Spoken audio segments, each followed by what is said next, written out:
Lin Zhou quickly opened the chat box again, ignoring the 3 crying loudly emojis sent by Huyan, and directly typed a line of text and sent it out. Is this Zhou Xiaoliu? Huyan replying. Yes. Bro, you've actually met him before. Lin Zhou asked. There were too many fights that day. Who remembers? Is that even proper human language you're using? Stop the nonsense. Let your brothers find out where he lives. I want to see him tomorrow. Oh. I have a feeling he's the closest path to the truth I've come across recently. After chatting with Hu Yuwen, Lin Zhou fell asleep. However, this night he did not sleep soundly. Vaguely, he felt like something was about to happen. The next day at school, Lin Zhou slept in unusually late, but Li Qingyan did not disturb him. As she walked by him, she saw Sun Yanku about to wake him up, but Li Qingyan stopped Sun Yanku. For the past few months, it was rare to see Lin Zhou slacking off. She almost thought he was an inexhaustible celestial student. At this moment, she felt that he was just a young boy. It wasn't until after class that Lin Zhou slowly woke up. He picked up his lunchbox and saw Sun Yanku had already been waiting for him. He felt a bit embarrassed. Deskmate, it's okay. Let's go. Let's go eat. Sun Yanku interrupted him. Okay. Lin Zhou yawned, wiped his mouth with the napkin handed to him by Sun Yanku, and then got up to walk towards the cafeteria.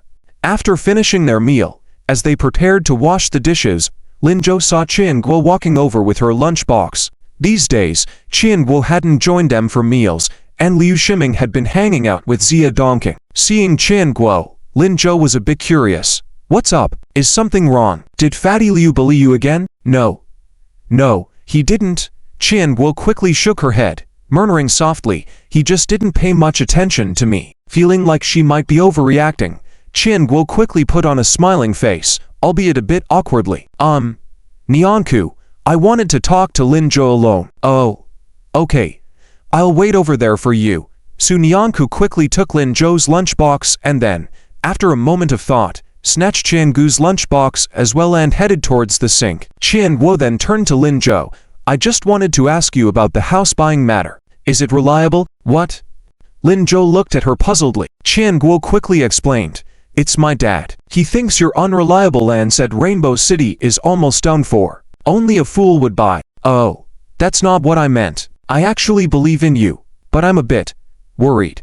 Not sure if Lin Zhou wanted others to know about this matter. Qian Guo moved Sun Yanku aside, but she was really worried. She had been nagged by old Qian all week, and because of it, he even told her not to play with Lin Zhou and the others in the future. She was really upset and hadn't talked to old Qian since. This week, as Lin Zhou mentioned, was when Rainbow City was going to increase prices. When she arrived this morning, old Qian had mentioned that there had been no news yet, and Lin Zhou would definitely lose money. She couldn't help but ask now. Understanding Qian Gu's concern, Lin Zhou smiled and replied, don't worry, everything is fine. It's only 2 days until the weekend, right?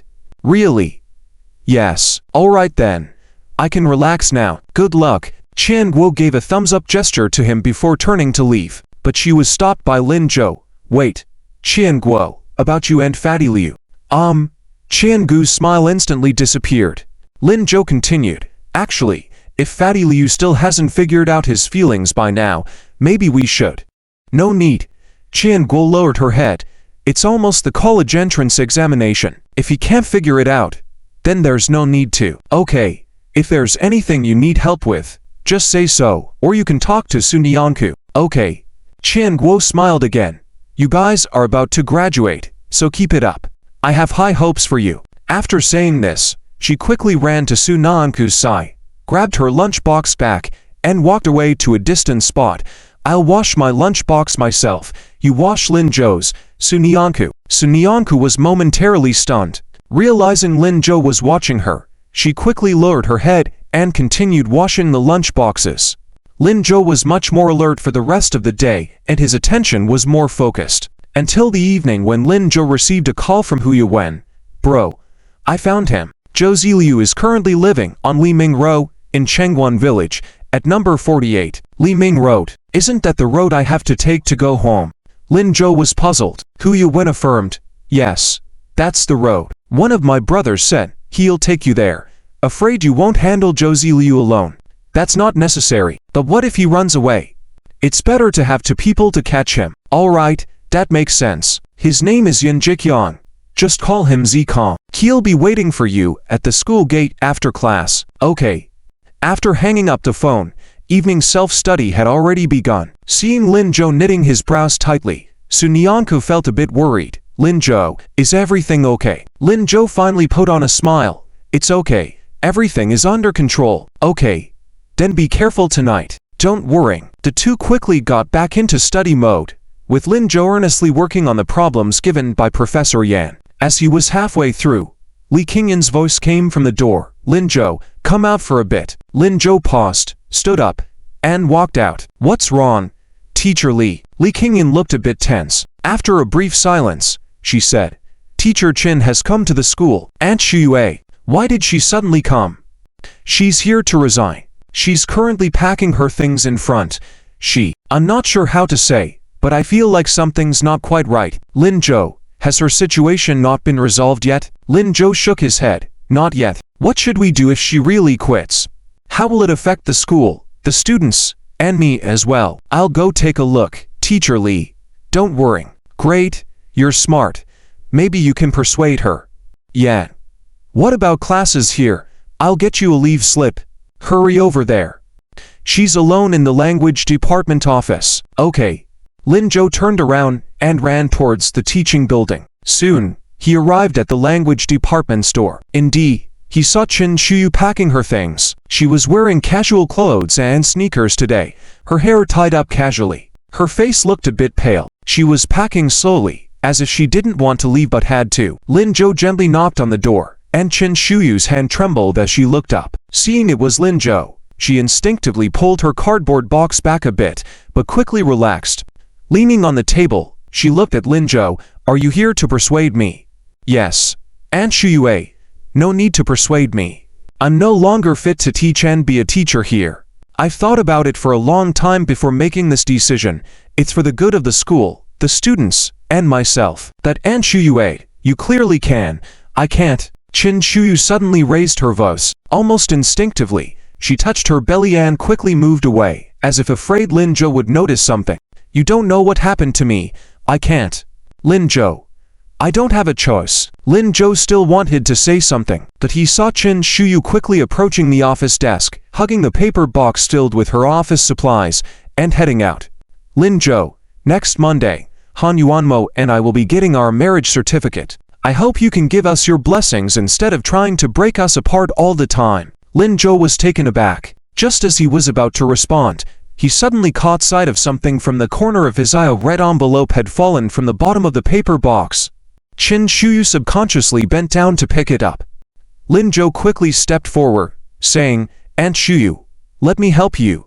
Don't move. Qin Shuyu didn't move. As Lin Zhou bent down, he said, Actually, all along, I've hoped that you, Aunt Shulin, and Sweetie could all be happy. I never wanted to break you all apart. That's good. Thank you, nodded Qin Shuyu. As the conversation ended, Lin Zhou had already picked up the red envelope. He was about to hand it to Qin Shuyu when he saw the black characters on the red envelope. He was stunned. It was a name. 3 words in total, a bit sloppy, but Lin Zhou still recognized it. Lu Fengjuan? Lin Zhou hesitated, furrowing his brows. Qin Shuyu handed over the paper box, gesturing for Lin Zhou to put the red envelope inside. Yes, Han Yuanmo's mother. This is a red envelope I prepared for her before, to be brought by Han Yuanmo. It was originally in his pocket, but it fell out unexpectedly, Qin Shuyu explained. Lin Zhou was once again taken aback. Han Yuanmo's mother, surname Lu. Yes, she couldn't possibly have the surname Han too, right? Lin Zhou, what kind of question are you asking? It was then that Lin Zhou realized he had acted a bit impulsively. He quickly put the red envelope into the box, chuckled slightly, and said, Well, that's also possible. What if his father and mother have different surnames? Qin Shuyu rolled her eyes silently in her heart. This joke isn't funny at all. I'm leaving. You should go back to class, and make sure to go home early in the evening, so that your dad doesn't worry, she said. Okay. Lin Zhou nodded. He was full of doubts. Lu Fengjuan. Han Yuanmo's mother's surname is Lu. Han Yuanmo's surname is Han. And the fraudulent criminals that Officer Zhou and Officer Li were looking for also have the surname Lu. Is there such a coincidence in the world? As Chin Shuyu was about to leave the office, Lin Jo couldn't help but call out to her, "Aunt Shuyu." Chin Shuyu stopped in her tracks, turned her head, and looked at him, saying, "What is it? If your future husband really turns out to be a bad person and does something illegal?" Lin Jo asked. "Then I will personally take him to the police station," Chin Shuyu replied firmly. It was only then that Lin Jo nodded. "That's good." Chin Shuyu didn't look at him again and simply left the room. Lin Jo stood there, lost in thought. But it was only for a moment. He quickly took out his pager, dialed a number, and the call was answered promptly. On the other end was a woman's voice. "Hello? Jiangcheng County Public Security Bureau. Hello, I'm looking for Officer Joe. Please tell him it's Lin Jo." Lin Jo requested. "Okay, please wait." After waiting for about half a minute, the familiar male voice came on. "Hello, Lin Jo. How did you know I haven't finished work yet?" Lin Jo laughed. "The case of the fraudster hasn't been solved yet. I figured you wouldn't leave work easily." "Ha ha. Okay. I know nothing can escape you. So, what's the matter you need me for?" Officer Joe asked. "About the fraudster," Lin Jo started. Didn't I tell you to focus on your studies last time? How come you're involved in this again? I knew it wouldn't be good news when you called last time. If you mess up your exams, how will I explain to your teacher?" Officer Joe interrupted. "Officer Joe, don't worry. This won't affect my college entrance exam results," Lin Jo assured. Officer Joe was speechless. He couldn't argue with that. "What about the fraudster? We haven't found him yet," Officer Joe asked. "I know, but I have a feeling.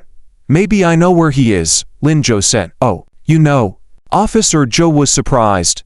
"Yes," Lin Jo nodded. "Officer Joe, do you think it's possible for someone to have two different names?" "In theory, it's not very likely, but there was a case where people in remote areas used connections to change their names, but didn't completely change, eh?" "How does this relate to the fraudster?" Officer Joe asked. "I suspect that the main reason you can't find this fraudster comrade is that he changed his name," Lin Jo exclaimed. "Huh?" Officer Joe was shocked.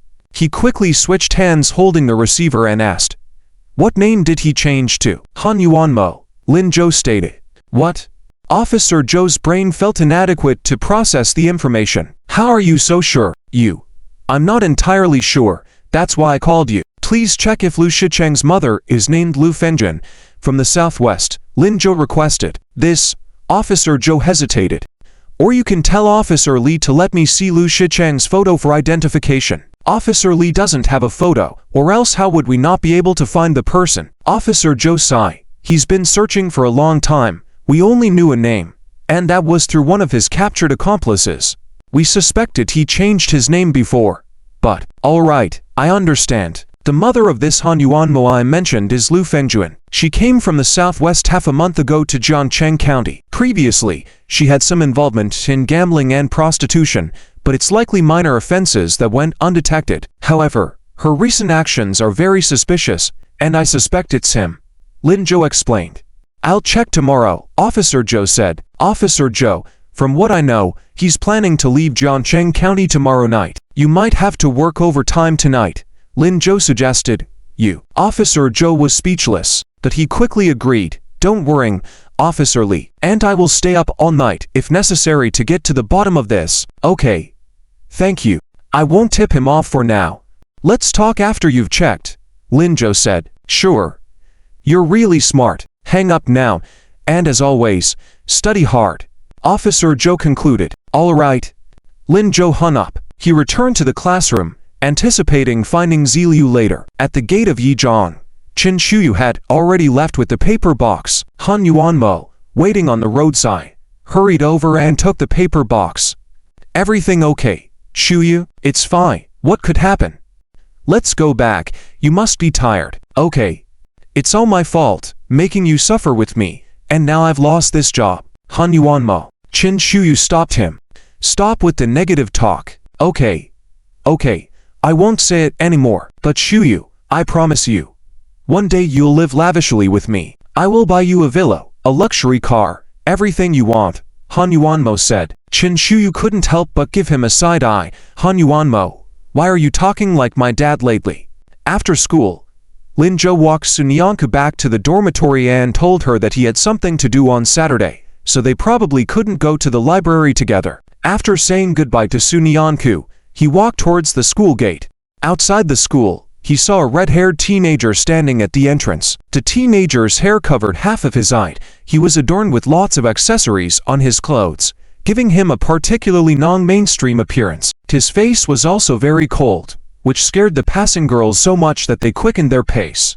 The teenager, not angry, deliberately acted fierce to scare them. Lin Zhou helplessly walked over Yin Jikyan. When the teenager heard the voice, he quickly turned his head and put on a big smile, saying, "Hey, Zhou, are you done with classes? I have been waiting here after school, so you're scaring people here? Where? I'm just playing a joke on them.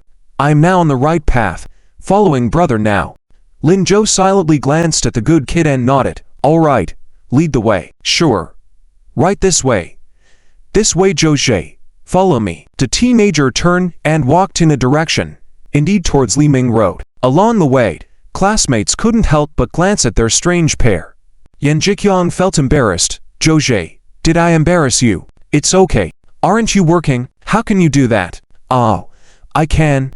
I work as a network manager in an internet cafe, and no one bothers me." Lin Zhou was somewhat speechless. However, for him, it was a legitimate job, so he didn't criticize much. "Speaking of you, what about Zhou Xiaoliu? What's his deal?" "Him." Yin Jikyong's face looked somewhat unpleasant. "I think he's gone mad. He was working as a waiter in a small restaurant below my internet cafe. Suddenly, half a month ago, he stopped without saying anything, disappeared, and later, when I found out, he was sneaking around the streets. I even had to bail him out of the police station." "Eh? Police station?" "Yeah. He got caught stealing someone's wallet that time, and because he's a minor and no one came to claim him, he couldn't get out." "A minor? Then why did he come to you and not his parents?" "He probably wanted to find his parents, but his dad passed away, and his mom. His mom has never cared for the two siblings, things are strained, and he has always been living on his own." "Is that so?" Lin Zhou fell into thought. It seemed like a troubled youth. Such people were easy to manipulate, so cooperating with Han Yuanmo to cause trouble seemed normal. It seemed like he had found the right person this time. "Yeah, I feel sorry for him. I even loaned him a few $100, but he ran off without returning the money, not even keeping in touch with me. If Big Brother hadn't warned us to be cautious of Han Yuanmo this time, and we wouldn't have seen Zhou Xiaoliu. I'm not hiding it from you, Zhou. I came here this time to get my money back. I only earn for $100 a month. He's really. Can you help me?" "Me? Yes. You fought against Wang Chanfeng. I mean, you were so tough. He might be scared of you, so you can help me." "Okay. After I finish my business, if there's a chance, I'll help you out." "Thanks, Zhou." Yin Jikyong was particularly happy to hear this. After a laugh, he suddenly stopped in his tracks. "There. That's his house. I specifically came here during the day to investigate." Lin Zhou quickly followed his direction to look, but the next moment, he froze. His expression also stiffened. "There. Yes, that shack. He and his sister live there. Although I don't know why his sister came to the county town to live with him. It's definitely right. His sister. Is her name Zhou Zhaojiao?" The shack Yin Jikyong referred to was the home of the girl from yesterday. Lin Zhou remembered. She said her name was Zhou Zhaojiao. "Zhou, how did you know?" "I've met her. Not only met but also bought her a lot to eat." "So she was Zhou Xiaoliu's sister, but she was so kind. How could she have a delinquent brother?" "What? You've met her? Where did you meet her?" "Well, that's not important. Let's go in and see first." "Okay." As they moved forward, just as they took a couple of steps, a little girl bounced out of the shack. It was Zhou Zhaojiao. When she saw Lin Zhou, her eyes lit up. Brother, it's you. I was waiting for you on the roadside." "Waiting for me?" "Yes. My brother said he wanted to know your name and thank you. Heh." With a bright smile, she couldn't help but run towards Lin Zhou. However, perhaps intimidated by Yin Jikyong's appearance, she stopped about 2 meters away from him, looking apologetic. "Brother, who is this brother?" "Oh, he's my friend. Don't worry, he won't harm you." "Okay." Zhou Zhaojiao took another few steps forward. "Can this brother tell me your name?" Instead of answering directly, Lin Zhou wanted to confirm his doubts. "Your brother is called Zhou Xiaoliu." "Yes, he is. You know my brother. Is he at home? Yes, he is. Let me call him out for you. Brother, wait a moment. Sure. Lin Zhou nodded.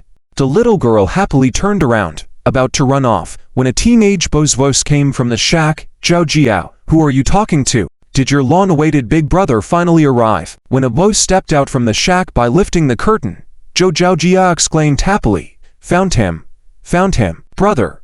This brother is at the door. Come out quickly. He seems to know you. Know me? Zhou Xiaoyu lowered his head and held a bag that seemed like apples, as he was about to walk towards Lin Zhou to thank him. But upon seeing Lin Zhou and Yan Jiqiang, he suddenly halted. Before anyone could react, he tossed the bag of apples on the ground. Then, he picked up Zhou Jiao from the ground and began to run wildly towards another path.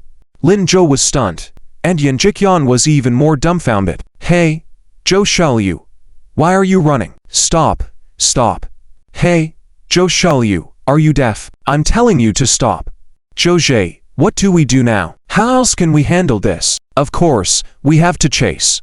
Lin Zhou said, then chased after him. Yan Jiqiang also quickly caught on and followed, panting. Yes, yes, chase. Zhou Xiaoyu, stop right there. At least give me my money back before you run away. But the sky was too dark.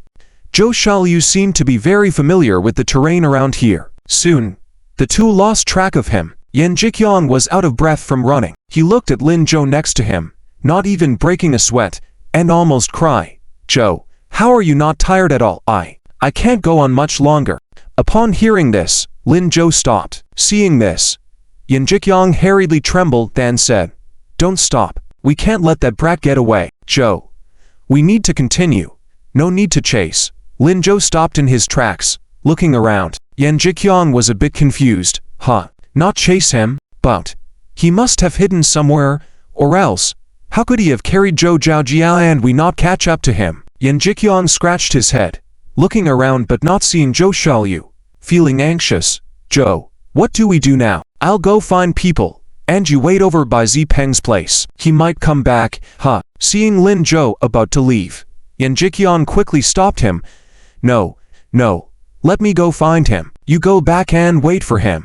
Lin Zhou looked at him questioningly, but Yan Jiqiang continued. I'm not good at talking to him. You wait there so you can catch him. I'm more familiar with these alleys, and some of the brothers will be off work soon. I can ask for their help in finding him. Lin Zhou nodded. All right, be careful. Don't worry, once we find him, we'll make sure he comes back to see you. After making the promise, Yan Jiqiang ran off into the darkness. Lin Zhou stood there for a moment, contemplating. He shouted into the darkness, I just have something to ask you. If you can, please help. There was no response from the darkness. After a moment of silence, Lin Zhou spoke again. I don't know what you've been through, but I guess you wouldn't want Zhao Jiao to go through this. I'll be waiting at your house. With that said, Lin Zhou turned and headed towards a small shed. Since Zhou Xiaoyu had run too fast, the shed's door was left open. Lin Zhou pushed it open and saw a small room less than 10 square meters. Zhou Xiaoyu and Zhou Jiao were not inside. In the back was a makeshift bed, made of wooden planks. In front of the bed was a small table and chair. On the table, there was a photo. The photo depicted a young couple smiling happily, holding a girl in their arms. The girl was braiding the hair of a young boy in front of her.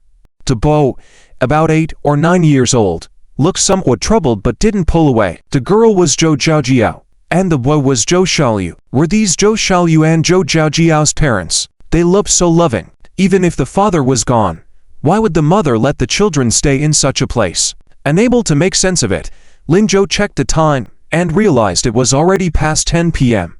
He called his colleague, Lin Changzheng, and told him he might be late returning tonight so he didn't have to wait. Then, straightening his school uniform, he sat on the small chair. Since he couldn't find him, he decided to wait there. Perhaps he would return in the evening. Unbeknownst to Lin Zhou, not far from the shed, around the corner outside the house, Zhou Xiaoyu covered Zhou Jiao's mouth as he crouched down. She kept struggling, as if trying to say something, but Zhou Xiaoyu didn't give her a chance. He crouched beside her, gesturing for her not to scream. Only when she nodded did he release her. Zhou Jiao immediately burst into tears, but because she had promised Zhou Xiaoyu, she could only sob quietly. Seeing her cry, Zhou Xiaoyu's heart ached. He reached out and gently wiped her tears. his voice filled with despair. Zhao Jia, it's not that I don't want you to see that guy. He's too dangerous. I can't let you meet him, otherwise, he feared his plan would be ruined. He was the one who had sent Wang Changfeng in. Because he couldn't stand Wang Changfeng's actions, he hadn't participated that day. But just by hearsay, he held a deep sense of respect for the teenager named Lin Zhou. Pouting, Zhou Zhaojia finally managed to hold back her tears. Her voice still quivered. But that guy isn't a bad person, he said. He just said. Before she could finish, Zhou Xiaoyu interrupted. I know he's not a bad person. I heard what he said. They had been following Lin Zhou all the way back. He had clearly heard what Lin Zhou said before parting ways with Yan Jiqian. But why are you so afraid of him? Are you doing something bad? Big brother. Zhou Zhaojiao's voice rang out once more. Zhou Xiaoyu shuddered. Little miss, there's more to this chapter. Please click next to continue reading and discover the exciting part that follows. Seeing the innocence in Zhou Zhaojiao's eyes, he suddenly felt a sharp pain in his heart. For a moment, he didn't know how to respond. Should he consider himself doing something bad? But he had no other choice. He didn't know what else to do. This was the only thing he could do now. 17 years old and never had he felt so helpless. Let's wait until tomorrow. After tomorrow, I'll pay back the money to that guy. And then I'll take you to rent a better house, buy pretty clothes and toys, and eat good food, okay? Zhou Xiaoyu looked at Zhou Zhaojiao, tears welling up in his eyes. He was afraid that his little sister would not agree, and all his efforts would come to naught. If that were the case, then what would happen next? He truly didn't know what to do. Seeing this, Zhou Zhaojiao's eyes also welled up with tears. It seemed like she thought of something, her voice hesitant. Brother, what are you going to do tomorrow? Brother doesn't do anything. Brother is just. Zhou Xiaoyu scratched his head in frustration, but still didn't know what to say. He could only try to divert Zhou Zhaojiao's attention. So Zhou Xiaoyu lifted his head, his eyes firmly catching hold of Zhou Zhaojiao's sleeve. Then he asked a question that he already knew the answer to but had to ask. Zhaojiao, is your brother usually good to you? Without hesitation, Zhou Zhaojiao nodded. Good. Every time they went out, he would bring food for her. When he made money, he would buy toys for her. When she cried, he would let her ride the rocking horse. Brother had always been very good to her. Do you trust brother? Do you believe it? Zhou Zhaojiao once again nodded without hesitation. In this world, the person she trusted the most was her brother. He was her best brother. That's good then. Don't ask any more questions. Just follow brother. Brother will take you to bed. And after tomorrow, we can start living a good life. Okay? Zhou Zhaojiao bit her lip and fell silent. Zhou Xiaoyu just watched her like this without speaking. After a while, little Zhou Zhaojiao finally held back her tears and nodded vigorously. Okay. Zhou Xiaoyu finally smiled. He stood up, ruffled Zhou Zhaojiao's hair, his eyes full of affection. That's right, rest assured. No matter what brother does, he will be very good to you.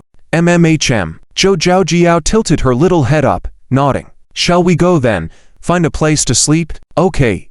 Zhou Zhaojiao wiped away her tears with a smile.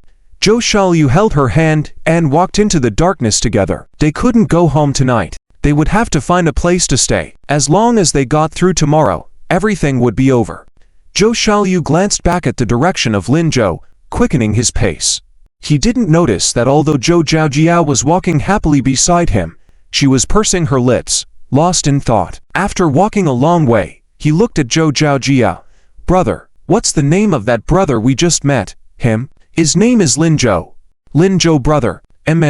He's a student from Jiangcheng County No. 1 Middle School, a very good student academically and as a person. Zhaojiao, when you go to school, you should learn from that brother too. Okay.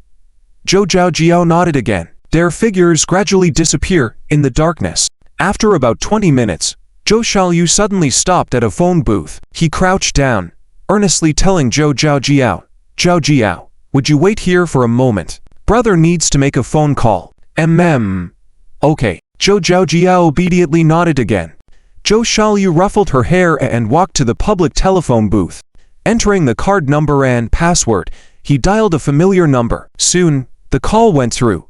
The person on the other end seemed to have been awakened and sounded a bit groggy. Hello, who is this? Mojay. It's me, Zhou Xiaoyu. The person referred to as Mojay instantly became more awake. Wait a moment. About a minute later, his voice sounded again. Didn't I tell you not to call me if it's not urgent? I have an urgent matter now. Mojay, you have to help me. I have nowhere to stay. Tonight, can you find a place for me to stay? He didn't have a single penny on him. He couldn't go back home. He could handle being alone, but he had his little sister with him. She couldn't endure hardship. You're bothering me with such a small matter. Mojay, I'm sorry. Someone is looking for me. My house has been taken over. I don't know what they want from me, but I have a premonition that it's not good, so I had to take my sister and leave. Mojay, please treat this as a loan from you, deducted from the 5,000 yuan you promised to settle tomorrow. Someone is looking for you. Who? It's... Zhou Xiaoyu paused and decided to tell the truth. It's Lin Zhou. Although he admired Lin Zhou and wanted his sister to learn from him, tomorrow's events were crucial. He couldn't afford any mistakes. With that 5,000 yuan, he and his sister could at least live worrying-free for a while. And he could quickly send his sister back to school. He could skip school and be a small-time hoodlum in society, but his sister couldn't. I'm sorry, Lin Zhou. Zhou Xiaoyu closed his eyes, but a mocking laughter immediately came from the phone. Lin Zhou, that Lin Zhou from No. 1 middle school. Yes, that's him. Mojay, you know him? He's really amazing. He, just acting tough among kids your age, right? Just a little brat. Mojay, listen to me. Fine. Take your sister to the Sumi Hotel. Just mention my name. And go sleep early. Dress more maturely tomorrow. Don't mess up. Okay. Okay. Remember to be on time. Don't worry, I will definitely be on time. I won't delay your important matters. After a few more words of thanks, the call was hung up. Zhou Xiaoyu straightened up from the phone booth, picked up Zhou Zhaojiao, and walked forward. Let's go, Zhaojiao. There's hot water tonight for a bath. Wow, really? That's great tilde yes, really. From now on, Zhaojiao will have hot water for a bath every day. Are you happy? Happy? Happy? The two laughed and moved forward. And at that moment, inside a small one-bedroom apartment, Han Yuanmo came out of the kitchen and walked toward the bedroom. Qin Shu turned over on the bed. Whose call was that? And you had to answer it away from me. It's, tell the truth. Qin Shu opened her eyes and looked at Han Yuanmo. Han Yuanmo quickly chuckled and said, it's my mom's. She wanted to check on how our preparations are going. She wants to surprise us. Oh, hurry and sleep. Qin Shu turned around. Han Yuanmo hurriedly walked to her side, preparing to get into bed. But before lying down, he heard Qin Shuyu's voice again. Han Yuanmo. Han Yuanmo quickly stopped and stood up, walking to the sofa. Shuyu, when will I be able to sleep on the bed? Ever since they started sharing an apartment, he had been kicked to sleep on the sofa. When I feel you can sleep in bed. But, do you not understand the current situation? Okay. Okay. I understand. Can't upset the baby. Okay. I'll go to sleep on the sofa. Shuyu, you rest early. Don't tire yourself out, mm. Qin Shuyu agreed, closing her eyes. She did not see Han Yuanmo walking towards the sofa, a glint of cunning in his eyes. Lin Zhou didn't know when he fell asleep. When he opened his eyes, it was already bright outside. Apart from him, there was no one else in the small shed. On his mobile phone, there was an unread text message. Zhou, we searched all night and still couldn't find anyone. I'm really sorry. I'm too tired and need to get some sleep. Let the brothers continue searching. I'll call you if there's any news. At this hour, you should be sleeping, so I didn't want to disturb you. Just sending you a text. It was from Yan Jiqian. The message was sent at 5 a.m. Until now, he hadn't received any calls, indicating they probably hadn't found anyone yet. Where did Zhou Xiaoyu take Zhao Zhao? Lin Zhou got up and stretched lazily. It seemed he couldn't find them on his own, and he didn't know how the investigation by police officer Zhou Hanmo was progressing. Perhaps he needed to seek help from them. With that thought, he put away his mobile phone and headed out. On his way home, he would pass by the police station and decided to go in and inquire. However, at that moment, he heard a shout coming from the door. The shouting got closer and closer, filled with impatience. Zhou Xiaoyu, where are you, you rascal? How many times have I told you to go and get food for Zhao Zhao every morning? But you never do, right? I bought too many milk fritters today. I can't finish them, so I'll bring them to you. Let Zhao Zhao have a few bites. Lin Zhou walked out and saw a big guy carrying soy milk fritters in his hand. The fritters were still steaming hot, clearly just out of the pan. When he saw Lin Zhou, he was taken aback. "Hey, who are you?" Lin Zhou also looked surprised. "Are you looking for Zhou Xiaoyu and Zhou Zhaozhao?" "Yet. They're not at home." "Oh, has this rascal gone somewhere again?" "It's true, taking such a little sister around everywhere. Has he gone crazy?" "Forget it, I'll just eat these fritters myself today." The man turned around and started to walk away, muttering to himself, the poor kids, with their parents gone. What will happen to them in the future?" Lin Zhou heard this and quickly stopped him. "Sir." "Wait. What, sir? Am I that old?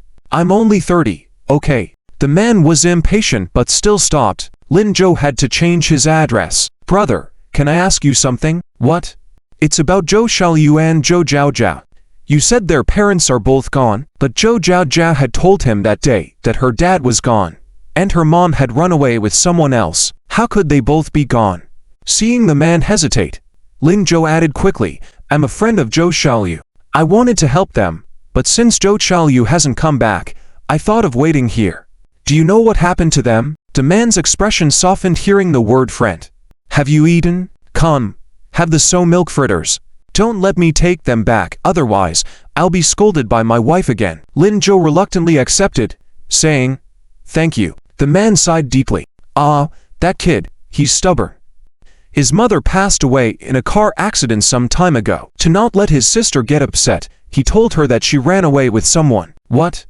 According to him, being separated by living is better than by death. Not wanting Zhao Zhao to be too sad, he planned to take care of her alone, but he's only 16. Was there no compensation? None. The driver fled, and that road didn't have any cameras. They didn't find the person, so they don't know who hit her. The man lowered his head, a mix of anger and regret. Earlier, their father spent all the savings due to an illness. Their mother hadn't paid off her debts yet, and now they're penniless. When he went back, he was chased for debts, fearing his sister would see. To support her, he came to the city. I rented this small shed to him for $10. I asked him to pay me back once he earned some money, but now. Earlier, his job fired him, saying they didn't want him with this baggage.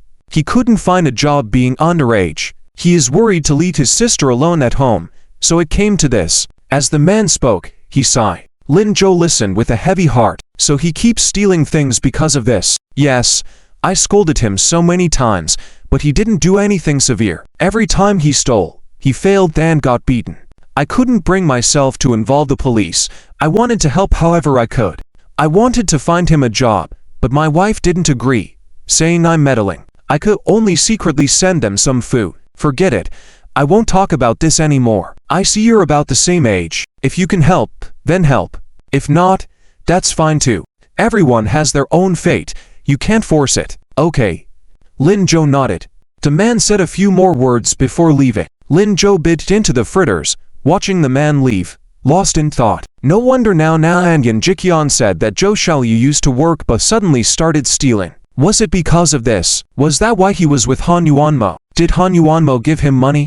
After pondering for a while, Lin Zhou decided not to go to the police station yet. There might still be hope for Zhou Xiaoyu. And what about Zhou Zhaozhao? What would happen to that girl if she lost her brother as well? After finishing the fritters and drinking the soy milk, Lin Zhou took out 100 yuan and tucked it under Zhou Xiaoyu's pillow before leaving. It was already past 8 a.m. Lin Zhou headed out, heading straight to the police station to get an update on the situation. However, he hadn't taken a few steps when his mobile phone rang. He quickly picked up the call, hearing Officer Zhou on the line. Lin Zhou, we have news. Lin Zhou stopped in his tracks. What's the update? Is it him? Can't say for sure, but it's highly likely. We've contacted the local police, and Le Fenjuan is indeed Le Shishan's mother. However, there's no one named Han Yuanmo associated with Le Shishan. We're currently getting them to speed up the search for a photo of Le Shishan to confirm. How about over there? I have a photo of Han Yuanmo. That's excellent news. I'll push them. Hopefully, we'll have results in an hour. Okay. I'll wait for your call. And if you have any updates, let us know too. By the way, where does Han Yuanmo live? We'll have someone watch him. Lin Zhou paused as he realized he didn't know where they live since Aunt Shu and others seemed to have gone to rent a house. I'll ask and inform you later. All right.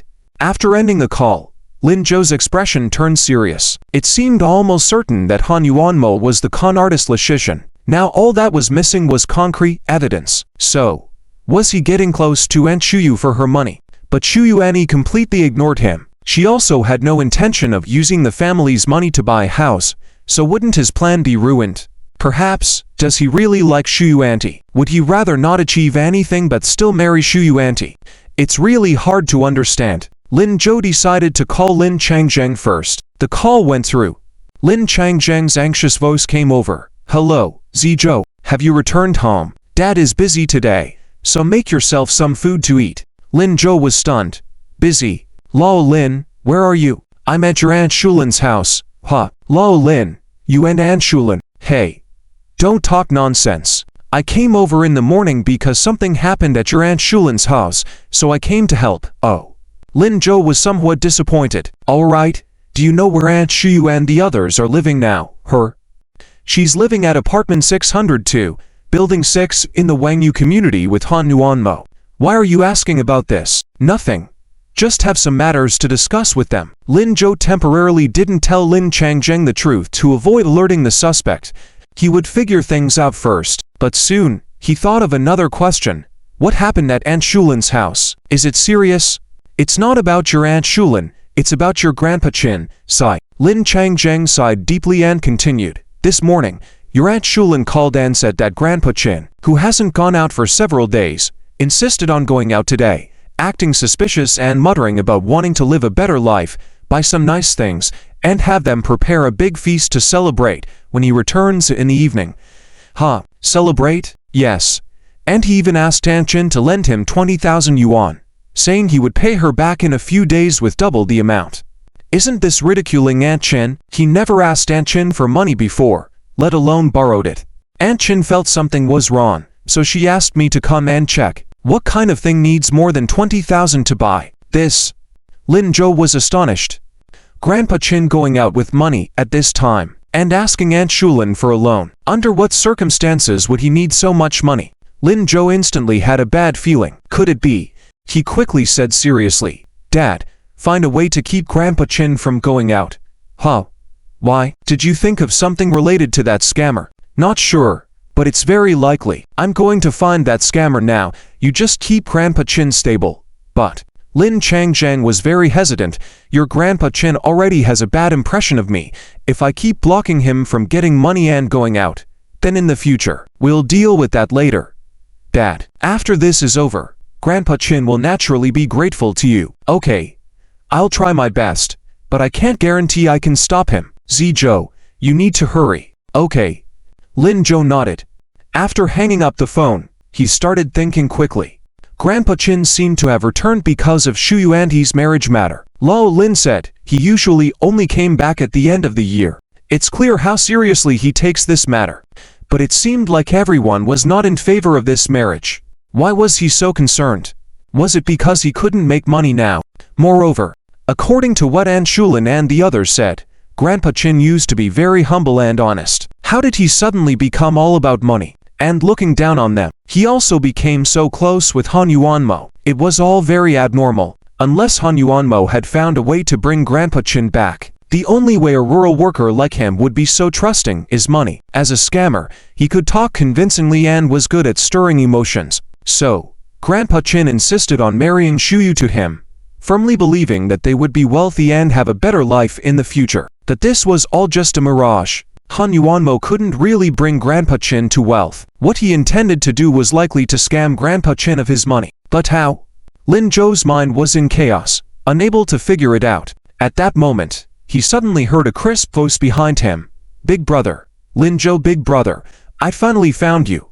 Lin Zhou was taken aback and quickly turned around to see Zhou Zhaojiao standing behind him, panting. She seemed to have run a long way, cheeks flushed and fine beads of sweat on her forehead. It dawned on him, yes, finding Zhou Xiaoyu would clear everything up, right? Zhou Xiaoyu was Han Yuanmo's accomplice. He should know how Han Yuanmo planned to swindle money. With that information, he could let Grandpa Qin know Han Yuanmo's true colors. As for Shuyu Auntie, maybe she would also wake up from her delusions of marrying him. Thinking like this, Lin Zhou quickly looked at Zhou Zhaojiao. Zhao Jiao, what's going on? I just went back to find you, but you weren't there, so I followed the road and ran out. Luckily, I didn't go the wrong way. Big brother. Zhao Jiao looked teary-eyed. Can you help Zhao Jiao? Help you? What's wrong? It's not me. It's my brother. What is it? Tell me. It was yesterday. My brother who carried me and ran. His name is Zhou Xiaoliu. I feel like he's about to do something bad. Zhao Jiao sniffled. But the teacher said we can't do bad things. We must be good kids. Zhao Jiao doesn't know why my brother would do that, but I don't want him to. Big brother. My brother said you're a very good person, very capable. Can you help Zhao Jiao? As she spoke, she quickly added, Zhao Jiao will repay you when she grows up. When Zhao Jiao grows up, can she marry you as a thank you? Lin Zhou couldn't help but chuckle, despite the serious situation. Marry me? Zhao Jiao. Zhao Jiao doesn't have anything else. I saw it on TV like this. Haha. It's okay, no need. Big brother already likes a sister. Zhao Jiao's expression immediately dimmed. What should we do? What should we do? It's okay. You don't need to offer yourself in marriage. Big brother will help you. Where's your brother? Zhao Jiao widened her eyes in disbelief. Brother agreed. Yes. No need for you to repay. Big brother just happens to need to find your brother. That's great. My brother is at the Saimei Hotel. Zhao Jiao will take you there. Follow this way. Zhao Jiao quickly came forward, grabbing Lin Zhou's hand and running in the direction of the Saimei Hotel. Lin Zhou hurried to keep up. He didn't expect this little girl to come back to find him, but now he had a lot of time. It's been roughly 20 minutes. The two of them stopped downstairs at the Saimei Hotel. Zhao Jiao took a deep breath, pointing to a small door ahead. It's there. Brother Lin Zhou. Lead the way up for me. Okay. Zhao Jiao nodded. Just as she was about to take Lin Zhou inside, suddenly a person rushed out from the guest house. He was wearing a suit that didn't quite fit his figure, and nervously hugged Zhao Jiao. Zhao Jiao, where did you go? You scared me to death. It was Zhou Xiaoliu. Beads of sweat appeared on his forehead, indicating how urgently he was looking for Zhao Jiao. Without waiting for Zhao Jiao to respond, he noticed Lin Zhou beside her. Almost instinctively, Zhou Xiaoliu pulled Zhao Jiao behind him, stood up, and stared directly at Lin Zhou. For some reason, Lin Zhou sensed fear in his eyes. He was afraid. Afraid of him, Lin Zhou fell silent, extending his hand. Hello. I'm Lin Zhou. Zhou Xiaoliu did not shake hands but unconsciously stepped back. I know. What are you doing here? Before Lin Zhou could respond, Zhao Jiao interjected. Brother, I went to find him. Zhou Xiaoliu suddenly became angry. Why did you bring him here? Zhao Jiao's face twisted into a ball as tears began to fall.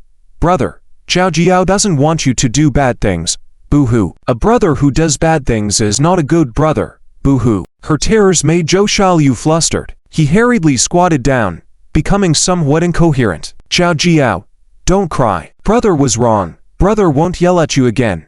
Zhao Jiao be good. No matter how he tried to coax her, Zhao Jiao continued crying. At a loss for what to do, he heard Lin Zhou say, Zhou Xiaoliu, can we talk? Zhou Xiaoliu didn't respond. Lin Zhou then looked at Zhao Jiao. Zhao Jiao, please don't cry for now. Hearing this, tearful Zhao Jiao couldn't help but sob twice. She wiped her tears vigorously and nodded seriously. Okay, I won't cry anymore. Zhou Ziliu stood up silently, feeling his sister had spilled the beans. What should we talk about? Let's talk about you and Han Yuanmo, Lin Zhou said straightforwardly. Zhou Xiaoliu was stunned, looking at Lin Zhou in disbelief. Lin Zhou continued, he is my future brother-in-law. I want to know why he contacted you, or what his plans are for today. I don't know. Caught off guard, Zhou Xiaoliu lowered his head, looking anxious. Lin Zhou had anticipated this response. How much did he give you? I can offer you double. Zhou Xiaoliu raised his head in shock. Lin Zhou continued, or I can offer you a job to have enough to support Zhao Jiao. And about Zhao Jiao's schooling, let her attend school in the county. It's certain she would face criticism in her hometown, and you wouldn't want her to know about your mother's situation. Zhou Xiaoliu's eyes widened. How do you know all this? I met your landlord this morning, Lin Zhou explained. Zhou Xiaoliu was taken aback. He was caught in a dilemma. Lin Zhou went on. think carefully. Zhao Jia admires you so much. She didn't tell you she was coming to me today just to save you. I guess she really doesn't want to see her brother take the wrong path, even if it's for her sake. Zhou Xiaoliu fell silent. He already knew all this, but he had no other way. Without his father, without his mother, a young troublemaker who had just entered society, how could he take care of his sister? What he could do, what he could think of, was limited to this. But, can you really do all you said? $10,000 or a stable job, along with Zhao Jiao's education. These were not simple matters. Yes, Lin Zhou replied without hesitation. But Zhou Xiaoliu didn't believe him. How is that possible?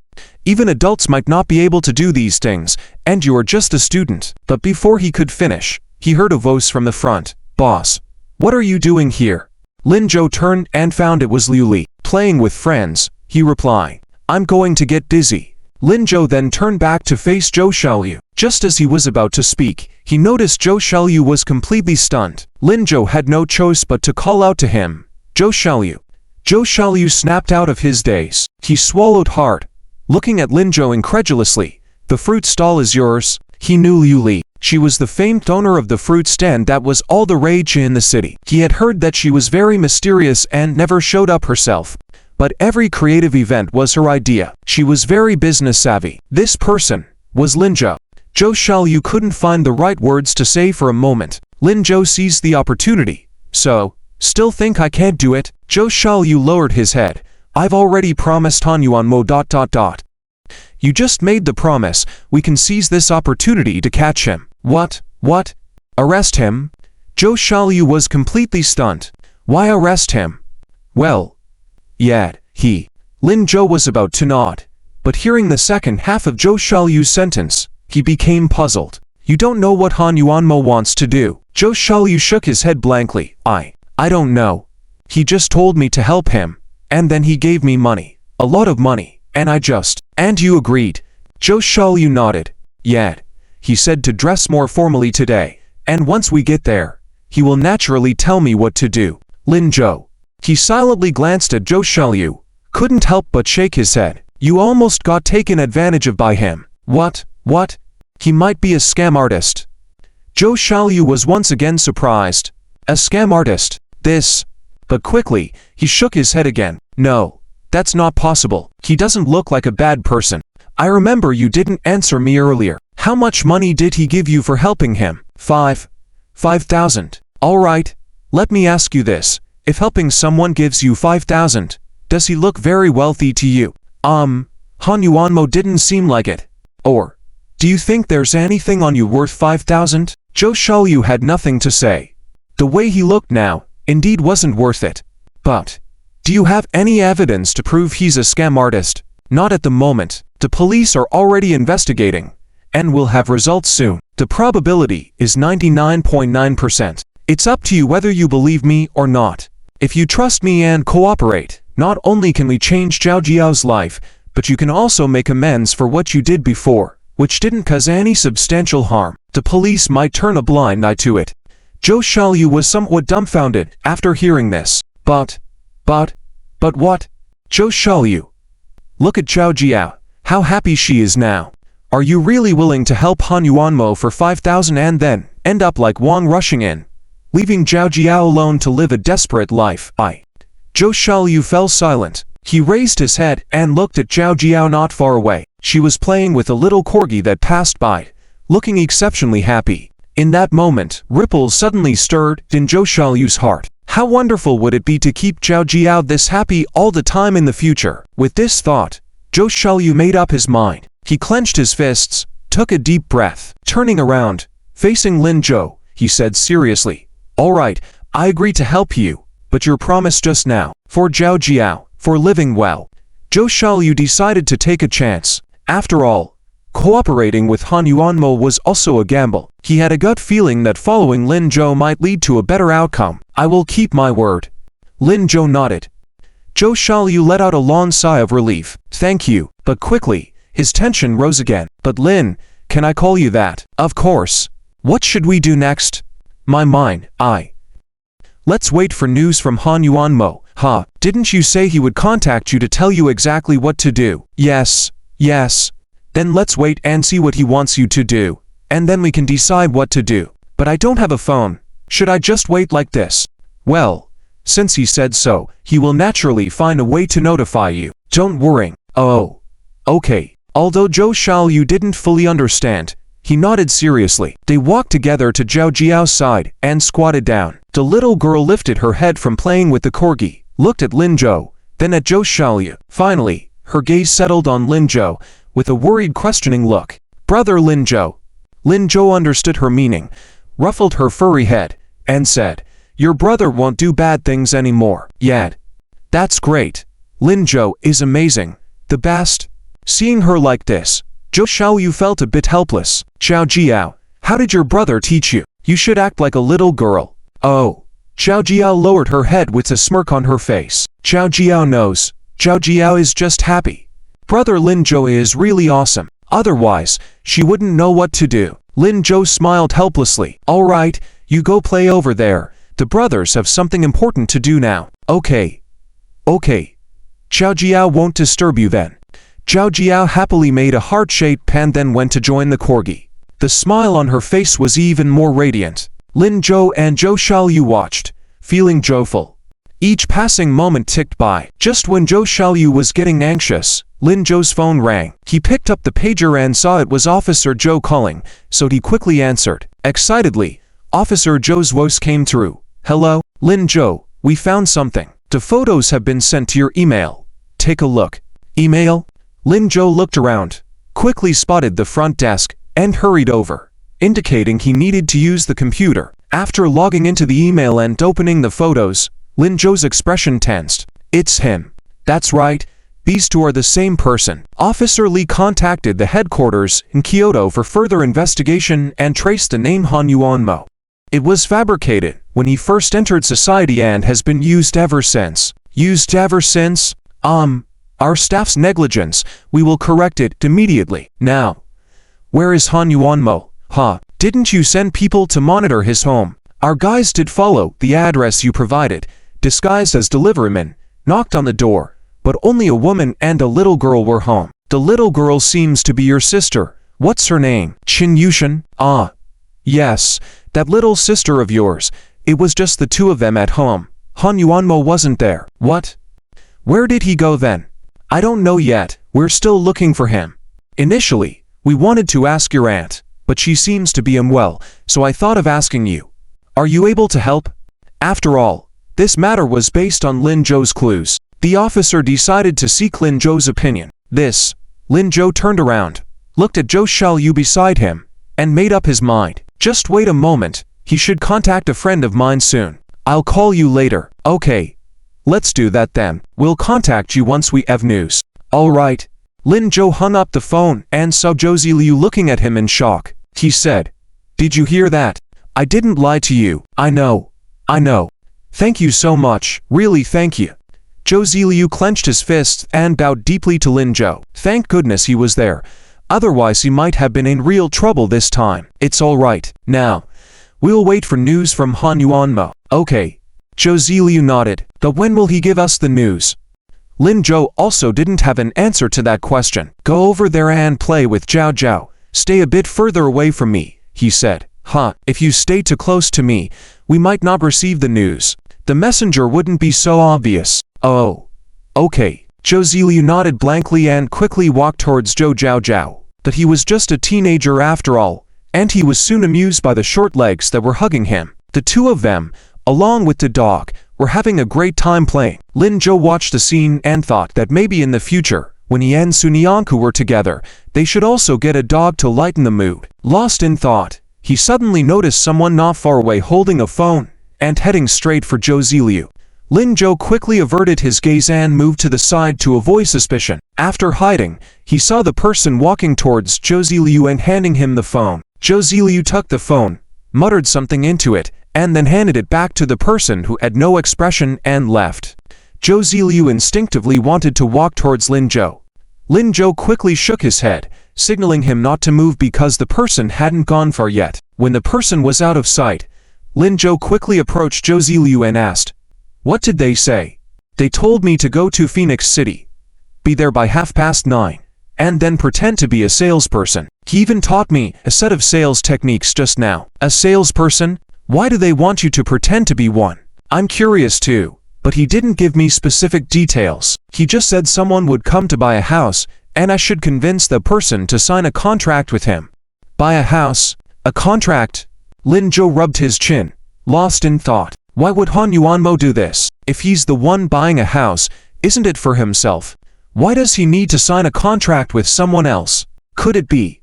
Before he could figure it out, he was interrupted by Zhou Zhaozhao, who was playing happily with Zhou Ziliu. Zhou Zhaozhao seemed annoyed that Lin Zhou wasn't playing with them. Zhou Zhaozhao abruptly ran towards him and bumped into Lin Zhou. This action brought Lin Zhou back to the present. He looked at Zhou Zhaozhao. Zhou Zhaozhao quickly panicked and held onto it, saying, "Oh, little doggy, how can you disturb Big Brother Lin Zhou? Big Brother Lin Zhou is very busy." Woof woof. The little one barked twice at Lin Zhou, seemingly upset that he wasn't playing with them. Zhou Zhaozhao couldn't hold it back. Just as Zhou Ziliu was unsure of what to do, an elderly man with white hair walked over with a smile, saying, "Dodo, what are you up to? Don't mess around." Dodo, the small corgi, calmed down a bit and wagged its tail at the old man. The old man came over, patted Dodo's head, and held it in his arms, apologizing slightly to Lin Zhou. "Young man, did my little one startle you just now? I apologize on its behalf." "It's okay, it didn't startle me. It's quite cute," replied Lin Zhou. "Well, that's good, haha. I think it's very cute too." After the old man's remark, he then patted Zhou Zhaozhao's little head and asked, "Little girl, do you like Dodo?" "So it's called Dodo?" "Yes. I like it. I like it. Haha. Then in your free time, you can come and play with Dodo." "Okay. Thank you, Grandpa." "Well then, I'm off now, heading back home," the old man said as he waved goodbye. And Zhou Zhaozhao waved back. Zhou Zhaozhao reluctantly waved her little arm. The old man turned his back and waved back. The scene was very picturesque. Zhou Ziliu, however, wasn't in the mood to admire the beauty. He anxiously looked at Lin Zhou and asked, "What should we do, Brother Zhou?" But Lin Zhou, as if he hadn't heard him, didn't respond. Zhou Ziliu became even more anxious. Brother Zhou, Brother Zhou." After calling out twice, he suddenly saw a change in Lin Zhou's expression. It seemed like he was speaking to them, but more like he was talking to himself. "Grandpa? Oh no. Huh? What's wrong? What happened to that old man just now?" "It's not him. It's my grandpa." "No, my maternal grandpa." "Huh? Your maternal grandpa? What happened to him?" Zhou Ziliu was getting more confused, but Lin Zhou didn't answer him. He quickly took out his mobile phone and made another call. If he guessed correctly, Han Yuanmo's target was Q. "I can't right now, but I can't guarantee once he sees Han Yuanmo, so hurry and stop him." "Oh, okay. Okay, by the way, Lao Lin, give Tiatia a call and let Yue Auntie know." "Oh, forget it. I'll do it. You and Shulen and he hurry and go intercept him." "Okay. Okay. Okay. Okay." The call ended. Lin Changzheng quickly arrived at the door, hastily changing shoes. Qin Shulen sensed Lin Changzheng's anxiety, and she also became flustered, quickly coming to Lin Changzheng's side, anxiously asking, "What's going on? What did Zizhou say?" "Big Brother Lin, don't scare me. What happened to my dad? Is something wrong?" "No. Don't worry. Just, oh, your dad was deceived by Han Yuanmo." "Deceived? Han Yuanmo?" "Yes. We were all deceived by Han Yuanmo. He's actually a fraudster, and his real name isn't Han Yuanmo. It's Liu." Lin Changzheng quickly explained what he knew while putting on his shoes, ending with, "So now, we must stop your dad quickly, then stop Shuyue." "Shulan, don't just stand there. Let's go." Qin Shulan was a bit dazed but nodded quickly. Okay, let's go." After changing shoes, the two of them quickly opened the door and rushed downstairs. Along the way, Qin Shulan processed all she had just learned while running, feeling like she was going crazy. Fortunately, when they reached downstairs, they saw Qin Wancheng about to leave through the north gate of the community. The two hurriedly ran towards him, but at that moment, someone blocked their way from the front. "Changzheng, Shulan, where are you going in such a hurry?" It was Zi Chunhua. She had returned to their Aunt Qin Wancheng's home a few days earlier. Currently, she was carrying vegetables as if she had just come from the market. "Mom, we are going to chase after my dad. You go home first, We'll talk later, Qin Shulan hastily exclaimed without explaining. But just as they took a few steps, Zi Chunhua grabbed their arms, asking in confusion, "What's the rush? What are you chasing your dad for?" Qin Shulan became anxious. "Mom, please don't stop me, I'll tell you when I come back later." Lin Changjeng also wanted to avoid Zi Chunhua. She was standing right in front of him. However, Zi Chunhua seemed determined not to let them pass. She asked suspiciously, "What's going on? Why the rush?" "Mom was also planning on making something tasty for lunch, for you to help me out." "No, Mom." Qin Shulan was close to tears. Lin Changjeng was also anxious. "Auntie, we really must hurry. Please don't." Midway through his words, he seemed to realize something and looked at Zi Chunhua in shock. "Auntie, are you deliberately blocking us?" Being caught, Zi Chunhua quickly lowered her head. Looking flustered, "Where did you get that from?" "He just told me he wanted to take a walk in the park and didn't want anyone to follow, so I..." Clearly, she was lying. Lin Changjeng stomped his foot. "That's not a park at all. He's actually going to..." But halfway through, Lin Changjeng saw that Zi Chunhua showed no signs of doubt. Her expression was strangely calm. Lin Changjeng was taken aback. "Do you happen to know where he's going?"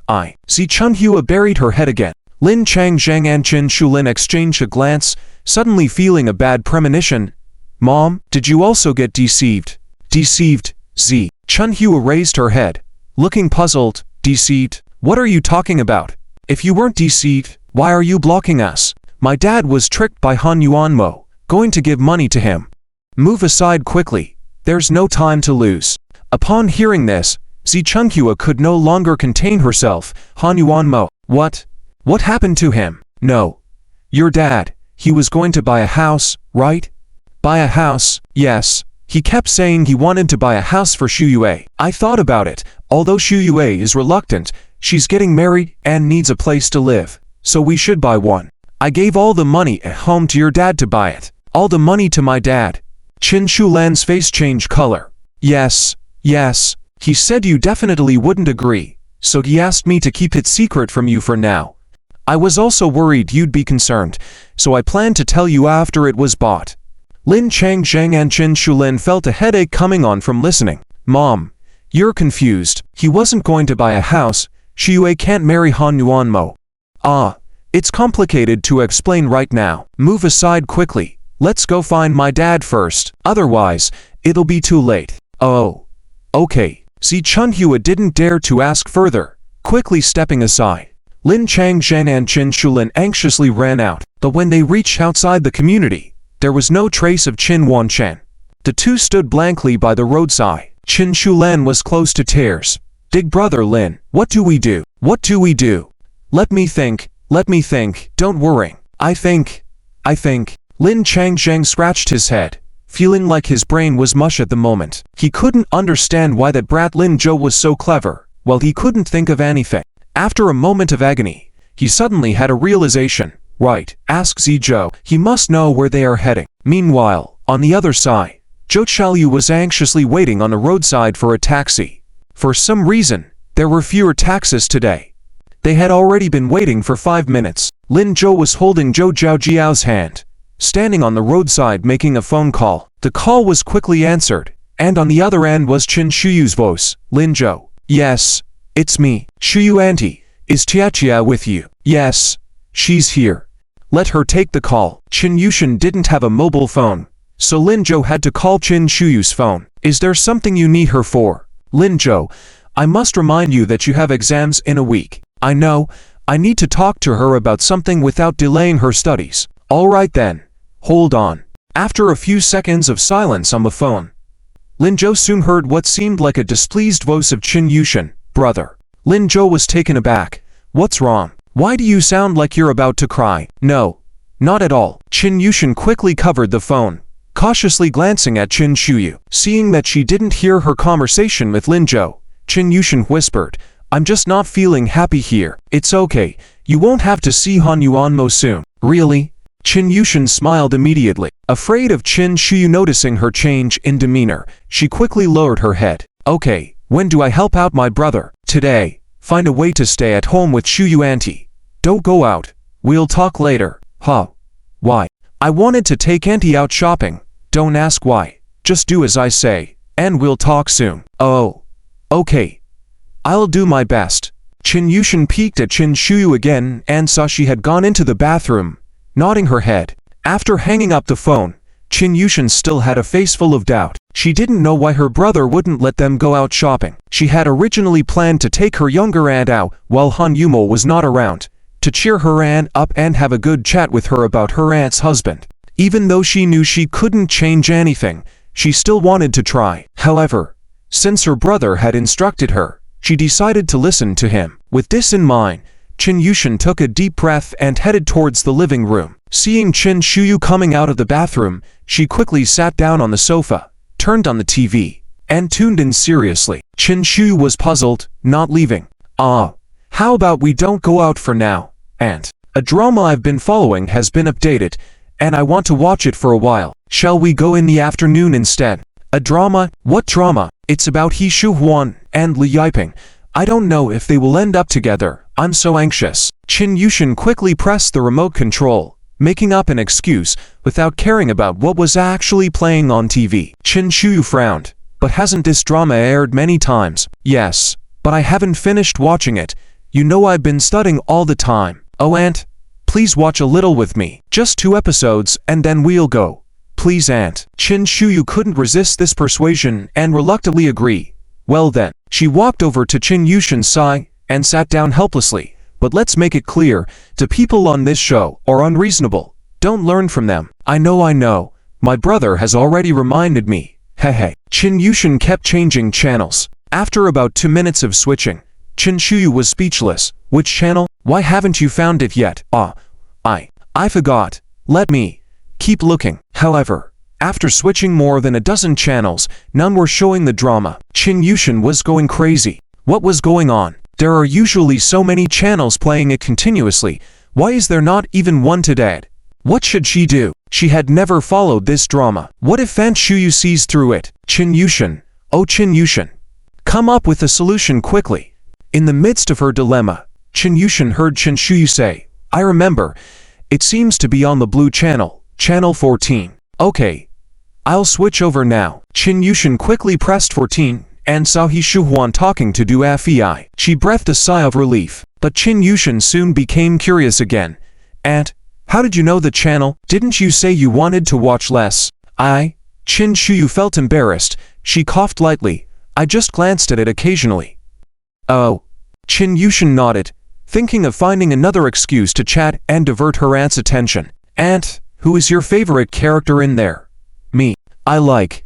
Chin Shuyu hugged herself, lowering her voice.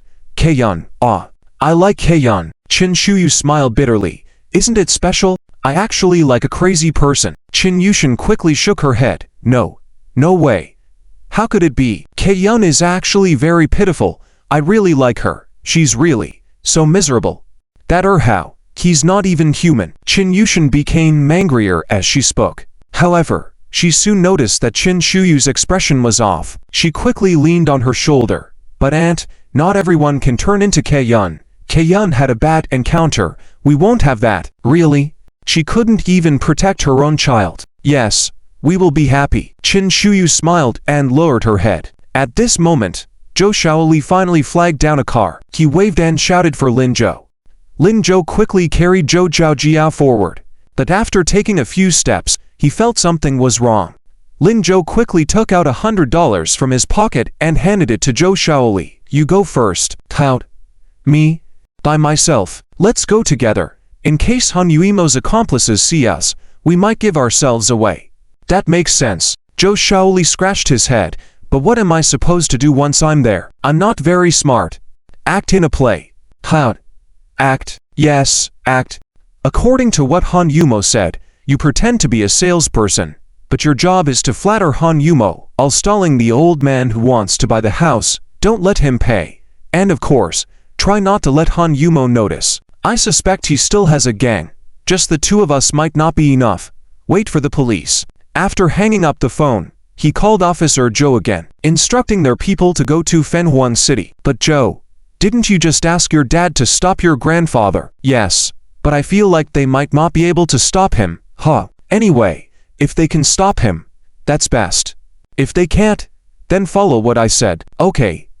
I'll go, thanks Joe. He reluctantly took the money from Lin Zhou's hand, feeling very uneasy. Seeing this, Lin Zhou patted his shoulder. Don't worry, everything will be fine. Okay. Zhou Shaoli bent down and squeezed Zhou Jiao's cheek. Zhao Jiao, big brother is leaving. Listen to Lin Zhou. Okay, okay. Big brother, fight on. Zhou Shaoli then got in the car and drove off. Lin Zhou prepared to flag down another car. The phone rang, and seeing it was Lin Changzhen, he quickly answered. Hello, Dad. Zhou. I have to tell you, I couldn't stop your Grandpa Chin, he just. After listening to his description, Lin Zhou couldn't help but rub his temples. He had indeed guessed right. He had taken all the money from the house. Grandpa Chin had really gone all out this time. Dad, they are in Fenghuan City. But don't go. Leave the rest to me since you couldn't stop Grandpa. You go and comfort Aunt Shulin. But I want to help. It's okay.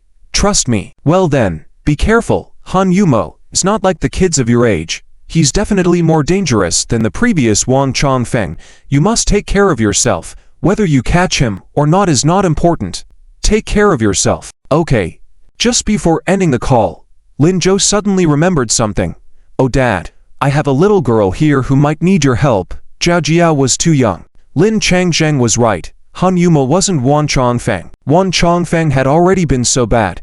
Han Yumo was likely worse. It was too dangerous to take Zhao Jiao with him. A little girl? Yes. She is 8 years old. Before Lin Zhou could explain, a clear girl's voice suddenly sounded from ahead. Lin Zhou, is it really you? He turned his head and saw Sunyanku running towards him. She seemed to have run over, with fine sweat on her forehead and slightly gasping for air. But her rosy little face carried a faint smile, seeming especially happy. Walking all the way to Lin Zhou's side, she softly spoke again. I thought I was mistaken. Lin Zhou looked at her in confusion. How did you come here? The probability of running into acquaintances in this area is quite high today. Oh, hey, Sunyanku. Why are you running so fast?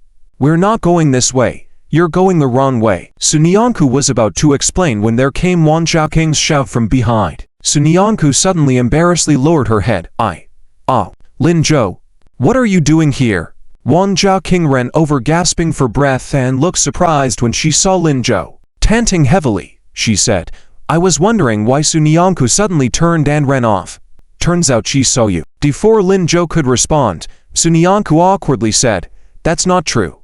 Lin Zhou was even more puzzled. What's going on with you guys? We're going shopping. The mall is over there. Wan Zhaoking pointed to the intersection ahead. Look, just keep going straight from there, 2 intersections away. Lin Zhou understood. He amusingly looked at Sunyanku, whose face turned even redder. Did this girl really see him from that far away? Just as he was about to say something, an urgent voice came through the handset in his hand. Zhou, who did you meet? Why aren't you talking? Where is the little girl? I'll come get her. That's not needed. Dad, I found someone to take her. Lin Zhong was stunned. Beside him, Chen Shulin was also baffled. What did you say? Zhou wants us to hold off for now. He's going to help someone. But what about us? Lin Zhong rubbed his chin. Let's go with him. Even though we trust Zhou's abilities, it's better to see if we can help him anyway. Okay.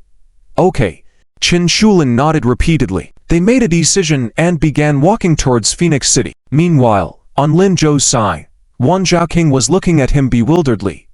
Lin Zhou, what are you doing? Why are you bringing a child? Didn't Sunyanku say you have something important to do? Lin Zhou thought for a moment, not knowing how to explain. He simply didn't explain. He directly pushed Zhou Jiao forward. Classmate, do me a favor. Sunyanku quickly raised her head and, disregarding her blush, said, Sure. What do you need? Wan Zhaoking, with wide eyes, tightly covered her mouth. At this moment, she wanted to give the little girl a big praise, but felt it wasn't the right time. She could only hold back. Lin Zhou finally managed to ask for help, so he absolutely couldn't mess up.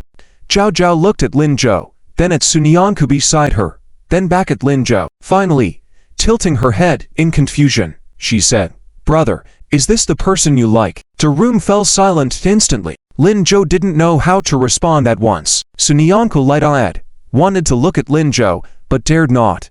She had to quickly lower her head again, her slightly less blushing face now a deep crimson. What do you mean the person you like? Lin Zhou. What did he tell this little girl? How did she come up with this idea? Wang Zhaoqing, after widening her eyes, pressed her lips tightly. At this moment, she really wanted to give the little girl a big compliment, but felt it was not appropriate. She could only hold it in. After a while, Lin Zhou nodded. All right. He then turned to Sun Yanku. Please take care of her, small classmate. Sun Yanku couldn't dare to look at him, and nodded seriously. It wasn't until he opened the car door that Sun Yanku finally couldn't help but call out to him. Lin Zhou. Lin Zhou turned back, hearing Sun Yanku urgently say, "Be careful." Got it. There's nothing more important than yourself. Make sure to take care of yourself. All right. Lin Zhou nodded seriously. As the car drove away, Sun Yanku still stood in place, gazing in that direction. Wang Zhaoqing saw her non-reaction, and reached out to shake her in front of her. After a while, she couldn't help but say, Sun Yanku, snap out of it, he's already gone. Let's go shopping. Oh, right, shopping. Sun Yanku snapped out of it, holding Zhou Zhao's hand and walked on. However, she always seemed distracted. Zhao, yes, what's wrong? Big sister, do you know where your brother Lin Zhou went? Oh, he went to catch bad guys. Catch bad guys? He went with big brother to catch bad guys. The bad guy is a very big bad guy. Zhao made a big circle with her small hands. Big bad guy.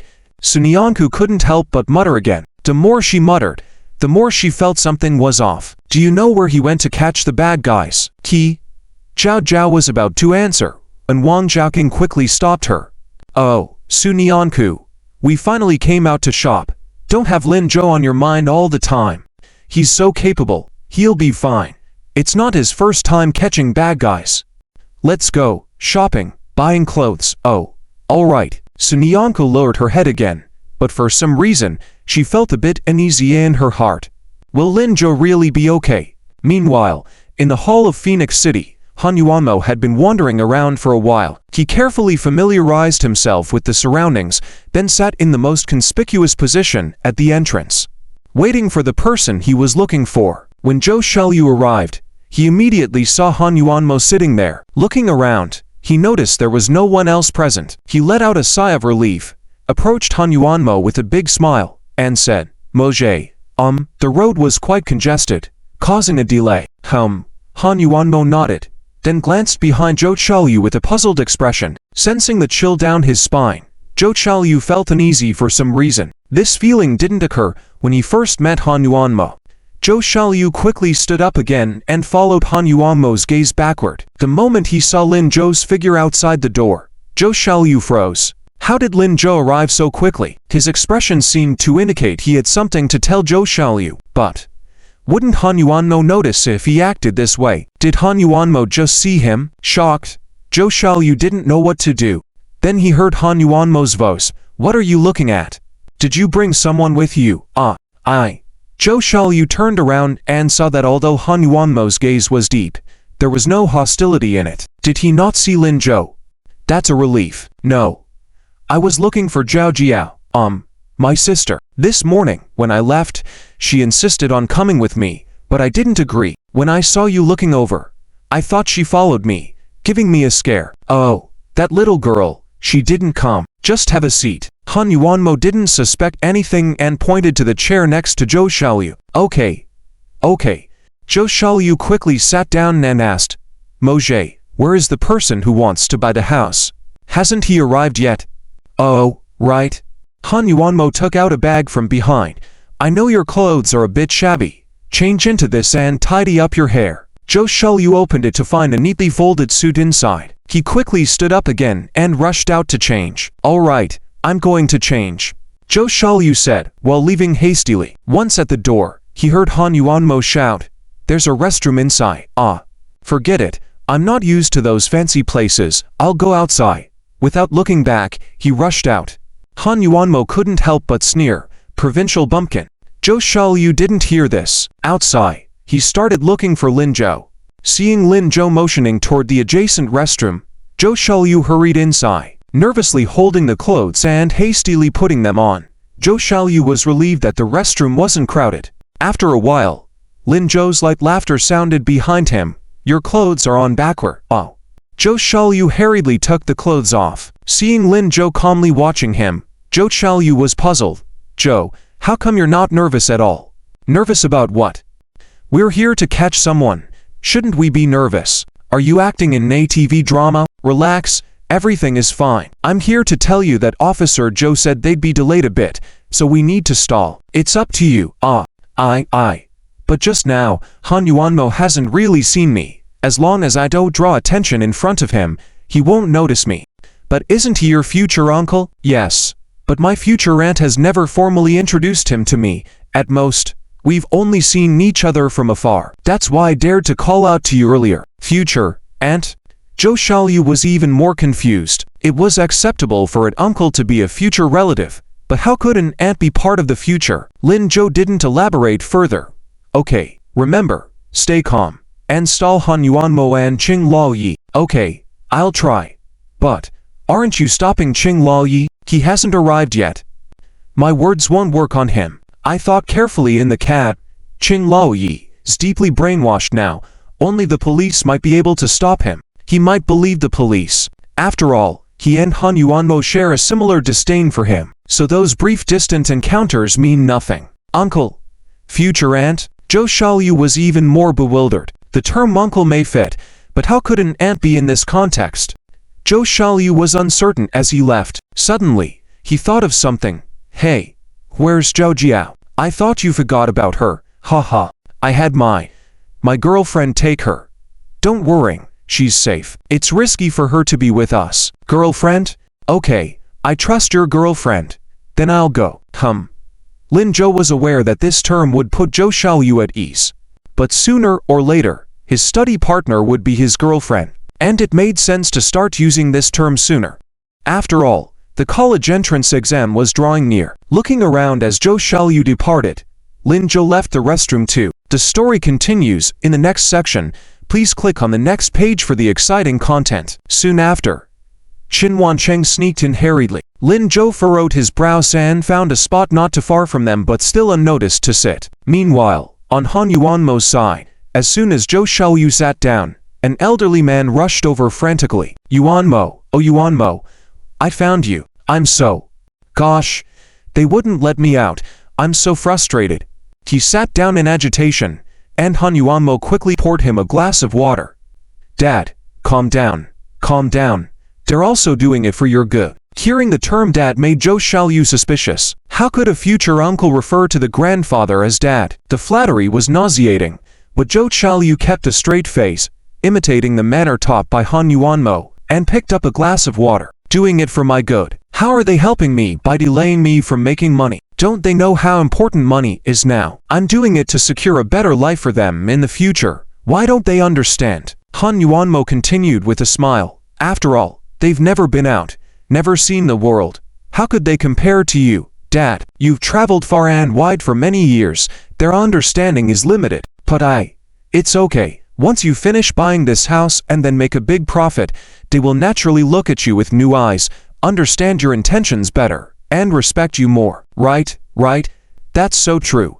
I've really been through a lot. Oh, by the way, where is the manager you made an appointment with? After finishing an episode of a TV drama, Chen Shuyu stretched lazily, glanced at the time.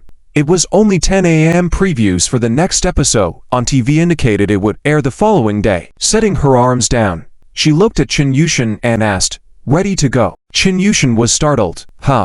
Go where? Didn't we plan to go shopping since there's no drama today? Oh, anxious. Chen Yushin fidgeted with the remote, her mind racing. She had to keep Chen Shuyu home since her brother had said not to go out. So, she had to figure out how to distract her. Oh, right. The Little Swallow just started. I want to watch it too. Which channel is it on? Let me look for it. Chen Yushin hurriedly switched channels. Confused, Chen Shuyu furrowed her brows. Tiantian, why have I never noticed you love watching TV dramas so much before?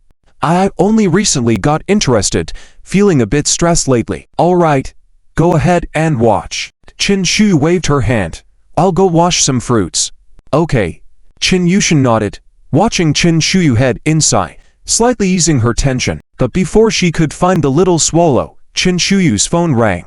Startled, Qin Yushan instinctively reached for the phone. However, Qin Shuyu had already picked it up, giving her a strange look, seeming puzzled. Qin Yushan quickly sat down, awkwardly asking, "Auntie, who is it?" Could it be her brother calling again with new instructions? "It's your grandma." "Oh, okay. You answer it." "Head, you answer." Thinking it was her brother again, Qin Shuyu answered the call, hearing Zi Chunhua's voice. "Shuyu, are you at home?" "Yes. What's up?" "Nothing. I just wanted to ask you if Yuanmo's at home." In this past hour, Zi Chunhua had been anxious. Even though Qin Shulin, Lin Changzheng, and Lin Zhou had gone to look for Han Yuanmo, she still felt uneasy. Being older, Zi Chunhua knew she couldn't be of much help. But since he was family, she couldn't sit still, hence the call to Qin Shuyu to inquire carefully without directly mentioning the issue. Shulin had mentioned before that Shuyu's illness might be related to this, so Zi Chunhua had to be cautious with her words. It was also because of this that, when Shuyu insisted on marrying Han Yuanmo, Zi Chunhua agreed to secretly buy a house for them at Qin Wancheng's request. If Yuanmo turned out to be a fraud, she must wait for confirmation before telling Shuyu, to avoid causing more distress. So, she had to be indirect in asking, "Han Yuanmo?" Qin Shuyu asked back. Sitting on the sofa, Qin Yushan perked her ears nervously, forgetting about the TV. She needed to hear what Grandma had to say about Han Yuanmo. Puzzled, Qin Shuyu replying, "He's not home." "What's the matter?" Zi Chunhua, hearing this, seemed incredulous. Her voice rose significantly. "He's really not home." Even Qin Yushan, not next to the phone, heard her. She quickly looked over. Still feeling perplexed, Qin Shuyu said, "Yes, he's out. Is there something you need to tell him? Should I go look for him?" No, there's nothing. Please don't go look for him. Shuyu, just stay home. Don't go anywhere, okay?" Zi Chunhua couldn't control her emotions, getting more agitated as she spoke. Qin Shuyu, increasingly puzzled, asked, "I had no plans to go look for him." That's good. Is Tyne Tian with you? Let her keep you company. Chat with you more. Don't overthink things, okay?" "Overthink?" Qin Shuyu asked back, still puzzled. Zi Chunhua realized she might have overreacted and hurriedly said, "No, that's not what I mean. I'm just a bit worried about you, Shuyu. If you stay elsewhere, make sure to take care, okay?" "Okay. I understand." "Good. I'll hang up." "Okay." After the call, Qin Shuyu looked puzzledly at Qin Yushan, who had been staring at her. "Where's your TV?" "Huh. I haven't found it yet. My grandma." "What did she say?" "She told me not to go out." "Oh, all right." Qin Yushan muttered, relief. Qin Shuyu gave her a strange look, then walked over and sat next to her, taking the messy remote Qin Yushan was holding. Startled, Qin Yushan said, "Auntie, I haven't found ... Stop looking." "Ow, tell me. Why won't you let me out?" Qin Yushan hesitated, unsure how to respond. "Panicking," she said. "Because of Han Yuanmo?" "Auntie, what's wrong with him?" Qin Shuyu continued, "You never actually liked watching those TV dramas. Your mom told me you hate those superficial romance stories too. Grandma wouldn't call for no reason. So why are you keeping me here? What did Han Yuanmo do? What can't I know about that happened outside?" The story continues. Click next to keep reading for more excitement. Because it was Saturday, the streets of Jiancheng County were bustling with activity. The pedestrian street was even more crowded. Many students were finally able to wear their elaborate and unique outfits. They walked around, browsing various accessory shops. At the entrance of a hair accessory shop, the chubby Wang Jiaqing was standing in front of the mirror, pinning a small pig hair clip into her hair. After finishing, she happily turned around and looked at the two people behind her. Sunyanku, come and see. Does this look good?" However, no one answered her. Sunyanku quietly lowered her head. Her face didn't look very good beneath her thick bangs. Little Zhou Zhaojiao saw this and raised her little head to look at her. After a while, she couldn't help but speak up. "Sister Su, what's wrong with you?" Sunyanku raised her head, forced a smile, and said, "I'm fine. The Wang Jiji was calling you and you didn't hear." "Ow." Sunyanku finally saw that Wang Jiaqing was also looking at her. She smiled again. It looks good." "Is it really good?" Wang Jiaqing frowned. "Sunyanku, you didn't even look at me. What are you thinking about?" I didn't. Stop lying to me. You're thinking about Lin Zhou, right? Ow. Sun Yanku didn't know what to say for a moment, so she just lowered her head again. Wang Zhaoqing immediately sensed her thoughts and came up to her, saying, if you're worried about him, go find him. What are you doing standing here? Don't shopping is not important, let's go. I also want to see what important thing he's up to. I always miss it whenever you do something important. I can't miss it this time. You know, I love gossip. Wang Zhaoqing grabbed Sun Yanku's hand and started walking forward. Sun Yanku was startled. She could only run along with Zhou Zhaojiao, shouting, we'll be disturbing Lin Zhou. We'll just watch from a distance and not bother him. But we also have Zhaojiao with us. It's okay. We can take good care of Zhaojiao over there too, right little girl? Zhou Zhaojiao quickly nodded. Yes, I'm easy to take care of. She also wanted to go find her brother. That's right, let's go. Just as they ran a few steps, Sun Yanku stopped in her tracks. Wait, where did Lin Zhou go? Phoenix City sales office. After asking, Qin Wancheng saw Han Yuanmo pointing to the young man next to him wearing work clothes. He's here. This is Manager Zhou Xiaoyu. Zhou Xiaoyu quickly nodded and smiled. Greeting. Hello, Mr. Qin. Mr. Qin. Seeing this, Qin Wancheng furrowed his brows. So young? Zhou Xiaoyu was about to speak, but Han Yuanmo said, Manager Zhou just looks young, but he's actually 20. Is that so? Yes. Dad, do you still doubt me? I can help you. Huh. I've investigated all these. Oh, right. We definitely trust you. Qin Wancheng then politely greeted Zhou Xiaoyu. Hello, Manager Zhou. How are the houses selling here now? Oh.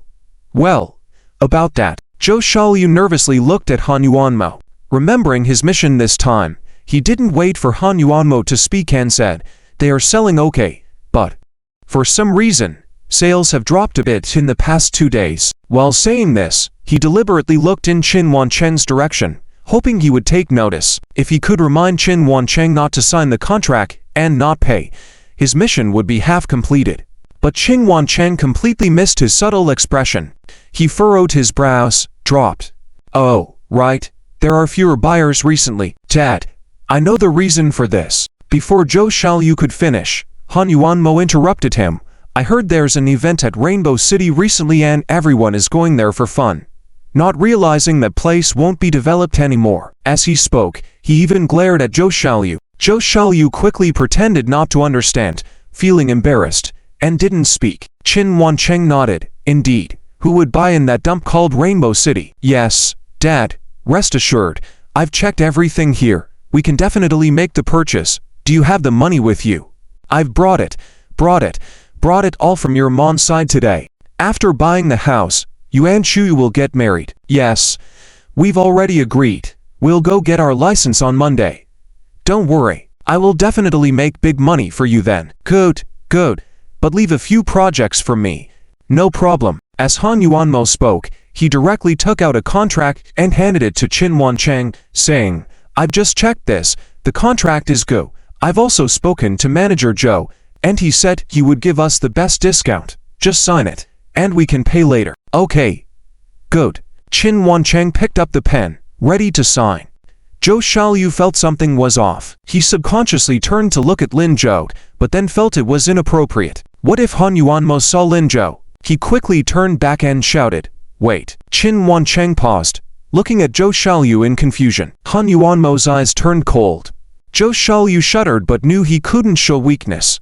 His mind quickly spun, and Han Yuanmo finally found an excuse. He steadied his mind, didn't look at Han Yuanmo's eyes, and said to Qin Wancheng, Mr. Qin, shall I take you to see the model house? Considering they were buying a house, Qin Wancheng should want to see it, and that would be an opportunity to talk to him. Qin Wancheng nodded. Ah, right.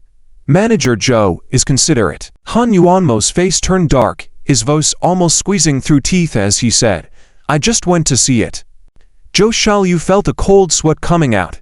After stabilizing his mind, he gritted his teeth. But it's Mr. Qin buying the house, he should see it. It's the process. Qin Wancheng also nodded. Right, since I'm buying, I should go see it. Let's go, Yuanmo. It won't hurt to take another look. no delay. Han Yuanmo had to force a smile and stood up. All right, Dad, if you want to see it, I'll accompany you. Good. Let's go.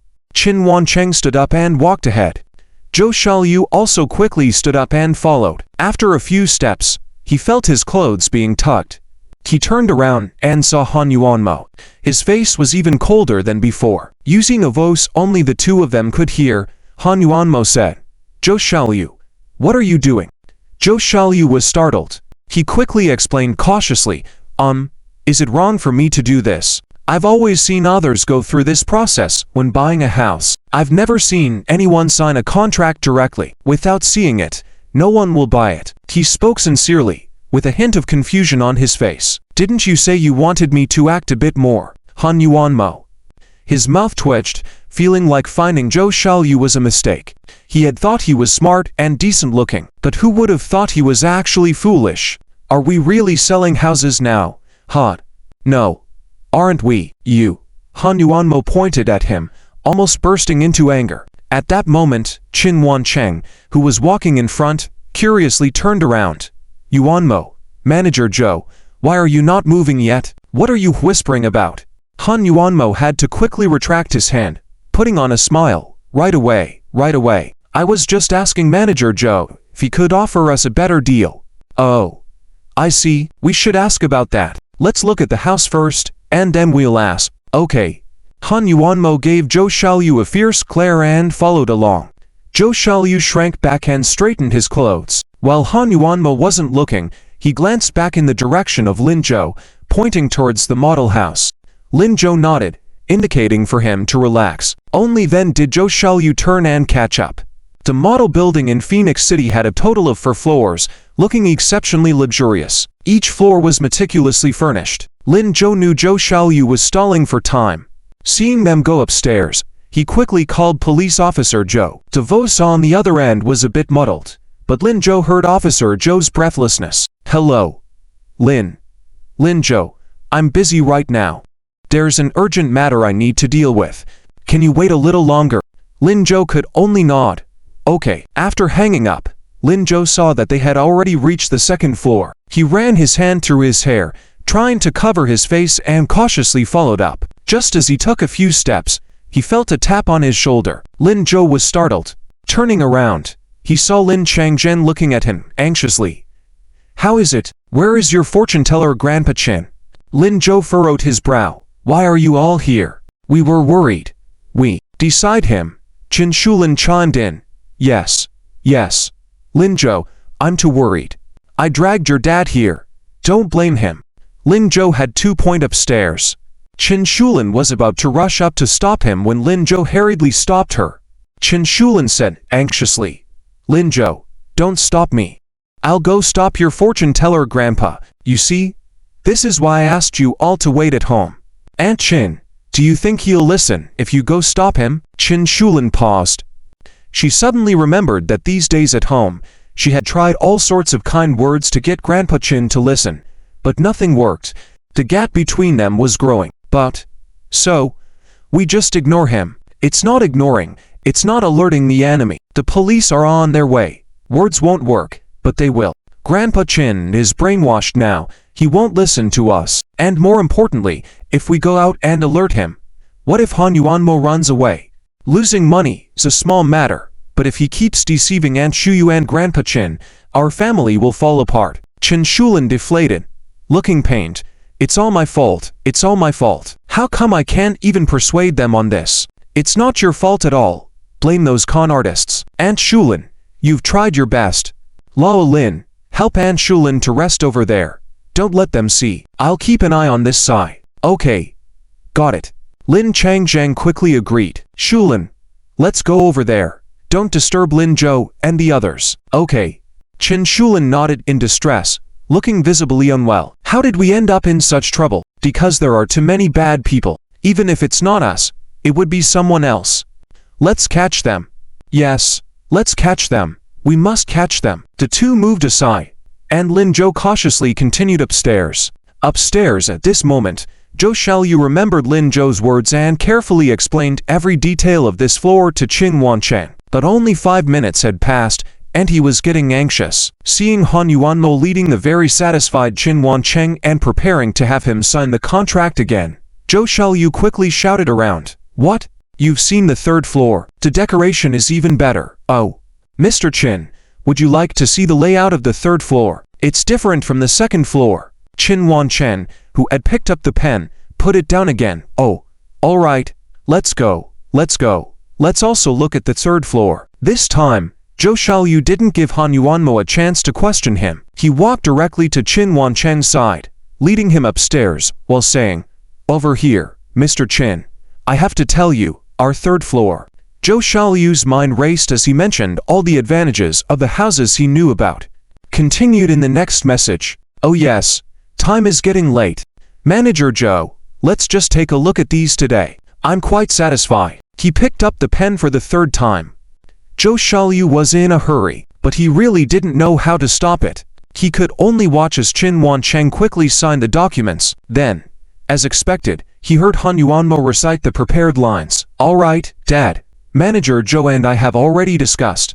He also applied for a discount of 20,000 for us from the higher-ups. You only need to pay 200,000. Okay. That's great." Qin Wanchen listened with excitement. "Shall we go pay now?" "No need." Han Yuanmo stopped Zhou Xiaoyu while gesturing at him to speak. Seeing Zhou Xiaoyu wasn't responding, Han Yuanmo became anxious and had to continue himself. "Dad, Manager Zhou independently applied for a discount of 20,000 for us from the higher-ups. You just need to pay the 200,000, right? Manager Zhou." Zhou Xiaoyu finally came to his senses. Because he hadn't figured out how to respond, he could only nod awkwardly. Han Yuanmo continued, "So, the money can't be transferred to their public account, otherwise the discount will be lost. That's why Manager Zhou found a separate account for us, which belongs to a leader's private account. Once the money is transferred, everything will be smooth sailing." Qin Wanchen listened with some confusion. "Is that so?" "Yes, don't worry. Manager Zhou and our acquaintances. He won't cheat us. Once the money is paid, the house will be considered bought. We'll go back to pack up and take the car. By Monday, I and Shui will have obtained the certificate, and I'll take you to our project. This project is huge, very profitable. You'll earn more than last time." Upon hearing this, Qin Wancheng didn't have time to think and just nodded. Okay, where do we transfer? Let's go. Last time, Han Yuanmo had helped him turn 1,000 into 5,000, quintupling his money. If he could participate in their project this time, he would soon be rich. "All right, I have this. We can transfer directly." Han Yuanmo took out a card reader from the bag he carried. Zhou Xiaoyu was speechless on the spot.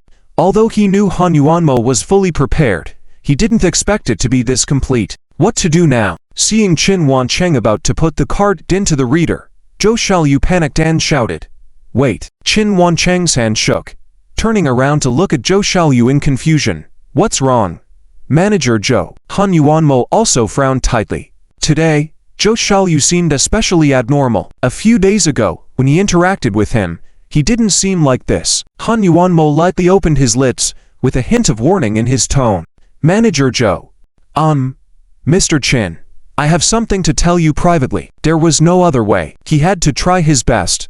Qin Wancheng completely missed the hidden tension between Han Yuanmo and Zhou Xiaoyu. He nodded.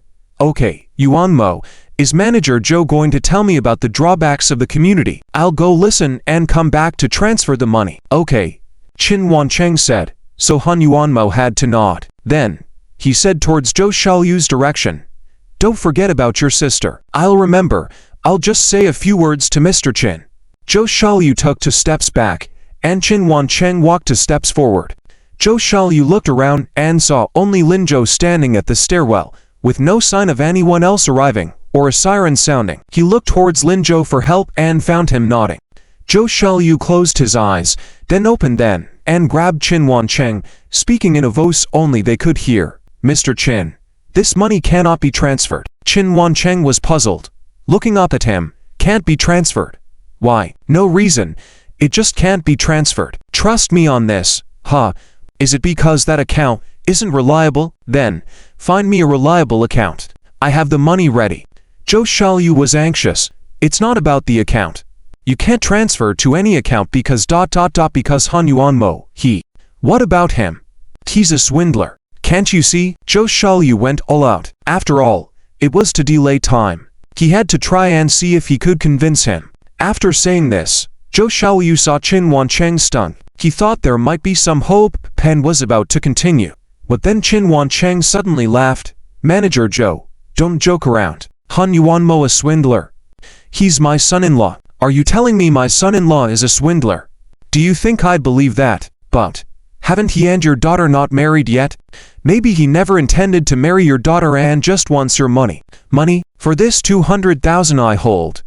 Manager Zhou, you probably don't understand my son-in-law. He has many projects and a lot of money. Zhou Xiaoyu looked puzzled. What projects? Oh.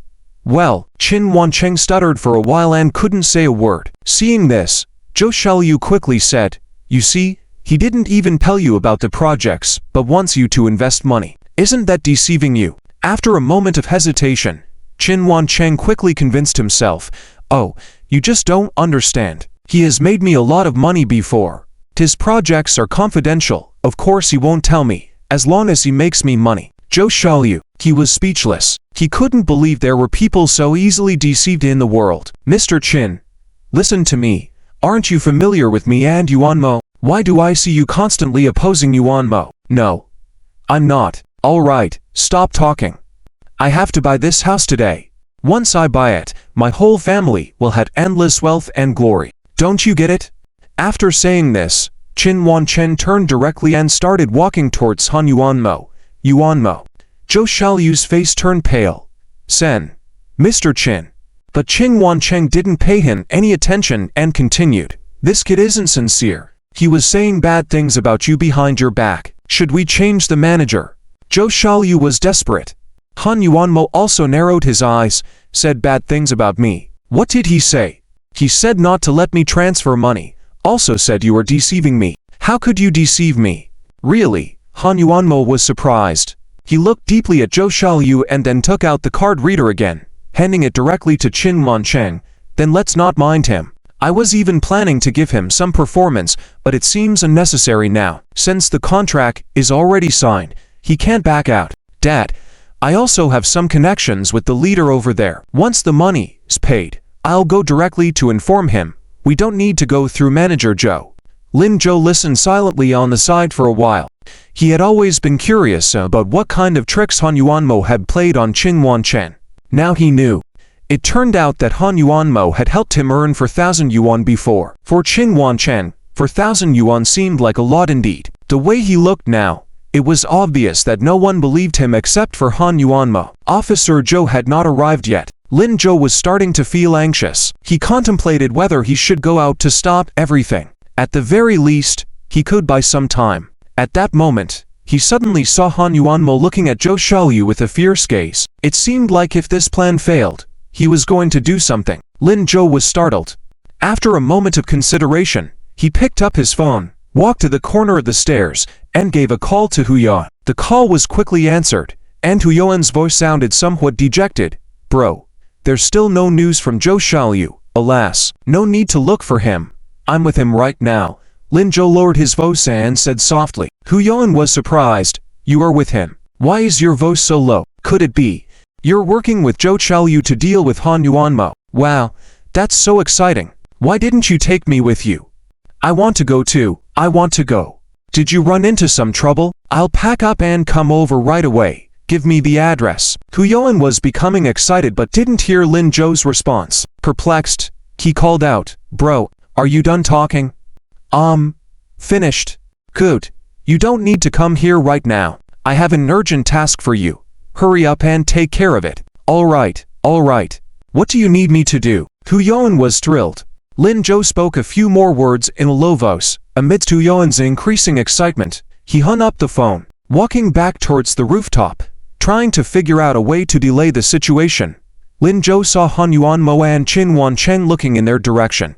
Zhou Xiaoyu stood directly at the staircase entrance, looking dejected. Zhou, I really don't know what to do. Lin Zhou nodded, understanding that Zhou Xiaoyu had done his best. Without further hesitation, he walked out. When Han Yuanmo saw him, he smiled. Who do we have here? Oh, it's you. Lin Zhou. Before Lin Zhou could respond, Han Yuanmo turned his gaze towards Zhou Xiaoyu. So, Manager Zhou, you believed in his words and called me a fraud. Zhou Xiaoyu couldn't help but nudge Lin Zhou behind him. What do you mean, believing in his words? You were a fraud to begin with. When did I become a fraud? Dad, you need to reason with me. I have always wanted to help you make money and never thought about buying a house.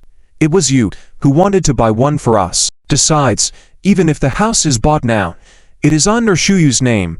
It has nothing to do with me. Qin Wancheng was immersed in his disgust towards Lin Zhou. His expression became even more intense. With his hands behind his back, he took a step forward and said, Yes, I wanted to buy it for them. Yuanmo can help me make big money. So what if I buy them a house? But you, Lin Zhou, why have you always been trying to stop me from buying a house? Your dad and Shulin have been trying to stop me from going out today.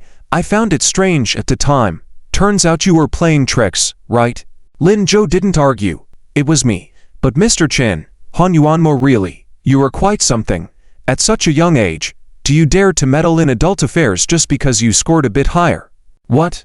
Got rejected by Qingbai and feeling unbalanced, trying to make some money from me. Let me tell you, even if Shulin marries your dad, none of my money belongs to you. Lin Zhou was speechless. Who told him he was rejected by Qingbai? Why did those words get turned around when it reached Qin Wancheng? But he could understand. After all, he was brainwashed, thinking that only Han Yuanmo was right. No. Mr. Qin, listen to me.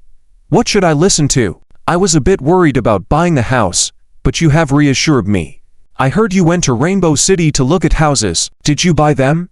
Lin Zhou was taken aback, about to speak when he heard a shocked voice from behind. What? Did you really go to Rainbow City to buy a house? Ziju. It was Lin Changsheng, and behind him was Qin Shulin. She also looked incredulous. Rainbow City, that abandoned area. Ziju, you bought a house. Where did you get the money? Changsheng, did you give him the money? The two of them had been sitting downstairs, waiting and getting more worried as time passed without seeing Lin Zhou. They decided to come and take a look. They never expected to hear such shocking news as soon as they arrived upstairs. Lin Changzhen was completely stunned. I didn't give him any money. I outright told him it was fake. Can't buy it. Ziju. You have no money. How did you actually buy it? Mr. Qin, are you mistaken? Qin Wancheng let out a cold laugh. My old partner works in logistics at Rainbow City. He saw Ziju there that day. He even bought 2 sets. The whole of Rainbow City knew about it that day. Can he deceive me? Shulin, I'm not forcing you. I do hope you live a good life, but can you not stay with someone like him? Even if his dad is good. Having a son like this, what will you do in the future? Don't be silly. Quickly separate from them. Our home will always be your home. The house you bought, you can live as you please. Decide them. Han Yuanmo nodded eagerly.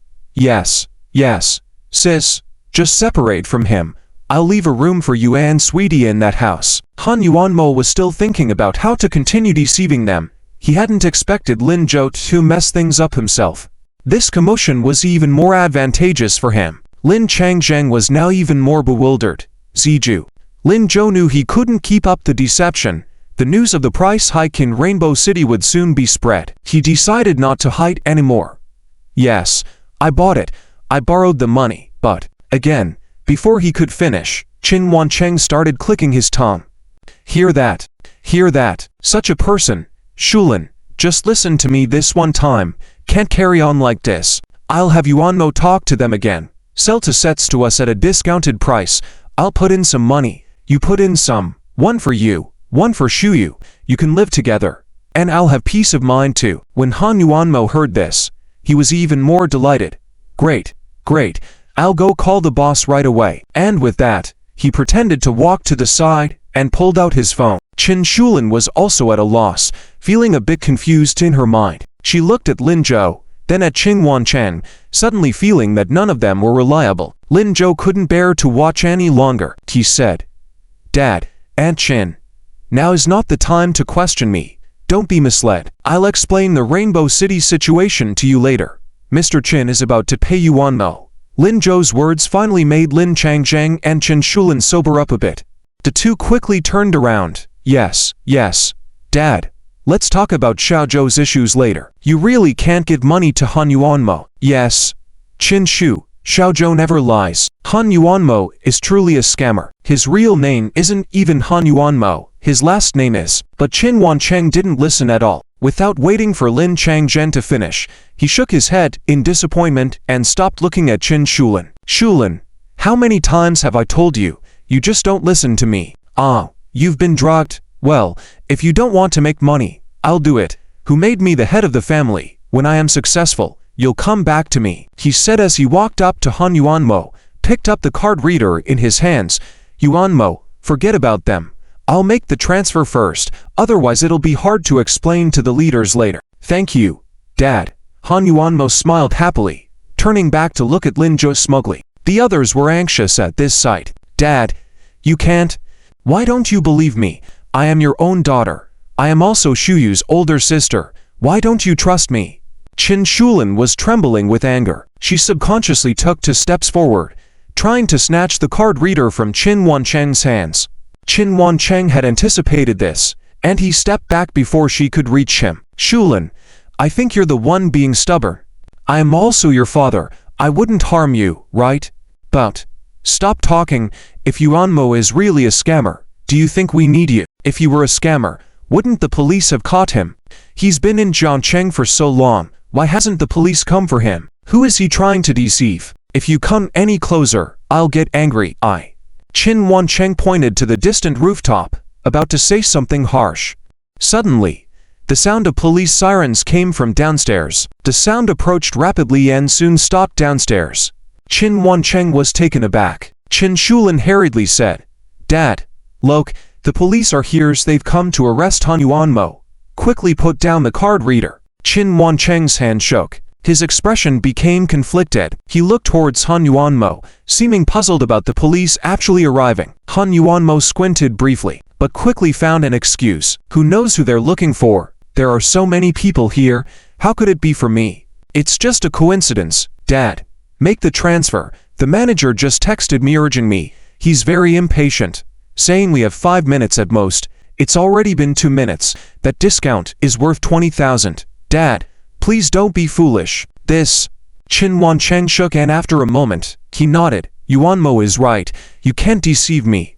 And he immediately inserted his bank card into the card reader. Han Yuanmo hurriedly stood next to him, blocking the view of Lin Zhou and the others, urging, Dad, hurry up, hurry up. After you swipe, I'll call them to enter the system. The house will be yours. Behind him, Qin Shulin and the others shouted in distress, Dad, don't. Uncle Qin. But it was too late. Qin Wancheng had already started entering the password. Lin Zhou frowned slightly. It seemed that Qin Wancheng wouldn't wake up on his own. He was just as stubborn. Lin Zhou was about to step forward to grab the card reader from Qin Wancheng's hand. Suddenly, there was a shout at the stairwell. Don't move. A few police officers came running with their guns. Lin Zhou breathed a sigh of relief. But at this moment, Qin Wancheng had already pressed the last digit. The card reader beeped, indicating the transaction was complete. Qin Shulin was on the verge of madness. She exclaimed in shock and wanted to step forward, but was stopped by Lin Zhou. Han Yuanmo, on the other hand, happily hugged the card reader, his face full of excitement. However, Qin Wancheng was completely stunned at this moment. He didn't notice Han Yuanmo's expression. Instead, he looked at the police officers in disbelief. Suddenly, he had a bad feeling. Police. Here to arrest Han Yuanmo. Officer Zhou's voice came from behind. Lin Zhou turned and saw him, and Officer Li walking towards them. Officer Zhou patted Lin Zhou on the shoulder, said, Well done. Then looked at Han Yuanmo and Qin Wancheng again. Old man, everything Lin Zhou told you is true. Han Yuanmo is a scammer. He wanted to trick you out of your money. But, how? How is that possible? Qin Wancheng couldn't believe his eyes. How is it not possible? His real name is Lu Shishan, from the southwest province. His mother's name is Lu Fenjun. But this person is already dead. You wouldn't have been able to see her tonight even if you went. What? Oh yeah.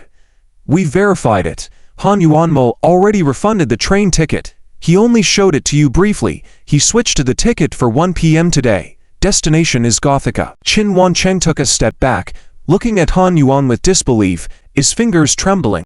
Are they telling the truth? Han Yuanmo couldn't help but laugh. He looked at the police, then at Qin Wancheng. His laughter became more insolent. It's true, but I didn't expect you, Dad. Oh, no. Lord Qin, to be so easy to fool. He lifted the card reader, his hand. Looked at it seriously. You guys are smart, especially you. Lin Zhou, you really impressed me. But it's too late. This money is already in my hands. You can't get it back. Lord Qin, your life's work is mine. Mine. Mine. Isn't that the leader's bank account? Ha ha ha, where did the leader come from? It's mine. Lin Zhou and them have reminded you many times. You don't believe it. Nothing we can do. Han Yuanmo stretched lazily, looking nonchalant. Qin Wancheng was somewhat dumbfounded. But you. Yes, I brought you to make money before. But in fact, that money was from me, to lure this big fish out. I found your contact information from Qin Shuyu, used your guilt and desire to make dig money, and tricked you back, giving you 4,000. Enough. What? Used Shuyu? Then Yuan Shuyu. I never intended to marry her. I was just desperate, needed some cash. Qin Shuyu was easy to fool. Didn't expect that. Like daughter like father. Ha ha ha. Han Yuanmo laughed brazenly. Qin Wancheng was furious. He raised his hand, trying to hit Han Yuanmo, but he was no match for Han Yuanmo's speed. He dodged easily when Qin Wancheng made a move. Qin Wancheng was livid. Running. Where are you running? There are so many police here. You're running. Give me back the money. Dade, can they catch me? Since I dare say these things, naturally I'm not afraid of them. See you, Dad. Han Yuanmo said, as he started running in another direction. Over there was another staircase in the model house, but he was quickly blocked by the police. Han Yuanmo was not in a hurry at all. He turned around and walked towards the edge of the rooftop. As he walked, he shouted loudly below the rooftop, Wang Laos, held. He had planned everything in advance, knowing that Wang Laos would be waiting for him on this side. He was not afraid of these people at all. However, when he reached the edge of the rooftop, there was no sign of Wang Laos. Han Yuanmo was a bit confused. He turned his head in doubt, seeming to try to avoid something. The police officers were calm, as if they had expected this outcome. Han Yuanmo's smile gradually disappeared. He looked at the police officers in disbelief, his face turning grim. Are you going to run? Captain Zhou twirled his baton and looked at him, saying, Do you want to see Wang Laos? Han Yuanmo was taken aback, his voice trembling slightly. What are you? Captain Zhou waved his hand, and soon a man in handcuffs was brought up. He was bald, skinny, and his clothes looked very shabby. There was a prominent scar on his face. Seeing Han Yuanmo, he lowered his head slightly, avoiding looking at him. Han Yuanmo was taken aback once again. Wang Laos, you. Wang Laos didn't say anything, but Captain Zhou quickly provided an answer. We caught a person on that side just now, who committed a robbery in public. Guess what? We happened to catch your accomplice. This delayed us a bit. Fortunately, Lin Zhou was smart enough to follow you, but even without him holding you back, you wouldn't have gotten far. Jiancheng County is not that big. Han Yuanmo, give up the resistance. Han Yuanmo clenched his fists, his face dark, almost grinding his teeth as he shouted. Wang Laos. Wang Laos quickly waved his hand and instinctively stepped back, saying, Don't blame me, Mojie. I just arrived today, and I'm not familiar with the place yet. I was asking for directions when someone took a computer worth over 10,000. Who could bear that? Han Yuanmo was furious at his incompetence and decided to ignore him directly. He glanced at the crowd and smiled. Well done, you guys. You're quite capable too. Officer Li, following behind Captain Zhou, said, I've been chasing you for so long. From Kyoto to Jiancheng County, I didn't expect you to hide so well, making up lies about everything. If it weren't for Lin Zhou's reminder and sending people to investigate, we still wouldn't have caught you. Han Yuanmo smirked and turned his gaze towards Lin Zhou. Do you think that by doing this, you can catch me? Lin Zhou felt a sudden sense of unease. Realizing Han Yuanmo was about to act, he instinctively took a step forward. Realizing it was too late, Han Yuanmo quickly stepped forward, grabbed the bewildered Qin Wancheng, thrust the card machine into his pocket, and took out a knife, pointing it at Qin Wancheng. Don't move. Qin Wancheng trembled. His mind suddenly cleared from the confusion. He struggled haphazardly, his voice tinged with crying. Han Yuanmo, What are you doing? Let go of me. I'm your father. Bullshit. Father, shut up. Han Yuanmo cursed angrily. Qin Wancheng's heart shattered. You said you were going to help me make money. Make what money? I don't even have money myself. Shut up. Han Yuanmo raised the knife in his hand, and Qin Wancheng finally fell silent. He shrank his neck. Meanwhile, Qin Shulin was in a panic. Han Yuanmo, what are you doing? Let go of my dad. You shut up too. Han Yuanmo glared at her fiercely, then looked at Lin Zhou. Do you want to save him? Aren't you smart? You better figure out a way now. Let me go. Get me a car, and then I'll let this old man go. Otherwise, Lin Zhou understood Han Yuanmo's intentions. He narrowed his eyes. Are you sure about this? Don't waste time. Do it quickly, or I'll take this old man down with me. Qin Wancheng shivered all over. He looked as if he was not in control. Almost subconsciously, he started to tremble again. Please, save me. I don't want to die. As he spoke, his eyes rolled over, and he fainted. Qin Shulin saw this scene, and almost went mad. Dad. What's happening to you? Dad. Let go of my dad. Let him go. Han Yuanmo ignored her, firmly holding Qin Wancheng. He shouted, Car. I need a car. If you don't provide a car, be prepared to collect his corpse. As he spoke more and more excitedly, he waved the knife in his hand haphazardly. Captain Zhou had to quickly placate him. Okay, we'll find you a car. Don't get agitated. Calm down. Hearing this, Han Yuanmo finally calmed down for a moment. Seeing this, Captain Zhou cautiously continued, but Mr. Qin seems to have fainted. We need to quickly send him to the hospital, or it could be dangerous. You have to let him go first. Impossible. Han Yuanmo raised the knife in his hand again excitedly. Are you trying to play me? No. I'm not. I'll find you a car and let you leave, but human life is at stake. We'll find someone else to exchange. Since Han Yuanmo would never agree, Lin Zhou took a step forward. Exchange for Mr. Qin. Han Yuanmo was stunned. Who do you want to find? Me. Lin Zhou didn't hesitate. You bring Mr. Qin over, and I'll go as a hostage. Lin Zhou. Captain Zhou shouted in urgency. Lin Zhou gestured to stop him. Mr. Qin's safety is more important right now. However, Han Yuanmo laughed. His laughter became more and more exaggerated, and he seemed to be getting more agitated. You want to come over? Lin Zhou. Do I look like a fool to you? You just turned 18 and are agile. You want to be a hostage with me? Are you trying to play tricks on me again? I don't care what trick you're playing. Now, immediately, do as I say. Lin Zhou was speechless. He never expected that at this moment, Han Yuanmo could still think so clearly. He had indeed planned to exchange himself and try to subdue Han Yuanmo, but now, it seemed impossible. As he was thinking of a new strategy, Lin Zhou suddenly heard a familiar voice behind him. Han Yuanmo, what are you doing? Han Yuanmo, what are you doing? Are you out of your mind? That's my father. You kept saying you want to change. You want to live with me. Is this how you plan to live with me? Let him go. Let him go. Lin Zhou turned his head and saw Qin Shuyu running in quickly. Her cheeks were flushed, and there were beads of sweat on her forehead. She seemed unable to believe what she was seeing. Looking extremely distraught, she was trembling all over. Following behind her was Qin Yushan. She quickly stepped forward to stop Qin Shuyu, who was about to rush past, looking anxious. Aunt, don't rush. Wait for me. Brother, I'm sorry. I couldn't stop Aunt. I didn't let her come, but she didn't listen. Aunt, let's go back, okay? Brother will handle things here. Grandpa will be fine for sure. Although Qin Yushan was also very worried, she held back her panic and tried to pull Qin Shuyu back first. After all, the current Qin Shuyu was emotionally unstable. It would be dangerous for her to stay here.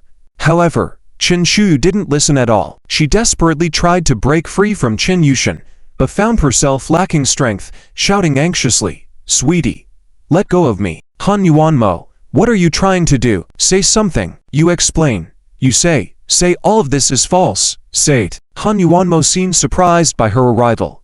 He subconsciously took a step back, looking slightly flustered. However, it was only for a moment as he quickly regained composure, glaring at her fiercely. What are you doing here?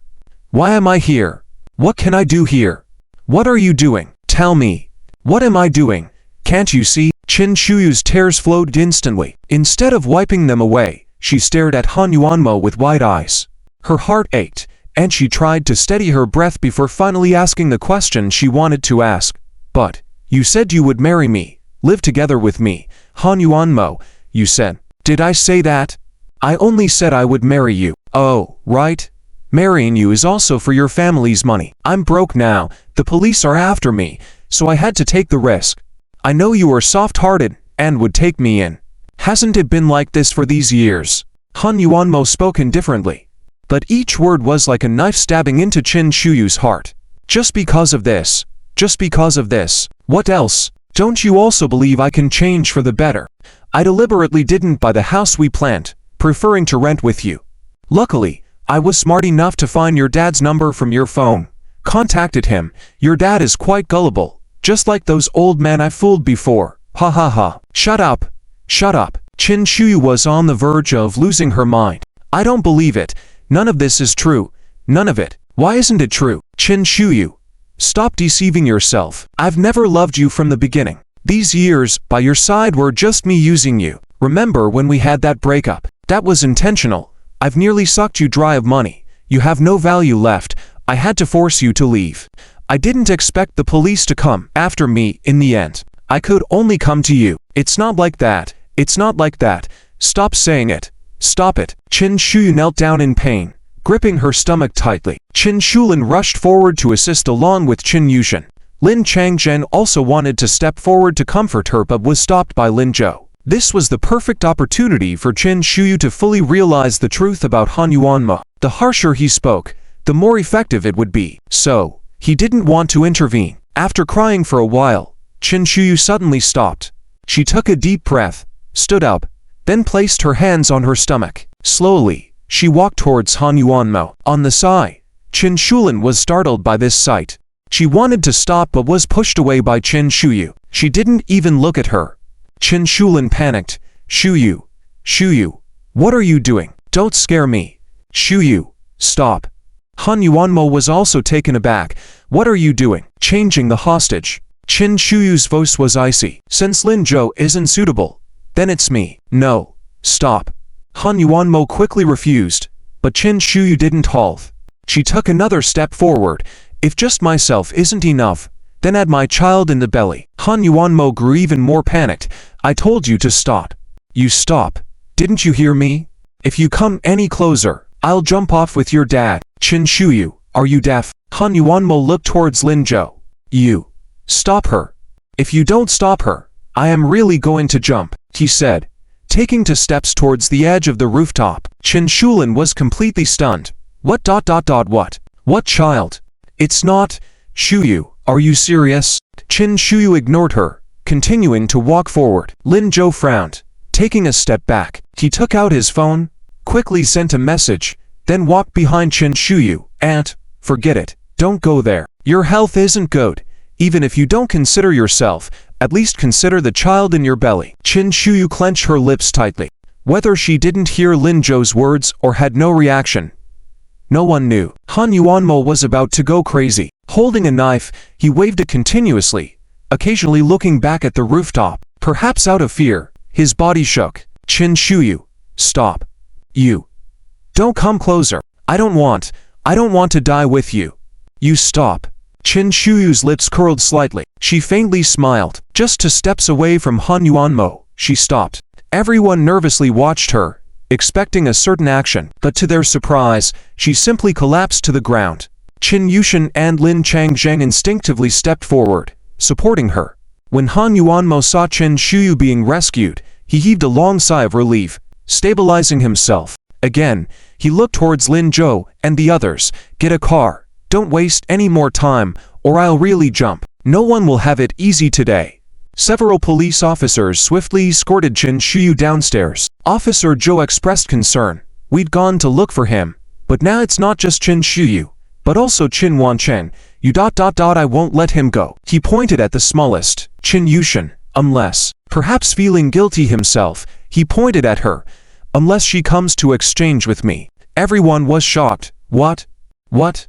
Are you reluctant? She is Qin Wancheng's granddaughter, Qin Shulin's daughter. Your sister Lin Zhou, a student at Jiancheng County High School. Surely you care about her life, right? Let her come. and I'll hand this old man over to you." Qin Yushan, who had not yet recovered from the shock of Qin Shuyu passing out, stood there dumbfounded. She seemed unable to believe her own ears, pointing at herself with a bewildered expression. Me. Yes. You. If you want to save your grandpa, come here. Han Yuanmo waved the knife in his hand and smiled. Being only 15 years old, Qin Yushan shivered at once. She almost instinctively took a step back. Then her whole body started trembling. Qin Shulin had been taken along to take care of Qin Shuyu. Lin Changzheng quickly stepped forward and supported her, saying, "Don't be afraid, Tia." He shielded her with his body, then shouted at Han Yuanmo, "Bullying a child, is that what you do? If you have the guts, come at me instead. I'll take her place." "You can't. I want her. Decide, sir. None of you will be of any use in my hands." "Do you think I'm stupid?" Han Yuanmo sneered, looking again at Qin Yushan. "Girl, if you don't come over here soon, I can't guarantee whether your grandpa will live or die." "No, don't." Qin Yushan shouted and took a step forward anxiously. She wiped away her tears, clenched her fists stubbornly, trying to relax herself a bit. I'll go. Brother. Grandpa. What should I do? Wanting to move forward, but seeing the gleaming knife, Qin Yushan couldn't control herself at all. She crouched down, curled up tightly. I don't want anything to happen to Grandpa, but I don't be afraid." Lin Zhou also crouched down.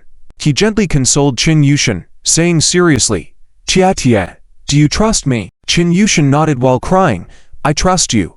I trust brother." "Then go and save Grandpa. Don't worry, brother guarantees that nothing will happen to you." Washington Really? Yes, really. Knowing he couldn't persuade Han Yuanmo, Lin Zhou decided to use another method. Now he had come up with a plan. All he needed was time. Okay. I'll go. Qin Yushan forced herself to stand up. Her legs were shaking, her body still not quite under control. Gritting her teeth, she tried to take a step forward. But before she could move her feet, her legs gave in, and she sat down on the ground. Though she had told herself numerous times not to be afraid, she had failed.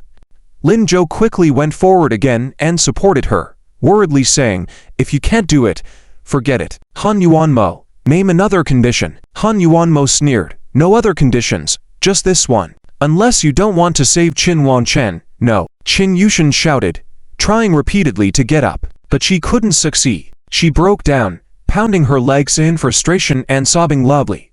"Why am I so useless? I'm completely useless. At this moment, I can't even stand up. Brother, I'm such a waste. What should I do? What about Grandpa? What should I do?" Lin Zhou gently patted her back to comfort her, saying, "Don't worry. I'll think of another way." At this moment, a small voice suddenly came from behind them. "I'll go." Lin Zhou turned around and saw Su Nianku. She was wearing slightly worn jeans with a simple white short-sleeved shirt. Her hair was tied high up, and her bangs and glasses partially obscured her face. But this did not diminish her determined gaze. "Classmate Lin, Zhao Jia Wan Jiaking is watching over. I asked her to take her further away from here. Rest assured." "No. I wanted to say, I'll go. I can do it." Another affirmative statement. Su Nianku didn't give Lin Zhou a chance to react. She came to Qin Yushan's side and squatted down. Gently patting her back, she said, "I saw what happened just now. Tia, you're still young. Let me handle this." "No. Sister. I can do it. No need for you." Qin Yushan struggled again to stand up. However, Su Nianku stopped her. She looked up at Lin Zhou.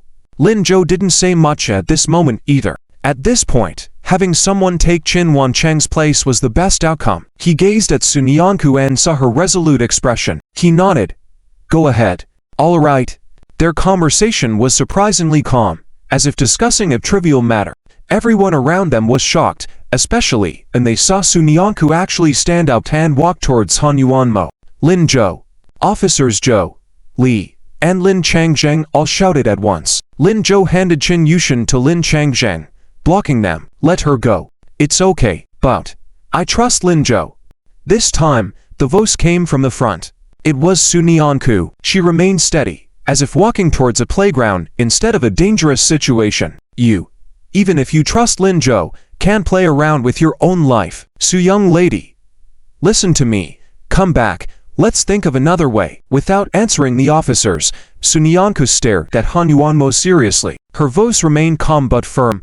I'm no random person. My name is Sunyanku, Lin Zhou's classmate and deskmate. You may not know my name, but you should know there were two people who rejected Qingbai with Lin Zhou. I was one of them. Also, my grades have always been better than Lin Zhou's. Impatiently interrupting her, Han Yuanmo said, Why are you telling me this? I'm telling you this to let you know I'm easier to control than Lin Zhou. I may be weaker and won't resist, but my position in Zhongcheng County is just as important as Lin Zhou's. They care about me, and if something happens to me, the school, the education bureau, and even the police station will be bothered, making things more complicated. So, they will surely agree to your demand. It's more effective than threatening Qin Wancheng. Ow, Han Yuanmo hesitated, feeling unsure. Sunyanku paused and continued. Moreover, Qing Grandpa is now unconscious, and his condition is uncertain. But if he really passes away, you will likely face severe punishment, maybe even death penalty. I guess you don't want to die. So, now, exchanging me for Qin Wancheng is your best choice. Qin Wancheng could not have imagined that a seemingly unremarkable girl would have such a clear understanding of things. She hit the mark on his thoughts every time, and spoke very reasonably. Qin Wancheng was so shocked that he had no reaction, until now. He was already 60 years old and didn't know if there would be any other issues because of this. He wanted to deceive for money, didn't want to harm anyone's life and definitely didn't want to take responsibility for it. That's why he agreed to let Qin Yushin come as a substitute for Qing Wancheng.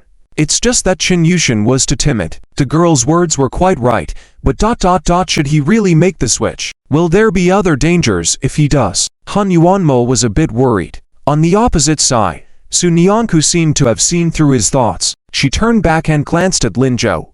When she looked at Qin Wancheng again, her eyes seemed more determined. Moreover, my relationship with Lin Zhou is very good. He cares a lot about me. So, he won't let any harm come to me. You also know that everything that has happened this time is all because of Lin Zhou. You kidnapped me, and all his plans would be ruined. He would be anxious to rescue me and agree to any request from you, which is entirely beneficial for you. As her voice fell, Han Yuanmo was taken aback again. I've heard that the two of you have a good relationship, but he looked in Lin Zhou's direction. Lin Zhou also took a step forward and stood beside Sunyanku, looking at her. His gaze suddenly became affectionate, and his voice softened. What she said is true. She is very important to me, more important than anyone else. I won't let any harm come to her. Right now, we just want to save Qin Laoyi. Han Yuanmo, our goals are the same. Aren't you going to make the switch? When he said this, Han Yuanmo panicked. Then you, come here. Sunyanku nodded and met Lin Zhou's eyes. Suppressing her inner tension, she slowly walked towards Han Yuanmo. The people behind her held their breath. Superintendent Zhou was even more reluctant to watch this scene. He never expected that to this point, this group of adults would need the help of two children. It took him a while to come to his senses. Don't worry, everyone will be fine. Yes, Officer Li echoed. No one answered them. Lin Zhou's gaze remained on Sunyanku. Unseen by anyone, he used his fingertip on the small communicator within his sleeve to type a few words and send them out. Sunyanku had already walked to Han Yuanmo. She stood still, smiled, and said, Let Qin Laoyi go. Han Yuanmo didn't hesitate and raised his knife, pulling her back a step. He signaled the police to take Qin Wancheng away. Don't play trickery. You have 5 minutes to prepare a car, or I will not let this girl go. Do you hear me, Lin Zhou? Yes. Lin Zhou nodded and gestured for Lin Changzheng to take Qin Yushin, leaving the rooftop with Qin Wancheng. He then crossed his arms and casually stood there. Besides the police, himself, and Han Yuanmo and Sunyanku, everyone else had left. It was much quieter now. Seeing this, Han Yuanmo felt puzzled. What are you doing? Didn't I ask you to find a car? Aren't you supposed to go find one?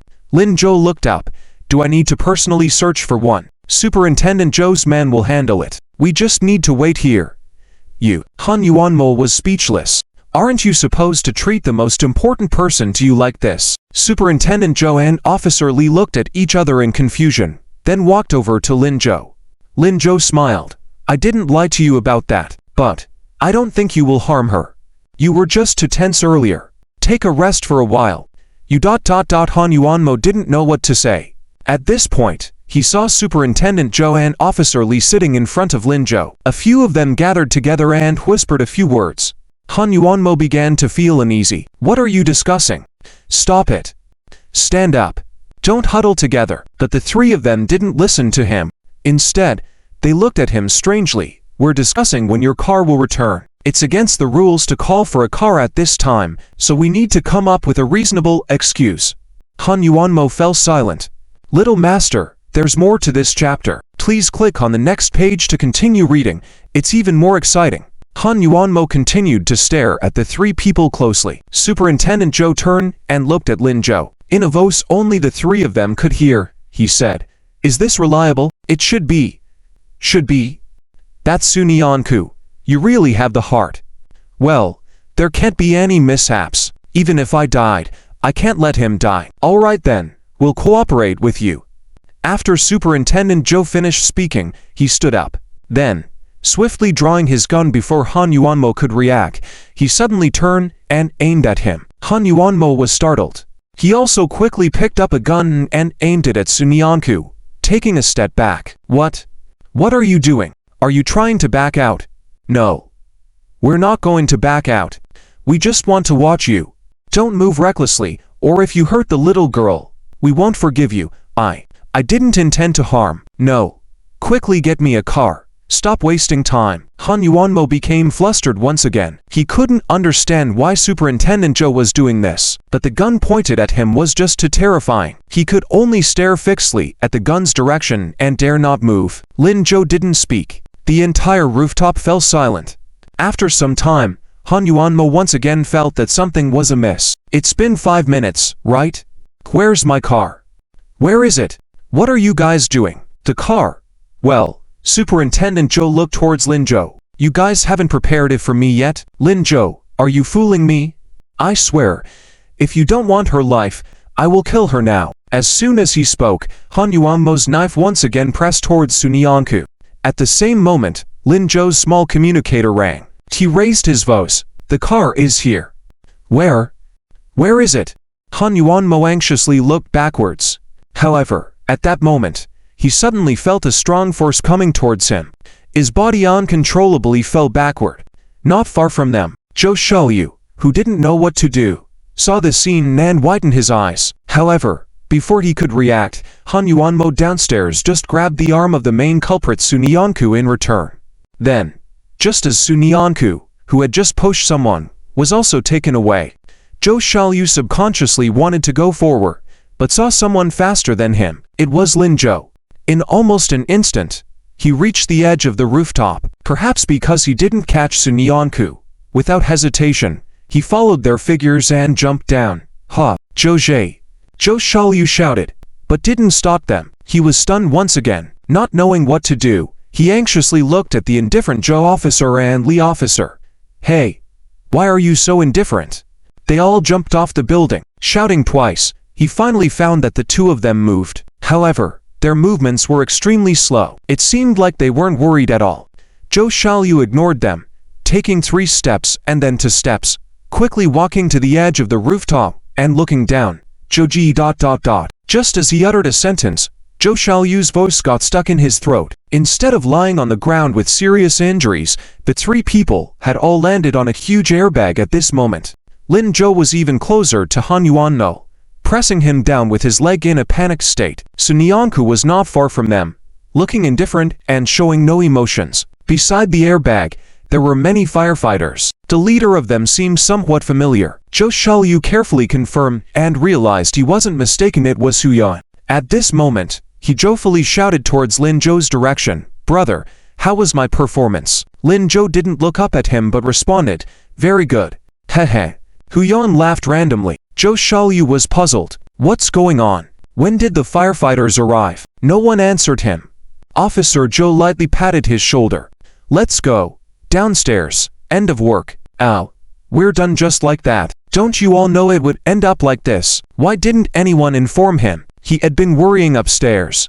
Moreover, when he entered earlier, he didn't see any firefighters. Zhou Xiaoyu followed hesitantly with doubts. Meanwhile, Lin Zhou indicated to the firefighters beside him to help control Han Yuanmo, while he quickly went towards Sunyanku, who was sitting on the ground. Deskmate, are you okay? Sunyanku shook her head, standing up while saying, I'm fine. However, as she said half of the sentence, her legs almost gave out, nearly falling to the ground. Lin Zhou hurried over, supporting her. Deskmate, Sunyanku looked up, forcing a smile. I'm really fine.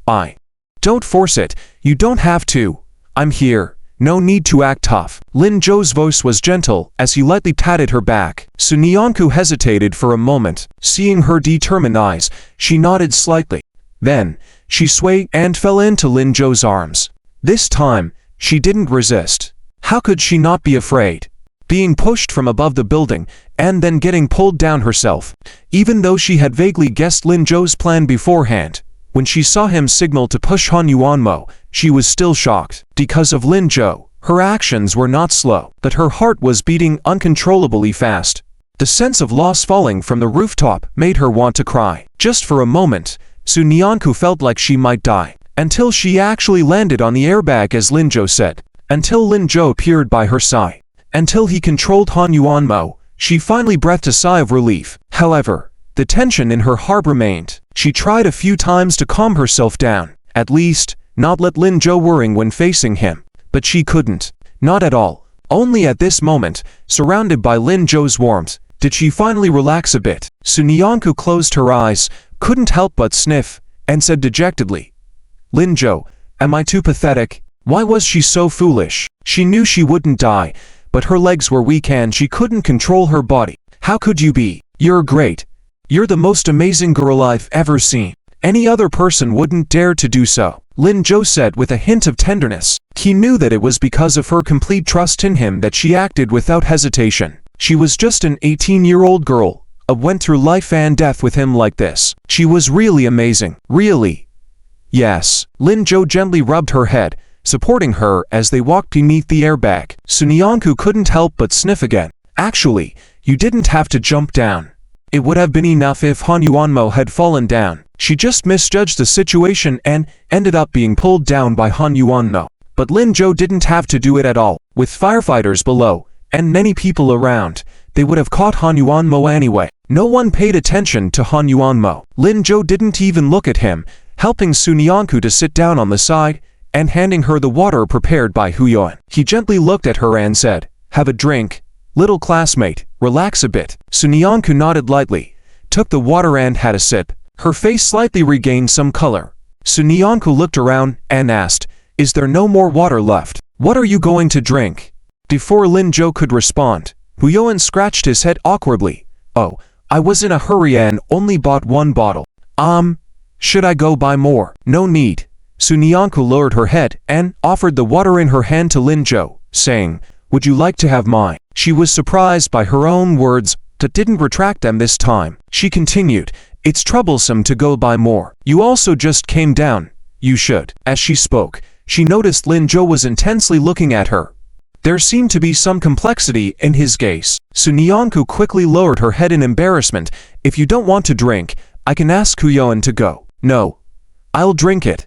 Lin Zhou smiled and took the water without hesitation. He opened it, tilted his head back, and took a deep sip. His movements were smooth and natural, leaving Sunyanku momentarily stunned. Lin Zhou wiped his mouth and handed the water back to Sunyanku, saying, all right, you have the rest. Without hesitation, Sunyanku took the cup.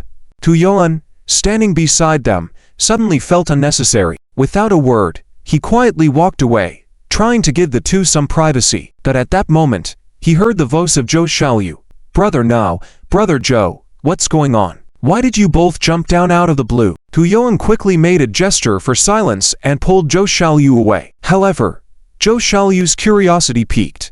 Unaware of Hunao's intentions, he pushed away Huyon's hand and continued, no, Brother Zhou, why did you suddenly jump down? And Brother Now, when did you prepare all of this? Why didn't I notice? Huyon gave Zhou Xiaoyu a look of disbelief. How could I let you know? Do you know how Han Yuanmo was deceived? But ... Zhou Xiaoyu scratched his head sheepishly, realizing he couldn't comprehend the situation. He intended to continue questioning but was forcefully dragged away by Huyon, Stop talking nonsense. Yin Jikyuan is looking for you. Let's go. Huh? I can't see him. I haven't gathered the money yet. Shut up. Huyoan practically dragged Zhou Xiaoyu away. Lin Zhou and Sun Yanku couldn't help but laugh at the scene. It's nice not having to face life and death situations. They had so many fun things and lovely people around them. Hey. Lin Zhou, are you deaf? I'm calling you. Let me go. Let me go. Lin Zhou, you're really a pain. Well, except for Han Yuanmo, who was being led away in handcuffs by Officer Zhou and Officer Li. He was not cooperating at all. Lin Zhou could only stand up helplessly. Sun Yanku quickly tugged at his sleeve. Lin Zhou, it's okay. My legs aren't weak. He's being controlled by Officer Zhou and the others now. He can't do anything to me. Just be careful. Okay. Lin Zhou rubbed Sun Yanku's hair. Don't worry. I'll come find you later and take you home. Take me home. Yes. You're not in a condition to go back to school now, so stay at my place. Exams are coming up. You need to take care of yourself. Mr. Lao Lin and Teacher Liu will kill me if you're not well. Seeing Sun Yanku furrow her brows, Lin Zhou smiled again. Sweetie will be there too. She was scared just now. You two can be together. Oh. Okay. Sun Yanku finally relaxed.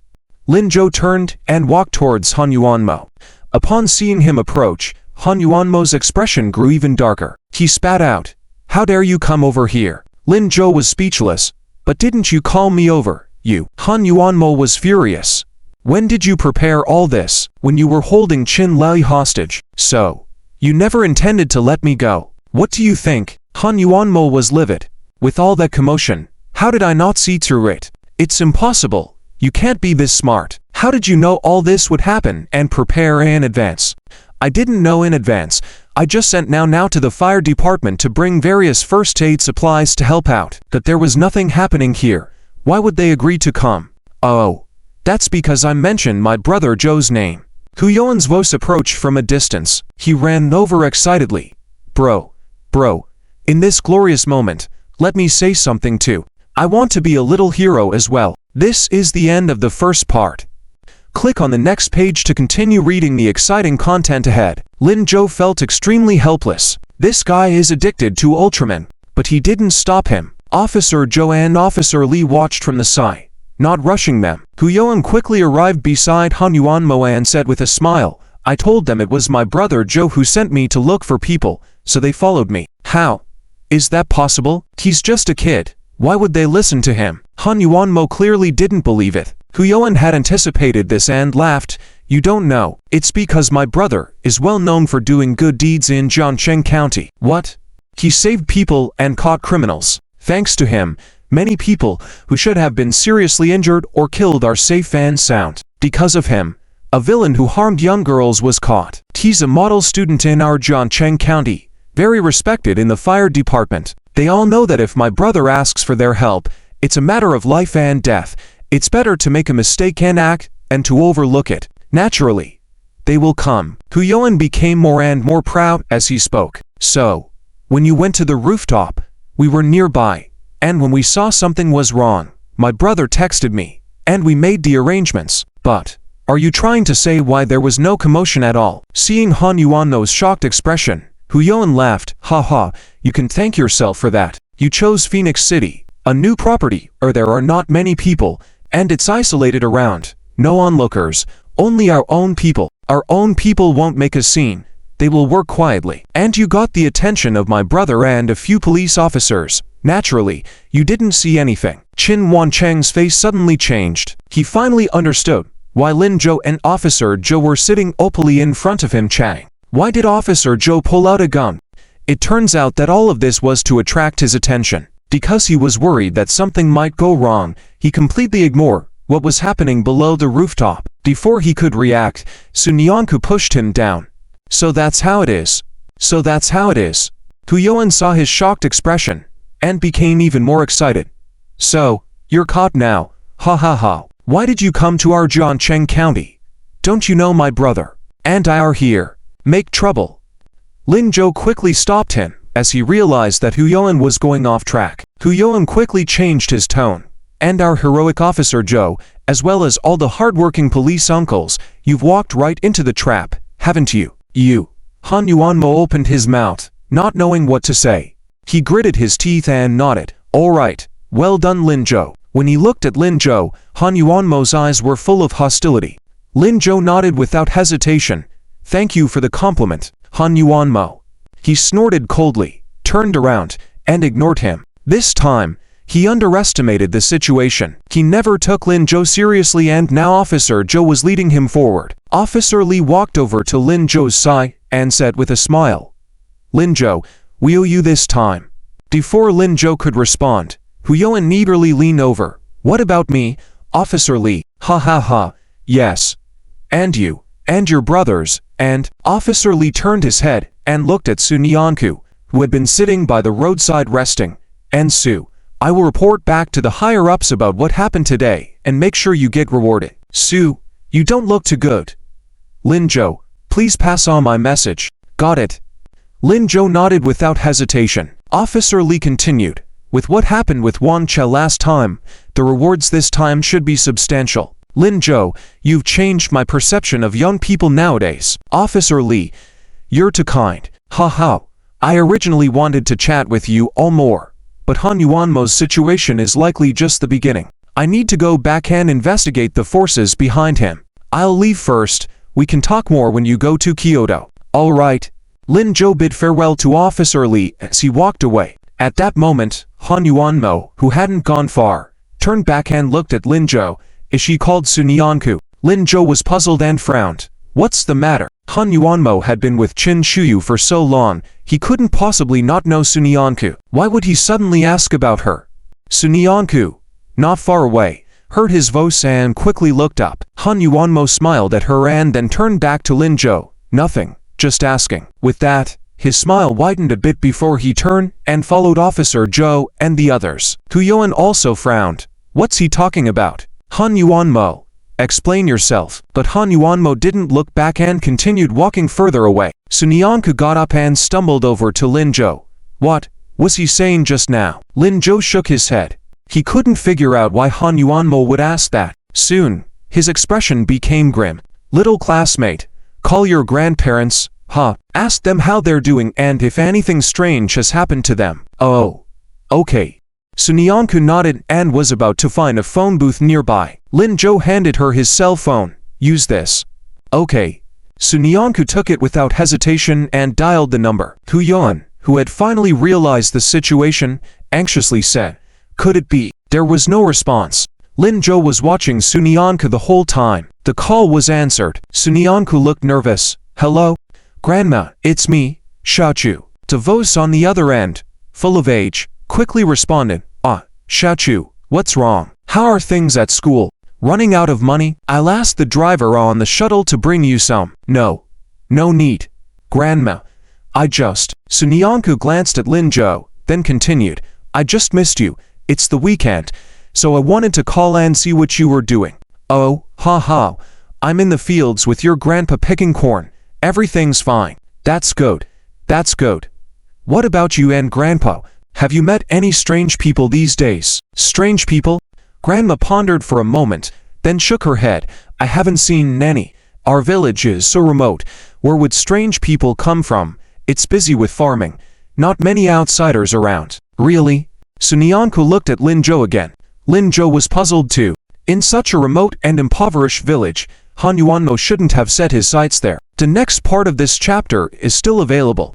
Click on the next page to continue reading. It gets even more exciting. Su Nianku's grandmother seemed to sense that something was wrong and asked, What's wrong, Xiaochu? Is someone bullying you at school, or? No, Grandma, everyone here is very nice to me. No one bullies me. Then, are there other people from outside the school? Xiaochu, even though Grandma is old, she can still protect you. Tell me, who's bullying you? I'll go find them and fight them. No, really. Grandma, no one is bullying me. The school here is different from the previous one. Everyone is very nice to me, including people from outside the school. That's good. So what about this? It's nothing. I just missed you, calling to ask. Oh, okay. Everything is fine at home too.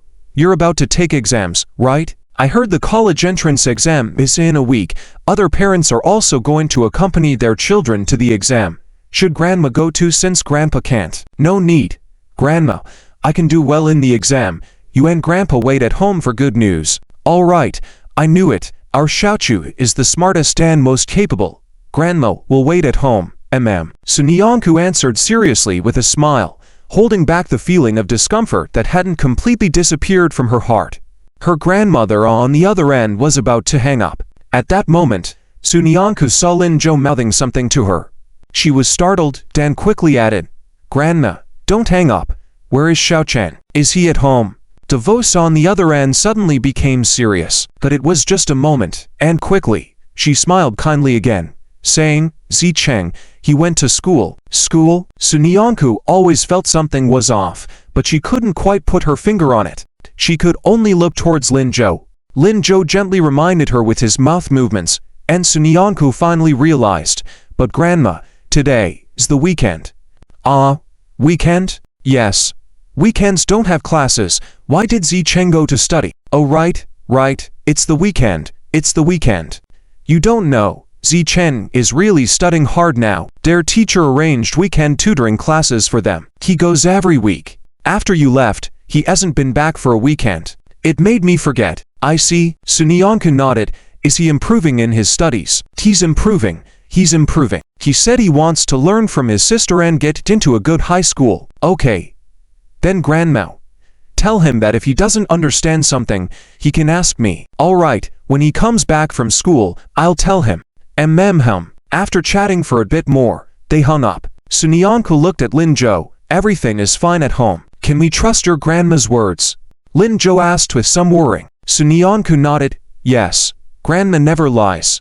That's good, as long as everything's fine. Looks like Han Yuanmo was trying to scare us. Lin Zhou breathed a sigh of relief. Sun Yanku. Lin Zhou, are you both okay? Not far away, Wang Zhaoqing's anxious voice could be heard. Lin Zhou and Sun Yanku turned around and saw her running over with Zhou Zhao in tow. There were 5 beads of sweat on her face. Once she reached them, she exclaimed, I heard you jumped from the rooftop just now. Are you both all right? Any injuries? Zhou Zhao also looked worried. Sun Yanku felt warm in her heart and shook her head. We're fine. We're both okay. That's good. You scared me. As soon as I heard, I started running over here.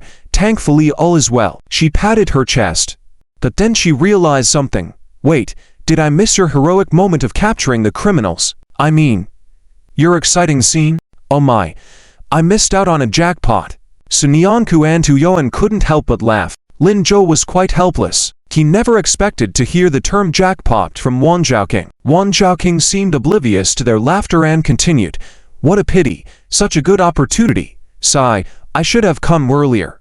Only little Zhou Zhao couldn't help but console her. It's okay, Sister Wang. What's most important is that Su's sister and Lin Zhou are safe. Oh, right. Their safety is more important. Even though she was disappointed, Wang Zhaoqing was still quite happy. After reassuring Wang Zhaoqing, Zhou Zhao looked around and asked in confusion, Lin Zhou, where's my brother? Why don't I see him? He's over. Lin Zhou subconsciously pointed behind him, but he didn't see Zhou Xiaoyu's figure. Hu Yuan next to him smiled and said, Over there. He's there, behind that stone pillar. Everyone followed his direction and, indeed saw Zhou Xiaoyu peeking out from behind a stone pillar.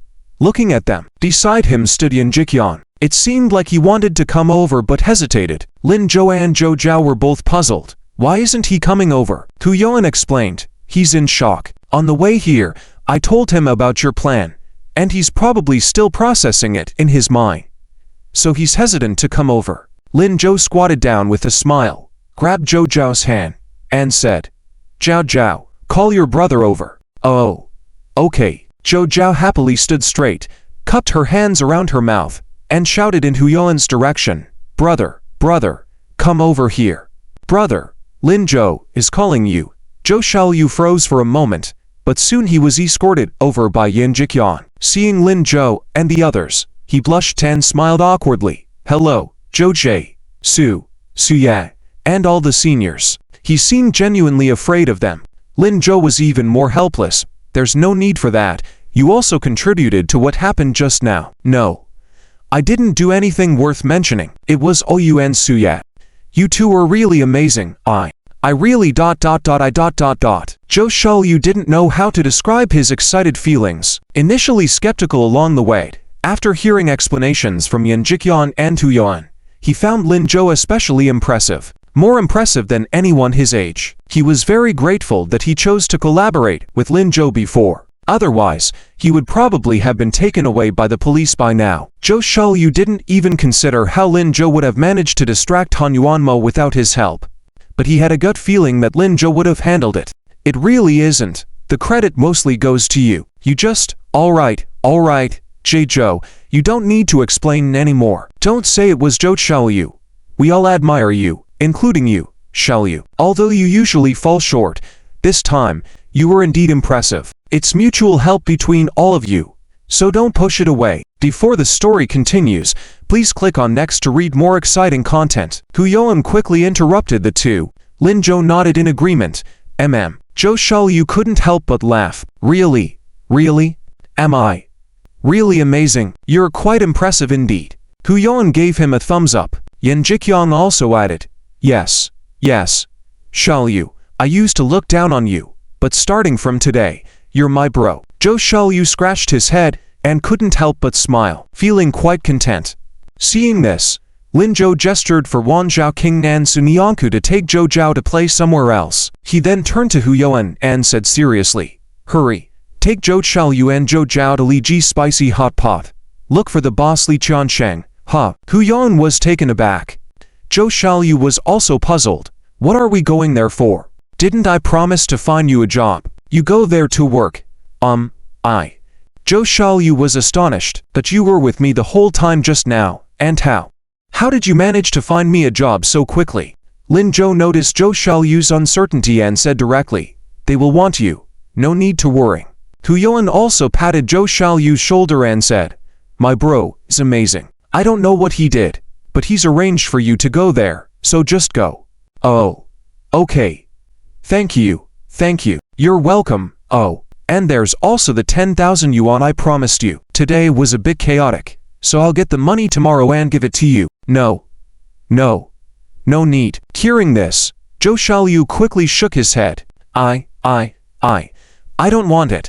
I don't want that money. Brother Zhou, afraid that Lin Zhou would really give it to him, Zhou Xiaoyu continued, After this trip, we can consider ourselves brothers. I am happy to be able to do good deeds with you. Since you've already helped me find a job, don't give me this 10,000 yuan. I want to continue following you in the future. As he spoke, he felt embarrassed and lowered his head. Just now, Lin Zhou let Zhao Zhao leave with the two sisters before saying these things to him. He knew that Lin Zhou was trying to leave a good impression on Zhao Zhao. These details, others would not think of. Zhou Xiaoyu suddenly felt that chasing Han Yuanmo with Lin Zhou was the most correct thing he had ever done in his life. This 10,000 yuan, if it could allow him to follow Lin Zhou, would be absolutely worth it. Lin Zhou smiled helplessly. If I give you this money, you can also follow me in doing things. No, that won't do. I would feel guilty. Maybe I wouldn't be able to sleep at night. Zhou Xiaoyu waved his hand again. Just don't give it to me, otherwise He didn't know how to threaten Lin Zhou to agree to this. After hesitating for a while, he couldn't say a word. Seeing this, Lin Zhou could only nod. Alright, I won't give you the money. Go on, go see Li Xian. Then find a place for Zhou Xiaoyu and Zhou Zhao to stay. I'll cover the first year's rent. Alright. Hu Yuan nodded without hesitation. This greatly frightened Zhou Xiaoyu. No, Brother Zhou. But before he could finish, Hu Yuan slapped him on the head. Stop talking. Do you want to change the decision made by my brother? Let's go see your new job. He put his arm around Zhou Xiaoyu and walked forward. After 2 steps, Hu Yuan noticed that Yan Jiqiang beside was not moving at all. He turned his head and saw Yan Jiqiang staring at Lin Zhou, who was going to find Sunyanku. Hu Yuan frowned. Yan Jiqiang, what are you doing? Let's go. I was thinking, can I also follow Brother Zhou? This is great. Brother Zhou is really good to his brothers. Following me is like following Brother Zhou, isn't it the same? It seems so. Then let's go. Alright, let's go. Yan Jiqiang quickly caught up. Zhou Xiaoyu saw him and lowered his head again. Brother Khan, I might have to wait until next month to return the hundreds of yuan I borrowed from you. Since he didn't take Lin Zhou's money, he naturally had no money to return, so he could only earn it by himself. It's okay. We are all brothers. Next month is fine. Go on. Call that girl Zhao Zhao. Okay, haha. Zhou Xiaoyu quickly smiled, then ran off after picking up Zhou Zhao Zhao. After picking up Zhou Zhao Zhao, they walked forward together. Just as they approached Sunyanku, Lin Zhou took out his pager, sent a text message, then stopped Sunyanku, who was saying goodbye to Zhao Zhao. Classmate. Huh. Sunyanku turned her head. When she saw Lin Zhou, her eyes lit up, but her face was still a little pale. Let's go back to my place first. Sweetie is in the hospital now. She will come back at night. Although she had just agreed to Lin Zhou, Wang Zhaoqing was still by her side. How could he say this in front of Wang Zhaoqing? What if Wang Zhaoqing misunderstood? Sunyanku shook hands, thinking about how to explain to Wang Zhaoqing. Before she could speak, Wang Zhaoqing smiled, then walked ahead. Hey, Zhao Zhao, wait for me. I'll walk with you guys. Sunyanku, I'm going back to school first. I have something to do. She ran faster and faster, not giving Sunyanku a chance to react. Sunyanku was stunned. Then she slowly let go of her tightly held hand and looked towards Lin Zhou. Let's go. Lin Zhou smiled. Okay. They both didn't see it. As they walked side by side, Wang Zhaoqing turned back and smiled as she watched them. Zhou Zhao Zhao, who had been hiding in Zhou Xiaoyu's arms, saw this scene and called out in confusion. Are you looking at Sister Wang? Are we still going? Oh. Yes, we're going. Let's go. Wang Zhaoqing hummed a song happily, walking ahead. Zhou Zhao Zhao was even more puzzled. Sister Wang, why are you laughing? So happy? Well, you see, Wang Zhaoqing pulled Zhou Zhao Zhao down from Zhou Xiaoyu's embrace, held her hand, and walked forward step by step. Zhao Zhao, don't you think Sister Su and Brother Lin's relationship is a bit unusual? She initially wanted to say they were a good match, but changed her words at the last moment. After all, Zhao Zhao was still a child. She didn't want to corrupt her. Little did she know that as soon as she finished speaking, she saw Zhou Zhao Zhao turn back, nod seriously, and say, yes, they are in love, so their relationship must be very different. Wang Zhaoqing was shocked. Brother Lin said that Sister Su is the one he likes, and Sister Su also really likes Brother Lin. Isn't that falling in love? Zhou Zhao Zhao looked confused. I'm waiting to be their flower girl. Faft. Wang Zhaoqing couldn't help but laugh. Did Brother Lin say that? Yeah. Haha, that's great. They should be in love, right? Behind them, Huyan and the others looked at each other. What are Zhao Zhao and that little girl talking about? Why are they so happy? Little Six, aren't you worried? Because they were not close to Wang Zhaoqing. Zhou Xiaoyu and the others purposely took a few steps back. They did not hear the conversation between Zhou Zhao Zhao and Wang Zhaoqing. Zhou Xiaoyu shook his head. Not worried. She's Brother Zhou's friend. She won't lead Zhao Zhao astray. That's true. But why do you look so worried? What are you thinking about? Zhou Xiaoyu remained silent for a moment before saying, do you think Li's spicy hot pot will really hire me? Their story is so popular. What if they're just fooling Brother Zhou? Despite Lin Zhou vouching for him, Zhou Xiaoyu still had some worries. The popularity of Li's spicy hot pot far exceeded that of the fruit stall. There must be many people wanting to work there. How could they choose him, a little kid? Seeing Huyan getting anxious, Zhou Xiaoyu hurriedly continued, I don't doubt Brother Zhou. I just think it would be too troublesome for Brother Zhou in case they decide not to hire me after seeing me. Then, why not go and find out? Meanwhile, at Li's spicy hot pot, Li Qiansheng was busy in the room, but with a worried look on his face. 2 weeks had quickly passed, but there was still no news from Lin Zhou's side. He was thinking, maybe he will have to figure out a solution himself. Just then, Li Xian came running in happily. Dad. Lin Zhou sent a text message. Li Qiansheng quickly put down the spoon in his hand and walked over. What's the situation? What did he say? Did you get the money? No. He said he's opening a new store and might need help, so he'll bring someone over. Oh. Li Qiansheng's eyes dimmed slightly. He knew it. How could it happen so fast? When will the person arrive? He should be here soon. Okay. Then go to the door to welcome him. If he's recommended by Lin Shan, he should be reliable. Okay. Got it.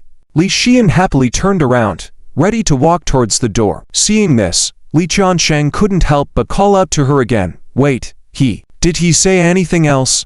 Anything else? No. Nothing. Li Xian blinked mischievously. Li Qiansheng's expression dimmed a bit more. All right, you can go. Okay. Li Xian turned and headed towards the door. Li Qiansheng felt a sense of loss as he picked up the spoon again, feeling particularly heavy-hearted. It seemed like the third store probably wouldn't be able to open, but it's okay. Starting with one is fine, and they can slowly expand later. It's just a pity about such a good location. As he was thinking this, Li Qiansheng suddenly heard Li Xian calling out to him again. By the way, Dad, I suddenly remembered. Lin Zhou also said. Don't worry, you'll have the money in the next few days, and he'll bring it over to you when the time comes. After saying this, Li Xian stuck out her tongue and chuckled. Li Qiansheng was exasperated. You little rascal. Knowing well that he was very worried, she still deliberately didn't say. But really, haha, Dad, I just wanted to let you know, Lin Zhou is really impressive. That's true. He's the one who provided the money for the last two stores. Yes, don't worry, I'm not unreasonable. If these two stores really open successfully, he'll be the big boss of our family, and the profit share will naturally be much more. Haha, that's fine, I'll go. Li Xian left happily. She didn't see Li Qiansheng watching her leave, shaking his head. My poor girl. Not lucky enough for someone like Lin Zhou. When Huyan and the others arrived at Li's spicy hot pot, they happened to see Li Xian bouncing out from inside. Zhou Xiaoyu and Yan Jiqiang couldn't help but exclaim, wow, she's so pretty. Huyan raised his hands and slapped both of their shoulders. What are you guys saying? These two guys, how can they be so frivolous? Li Xian is indeed very pretty, but there are plenty of beautiful women around Brother Zhou. Can they even handle it? The two of them suddenly realized their mistake and quickly apologized. Yes, sorry. Li Xian wasn't offended. It's okay. Just kidding, right? Who's Zhou Xiaoyu? She had heard about Hu Yuan before, and had seen him from afar, so she was quite familiar. He is. Hu Yuan quickly pointed at Zhou Xiaoyu. Zhou Xiaoyu also stepped forward. I'm Zhou Xiaoyu. And Brother Zhou said. He was figuring out how to explain his identity when Li Xian said, I heard him. Come inside with me. Li Xian directly moved aside to make way for him. Zhou Xiaoyu was bewildered. Don't you need to know more about me? No need. If Lin Zhou introduced you, you must be reliable. I trust him. Oh. Zhou Xiaoyu was even more bewildered. After entering the store, Zhou Xiaoyu saw an uncle approaching with a smile. You must be Zhou Xiaoyu, right? Come, Zihan. This is Zhou Xiaoyu, introduced by Lin Zhou. Show him the ropes for now. When our new store opens, let him go over there. Next, Zhou Xiaoyu saw a slightly older sister coming over happily. All right, a friend of Lin Zhou's. Don't worry, I'll take good care of you. Zhou Xiaoyu realized then that he was overthinking it. He was actually worried about not being accepted, but they seemed to trust Lin Zhou so much. Because of Lin Zhou, it seemed they had no guard against him. Thinking this, Zhou Xiaoyu made up his mind. He must work hard. He nodded. Of course, I'll follow your lead. I heard you haven't found a place to stay yet? You don't have to work today. Go find a place to live. Come back for lunch. Li Qiansheng added. Zhou Xiaoyu was overjoyed. Thank you so much. Thank you. You're welcome. Since you're a friend of Lin Zhou's, we're family now. When you start working here, you can bring this little one if she doesn't need to go to school. Li Qiansheng referred to Zhou Zhaojiao. Since she walked in, she had been following closely behind Zhou Xiaoyu. When she heard her own name, she blushed and shuffled backwards. Li Qiansheng chuckled. So shy. Ha ha. So cute. Li Xian also happily squatted down. Yes. I've always wanted such a big little sister. Zhou Xiaoyu, if you don't mind, bring her along to hang out more. Sure. Zhou Xiaoyu was thrilled. Little sis, there's more to this chapter. Please click next to continue reading. It gets more exciting later. What he was most afraid of was being separated from Zhao Jiao. Just now he was thinking about how to tell her that when he starts working, she have to stay home alone. However, they turned out to be so good to him. I'm really thankful. Thank you so much. Haha, just said it and forgot. No need to thank us. Go find a place quickly. There are many affordable apartments in the opposite neighborhood. Go check it out. Okay. Zhou Xiaoyu joyfully carried Zhou Zhaojia out the door. Yan Jiqian and Hu Yuan followed. Once outside, Yan Jiqian looked troubled. Hu Yuan, seeing this, said helplessly, "What? You want to work here too?" "Yes. This atmosphere is just like family. You don't know, brother now, the boss at my workplace is so strict and always wears a gloomy face, wishing I'd work more hours." "All right, when Xiaoyu has no place to go now, and my brother helped a lot, when you do a big favor, then go find my brother." "No problem, hehe." The three adults and one child chatted and laughed as they walked further away. By this time, Lin Zhou had already returned home. Lin Changzheng and Qin Shulin had gone to the hospital together. Only he and Sunyanku were at home. Seeing Sunyanku's face looking a bit off, Lin Zhou quickly poured her a cup of hot water. After she finished drinking, he said, "Classmate, how about taking a nap?" Although he knew it was inappropriate, Sunyanku nodded. She was feeling uncomfortable, especially in her chest. Despite having eased it for a while, the sensation of falling from upstairs still lingered. She didn't understand why Lin Zhou was so calm, and trying to imitate him, she found she couldn't. "Okay, let's go. Over there." Lin Zhou pointed to the guest room. As Sunyanku stood up and walked towards it, her figure suddenly swayed. Lin Zhou quickly supported her, full of worrying. "Are you okay? Do you need to go to the hospital?" "No." Sunyanku shook her head. "I still feel a bit dizzy. I just need to rest for a while." "Okay. If you feel any discomfort, remember to tell me." "Got it." After helping Sunyanku lie down in the guest room and carefully covering her with a blanket, Lin Zhou sat by the bedside without moving. Seeing this, Sunyanku felt a bit nervous. I am here to accompany you. Don't worry, there won't be any danger." Lin Zhou smiled. "Just sleep well, and when you wake up, everything will be fine." Noticing that Lin Zhou did not make any other moves, Sunyanku nodded in reassurance. Feeling sweet in her heart, she closed her eyes and smiled gently. Lin Zhou sat there, watching her. Sunyanku, who had fallen asleep, seemed to have let down all her defenses. The Sunyanku who hadn't fully grown up yet now had a hint of baby fat on her face. Just right. Perhaps because of the warmth of the blanket, her pale complexion now had a faint blush, making people want to pinch her cheeks. She was gradually showing the stunning beauty that was the embryonic form of the person who had saved him in a previous life, just a bit more mature. She looked so beautiful. His little deskmate, as Lin Zhou thought about this, he couldn't help but smile. There seemed to be no emptiness or loneliness from the previous life in his heart. Instead, it was filled with joy. Not knowing how long he had been looking at her, Lin Zhou finally couldn't help but raise his hand, ready to pinch her cute face. It was then his mobile phone rang. Lin Zhou quickly got up and walked outside, gently closing the door behind him to answer the phone. On the other end of the phone, Lin Changzheng's voice came. "Xiao Zhou, where are you?" "I'm at home." "What's wrong, Lao Lin? Shouldn't you be at the hospital?" "Yes, I am at the hospital." "Did Han Yuanmo get caught?" "Yes, Officer Zhou took him away." Lin Zhou briefly explained what had just happened. Lin Changzhen let out a long sigh of relief. "That's great, now we should be able to relax." "Nianku, are you two okay?" "We're fine, she's too tired and fell asleep." "Oh, that's good, that's good." Lin Changzhen nodded, looking hesitant. Lin Zhou sensed that something was wrong. "What's the matter?" Lin Changzhen sighed. "Your Aunt Shuyu. She refuses to cooperate with treatment and insists on leaving the hospital." "What?" "After waking up, she's been like this, crying all the time. I feel her emotions are on the brink of collapsing. Your Aunt Shulin and Grandma are trying to persuade her, but she won't listen no matter what." "Xiao Zhou, you're well experienced. In this situation, what should we do?" Lin Zhou furrowed his brow. "I'll go take a look." No. Just tell me what to do. You take care of Nianku. She must have been quite frightened. She should be fine. I'll just inform her and then go see Aunt Shuyu." "All right then." Lin Changzheng nodded. "I really don't know what to do." "Don't worry, I'll hang up and be there soon." "Okay."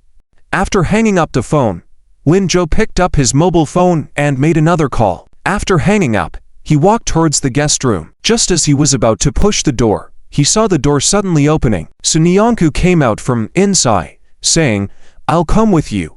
"There's no need. Little deskmate, I'll be back soon. I'm fine. I've rested well, and I want to help Aunt Shuyu," Sunyanku said earnestly, her eyes filled with concern. Seeing this, Lin Zhou had to nod. "All right, but if you feel unwell on the way, we'll stop and rest." "Okay." Sunyanku nodded. Lin Zhou then led her out. The two of them took a car straight to the hospital. When they arrived at the door of Qin Shuyu's ward, Lin Zhou found Lin Changjeng pacing anxiously back and forth at the door. The room was empty. Lin Zhou was puzzled. "Dad, what's going on?" Lin Changjeng hurried over. "Oh, Xiaozhou, you're here. Your Aunt Shuyu has run away." "Run away? Where did she go?" "Right in front of the hospital, there's a bridge. The blue and white bridge." "Yes, the blue and white bridge. Your Aunt Shulin and Sweetie are chasing her, along with the doctor you called. Your grandma is upstairs taking care of your grandpa." I. Lin Changjang's words were incoherent, but Lin Zhou understood. He turned and ran outside. Sun Yanku quickly caught up. Seeing this, Lin Changjang became even more anxious. "Wait, will you all wait for me? Slow down." The three of them ran faster and faster. About 3 minutes later, Lin Zhou saw Qin Shuyu standing on the blue and white bridge. She stood there alone, looking lonely. About 20 meters behind her, there was a crowd of people, including Qin Shulin and Qin Yushan. Qin Yushan was already crying, screaming heartbreakingly, Aunt, don't do this. Why are you doing this? Aunt, please come back." Qin Shulin was also at a loss. Someone had already called the police, but the police had not arrived yet. Faced with the loud cries of the people, Qin Shuyu hadn't turned back once. Lin Zhou quickly went to Qin Yushan's side. He reached out to comfort her. Qin Yushan started crying even more loudly. "What do we do? Brother, what do we do? Aunt, she. Don't cry for now, let me think of a solution." Lin Zhou looked at Shen Shiki beside him. Shen Shiki shook his head. "I came over as soon as I received your call. I tried to calm her down, but it didn't work. She seems to have collapsed the last defense in her heart. I've had patients in the past in similar situations. Once the final thread of concern breaks, they don't want to live anymore. What do we do then? Is there a solution? Perhaps someone can step into her mind, have a good conversation with her, and reignite her hope for life." Like this, Lin Zhou pondered for a moment, about to ask something when he suddenly noticed Sun Yanku, who had been following him, was walking towards Qin Shuyu. She had already walked to the middle of the bridge. Lin Zhou was stunned. "Deskmate. No. Don't die." Sun Yanku didn't hear him at all. She walked forward muttering, "Don't die. Don't jump. Please, don't jump." As if trying to hold onto something, she reached out her hand. Her voice gradually increased. "Don't die. You still have family waiting for you. They are all waiting for you. Don't. You have your child. Don't die. As she said this, she suddenly lowered her voice. Seeing Qin Shuyu turn her head, she softly said, "Don't die. Okay? Little deskmate." Lin Zhou had never seen Sun Yanku like this before. She seemed to be consumed by some kind of obsession, completely ignoring everything else. In her eyes, there was Qin Shuyu, yet it seemed not to be her. Lin Zhou wasn't sure who she was calling for, but Lin Zhou knew something was off about her.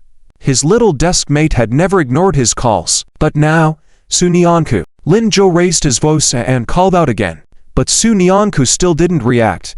Slowly, step by step, she walked towards Qin Shuyu. Qin Shuyu tilted her head, looking at her seriously. She didn't understand why Sun Yanku was calling her or why she was coming closer. Unable to hold back, she shouted, "Sun Yanku, what are you doing? Don't come over." This shout finally made Sun Yanku somewhat clear-headed. She paused for a moment, turned to look in Lin Zhou's direction, seeming to finally realize the situation. Her expression showed signs of panic. Seeing this, Lin Zhou quickly shouted, "Little deskmate, come back." But Sun Yanku didn't move. After a brief moment of panic, she smiled towards Lin Zhou, then pointed to her own stomach and then to Qin Shuyu. Lin Zhou was puzzled. Though he didn't understand what Sun Yanku intended to do, he quickly realized her meaning. Nodding, Sun Yanku made a reassuring gesture and then turned around. She looked at Qin Shuyu with determination once again. This time, her voice was unusually calm. "Teacher Qin, don't jump. Think of your child. Qin Shuyu was confused. Her tears started flowing uncontrollably, trying to suppress her emotions by holding her stomach tightly. But she couldn't. Sun Yanku was getting anxious. "Teacher Qin, no." Suddenly, Qin Shuyu yelled, her suppressed cries turning into loud wails. "No one wants him to live. Not even his father wants him. What use is he? What use? I might as well take him with me. Yes, together die. As long as we die, everything will end, and everything ends. Qin Shuyu muttered and moved towards the bridge railing again. Nearby, Qin Shulin panicked. She shouted, about to rush over. Shuyu, don't. Who doesn't want him? You have us. We're all here. Shuyu. Next to her, Qin Yushin also started sobbing. Yes, Andy. We're here too. We can help take care of your baby. Will you come back? Shut up. Shut up. Qin Shuyu yelled hysterically. She seemed to not hear any sound, completely lost in her own obsession. You all lied to me. You all lied to me. I brought him into this world, so I will take him away. Yes. Take him away. With those words, Qin Shuyu moved aside again. Chaos erupted around her. Lin Zhou squinted, considering the possibility of jumping with Qin Shuyu and rescuing her. But then, he suddenly heard Sun Yanku, who had been gentle and frail all along, suddenly shouted, "But have you asked for his opinion?" This sentence finally made Qin Shuyu briefly quiet down. Sun Yanku tightened her grip and shouted again, "But, Qin Shuyu, have you asked a child's opinion?" The surrounding noise gradually stopped. Everyone nervously watched Sun Yanku. Lin Zhou noticed a strange feeling emanating from her. She seemed very sad. What was wrong with his little deskmate? But this was not the time for such questions. Qin Shuyu also began to come to her senses, looking puzzled at Sun Yanku. His opinion? You never asked, did you? Sun Yanku suddenly smiled, gradually clenching her hand, her body starting to tremble slightly. Though she seemed to be smiling, her voice was so desolate. You never asked him. You never asked if he wanted to come to this world, if he wanted to see this world, if he wanted parents like you to bring him here. And then, you decide to take him away before he even opens his eyes to see this world. Why are you so selfish? Perhaps recalling great sorrow, Sun Yanku took a deep breath, her voice turning colder. You don't deserve to be a mother. With that, she gradually regained her composure. She ignored Qin Shuyu and walked towards the crowd. People around panicked. What are you doing, young girl? How can you say that? Which parent doesn't wish for their child's well-being? This is a last resort. Can't you understand that? Don't leave. You're the only one close to her. Try to stop her. If you leave, what if she jumps? The discussion grew louder, but Sun Yanku didn't stop. She closed her eyes and walked step by step towards Lin Zhou's direction. She reached his side without stopping and continued forward, moving beyond the crowd. People became more frantic. No. Young girl. That girl on the bridge. Wait. Don't jump. Huh. Wait. She. Look at her.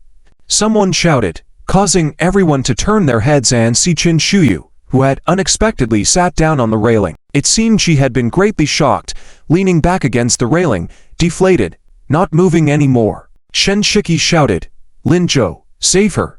Lin Zhou had already figured that out. He and Shen Shiki quickly approached. Before the others could react, they grabbed Qin Shuyu and pulled her back. Simultaneously, hospital doctors hurried over, moving her to a safe place for a quick checkup. With the coordinated efforts of the doctors, Shen Shiki injected a sedative. Qin Shuyu finally calmed down. Qin Shulin and Qin Yushin hurried over, holding her hands. Auntie, Shuyu, are you okay? Qin Shuyu's mind was somewhat confused and she was on the verge of passing out. She tried to say something, but nothing came out. She closed her eyes, opened them again. Unfortunately, after a few attempts, she couldn't speak and eventually fell asleep. A group of people escorted Qin Shuyu back to the hospital in a mighty procession. The onlookers gradually dispersed. Shen Shiki saw that Lin Zhou had not moved and walked up to him, patting his shoulder. What are you looking at? Let's go. No, you should go to the hospital first. Please, Dr. Shen, Lin Zhou replied. Huh? What are you up to? Before Shen Shiki could finish speaking, Lin Zhou headed off in a certain direction. Perplexed, Shen Shiki followed his gaze and saw a lonely girl squatting in a corner. Clutching herself tightly, motionless, it was Sun Yanku. Shen Shiki suddenly understood Lin Zhou's intention and did not stop him. All right, I got it. Don't worry, leave Qin Shuyu to me. Lin Zhou didn't look back, just made a simple hum. His eyes never left the small figure in the corner. His mind was in turmoil. What's wrong with her? What has she encountered? Why is she so sad? Walking right up to her, Lin Zhou finally stopped behind her. He crouched down, sat beside her, and softly called out, Deskmate. Before he could even finish his sentence, Sun Yanku suddenly pounced on him. Caught off guard, Lin Zhou didn't know how to react. It was the first time the usually passive deskmate had been so proactive. Even though he should have been happy, Lin Zhou couldn't muster any joy for some reason. He had a sense that Sunyanku was trembling. Despite holding on to him, her frail body couldn't help but shake. Unable to see her face because she was burying it in his chest, Lin Zhou knew she was deeply saddened. Though he didn't know why, countless words lingered on the tip of his tongue, but in the end, Lin Zhou refrained from saying anything. He lifted his arm and hugged her close. Gently patting her back, he spoke softly, "It's okay, I'm here. Don't be afraid, I'm here. Deskmate, I'll always be by your side. No matter what. Always, always, right here." Perhaps hearing his words, Sunyanku's trembling eased slightly. However, she didn't lift her head, remaining still beside Lin Zhou. It was unclear how much time passed. Lin Zhou only knew that cars passed by one after another. The clock in a distant high-rise chimed on the hour. Only then did the person in his arms raise her head. Without shedding tears, shouting, or explaining, she simply straightened her clothes and hair, then looked at Lin Zhou. "Let's go." Lin Zhou understood that she had no intention of explaining further and didn't press the matter. "Where to?" "To the hospital, to check on Teacher Chin. She may have woken up by now." "Okay." Lin Zhou nodded. Sunyanku stood up and walked ahead. Lin Zhou silently followed her, maintaining a half-step distance behind her. This way, he could protect her no matter what happened. Finally arriving at the hospital room's door, Sunyanku stopped. Shen Shiki saw the two of them and halted their steps, looking at Lin Zhou. "Is everything all right?" "Yes, it's fine. Aunt Shuyu, she's still sleeping. Your father, sister, and mother are resting in the adjacent room. They were exhausted just now." "That's good. Thank you, Dr. Shen." "It's no trouble, it's my duty." Just as they finished speaking, they heard Aunt Chin Shuyu coughing inside the ward. Lin Zhou was taken aback and quickly went to the door. Indeed, Aunt Chin Shuyu had woken up, trying to sit up. Lin Zhou rushed to her side, ready to assist her, but Sunyanku was faster. She had already reached Aunt Chin Shuyu's ward and supported her. "Teacher Chin."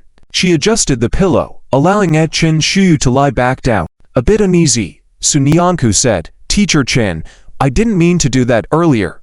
I understand." Aunt Chin Shuyu's face was pale, but she seemed much more composed. "I understand you were trying to help me. I won't blame you. But you." Aunt Chin Shuyu was about to say something when they heard shouting and commotion at the door. "Let go of me.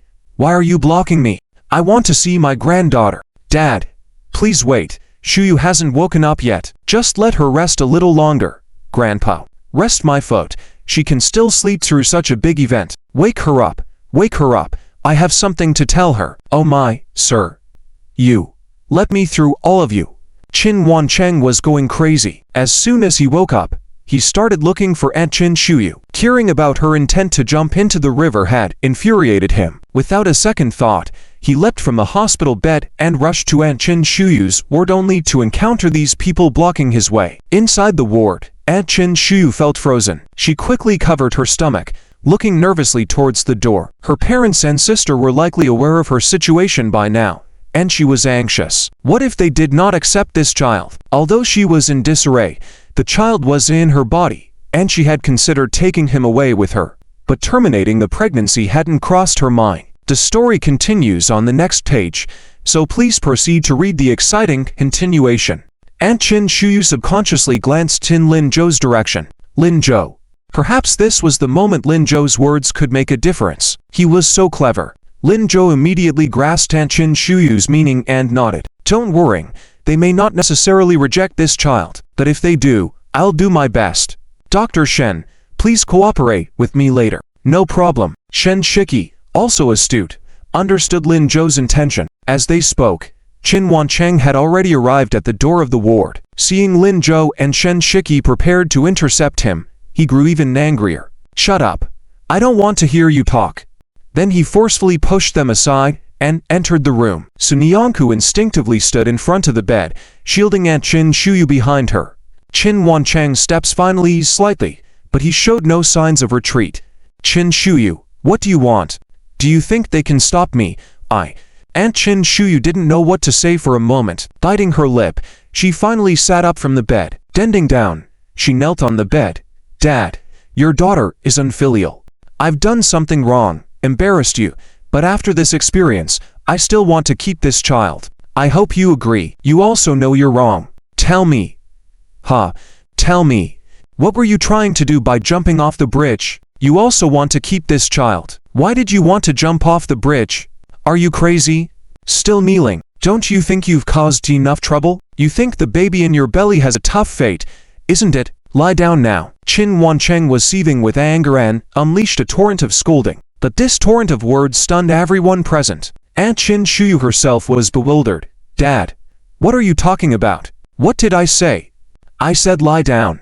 Qin Wancheng said, personally stepping forward to support Qin Shuyu. You are already weak, yet you push yourself like this. Who are you following? Neither of you sisters can give me peace of mind. Qin Shuyu, still in a daze, allowed Qin Wancheng to adjust her pillow and cover her with a blanket. It was only then that she reacted, looking incredulously at Qin Wancheng. Dad, what's wrong with me? Why are you staring at me like that? Haven't seen me taking care of my daughter before. When you were little, I took care of you a lot. With these words, Qin Wancheng awkwardly turned his head, then angrily scolded everyone present. And you all, what's going on? I fainted for a short while, and you can't even take care of Shuyu properly. She's pregnant. What if something happens to the child? Everyone looked at each other. It was Lin Zhou who first smiled. He didn't speak but signaled Sunyanku to come out quickly. Sunyanku already felt awkward standing there. Lowering his head, he walked out. After a while, Qin Shulin was the first to react. Dad, are you saying you agree to keep this child? Nonsense. Isn't that nonsense? Although the child's father is despicable, this matter has nothing to do with the child. It has nothing to do with our Shuyu. That's our Shuyu's flesh and blood, a descendant of our Qin family. As long as Shuyu wants to keep it, why wouldn't I agree? The crowd was stunned once again. Qin Shuyu on the bed burst into tears of joy. She wiped her tears vigorously, stopping her weeping. Dad, just moments ago, she was worried about what to do if Qin Wancheng objected. She was afraid no one would want the child, which led her to consider marrying Han Yuanmo. Now that marriage was out of the question, but she still needed to give the child a status, and the household registry had to be under her family. If Qin Wancheng didn't agree, she would truly have no way out. She hadn't expected that none of the strategies she had thought of would work. Why are you calling me for? Quickly close your eyes and sleep. Look at yourself. The child must be weak. Take care of yourself. Don't be reckless, or both you and the child will suffer. Your mother almost passed away when she gave birth to you because I didn't take care of her properly. There was a difficult childbirth, and it was almost. Qin Wancheng's eyes turned red as he spoke. It's also my fault. If I had stopped you as soon as you returned, so many things wouldn't have happened. How could he have been so fooled? He almost harmed his own daughter. Dad, it's okay. It's okay. Now is a good time. It's just right now. It's perfect now. Qin Shu muttered incoherently. All right, if you think it's good, then it's good, but don't seek life and death for that man. It's not worth it for him, Qin Wancheng warned. Okay, I won't cry. I won't cry. Good. Don't cry. After the child is born, they will be part of our family. Your mother and I also want a grandchild, but absolutely no relationship with that guy Han Yuanmo. Okay. Qin Shulin, Zi Chunhua, and Qin Yushin also rushed over. It's great. Shuyu is having a child. Our family is going to have a new member. Yes. Yes. I'll go back to prepare diapers, baby clothes, and shoes. These, I'm most skilled at. The group joyfully bantered back and forth. Lin Zhou glanced at Shen Shiki, and they both left the ward with Ling Changzheng and Sun Yanku, closing the door behind them. The family finally resolved their issues and should have a good talk. Outside the room, Lin Changzheng looked at Sun Yanku worryingly. Are you okay, young lady? He had seen Sun Yanku's actions just now. Knowing that his son would go to comfort her, he didn't ask much. I'm fine.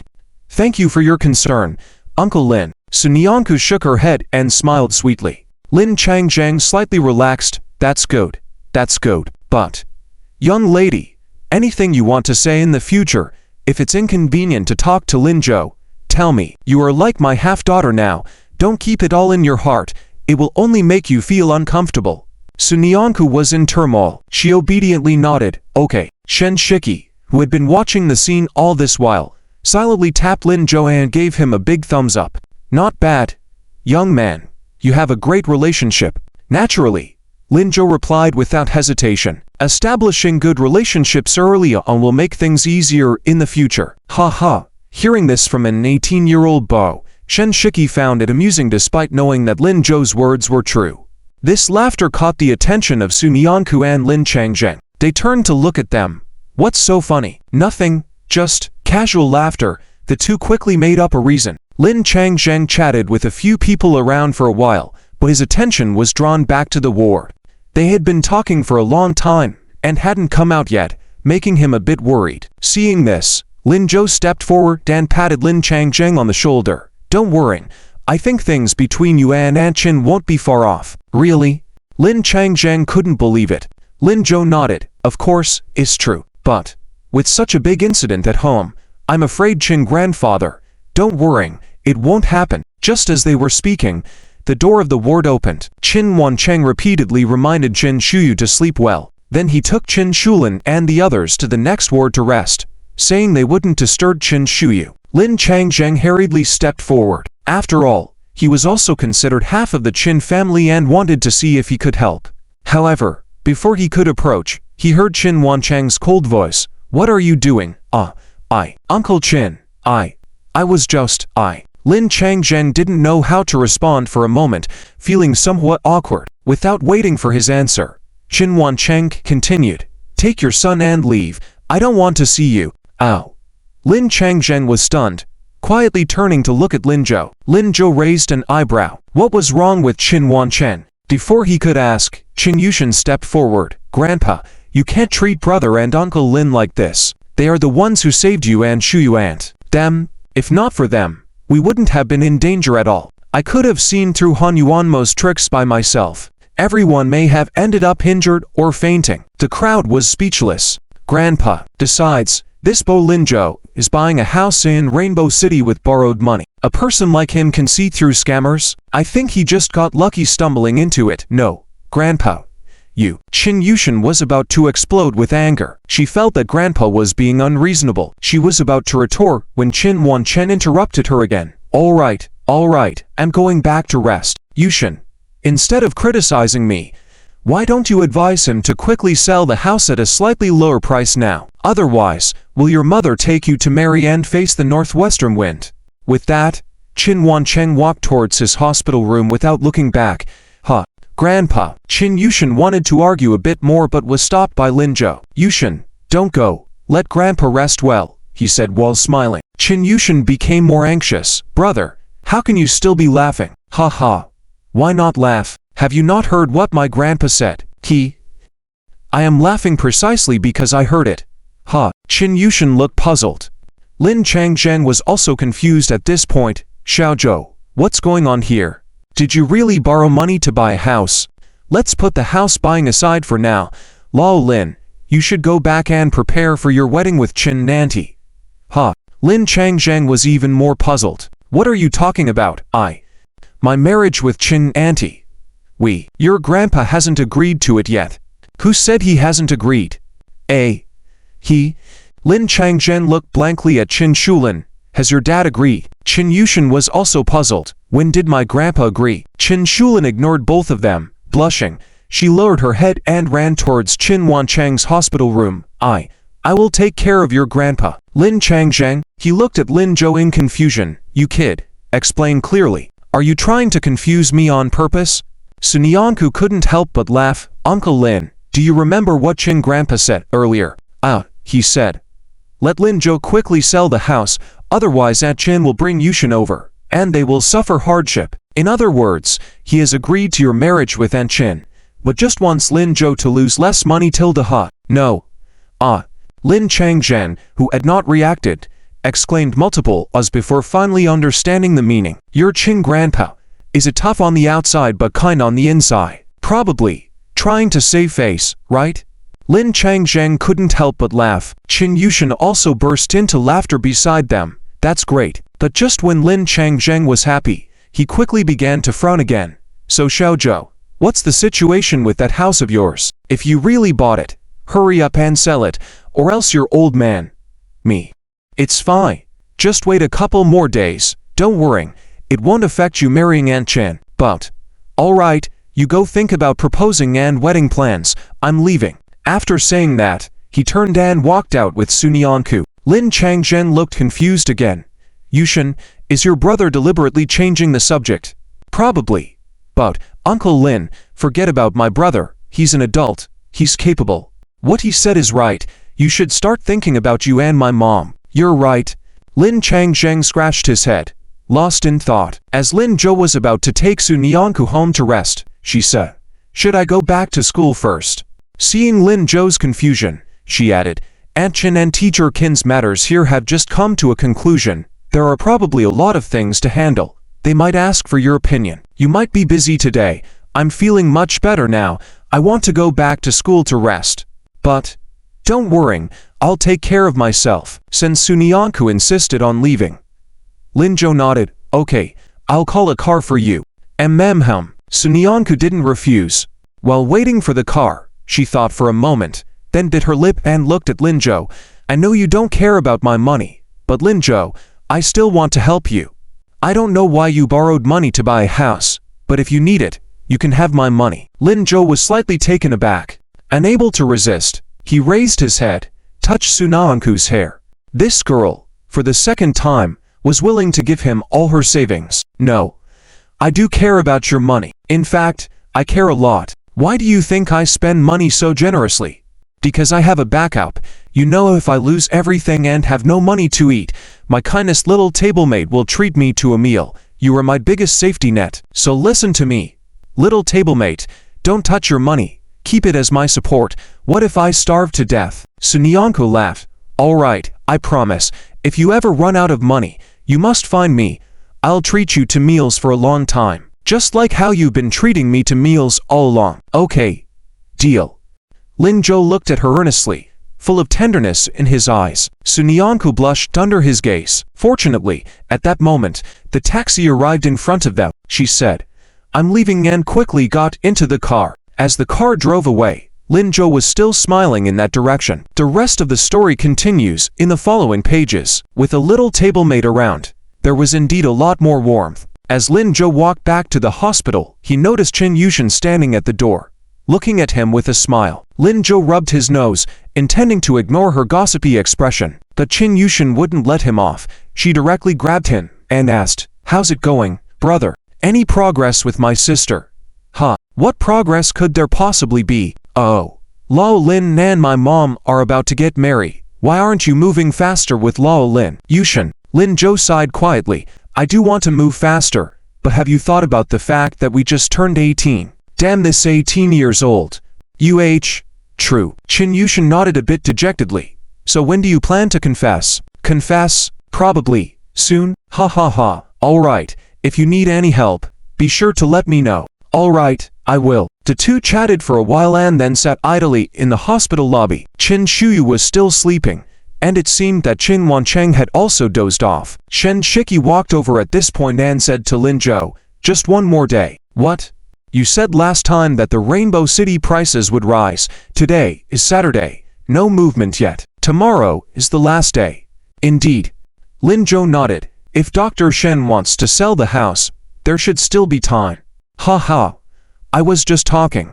Since I chose to believe in you, I will wait until the deadline. Thank you. Let's wait and see the results tomorrow. After chatting with Shen Shiki for a while, Lin Zhou finally walked out. The hospital no longer needed him to take care of things. He needed to go back and get some rest. On the way, Lin Zhou took out his phone and made a call. After the call, he picked up his pace. When he arrived home, Lin Zhou just threw himself onto the bed.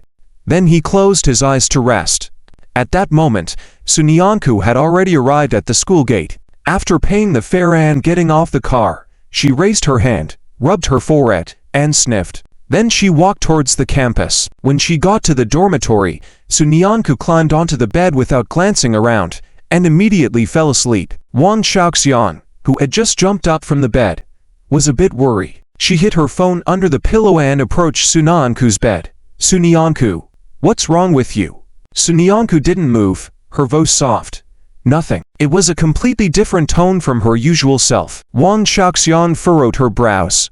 She had just received a call from Lin Zhou who told her that Sunyanku's emotions were off, but she didn't want to talk about it. He asked her to take care of Sunyanku, and if possible, find out what was wrong. Initially, Wang Xiaoxian was confused. How could Sunyanku, who trusted Lin Zhou so much and was always with him, hide something from him? But at that moment, she realized that Lin Zhou was right. Sunyanku was indeed not quite right. Are you really okay? As the leader of their duo, Wang Xiaoxian decided to help Lin Zhou out with this favor. Besides, she was Sunyanku's friend. She couldn't help but worrying. I'm really okay. But Wang Xiaoxian opened her mouth, but didn't know how to ask. She felt that even if she asked, Sunyanku wouldn't say anything.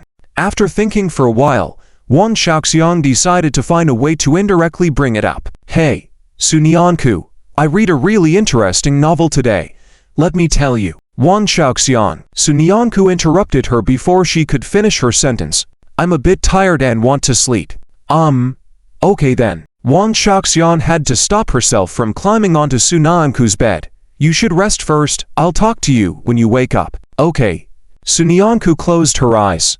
Wang Xiaoxian stood by the bed for a while, realizing that Sunyanku really had no intention of moving. She reluctantly returned to her bed and picked up the novel she hadn't finished reading. After a while, unable to concentrate, she put the novel down and turned to look in Sunyanku's direction. Since coming to this school, this girl had always been timid and careful in her speech, but now her voice was unusually cold. What was wrong with her? She wanted to ask someone but realized she didn't know anyone around Sunyanku. Even her little brother hadn't left a contact number. Lost in her thoughts, Wang Xiaoxian drifted into a dreamland. It was unclear how long she had been asleep when suddenly a voice woke her up. Mom. No.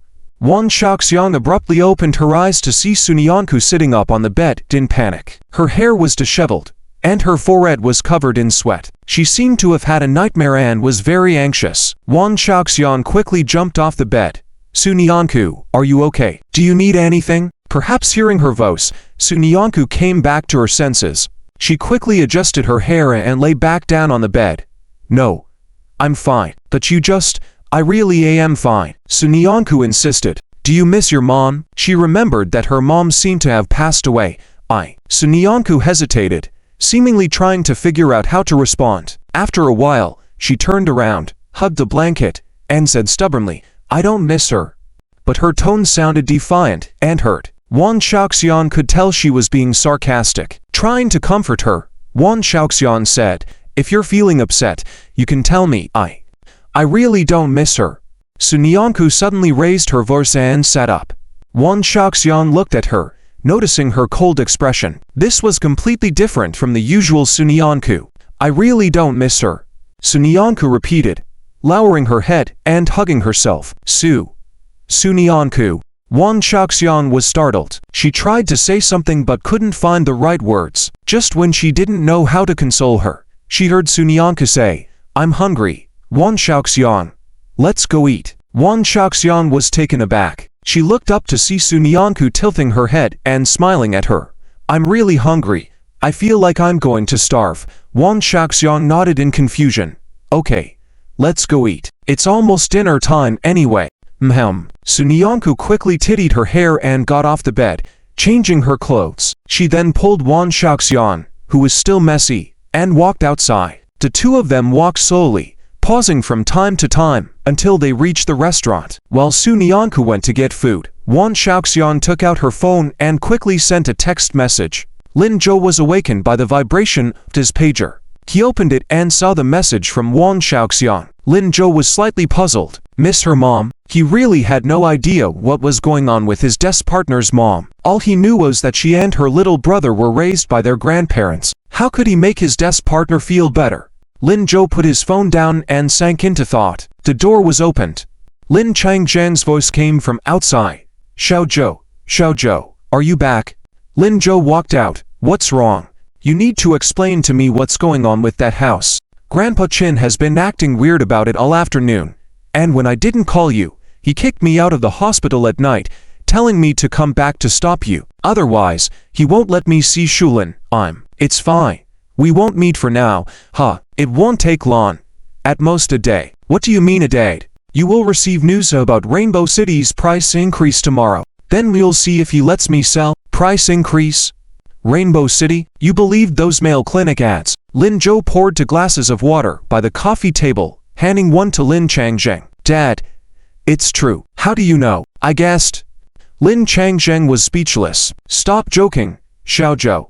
While you are usually dependable, this matter concerns me. Your Aunt Qin, your future, and the fact that someone is willing to lend you money. It must be related to a favor you did before, but you have to repay this money. In case you lose it all. Dad, please trust me this time. Sunday. Wan Hanli cleared his schedule for the day. Early in the morning, he sat in front of the television watching the news. According to Lin Zhou's prediction, there should have been news of a price increase in Rainbow City today. However, as noon approached, there was still no sign of any movement. Wan Hanli started to feel anxious. Although 200,000 yuan wasn't a big sum for him now, it was still a considerable amount. What was more important was that Lin Zhou also invested 200,000 yuan. He was just a student, probably making such a large investment for the first time. He didn't want Lin Zhou to lose too much money. Zhang Finglian, who was preparing food, saw him pacing back and forth in the living room and laughed. What are you doing? Come and eat. I'm not hungry. Can't eat. Wan Hanli waved his hand. Zhang Finglian sighed. Still no news. The last time Wan Hanli came back, he had told her about Rainbow City matter. No. Do you think Lin Zhou could have been fooled? I don't think so. He's smart. He's not like our Zichen. Right as Wan Zichen was about to come out to join them for dinner. Mom, do you have to say that about your own son? Ha ha. Okay. I'll stop. Hanli, why don't you sit down and have dinner with us? It's not even evening yet. Lin Zhou's prediction time hasn't arrived, right? Wan Zichen listened with a puzzled expression. What are you talking about? What about Lin Zhou? No one paid him any attention. Wan Zichen walked around the house a couple of times, then grabbed a steamed bun at the dining table, and left, saying, I'm going out for a walk. You guys go ahead and eat. He couldn't help but think about this matter. It was really bothering him. Ignored. Wan Zichen looked puzzled. Wait, what's going on? What's wrong with Lin Zhou? Dad, wait for me. I'll go with you. I also want to help Lin Zhou. He picked up another steamed bun to go out but was stopped by Zhang Finglian. Where are you going? What is a kid like you meddling with adult matters for? But I'm the same age as Lin Zhou. Zhang Finglian was speechless. You're not allowed to go. Lin Zhou doesn't have to worry about college entrance exams. Why do you? Just eat, study. Don't disturb your dad and Lin Zhou. Wan Zichen had nothing to say and sat down obediently. Meanwhile, Wan Hanli, after leaving the house, didn't know where to go. He wandered aimlessly in a random direction. As he walked, he unconsciously started nibbling on the steamed bun. Hey, isn't that General Wang? What are you doing, eating steamed buns?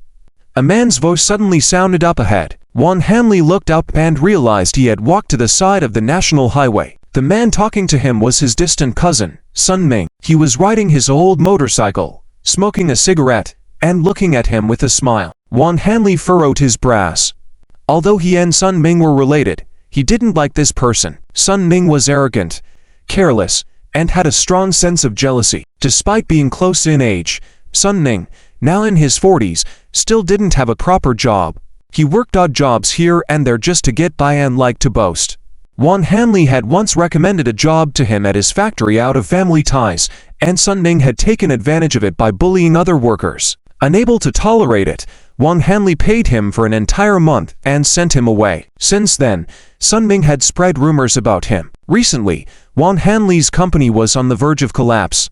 The news quickly spread among relatives, resulting in many people mocking him. It was probably Sun Ming's doing. But at this moment, seated on the back of Sun Ming's motorcycle was another person, Wan Changsheng, Wan Hanli's uncle from the same village, almost like kin. He found it puzzling. Wan Changsheng and Sun Ming didn't seem close, just acquaintances, so why were they together? Wan Changsheng had been a farmer his whole life, a simple and honest person. It was Wan Changsheng to whom people came complaining about losing money in the Rainbow City housing deal before. I'm just wandering around. Where are you guys going? Oh. We were just. Wan Changsheng started to explain hurriedly. At Sun Ming cutting. Oh. We're just out for a stroll. Taking my uncle to the market. No. It's not like Sun Ming said. Hanley, I heard that you. Oh, uncle, I know you're in a hurry to buy pig feet. Don't worry, I'll make sure it gets to you in time, so you won't have to catch the bus later. Let's not bother the boss for now. Let's go. Come on. Saying this, Sun Ming whistled and rode off on his motorcycle. Wan Hanley looked bewildered. However, he didn't pay much attention to this minor incident. Wan Hanley continued walking forward. What he didn't know was that not long after Sun Ming and Wan Chonsheng rode away, Sun Ming abruptly braked the motorcycle to a stop. He turned to Wan Chonsheng. Uncle Wan, what were you trying to say just now? Wan Chonsheng looked a bit hesitant. I was just trying to remind Hanley. You know, I heard he also bought a house over there. Today is the last day for refunds. At 2 o'clock it's over. Oh, Uncle Wan, Hanley is a big boss now. Why does he need your reminder? He doesn't care about that money. Maybe he even forgot. Why remind him? Wan Chonsheng couldn't speak. Sun Ming added, don't tell him. Got it? Wan Chonsheng nodded blankly. Sun Ming got back on the motorcycle, muttering, with that much money, he deserves to lose it. And then he sped off. At the entrance of Rainbow City, it was already 1 o'clock. Sun Ming signaled for Wan Chonsheng to come along. Wan Chonsheng quickly waved his hand. You go first. I need to use the restroom. I'll be right there. Hurry up. Don't be late. It's crowded today. Okay. I got it. Wan Chonsheng nervously rubbed his hands. Once Sun Ming left, instead of heading to the restroom, Wan Chonsheng went to a corner, carefully wiped his hands with his clothes, and then pulled out an old brick-like phone from the layers of his clothes. He dialed a number. The call was quickly answered. Wan Chonsheng earnestly said, Hanley, it's me, your uncle. I have something to tell you. Having just finished the steamed bun, Wan Hanley stood still. What's up? Tell me. It's about Rainbow City. Today, Wan Chonsheng recounted the details of the situation, emphasizing, it's only 1 o'clock now. You have a car. You should make it in time.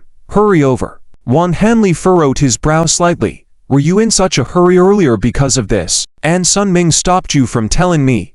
Oh. Well, Sun Ming is actually not a bad person. He just ... You don't have to explain, Uncle Wan. I know him. But why do refunds have a deadline? I don't know. I actually wanted to refund a few days ago, but due to being busy, didn't have the chance. Then suddenly today, they announced it was the last chance, so I had Sun Ming bring me here. I see.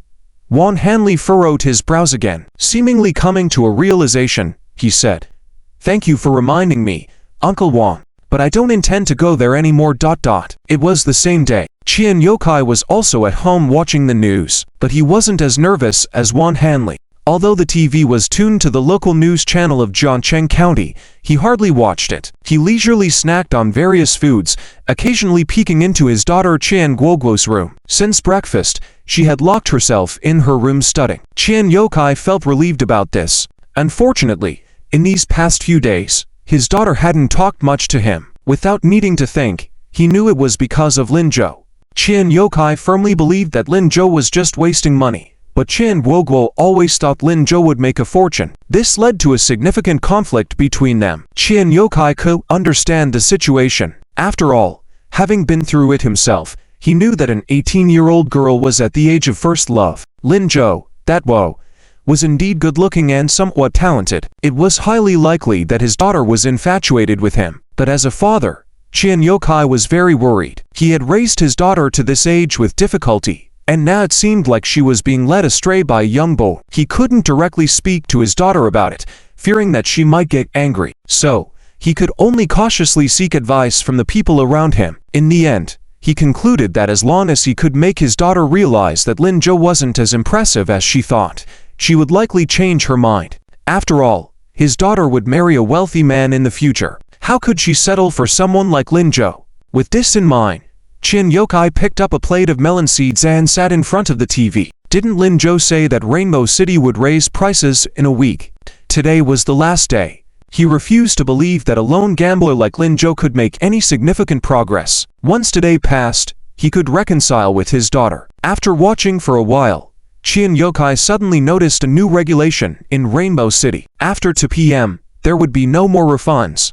He was elated. Rising from his seat, he prepared to call his daughter out and show her the truth. But before he reached Qian Guoguo's door, It swung open. Qian Guoguo stepped out.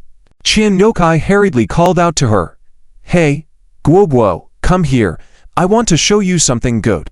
Qian Guoguo ignored him and headed straight to the bathroom. Qian Yokai could only wait helplessly at the door. When Qian Guoguo emerged, he called out to her again. Guoguo, Guoguo. No.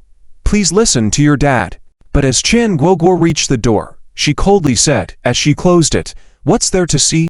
You just want a badmouth Lin Zhou in front of me, right? Badmouth. I just want you to watch the news. Watch the news. I don't want to. All of that is fake. Lin Zhou's words are the truth. Sigh. You. With a thud, the door closed. Qian Yokai was left frustrated and angry. He tried to endure it, but in the end, he sighed quietly and returned to the sofa in the living room. Today would bring results, and then his daughter would know who was right. Lunchtime quickly arrived. At the dining table, he tried to talk to Qian Guoguo again, but she didn't respond to him, just picked up a plate of food and went back to her room. Qian Yokai couldn't hold back anymore. He dropped his chopsticks and angrily looked at Qian Guoguo. What's so good about Lin Zhou that makes you trust him so much? What's so bad about him that makes you not trust him? Qian Yokai was speechless. Just when he didn't know how to respond, Qian Guoguo said, Lin Zhou is smart, does well in studies, has a brain, can make money. I just don't understand why you're so against him. Hearing this, Qian Yokai's face darkened. I've said it before. What can a young kid like him do? Borrowing hundreds of thousands and fooling around. Do you know what that means?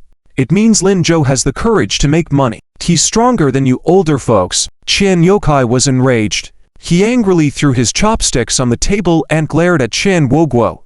In the end, you just believe in that Lin Zhou and don't trust your dad, right? Yes, that's right. Qian Guoguo was also angry. Fine. I wanted to remind Lin Zhou, but today let's see him lose money in front of you. Whatever. Qian Guoguo glanced at him and walked back to her room. You. Qian Yokai was burning with anger from being ignored. Only when Qian Guoguo went into her room did he angrily look at his wife.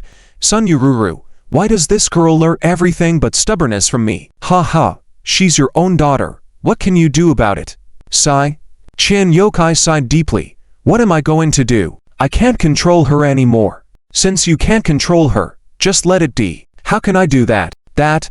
Sun Yururu walked over to Qian Yokai, lightly massaged his shoulder and said, Actually, I don't see anything wrong with it. Have you forgotten? When we were both 18, we had been together for over a year. The more my parents opposed, the more rebellious I became, insisting on being with you. Small master, there is more to this chapter. Please click on the next page to continue reading. It gets more exciting. Ow. Qian Yokai couldn't argue with that. They had indeed been like that in the past. So, instead of opposing, why not respect our daughter's wishes? What do you mean? Qian Yokai looked puzzled at Sun Yururu. Sun Yururu said, Yes, that's what I mean. You should find a successor as well, right? Although Lin Zhou is a bit arrogant, he seems like a good person, and if he graduates from a prestigious university in the future and returns, it would be a great benefit for our family. Upon hearing this, Qian Yokai fell into contemplation. What you say seems to make sense. Of course, I am a woman after all, and I understand a daughter's thoughts the best. So should I help Lin Zhou? Yes. Give him a hand, give him some benefits, and throw him an olive branch, see what he thinks. Okay. I'll think about it and give him a call. Great, I'll go make something delicious for our daughter. After you call him, take it to her, and say some kind words. Hehe, you're always considerate. Qian Yokai happily kissed Sun Yururu and walked to the phone, thinking about what to say. After all, he was Lin Zhou's elder. He had to guide him discreetly, or else the boy would get carried away. He needed to figure out a way to make him grateful and show some gratitude. If the boy would really end up with his daughter, he could treat her a little better. That's what Qian Yokai thought. Meanwhile, at that moment, Lin Zhou sat in the living room with Lin Changzheng, waiting for news. However, compared to Lin Zhou's calmness, Lin Changzheng seemed unusually anxious. In the morning, Lin Changzheng was sent back by Qin Wancheng, asking him to stop Lin Zhou. But he had just promised Lin Zhou yesterday to trust him once. So, on this morning, Lin Changzheng appeared to be ill. To avoid letting himself overthink, he first cleaned the house, then prepared lunch and dinner. He also made many dishes that Qin Shulin liked. After lunch and cleaning up the kitchen, it was already past 1 o'clock. Lin Changzheng finally walked over to Lin Zhou and sat down beside him. He occasionally checked his phone until 1:45, unable to hold back any longer. "Ow, Zhou, what's up?" Lin Zhou lifted his head from a pile of math problems on the table. After struggling for a moment, Lin Changzheng decided to remind him, "It's almost 2 o'clock. I know. Well, you know that Rainbow City released news today. I know that too. Then why are you so calm? You'll miss the chance after 2 o'clock." Lin Zhou understood Lin Changzheng's meaning and amusedly organized the information he had written. "I should really start to worrying now." Yes. Go quickly on the motorbike to Rainbow City. Maybe you can still make it. Or else, they might announce a price increase later. Then it would be troublesome if I miss it." Interrupted Lin Changzhen, at a loss for words. "Zhou, you." Lin Zhou laughed. "Dad, I know what you mean, but don't you think it's weird for Rainbow City to announce this news now?" Lin Changzhen shook his head. "What's so weird about it? They've been tight-lipped before, trying to avoid people canceling their properties. How come they suddenly become so high-profile today and even set a deadline? Why is that? It's because they suddenly want everyone to cancel their properties. The prices are going up, so the more people cancel, the more profit they'll make. This." Lin Changzhen was stunned. He felt like Lin Zhou's argument had some logic to it, but he also felt something was off. He seemed to have come to persuade Lin Zhou to cancel, but now it seemed like he was being persuaded instead. After thinking for a while and not coming up with a reason, Lin Changzhen intended to continue questioning. Just then, Lin Zhou's phone rang. Lin Zhou made a hushing gesture, picked up the phone, and answered it. Soon, a familiar voice came from the other end of the line. "Lin Zhou." "Mr. Qian?" Lin Zhou was puzzled. Why was Qian Yokai calling him at this time? "Yes, it's me. I have something to tell you. This matter is beneficial to you.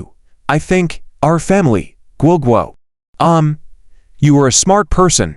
You should know, Guo, that girl, is thoughtful, kind-hearted, and good to you. She really has that intention. As her father, I can't do anything about it, so I thought I could help you a bit, but in the future, you'll still have to rely on yourself, otherwise, I won't agree."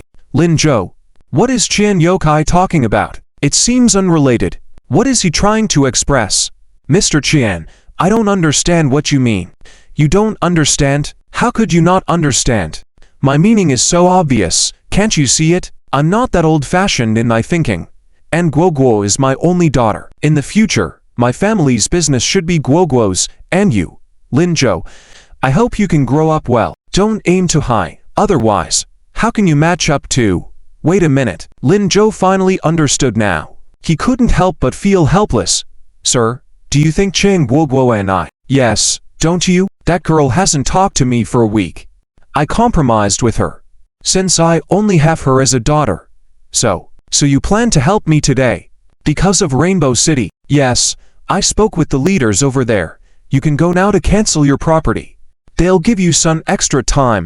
Being a bit late isn't a problem. In the future, you can't be so reckless like this." "No, Mr. Qian, I wasn't planning to cancel my property." Not canceling it. Lin Zhou.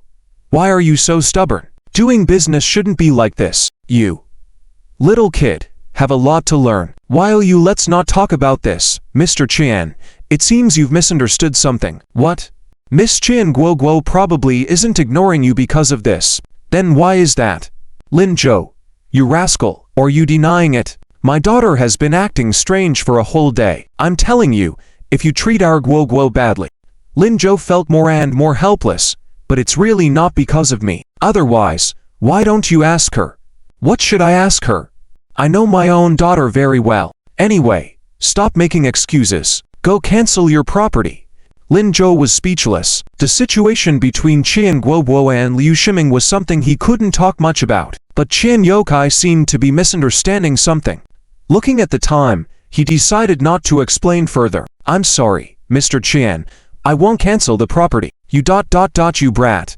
How could you? You've made me so angry. Do you know how much money you'll have to compensate me? I don't know why Wan Hanley followed you to make troubles. You two are simply..." The chapter continues. Please click on the next page to read on. It gets even more exciting. Qian Yokai scolded Lin Zhou more fiercely. Lin Zhou, however, focused his gaze on the TV. 2 o'clock arrived quickly. The afternoon news of Jiangcheng County TV officially began. Seeing the headline, Lin Zhou couldn't help but smile. Mr. Qian, should you check the TV now? Rainbow City Sales Office. Sun Ning held the last refund contract and laughed loudly at Wang Chongsheng by his side. Ha ha, hey ha ha ha. Uncle Wang, let me tell you, don't waste time. Look, I've cancelled. Ha ha, I'm the last one. I'm so lucky. Ha ha, that's great. I thought I would come back empty-handed today, all because of that bastard Wan Hanley. But now, I've got the money, and he'll have to compensate. Ha ha. Oops. Sorry, Uncle Wan, I didn't mean you. Although you didn't get the money back, it doesn't matter. Look, you also got a house, right? Although it's a bit remote. Ha ha. Sun Ning laughed more and more exaggeratedly. Wang Chongsheng, on the other hand, looked troubled. After his phone call with Wan Hanley, who advised him not to cancel the property, he hesitated outside for a while, but he felt it was still not right. So, he went back to queue up for cancellation. Little did he know, the queue was too long. By the time the person in front of him finished signing the contract, it was already 2 o'clock. No matter what he said, the other party refused to cancel again. Hearing Sun Ming's laughter now made him feel even worse. That money was his hard-earned savings, and the house was for his son to get married. Wang Chongsheng squatted down in regret. Just then, the big screen of Rainbow City suddenly lit up. A prominent subtitle appeared. In the hospital room, Qin Wancheng was eating a bunch of snacks by himself. At 2 o'clock, Qin Shulin and Qin Yushan rushed in anxiously. Dad, Grandpa. Qin Wancheng quickly tried to hide the chicken leg he was holding under the blanket, worried about getting it dirty. He awkwardly positioned himself to prevent Qin Yushan and Qin Shulin from seeing. The doctor had instructed him to rest and avoid spicy food for the next few days. He had sneaked out to buy the snacks while Qin Shulin and the others were away, thinking they would take a long time to come back, but they returned unexpectedly quickly. What's going on? Did you go to urge Lin Zhou? Did he check out? No. Dad. Listen to me. It's not. Then why are you back? Don't tell me. Lin Zhou didn't check out. He. All right. Let me tell you. I don't agree with the marriage proposal between you and Lin Changzheng. It makes me so angry. Qin Wancheng no longer cared about the chicken leg and jumped out of bed to leave. I will go talk to Lin Changzhen immediately. No way. What a wasteful son. Qin Shulin panicked. Dad. Listen to me. Qin Yushan quickly stepped forward. Grandpa, calm down first. Calm down? How can I calm down? Where's all that money? Move out of the way. At that moment, the hospital room door was pushed open again. Zi Chunhua rushed in anxiously. Oh, Shulin, you guys ran too fast. I couldn't catch up. Old Qin, what are you doing? Why are you angry? Quick, see the news. I don't have time to watch the news now. You're joining in on the chaos along with everyone else. All of you move out of my way. No. Watch. The Rainbow City project has increased in price. Zi Chunhua pointed to the television screen. In the lobby outside the hospital room, Qin Wancheng was stunned. He stopped struggling, asking questions, while looking in the direction Zi Chunhua pointed. What did you say? Before Zi Chunhua could speak, Qin Wancheng was shocked. Oh my gosh, what is this about? What's going on? The television screen was showing the latest news from Jiangcheng County. The news was being displayed in landscape mode at the bottom of the video. Rainbow City Development Project officially launched. There were several introductions following that. Construction expected to start next month and be completed within 5 years. By then, the vicinity of Rainbow City will become the largest commercial district in Jiangcheng County. The county center of Jiangcheng may shift. Related departments have revealed that government units are highly likely to relocate near Rainbow City. Qin Wancheng was dumbfounded. Am I hallucinating? Grandpa, you're not hallucinating. All of it is true. The current planning of Rainbow City is even better than before. Yes, Dad, that will be our county center in the future. They all say that the housing prices will double. Just look at the news. Those who just got a refund are causing a commotion there. I bet they are regretting it now. They say that government departments have sent people to guard Rainbow City, specifically to manage these people. The leaders seem to have heard news early and have already booked houses inside. Whoever buys Rainbow City, they will get rich, right? Z. Chunhua also chimed in. Yes. Yes. Doubling, you won't earn that much in a lifetime. The group spoke in agreement, leaving Qin Wancheng shaking. After a while, he finally found his voice. Is that the Rainbow City Lin Zhou bought? Can there be another Rainbow City? Jiancheng County only has one Rainbow City, right? Qin Wancheng shook. Then, what about his house? Qin Shulin was about to shake her head when Qin Yushin stopped her. Trying to mimic an adult, she sighed heavily. Unfortunately, he just sold it. Just 10 minutes ago, he said he was afraid you would break up my mom and Uncle Lin, so she trailed off, looking down in self-pity. Upon hearing this, Qin Wancheng trembled again. Sold, yes. Qin Yushin held back a laugh and nodded. This time, Qin Wancheng didn't shake. He lost control and collapsed backwards. Startled, Qin Shulin screamed, Dad, don't do this. Lin Zhou didn't sell it. He didn't sell it. Sweetie's lying to you, Dad. But Qin Wancheng couldn't control himself. He fell to the ground, then shakily spoke. Stop lying to me. I threatened him. He must have sold it. Oh, he really didn't sell it. Neither Sweetie nor I called him. Lin Zhou always does what he wants. There's no point in looking for him. Qin Shulin had to call Qin Yushin. Sweetie, go talk to your grandpa. Qin Yushin said. Yes, Grandpa. I just tricked you. My brother didn't sell the house. Sweetie, why are you? Qin Wancheng covered his face, not wanting to see them. Qin Yushin stammered, trying to comfort him. Grandpa, I'm telling the truth. My brother really didn't sell the house. I was just joking with you. If you don't believe me, ask Grandma. Grandma never lies. Through the gaps in his fingers, Qin Wancheng glanced at Zi Chunhua. She quickly nodded. It's really all true. Sweetie was just teasing you. Qin Wancheng let his hand down. Really, you didn't lie to me. More genuine than real gold. Do you only regret now? If we say something about that Lin Zhou, he's really good. It's our fortune that Shulin can marry into their family. In the future, we might just follow them to enjoy some fortune. You shouldn't stop them anymore. Of course, I won't stop. When did I say I would? Curry. Shulin, take Sweetie to find them. Make them a meal or something. Don't just stay at the hospital. No, Dad, I still have to take care of you. I don't need looking after. I'm fine. Hurry up and go. Qin Shulin and Qin Yushin looked at each other. Then they heard Qin Wancheng's voice suddenly getting awkward. By the way, also help me apologize to Lin Zhou. That little, that sorry is stuck in my throat. I just can't say it. How could he say that to an 18-year-old kid? How could he?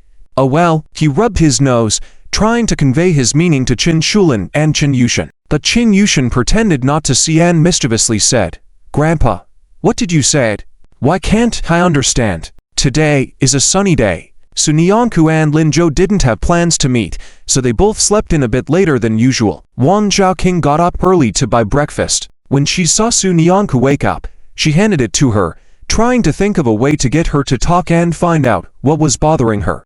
Sunyanku initially refused to take it, but later insisted that Wang Zhaoqing take the money for breakfast before reluctantly accepting and starting to eat. However, she seemed distracted while eating. Wang Zhaoqing noticed and tried to talk to her, but Sunyanku seemed unresponsive. Wang Zhaoqing felt something was off. Sunyanku definitely had something on her mind. She waved her hand in front of Sunyanku's eyes, then worriedly shouted, Sunyanku, Sunyanku, how about we go out for a walk after dinner? I heard there's a performance in the park today. Want to go see it? The park. Sunyanku, who had taken a bite of the baozi, paused, looked up, and said to Wang Zhaoqing, Is there a TV in the park?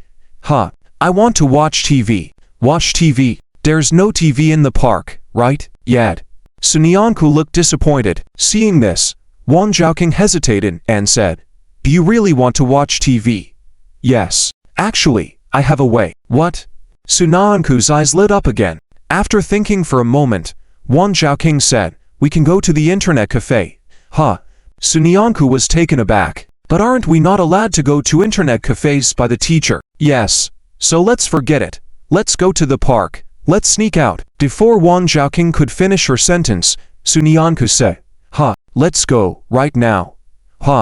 So, in the next 10 minutes, Wang Zhaoqing was pushed by Sunyanku to change clothes and pulled out of the school gate. After walking for about 20 minutes on the street, they found an internet cafe. The entrance to the internet cafe was filled with teenagers with dyed hair in various colors. When they saw Sunyanku and Won Jiaking, someone even whistled. Sunyanku took a step back in fear. Won Jiaking also moved closer to her, looking alert. Sunyanku, I was just joking. Let's go back. TV isn't that good anyway, right? No. Sunyanku suddenly mustered up courage. We must go. But before Won Jiaking could say more, Sunyanku, seeming to gather more courage, walked into the internet cafe without looking back. Won Jiaking, when did Sunyanku become so interested in watching TV? But now wasn't the time to dwell on that. Since Sunyanku had already entered, Won Jiaking had no choice but to follow. She worried that something might happen to Sunyanku, who was so pretty, and Lin Zhou would definitely be furious. Thinking this, Won Jiaking bit her lip, nervously followed Sunyanku inside. It was smoky inside the internet cafe, with the smell of cigarettes, instant noodles, sweaty feet, and various noses mixed together. Won Jiaking felt uncomfortable, but bravely followed Sunyanku. She wanted to hold Sunyanku's hand but found that Sunyanku's hands were clasped tightly together, showing her nervousness. Won Jiaking didn't like this atmosphere. Why did they have to come in? Sunyanku, maybe we shouldn't watch after all. Sunyanku shook her head, walked up to the counter, and saw the spooky teenager manning it. Nervously swallowing, Sunyanku was about to speak when the teenager lifted his head from his messy hair and said, Hey, isn't this classmate Sunyanku? You actually came to surf the internet? What a rare guest! Sunyanku was stunned. Ma Ziking, what are you doing here? Aren't you supposed to be in school? You still remember me? Ha ha. If you don't go to school, why should I? Have you started hanging out with the crowd? Ha ha. Come on. Let me see if you've become prettier. With that, Mao Ziking reached for Sunyanku's hair. Sunyanku was startled and instinctively moved back, but Mao Ziking persisted, wanting to touch her face. Won Jiaking was shocked and tried to intervene. At that moment, a sharp voice rang out, Mao Ziking, what are you doing? Ready to die? The three of them froze. Sunyanku turned her head to see Yan Jiqian approaching. Compared to Mao Ziking's messy hair, Yan Jiqian's hair was much neater. When he saw her, Yan Jiqian quickly bent over with a smile. Sis-in-law, what are you doing here? Sis-in-law, Yan Jiqian, what are you calling her? When did she become your sis-in-law? Are you crazy? Mao Ziking sneered. Yan Jiqian was furious. You're the crazy one. She is my sis-in-law. Are you blind to flirt with my sis-in-law? Believe it or not, I'll beat you up. You. Mao Ziking lowered his head, no longer speaking. Yan Jiqian turned to her again, smiling. Hey, sis-in-law, don't mind him. Are you here to surf the net? Wait a moment, I'll set you up. Oh, I am here to surf the net, but I'm not your sis-in-law, and you. Sunyanku finally found a chance to speak, lowering her head shyly. This is just a part of the story. Please continue reading the following exciting content on the next page. Next, she saw Sunyanku try to probe a few times, finally opened a news webpage, and looked at it seriously. She had no choice but to accompany her.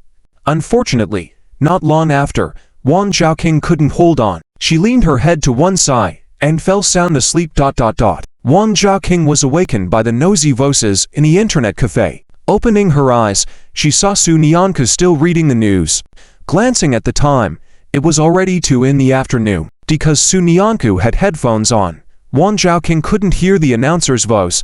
She could only see Sunyanku completely absorbed, seemingly unaware that she had woken up. Won Jiaking felt frustrated. She rubbed her hungry, growling stomach, then reached out to shake Sunyanku. Sunyanku, shall we go eat? Before she could finish her sentence, Sunyanku made a quiet gesture. Then she sat up straight, looking even more focused. Won Jiaking was even more puzzled.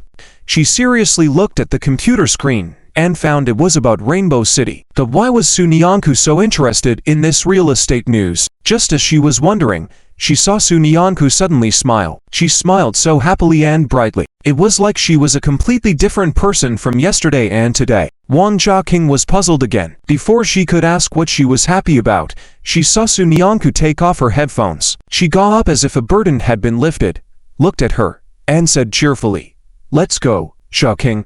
Let's go to the park. Didn't we say we're going to watch the acrobatics?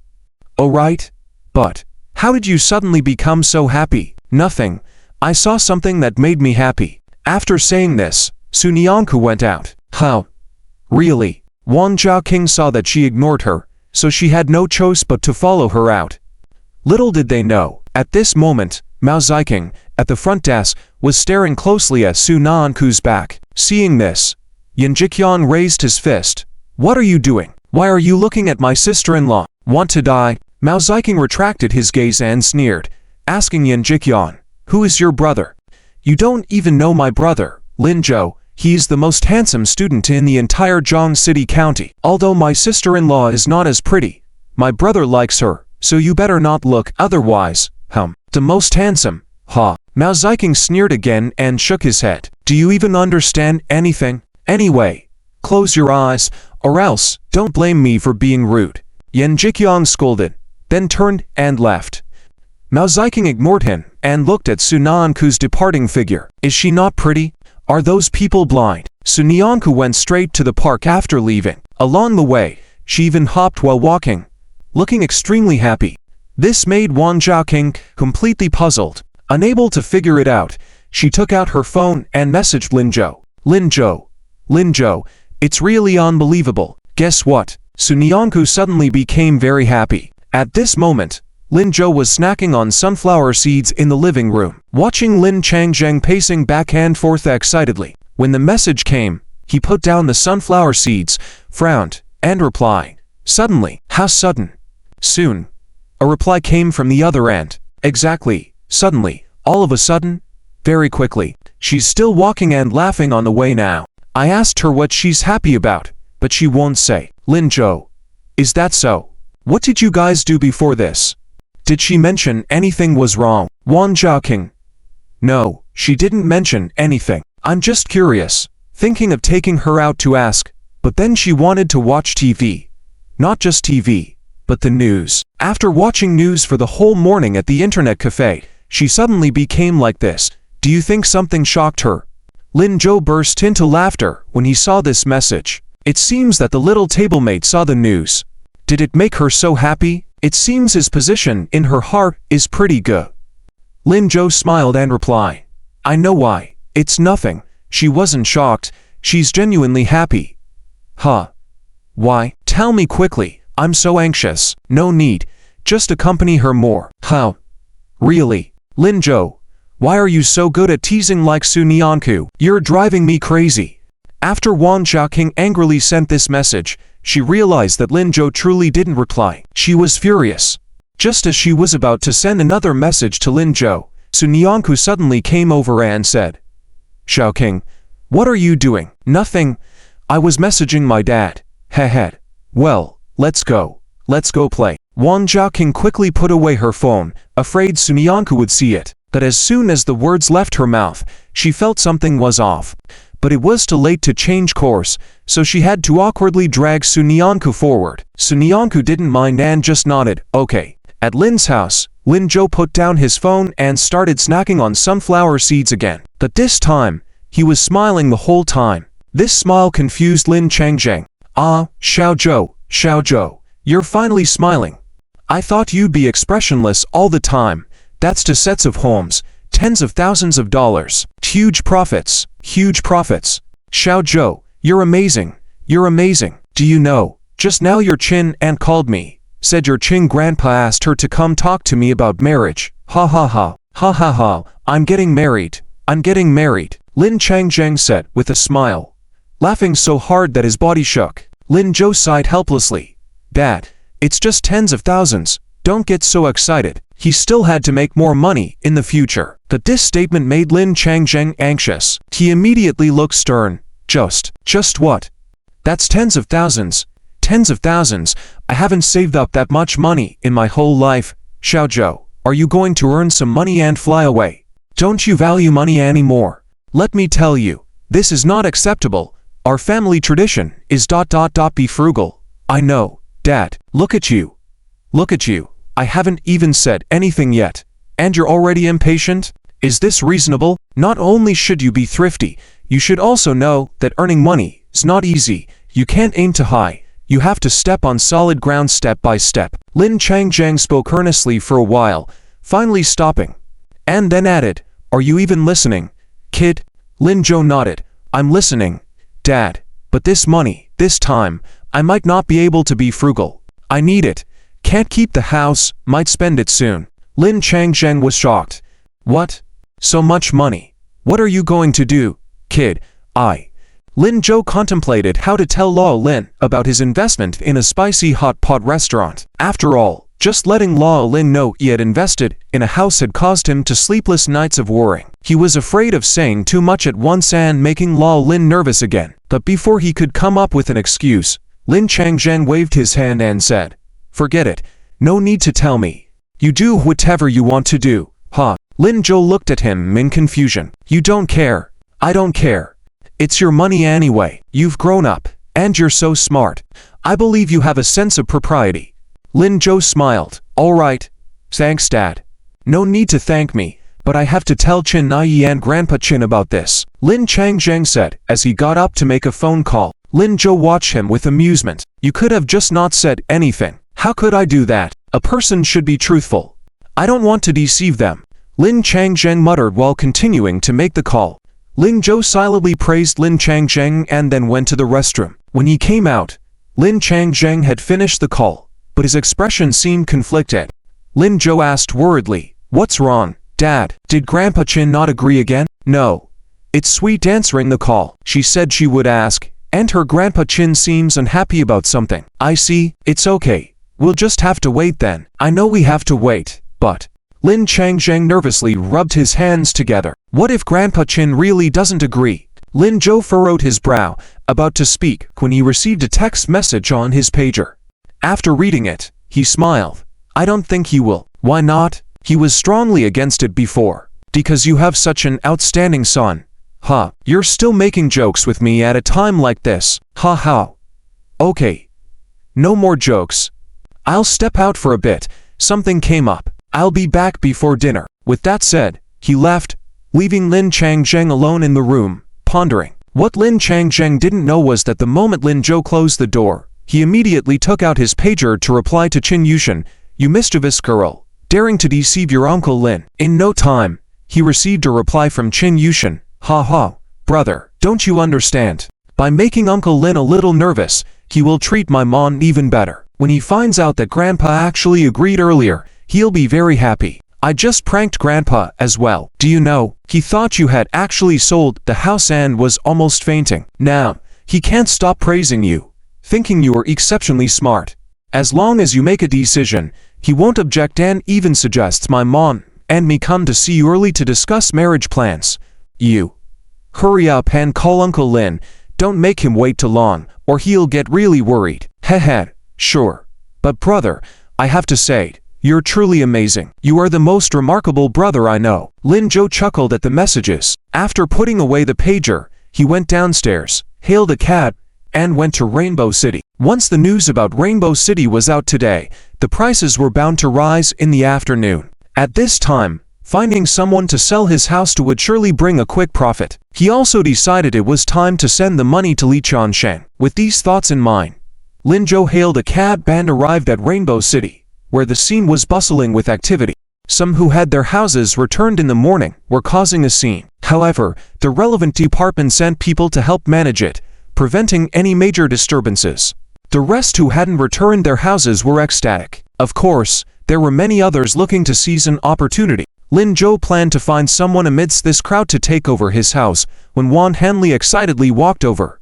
Lin Zhou, my brother, you're finally here. I've been waiting for you for a while. Uncle Wan, where have you been? Yeah. I rushed over as soon as the news announced.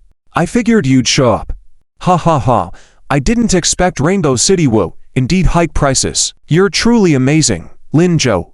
This time again, you helped me earn a lot. Lin Zhou waved his hand. No need to be polite. You helped me first. It's no big deal. Come, let me introduce you to someone. This is an elder in our village. I call him Uncle Wan. Because of my advice, he didn't push through with selling the house before and now he insists on meeting you to express his gratitude. It was then that Lin Zhou noticed a silver-haired old man following behind Wan Hanli. The old man wiped his hands and smiled cautiously. So Lin Zhou, is this Yan? Thank you. I'm really grateful. Just a while ago, I thought I was going to lose everything. As he spoke, tears welled up in his eyes. Lin Zhou hurriedly waved his hand. Please, please, Uncle Wan, it just shows your luck is good. The house was meant to be yours. Ha ha, you're quite understanding. Good, good. Hanley, you have a good eye for people. Wan Changsheng wiped his tears with a smile. The three of them chatted for a while, after which Wan Changsheng bid farewell, ready to go back and share the news with his family. Wan Hanley then invited Lin Zhou for a drink. How about some wine? Lin Zhou smiled. I have class tomorrow, Uncle Wan. Oh, I almost forgot. You're about to take your college entrance exam. My bad. Well, how about grabbing a meal together? My treat. Do you want to invite others too? Lin Zhou slightly apologetically waved his hand. Maybe not, Uncle Wan. It's still early for dinner. I have some other things to take care of now. What things? Oh, I want to sell the house. Sell it? Wan Hanley was puzzled. Lin Zhou nodded. Yes. This confused Wan Hanley, but the news about Rainbow City was just announced. Prices have only doubled for now. Once everything is completed, the prices will surely increase further. Won't you lose money if you sell now? That's true, but I need money urgently now. I bought them earlier to make a profit, and the money wasn't fully earned yet. You'll get your money back as soon as I sell this, Lin Zhou said, then walked towards the crowd to find a beer. Wan Hanley stood there for a moment, pondered, and then stopped him. Since that's the case, why don't you sell it to me? Lin Zhou looked puzzled, and Wan Hanley quickly explained. I think the houses here will continue to appreciate in value. You can sell to anyone, so it's better for me to buy it. Lin Zhou did not argue with this point. Rainbow City had been on the path of appreciation since then. If he wasn't in a hurry, he wouldn't sell. But it's fine if you want to. But Wan, I need cash urgently. Okay. No problem. Cash, right? I can transfer it to you right now. Wan Hanley didn't hesitate at all. With Lin Zhou's help, this was the second time he had received a big benefit. He trusted Lin Zhou completely. All right. Lin Zhou didn't hesitate anymore. Let's go change the documents. Just give me 200,000, and I'll return the rest to you. Ha. Fine, let's go. The two quickly reached the sales office and made changes to the contract. They signed and stamped, and everything was ready. Wan Hanley then took Lin Zhou to the bank's business department to transfer the money. The deal was now complete. It was only 3 o'clock. Lin Zhou thought for a moment and said, I'll be on my way now, Wan. I have other things to take care of. He needed to give the money to Li Qiansheng. It was the second weekend. Li Qiansheng probably needed funds urgently. Sure. You go ahead. Remember me if you come across any money-making opportunities. No problem. Lin Zhou nodded. As he was about to leave, he heard Wan Hanley calling out to him. Oh, by the way, Lin Zhou, is your father getting married soon? Yes. Why do you ask? No reason. I think I should give him a gift to share the joy. Let me know when the time comes. Okay. Lin Zhou didn't refuse. Just as he walked out of the sales office main entrance, he was stopped by someone. Lin Zhou. It was Shen Shiki. Where have you been? I was just looking for you. Lin Zhou smiled. If it's to thank me, it's not necessary. I was just helping out. No. It's about your aunt. Lin Zhou immediately stopped in his tracks. Aunt Shuyu, what about her? Don't worry, it's good news. She's planning to come with me to the provincial capital for treatment. Lin Zhou relaxed. That's great. Yes. She said she wants to live well for the sake of her child and the one who loves her. Indeed. Thank you, Dr. Shen. If the expenses are too high, you can let me know. I don't think Uncle Chin and Aunt Sweet have that much money. Lin Zhou knew that treating this illness would be costly. Ha. No need to worry. You helped me earn a lot. It's enough. Consider it my treat as a friend. No need to pay. Seeing Lin Zhou about to refuse, Shen Shiki added quickly, unless you don't want to be friends with me. Lin Zhou had no choice but to accept. Thank you. No problem. I'll be leaving soon today. Once things are settled here, your aunt will come with me, and Uncle Chin and Aunt Sweet are already helping pack. All right. I got it. But Lin Zhou, she wants to see you. You should make time to visit her. Aunt Shuyu. Yes. She seems to have something to tell you. Okay. Lin Zhou nodded. I'll go see her. After saying goodbye to Shen Shiki, Lin Zhou took a taxi straight to the hospital. If he left later in the evening, he might not have time to visit Li Qiansheng and come back. It was better to visit Aunt Qin Shuyu first. The car quickly stopped at the hospital's entrance. Lin Zhou headed straight to the ward. The door was open, and Aunt Qin Shuyu was sitting on the bed, sipping porridge. Though her face looked pale, she managed to smile brightly when she saw him. Lin Zhou, you're here. Yes. Auntie? Did you need me? Yes. I'm leaving soon. Aunt Qin Shuyu moved to make room for Lin Zhou to sit down. Lin Zhou handed her the fruits he bought on the way. I heard from Dr. Shen. I probably can't eat these fruits. Aunt Qin Shuyu waved her hand. Take them to your classmate Sunyanku. It's okay. I'll buy her some later. You can take these on the way. Ha ha. You're such a good kid to her. It's the right thing to do. Lin Zhou never argued about this. Aunt Qin Shuyu smiled. Sometimes, I envy her. How come I didn't encounter such honest and good feelings? If I had, maybe I would be different now. She looked down at her belly, her expression somewhat dim. Not everyone will have smooth sailing all their lives, Lin Zhou said. Perhaps in other aspects, Auntie, you've achieved a lot. For example, now you have an extra child who will always be with you. Aunt Qin Shuyu smiled again, but this time, it seemed happier. Indeed, you're right. Not everyone will find true love, but I have found the motivation to keep going, which is good enough. Yet, you. This kid, sometimes I wonder if you're from this age group with how mature you speak. The chapter continues. Please click on the next page to continue reading the exciting content. Is that so? Maybe I've seen a lot. Reading romance novels, perhaps. Haha. It's okay. You're fine just the way you are. We should all learn from you. Don't worry about me. Dr. Shen has already told me about the treatment plan. For the sake of the child, I will accept the treatment wholeheartedly. That's good. By the way, when do you plan to confess to Sunyanku? About that. He hadn't thought about a specific time yet. For some reason, every time he thought about it, Lin Zhou felt a bit nervous. Living to lives, it was the first time he felt this way, so he started avoiding it. Don't think about it. Haha, forget it. I won't ask, but I'll tell you. Aside from Sunyanku, I won't recognize anyone else. You can rest assured, there won't be anyone else but her. Lin Zhou nodded seriously. That's good. You're quite confident. I like that. Also, take care of your dad and my sister. Once they get married, remember to inform me. I want to come back for the wedding. Okay. And also, sweetie, although she's starting to accept herself now, I think it's all because of you. Once you go to university, I'm afraid she might shut herself off again. Take good care of her. She listens to you the most. Got it. And school matters. Remember to apologize to the school for me. Aunt Qin Shuyu talked a lot. Lin Zhou listened earnestly.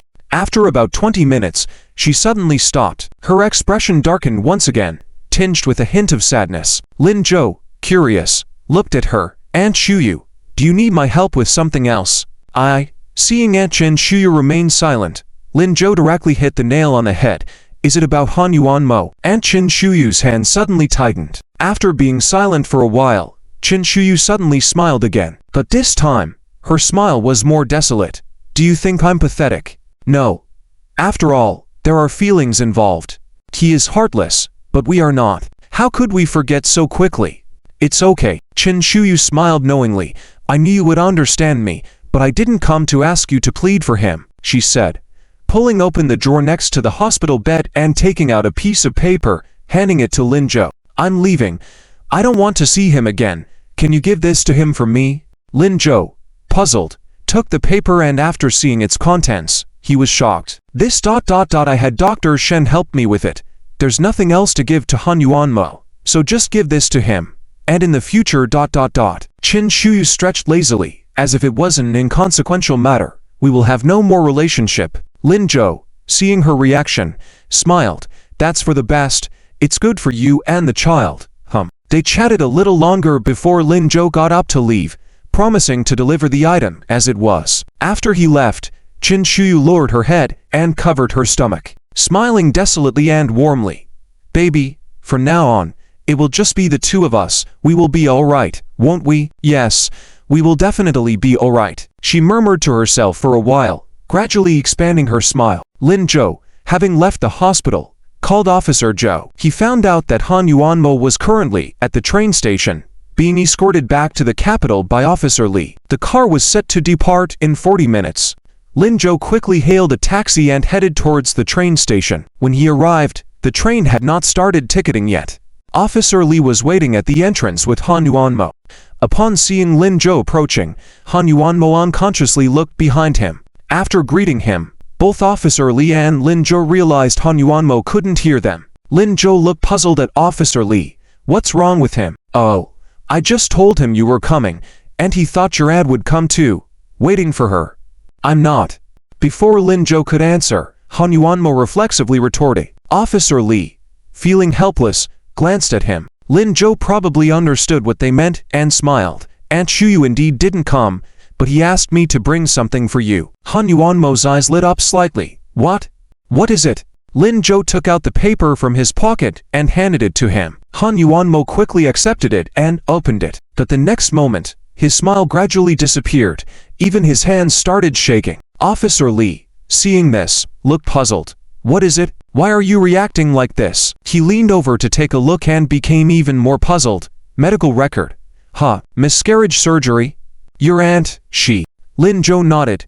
Yes, she didn't want the child, and since she was hospitalized, she decided to remove it. As he finished speaking, Han Yuanmo beside him became agitated. No, it's not possible. How could this be? It must be a lie. This is all lies. Shuyu doesn't want to see me. Did she say this on purpose? She clearly loves the child. Just a few days ago, we were together. She even planned the child's future with me, saying we would raise the child well. How could she possibly have an abortion? This is absolutely impossible. Impossible, believe it or not. Lin Zhou was straightforward, but Han Yuanmo, who would want their child to have a criminal record? Han Yuanmo froze. He opened his mouth but didn't know what to say. Lin Zhou continued. Aunt Shuyu said she doesn't want any relationship with you anymore, including the child. She's going to the provincial capital for treatment and won't have any contact with you in the future. If you truly care for her, you should think for her. This is not a bad thing for her. Alright, it's time to board. Lin Zhou, let's go. Han Yuanmo wanted to say more, but Officer Lee interrupted him. Lin Zhou nodded. Okay, I have to go too. There's something I need to take care of. Okay. They bid farewell, and Officer Lee led the bewildered Han Yuanmo away. But Han Yuanmo refused to leave and retreated back as if crazy. No, I won't go. Lin Zhou, wait. I want to see Qin Shuyu. I want to go see her. The one in her belly is the only bloodline of our family. How can this be? How can it just disappear like this? Stop. However, Lin Zhou did not stay, seemingly not hearing, and continued forward. At this point, what's the use of regret? The heavens won't give everyone a second chance, right?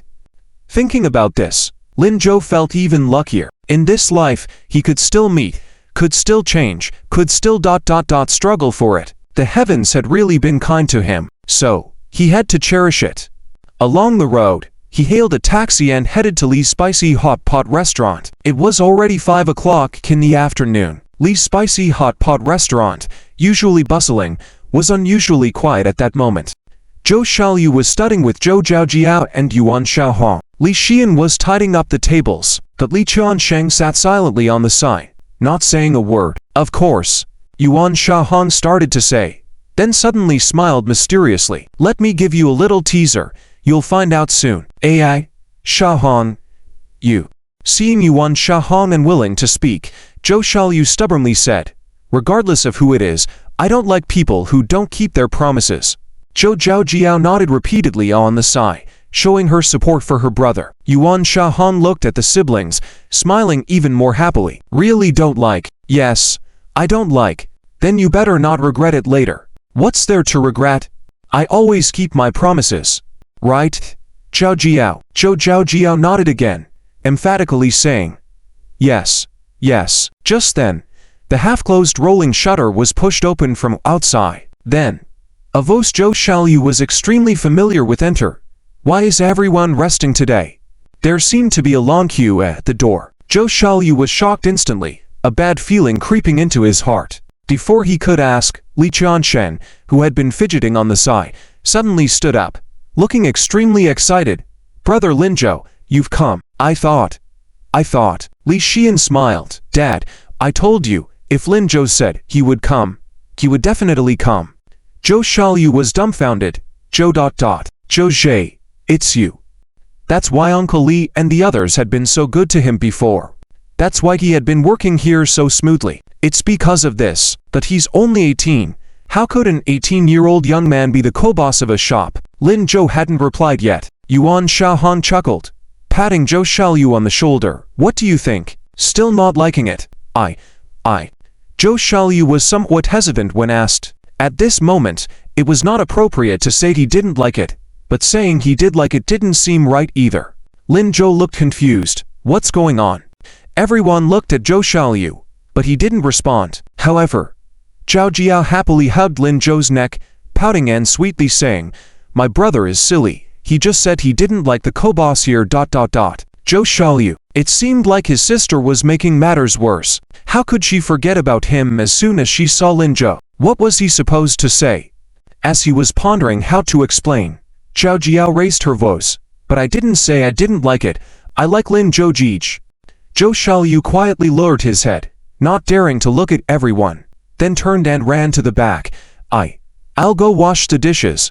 This place was truly unbearable for even a second. Without waiting for the others to respond, he pretended to be busy. Finally, everyone couldn't help but burst into laughter. Lin Zhou also smiled helplessly. "I'm sorry, Uncle Li, there was a delay earlier. I arrived late." No worries, there's still time. Li Qiansheng quickly pulled out a chair for Lin Zhou. Li Xian brought over some washed fruits from the side. Yuan Shaohan took Zhao Jiao, who was clinging to Lin Zhou, away, signaling her not to disturb the two. Lin Zhou left with Li Qiansheng, and after transferring the money to him, he finally relaxed a bit. "All right, Uncle Li, please take care of the rest. I need to focus on my exams first and have to leave." "How? Don't go yet." Seeing this, Li Qiansheng quickly intercepted him. "Before you leave, sign this." Saying that, he took out a document from his briefcase and handed it to Lin Zhou. Lin Zhou glanced at it, then hesitated. "Profit-sharing agreement, 60%. This is for you. You're my biggest investor now, and this formula originally belonged to you. I think the position of the boss should be yours." When Lin Zhou tried to refuse, Li Qiansheng continued, "If you refuse, I won't take this money." Lin Zhou could only helplessly say, 50%? After all, the formula was from his past life's memories, originally belonging to Li Qiansheng. He had just borrowed it. "If not, then I won't sign it." Well, seeing Lin Zhou's persistence, Li Qiansheng finally nodded. "Okay, 50%. All right, make another agreement, 10. I'll come to sign it tomorrow." "You better come." "Don't worry, I will definitely come. You can let Li Xian watch me." Sure. It's a deal." After chatting for a while, Lin Zhou finally left. When he returned home, Lin Changjeng had prepared a meal. He looked extremely happy, with many gifts, such as cigarettes and alcohol displayed in the living room. Lin Zhou looked at it blankly. "What's going on? Are we preparing for a betrothal?" Gotta follow the procedures, right? Your Grandpa Chin said, "We can do without everything else, but we can't lose face. We have to go back to their hometown. Let them know their eldest daughter has been married off, and married off well." "That makes sense." Lin Zhou sat down, picked up the bowl of rice Lin Changjeng had already served, and took a bite. Lin Changjeng quickly scooped up a piece of braised pork and put it in his dish. "Don't just eat rice, have some vegetables and pork," Grandpa Chin said. "You're going to take the college entrance exam soon, and he told me not to treat you poorly, or I'll be in trouble." Lin Zhou couldn't help but laugh. "Did he really say that?" Lin Changjeng paused and said, "Well, he didn't say it directly, but that's what he meant. You know what kind of person he is. He cares about face." That's true. Lin Zhou suddenly found this old man quite cute. But he's right, you really need to work harder. Don't do anything else before the college entrance exam. Deal with everything after the exam. It's a big deal. "Okay. Got it." Lin Zhou nodded. The college entrance exam was only a week away. He had been back for quite some time now. "This time, we must join hands and step into university together.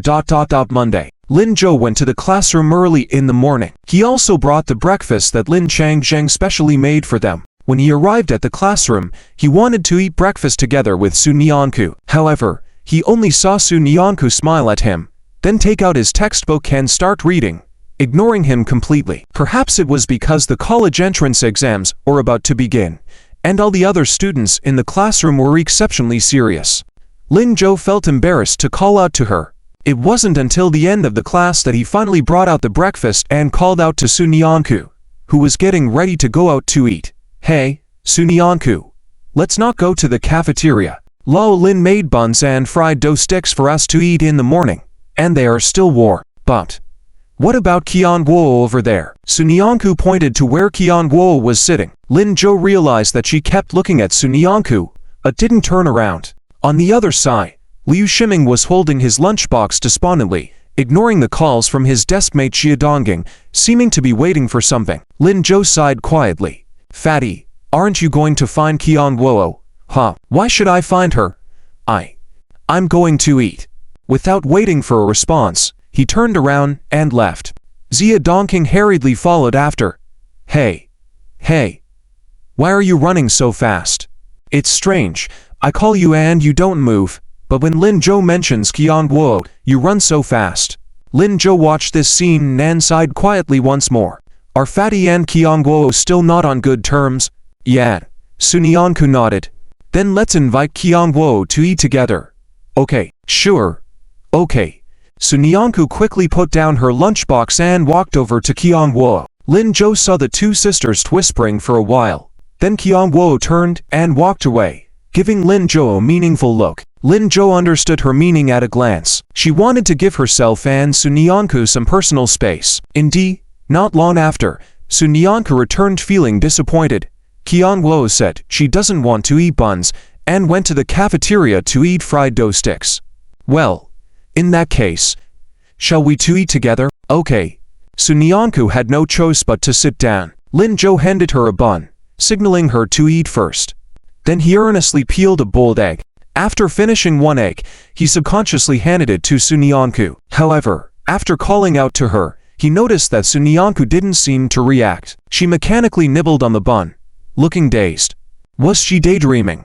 How could she look so dazed while eating a bun? Lin Zhou was about to tease her when he noticed that the English book beside her was still open to the page from the beginning of class. Lin Zhou furrowed his brow in an instant. It wasn't daydreaming.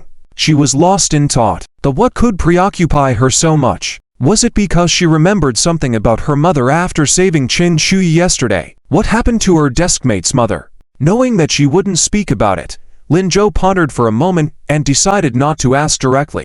Instead, he lightly tapped her. Sunyanku finally turned her head, looking at him in confusion. What's wrong? Lin Zhou smiled and handed her the peeled egg, saying, Eat the egg, and remember to drink more water. The buns and eggs are too dry. He then offered Sunyanku a glass of water. Sunyanku nodded, okay, and mechanically took the cup, drinking from it. Watching her, Lin Zhou felt a pang of sympathy. She seemed to be concealing all her sorrows. Yesterday, she was happy for him because of the news about Rainbow City's price increase. But after that was confirmed, she fell back into her prior melancholy. While he wasn't worried about Sunyanku's academic performance, Lin Zhou still felt that her mood could be affected. What should he do? As they finished their meal, Sunyanku hadn't spoken much to him. It wasn't until noon that Lin Zhou saw her stand up. Lin Zhou, can I treat you to lunch? Lin Zhou was taken aback. Why? To celebrate. Sunyanku smiled brightly, sweeping away the morning's gloom. Unable to resist teasing her, Lin Zhou asked, shouldn't I be treating you to lunch then? No. Let me treat you, Sunyanku said seriously. But soon, feeling that she sounded too serious, she lowered her head. You've always treated me. You've always treated me. Now that I have money too, I want to treat you. Lin Zhou couldn't help but chuckle and playfully flicked her nose. All right, I was just teasing you. Come on. Let's go to the cafeteria and eat the best food today. Yes. Sunyanku nodded happily. Holding her lunchbox, she followed behind Lin Zhou towards the cafeteria. Qian Guo had left with Li Shiyang for lunch again. Now, only the two of them were left. However, the students around them were whispering and pointing, especially at Lin Zhou. Sunyanku felt uncomfortable with all the attention. Acting on impulse, she hastened her pace. It wasn't until she walked side by side with Lin Zhou that she stopped, lowered her head, and smiled faintly. It's okay, only I can walk beside him. Lin Zhou noticed her small gesture and couldn't help but smile again. He purposely lowered his head and looked at Su Nianku. Deskmate, why are you smiling so much? Are you that happy? Huh? Su Nianku's face turned red instantly. No. I just ... After stammering for a while, she didn't know what to say. Her mind was a mess. Suddenly, Su Nianku raised her head, leaned in closer to Lin Zhou's ear, and whispered softly, I just wanted to tell you, I'll help keep your secrets. Lin Zhou was taken aback. Secrets? What secrets? Su Nianku glanced around and noticed nobody was paying attention to them. She continued, you are so talented, and I will help keep your secrets, just like you've kept mine. Lin Zhou was momentarily stunned but quickly understood Su Nianku's meaning. Her talent referred to his success in buying houses and making money. Her secrets referred to her appearance. This girl's cunning ideas are getting stronger. Mischievous, Lin Zhou couldn't help but lower his head, imitating Su Nianku's actions, and leaned closer to her face. Then smiled. All right, so we both have each other's secrets, right? Su Nianku was startled. She almost instinctively wanted to step back, but realizing there were students around, she braced herself and looked at Lin Zhou. What are you saying? Lin Zhou didn't mind at all. He leaned in close to her ear again. I mean, we are protecting each other's secrets. Deskmate. They quickly arrived at the cafeteria. Su Nianku unconsciously took the lunchbox from Lin Zhou's hand without even thinking about it. Take a break today. I'll get your meal for you. Without waiting for Lin Zhou's reaction, she quickly walked towards the food line. Little Deskmate. Lin Zhou wanted to call out to her, but it was too late, so he could only sit helplessly on the side and wait. However, his gaze never left Su Nianku. At that moment, Su Nianku was already standing in line. The line was long, and unconsciously, she turned her body to see what Lin Zhou was doing. But she directly met Lin Zhou's gaze. Su Nianku quickly turned back, afraid to look again. It seemed like he had been looking at her the whole time. That gaze was really something. Su Nianku felt her heart beating like a little rabbit, yet she also felt very happy. She didn't even realize when her turn came, and the guy serving food was puzzled, saying, Su student, what are you zoning out for? Su Nianku then realized and quickly handed over the lunchbox, saying, oh, I was thinking about a problem, you see. This morning, the teacher explained something that I didn't understand. Is that so? You're a top student, always getting full marks on exams. Are there really problems you don't understand? Su Nianku was about to explain something when the food server continued. Why are there two lunchboxes? Isn't this one Lin student's? Su Nianku was stunned. She quickly lowered her head. For some reason, it was such a simple conversation. Yet she felt incredibly nervous. It was as if ... as if she had done something wrong and was being found out. She awkwardly explained, he's busy, so I helped him get his meal. I see. The guy looked at her with a smile that was half knowing, half teasing. But, Su student, why is your face so red? Is thinking about problems making you that heated? No. I'm dressed too warmly. Alright. What are you eating today? Make your choice quickly. The guys stopped teasing her.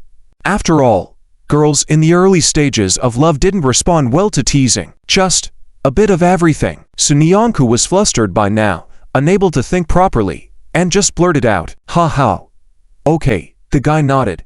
After serving the food, when Su Nianku went to grab her lunchbox, she hesitated again. This blue lunchbox, can you add another chicken leg? Sure. No problem. The guy chuckled as he added another chicken leg. Seeing Su Nianku about to leave, he jokingly called her back. Wait. Su Nianku stopped in confusion and watched as he added another chicken leg into her lunchbox. She was taken aback. No need. If you don't want it, I bet Lin student also won't eat it, and he will give his to you instead, right? You won't bear seeing him not eat it, will you? Actually, I have enough. You may have enough, but he always wants to give you the best, right? Su Nianku was dumbfounded. The guy seemed to have hit the nail on the head. He continued, to be good to Lin Zhou, you must first be good to yourself, that way it's best for him. Hurry off, or the food will get cold and not taste good anymore. I wasn't trying to be good to him. Sunyanko lowered her head and replied softly, "Is that so? Ha." The guy didn't believe her smile. Sunyanko was at a loss for words.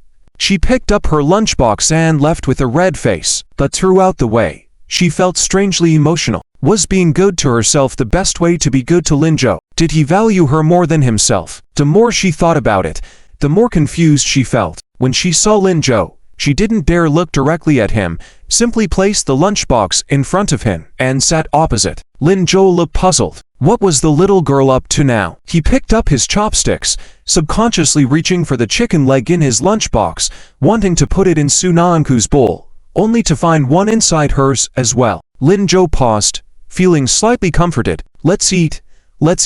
This chicken leg looks really good," he said, taking a bite of the chicken leg. Unbeknownst to him, Sunyanko, who had been watching him all along, noticed this small act. In that instant, Sunyanko nearly shed a tear. He truly wanted to give her his own chicken leg. If it hadn't been for the extra one added by the guy, he wouldn't have one to eat today. It was supposed to be a meal she treated him to, but in the end, she almost ate the majority of it. Suddenly, Sunyanko remembered that it had been like this before. Linjo said he didn't like eating meat, yet he never completely refused it. Was he being good to himself, preferring not to have something to make her happy? With these thoughts, Sunyanko felt her eyes welling up. She quickly took a big mouthful of rice, holding back her tears. Putting on a smile, she looked at Linjo and said, "Linjo, I'll make sure to eat well in the future." "Why are you suddenly saying this?" Sunyanko sweetly smiled. "I want to eat well, and then, I want to learn to cook. When I do, you have to taste my cooking." Translation continue. In the next message, Sunyanko held to lunch boxes and walked towards the classroom. Before reaching the teaching building, Chen Guobo's voice came from behind. "Sunyanko, why are you alone? Where is Linjo?" Li Xian also looked at her with confusion. "Aren't you eating with Linjo?" He went to the school gate. "Seems like there's a fat man looking for him." "Fat man? Mr. Lin?" "No. It seems to be a fat uncle." "Oh. No wonder. Let's go back to the classroom together." "Okay." Sunyanko nodded seriously. The three sisters walked side by side towards the classroom. When they arrived at the classroom and put down the lunch boxes, Chen Guoguo took out her textbook again, ready to ask Sunyanko some questions she couldn't figure out in the past few days. Just then, Wang Zikan, who had just entered the classroom, called her. "Chen Guoguo, why are you in the classroom? Didn't your dad come to find you?" "My dad?" Chen Guoguo was stunned.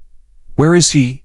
How come she didn't hear that her dad came?" "He's at the gate." "Linjo is there too. Didn't he tell you?" Wang Zikan looked puzzled.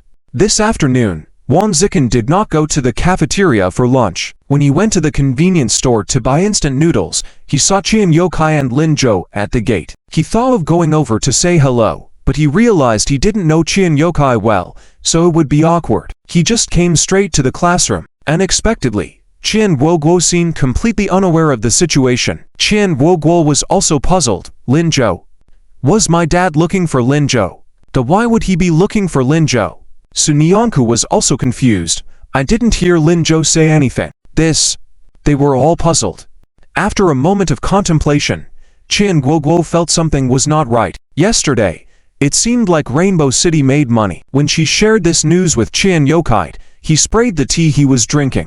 Then he started watching the news and making phone calls. Qian Guoguo felt the effect was there, so she ignored him and started studying on her own. During dinner, Qian Yokai asked her a lot of questions about Linjo with a smile. It seemed like he was trying to get closer to Linjo, but she made it clear that Linjo probably wouldn't pay attention to him. After dinner, she went back to studying, but for some reason, she felt that old Qian's expression was somewhat strange. When she came to class in the morning, he seemed to ask her with a smile, "Is Linjo really that good?"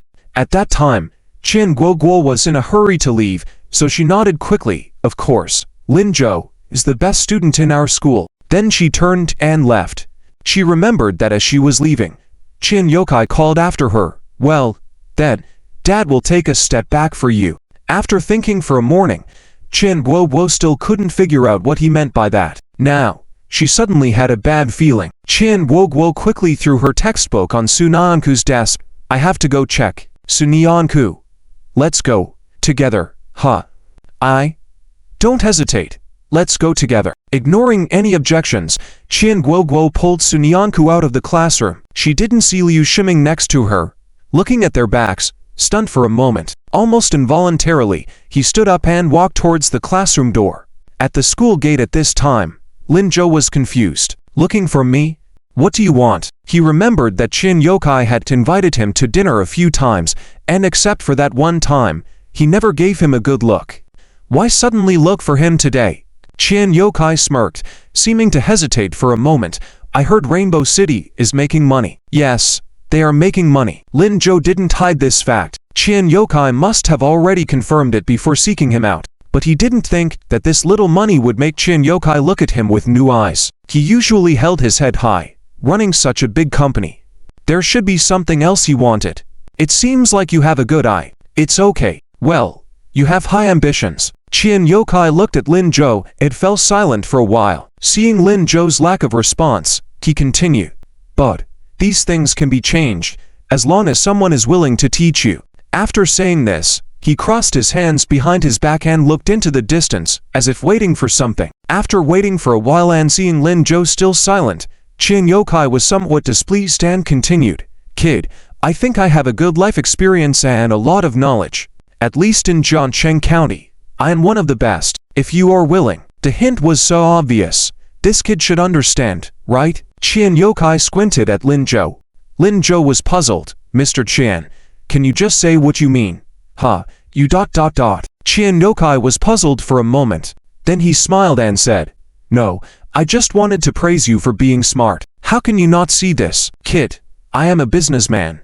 I have only one daughter, and I don't plan on having more children in the future. Guo will be my only heir, but I also hope for her to have a stable and happy life. So, I will also groom Guoguo's future husband. I've made it clear. Did you understand? This was the result of Qin Yokai's deep thought since the afternoon and evening. Yesterday, when he found out that Rainbow City was really profitable, he was somewhat stunned. He never thought that Lin Zhou was this capable. However, based on Qin Yokai's many years of experience, Lin Zhou's fortune was partly due to luck. Even if he admired Lin Zhou, he couldn't let go of his pride. The reason he came to find him was fully because of Guoguo. After yesterday and this morning's testing, Qin Yokai was almost certain that his daughter had special feelings for Lin Zhou.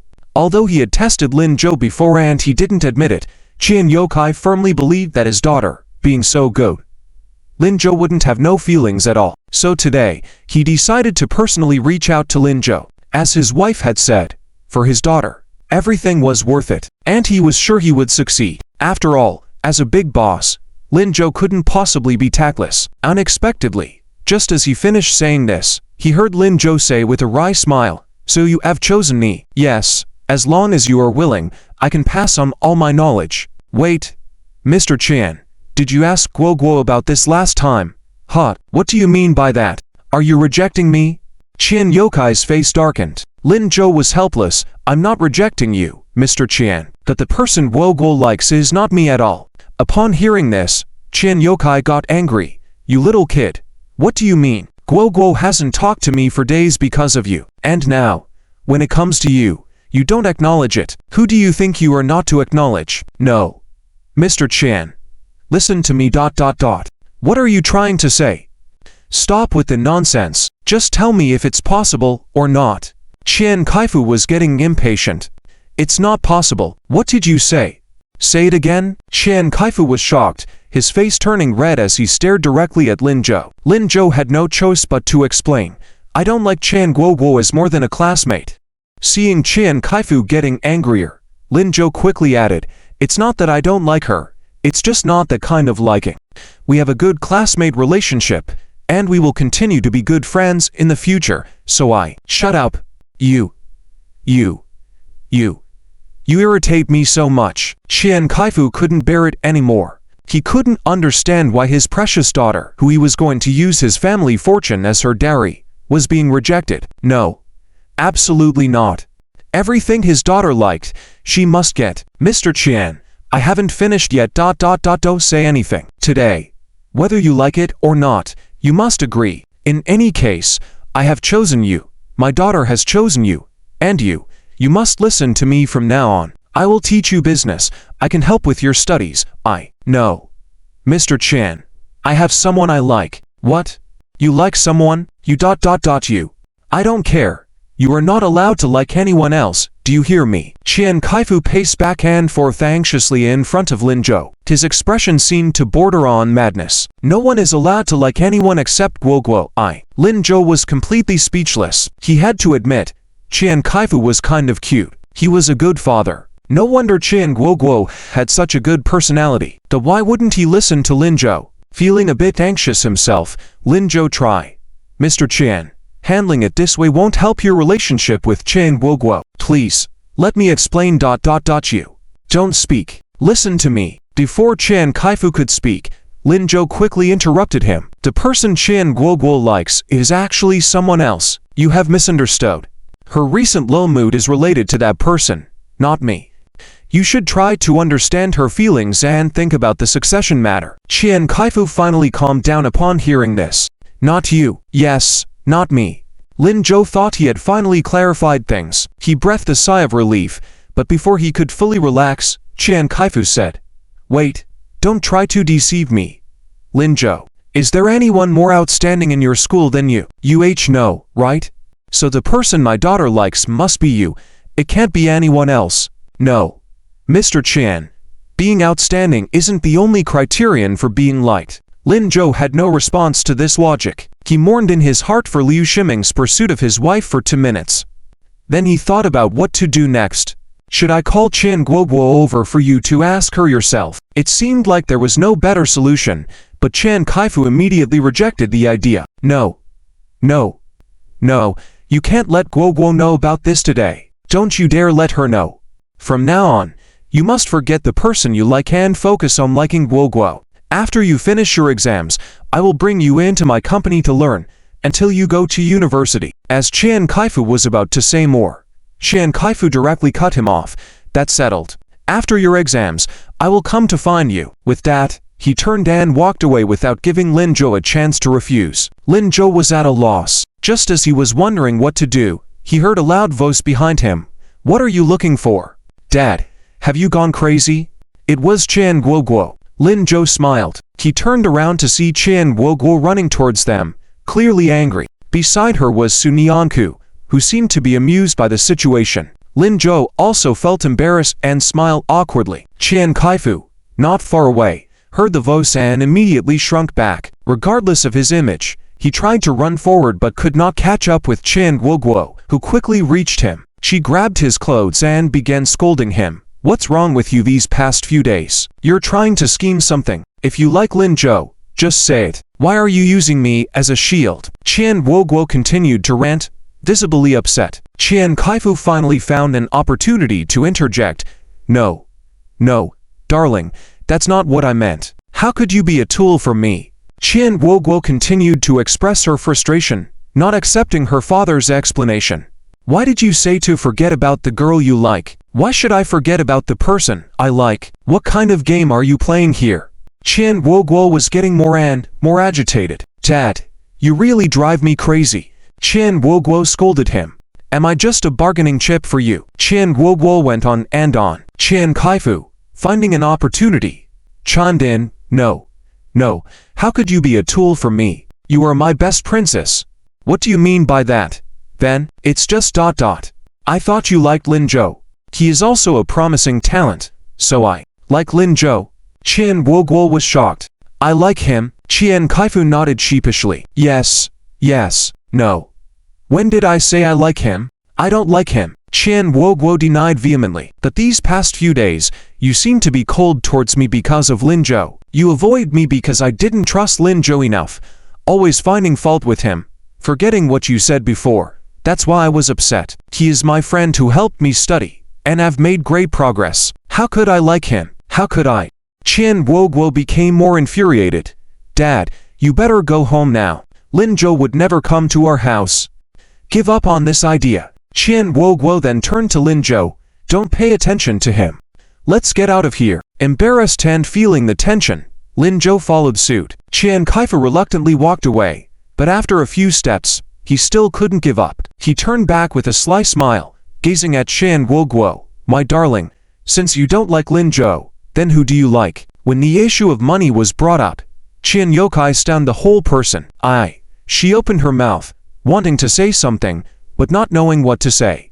Qian Yokai completely didn't see his daughter's embarrassment, and he kept asking, "Who is it? Can't you tell, Daddy?" Qian Guoguo's hand suddenly clenched. She was a bit flustered. The words she originally wanted to refute reached her lips, but she couldn't say them. On the side, Sunyanku noticed that her emotions were a bit off. Subconsciously, he was about to step forward to help. However, he was stopped by Lin Zhou. She looked at Lin Zhou in confusion and then realized that Lin Zhou gestured with his eyes towards a certain direction. Sunyanku glanced in that direction and saw a person standing not far from them around the corner of the office building. It was Liu Shiming. He seemed to want to come out but was hesitant. He looked anxiously in their direction. Sunyanku stopped in her tracks. Perhaps it was indeed necessary to let Liu Shiming hear something. Otherwise, these two people wouldn't know how long it would take to confess to each other. Qian Yokai wrinkled his brow as he saw his daughter's expression. "Why won't you tell Daddy? Let me tell you, Lin Zhou is the smartest at your school. Besides Lin Zhou, it's not so easy for other boys to pass my scrutiny. You better cut off this idea. I want you to mind your own business." Before Qian Yokai could finish his sentence, Qian Guoguo couldn't listen anymore. Her eyes reddened, and with a hint of urgency, she retorted, "So what if Lin Zhou is the smartest? Just because he is the smartest, I should like him? No, the person I like is also amazing. I don't need you to meddle, eh? Guoguo, I'm ignoring you. Go home quickly. I need to go back to class." The more Qian Guoguo spoke, the more distressed she felt. She couldn't bear it anymore and swiftly turned around without waiting for a response, walking towards the school. Qian Yokai looked dumbfounded. "No. What's going on? I didn't say much, did I? It seems like she really does like someone. Lin Zhou, whom does she actually like?" Lin Zhou smiled. "Well, let her tell you herself. I can't reveal it." "Wait a minute, from the looks of it, is my daughter having a one-sided crush?" Despite not wanting to admit it, Lin Zhou nodded. This made Qian Yokai completely agitated. No, this won't do. With my daughter being so outstanding, which scoundrel dares to act this way? Tell me, I must stop him. Perhaps it's better to let them be. Qian uncle, we really have to go back to class. Please excuse us. With these words, Lin Zhou, accompanied by Sunyanku, turned and headed towards the school. Qian Yokai went mad. "Wait, hey, I haven't finished asking. Please tell me who it is. Seeing that Lin Zhou had no intention of paying attention to him, and was getting farther away, Qian Yokai was completely bewildered. He spun around in the same place for a few times, unable to figure out which boy his daughter was getting close to. He had no choice but to turn back home. He decided that after his daughter finished school, he would ask her properly. It wouldn't work without Lin Zhou's cleverness. No, definitely not. Lin Zhou and Sunyanku had already walked to the side of the office building. He deliberately slowed down and raised his voice. "Deskmate, I need to go to the restroom in a hurry. You go back and check on Qian Guoguo." Sunyanku was startled at first but quickly understood Lin Zhou's meaning. She nodded. "Oh, all right, I'll head back first." After Sunyanku walked away, Lin Zhou looked towards the corner of the office building. "Come out, stop hiding." After a moment, he saw Liu Shiming walking out, with a downcast expression. "Brother Zhou, did you see me?" "Don't worry, besides me, no one has seen you." Qian Guoguo ran so fast just now, she probably didn't see it. For some reason, upon hearing this, he felt a bit disheartened. "Let's go. Let's head back to the classroom," said Lin Zhou. "Return? Let's wait." Lin Zhou stopped Liu Shiming and looked at him. "You know the situation just now. What are your feelings towards Qian Guoguo? The college entrance examination is coming. How can you take the test properly with this state of mind?" "I will try to adjust." Avoiding the previous question, Liu Shiming only answered the last one. Lin Zhou was speechless. "Don't you think about whether you can adjust, but can Qian Guoguo adjust her?" Liu Shiming lowered his head. "She should be able to, right?" "You." Lin Zhou chuckled. "Qian's dad already suspects me, and the girl's intentions are clear." Liu Shiming, what are you entangled with? Liu Shiming opened his mouth but after a while, he said, "Do you not think I'm not worthy of Qian Guoguo?" "Why? Lin Zhou looked at him again, as Liu Shiming finally poured out his heart.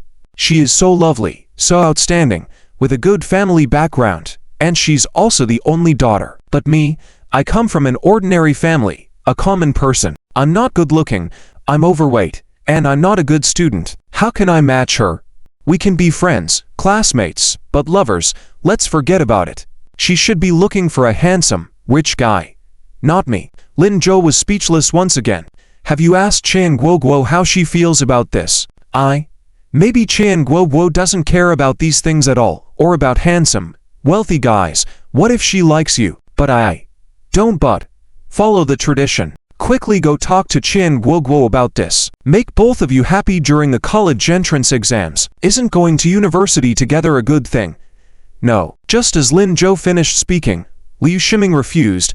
Even if Qian Guoguo agrees, her father would not. Have you not heard what he said? He wants to break the legs of the person that Qian Guoguo likes. I can't do it.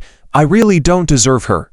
This relationship won't have a future. It will only bring more pain after it begins. I can't do it. Lin Zhou sighed silently. He knew that what Liu Shiming said was right. He must have thought it through carefully to speak these words. If it were in his previous life, he might have advised Liu Shiming not to start. But he was a person who had died once, who had come back after losing everything. No one knew better than him the value of such genuine feelings. Liu Shiming, you will regret this in the future, truly. I'm not lying to you. You might never forgive yourself for today's decision. I won't. Liu Shiming directly counter, as long as Qian Guoguo is doing well, I won't regret it. I hope she can be happy. Brother Zhou, I really like her and want her to always be happy. But no buts. This is my choice. With that said, Liu Shiming walked towards the classroom.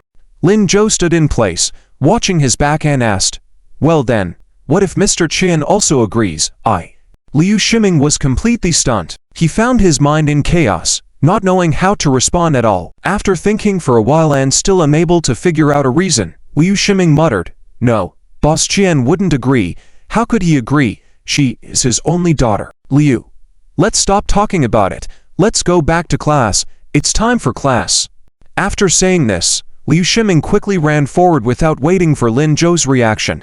Lin Zhou wanted to stop him, but it was too late. He could only watch him leave helplessly. He shook his head and walked towards the classroom. When he entered the classroom, he found Sunyanku had already returned to her seat. He looked at her in confusion and asked, don't you need to comfort Qian Guoguo? She said she wants to be alone for a while, so I came back first. Lin Zhou glanced towards Qian Guoguo, who was burying her head on the desk, lost in thought. Looking at Liu Shiming beside him, who was also in a gloomy mood, Lin Zhou sighed silently. Sunyanku, with some concern, touched Lin Zhou and said, Lin Zhou, do you think we should help them? You said before, to let them figure it out on their own. But it seems like both of them can't figure it out. What if it affects their college entrance exam? Lin Zhou also noticed this. He turned to Sunyanku and asked, do you want to help them? Yes. Sunyanku nodded. Lin Zhou raised his hand to support his head and said, then I'll think about it. Okay. Sunyanku smiled happily. Lin Zhou found that the situation between Qian Guoguo and Liu Shiming seemed to make Sunyanku happier and momentarily forget her own troubles. He decided to pay more attention. The day passed quickly, and until the end of school, he couldn't think of a good solution. He decided to go home first. After dropping Sunyanku off at the dormitory door, Lin Zhou walked out. Sunyanku also said goodbye and prepared to go back to sleep. However, at this moment, she heard someone calling her name. Sunyanku. Are you Sunyanku from our class? Oh, I finally found you. It was a girl Sunyanku didn't know. The girl realized this and said with a smile, I'm Suyen from class 3 of the first year. You probably don't know me. Someone asked me to give this to you. Sunyanku lowered her head and saw the girl holding a piece of paper. What is this? I don't know either. I just passed by the school gate, and someone handed it to me. Su study genius. Take a look. Oh. Sunyanku accepted the note, puzzled. On it, she saw the words, meet at the school gate, signed by Mao Ziking. Knowing that Sunyanku wouldn't meet him, he added a line below his name, if you don't want Lin Zhou to be in danger, you better come see me. Sunyanku's heart skipped a beat. She looked around and saw the girl had already left. Lin Zhou should be at the school gate by now. She couldn't let Mao Ziking see him. Thinking quickly, Sunyanku clenched her teeth and tucked the note into her backpack before heading towards the school gate. Many students were leaving at that time. She followed the crowd outside and didn't see Lin Zhou or Mao Ziking. Sunyanku looked around in confusion. Soon, she heard a whistle from the left. Turning around, Sunyanku saw Mao Ziking hidden in the darkness. He had colorful hair and was whistling at her, signaling her to come. Sunyanku hesitated. Mao Ziking smiled. Scared of me? What about Lin Zhou? Before he could finish his sentence, Sunyanku hurriedly walked towards him. Don't touch Lin Zhou. Then come with me. Mao Ziking turned and walked ahead. The school was next to a residential area, with low buildings and few street lights. Despite students passing by from time to time, it still felt eerie. Sunyanku didn't want to go, but she couldn't let Lin Zhou be in danger. So, she bent down, picked up a nearby stone, stood up, and said, "What are you doing?" Surprised by the sudden question, Mao Ziking asked, "What are you doing?" Sunyanku quickly replied, "Tying my shoelaces. It was loose." Mao Ziking didn't question further, and Sunyanku followed him step by step. Meanwhile, Lin Zhou, who had just walked to the first intersection after leaving the school gate, received a call on his pager. Answering it, he heard a very low voice. "Hey, Zhou, it's Yan Jiqian." Lin Zhou was puzzled. "What's up? Why are you speaking so softly?" I'm tracking someone." "Huh? Tracking someone?" Yes, right at your school gate." Mao Ziking?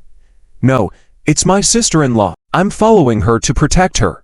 Lin Zhou paused. "The girl from my table? Isn't she at school? What happened?" "Well, it's a long story, but she's fine now, or to be precise, she's fine now, but I can't guarantee she won't be in trouble later. So I called you." "Where are you? Why didn't I see you coming out of the school gate? Do you want to come over here, so I can explain in detail? If you would like to read more, please click on the next page to continue reading the exciting content ahead." Lin Zhou agreed. "Where?" Yan Jiqian quickly provided an address. "Okay." Lin Zhou hung up, slung his backpack over his shoulder, turned, and ran towards the darkness. 5 minutes later, he felt someone violently grabbing his arm. About to speak, Lin Zhou saw Yan Jiqian silently gesturing him to be quiet. Then he pointed ahead. Lin Zhou followed his gaze and saw Sunyanku walking with a boy. They hadn't noticed him and Yan Jiqian. Lin Zhou instinctively wanted to go forward to find Sunyanku, but was stopped by Yan Jiqian. "Wait, Zhou. Wait. What's wrong? Don't you want to see what that guy is up to?" "Which guy?" "Who? That guy. Mao Ziking, the new guy recruited by our boss. Seems to know Big Sister. They were classmates before. Last time when Big Sister came to the internet cafe, I didn't feel right about him. He has been inquiring about Big Sister and you these days. Today, he left the house. I feel something is off, so I followed him. But until now, I haven't figured out what he wants to do." "You haven't figured it out? Why didn't you tell me earlier?" Yan Jiqian scratched his head, feeling embarrassed. "To be honest, I actually wanted to follow you, but I felt awkward. I wanted to find a chance to impress you. But I swear, as soon as I felt something was wrong, I immediately called you, without delaying anything." Lin Zhou looked at him helplessly. "Okay, stop talking nonsense. They are far away now. Let's catch up." Mao Ziking nodded quickly. As they walked, he whispered to Lin Zhou about Mao Ziking's background. "He's a troublemaker. He used to study at Ershang, but dropped out in the first year due to causing trouble. He's been hanging around outside these past 2 years. He wanted to follow my big brother. Oh no, it's Wan Chongfeng, but Wan Chongfeng didn't think much of him, so this kid set up his own gang. But what he does isn't that serious, just likes to fight, and has a group of followers who like to fight to ... He probably met the eldest sister-in-law at Ershang, but he doesn't want to talk about what happened between him and her. But I guess it's not good. Zhou, you, shh." Yan Jiqian was talking when he suddenly saw Lin Zhou gesturing for him to be quiet. He hesitated for a moment, then turned around to see that Sunyanku and Mao Ziking had stopped. It seemed like they were in an open area. Mao Ziking was smiling as he walked towards Sunyanku. Sunyanku, on the other hand, was backing away in fear. "Don't come near me." Lin Zhou narrowed his eyes. He was about to rush out when he saw Mao Ziking suddenly stop. He stood there casually and said, "Okay, I won't come over, but..." After saying this, he whistled loudly into the darkness and clapped his hands. In an instant, 5 teenagers the same height as him emerged from the darkness. Once they stood in formation, they shouted in unison, "Big brother, hum." Mao Zedong nodded. "Are you already ready?" "Good." "Ben." "Mao Zedong, what are you planning to do?" Sun Yanku couldn't hold back anymore. She was trembling, her hands clenched tightly. "Me? Just wait, you'll know soon." "No. Tell me now, what do you want to do? What do you want to do to Lin Zhou?" In the darkness, Lin Zhou suddenly shivered. What does he want to do to him? What was the classmate talking about? Beside him, Yan Jiqiang quickly whispered, "It seems like Mao Zedong is passing a message to the eldest sister-in-law. If they don't meet, he will make things difficult for you, which is why the sister-in-law came out." "Is that so?" Lin Zhou suddenly felt a pang in his chest. He had always thought the classmate was so afraid of Mao Zedong, so why did she come out alone? Is that why? How could she be so kind? "Zhou Zhe, doesn't the eldest sister-in-law know about your confrontation with Wang Chongfeng?" Yan Jiqiang was curious. If she knew, she shouldn't be so afraid. After all, Lin Zhou's prowess in fights had become quite famous in their circle. "No. I never mentioned it." "Whoa, you managed to hold back on showing off in such a great opportunity. However, it's good that it shows the eldest sister-in-law really cares about you too." Hehe. Yan Jiqiang couldn't help but giggle. At this moment, on the other side, Mao Zedong also laughed. He reached out his hand, seemingly wanting to grab Sun Yanku. "As long as you behave, I won't do anything to Lin Zhou." Sun Yanku subconsciously took a step back. "You." Lin Zhou narrowed his eyes. "Help." Yan Jiqiang, who was daydreaming, was taken aback. Oh no, Zhou Zhe, we still don't know what Mao Zedong is planning between him and the eldest sister-in-law. It doesn't matter anymore. After a moment, Yan Jiqiang didn't know how to argue. He vigorously nodded. "Okay, let's help her. Let's rush out and fight them." "No, you take her and leave, I'll take care of them." Big brother, this is another great opportunity to show off. If the sister-in-law sees how capable you are, she's not suited for such violence. All she needs is a quiet and peaceful life. Zhou Zhe." Before Yan Jiqiang finished speaking, Lin Zhou suddenly picked up a rock from the ground and threw it towards Mao Zedong. Mao Zedong, who was about to approach Sun Yanku, was taken aback. "Who's there?"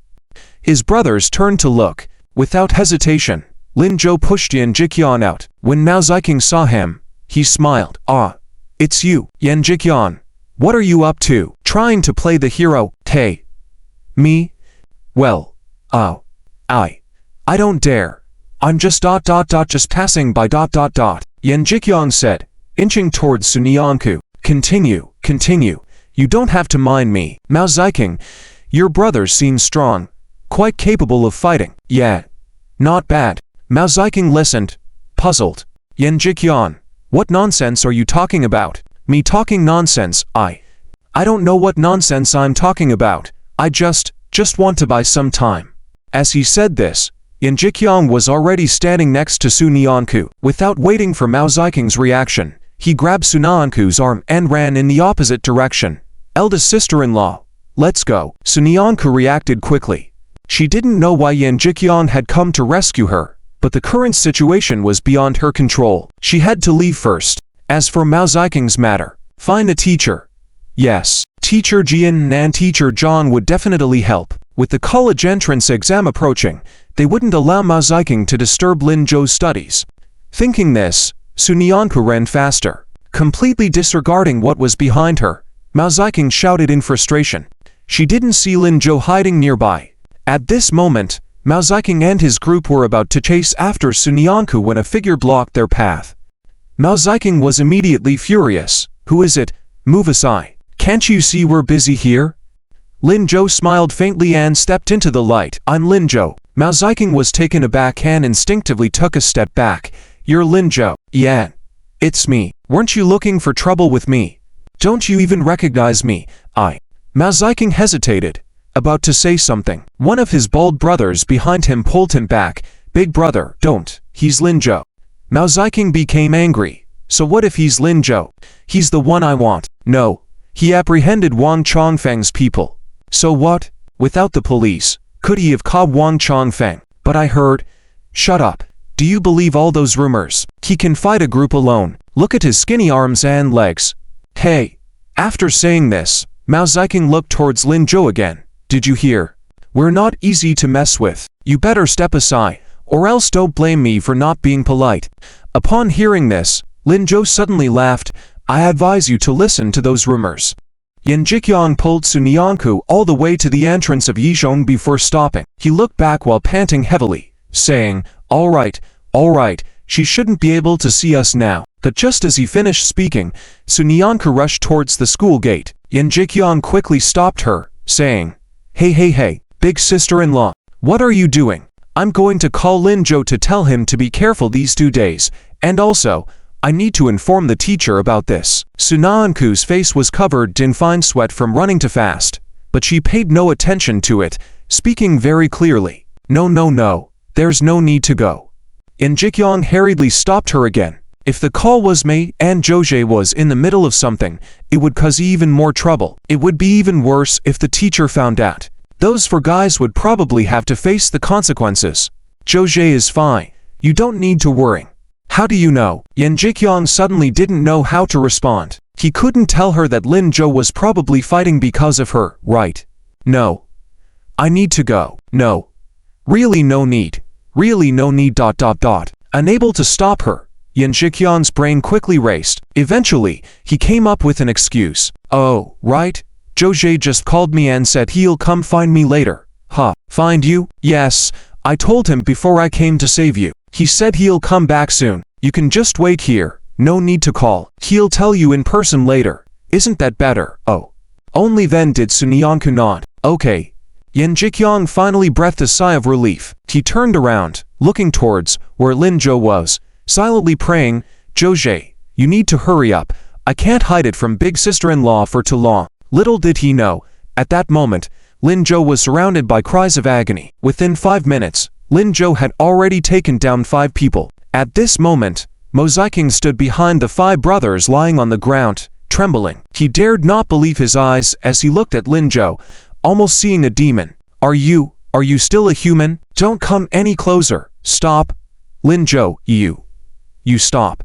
But Lin Zhou paid no heed to him. He still needed to quickly go pacify his little desk partner and couldn't waste too much time here. Without hesitation, Lin Zhou stepped over the 5 people lying on the ground and stood in front of Mo Ziking. Mo Ziking immediately assumed a defensive stance, but his voice was full of tremors. Don't think I'm afraid of you.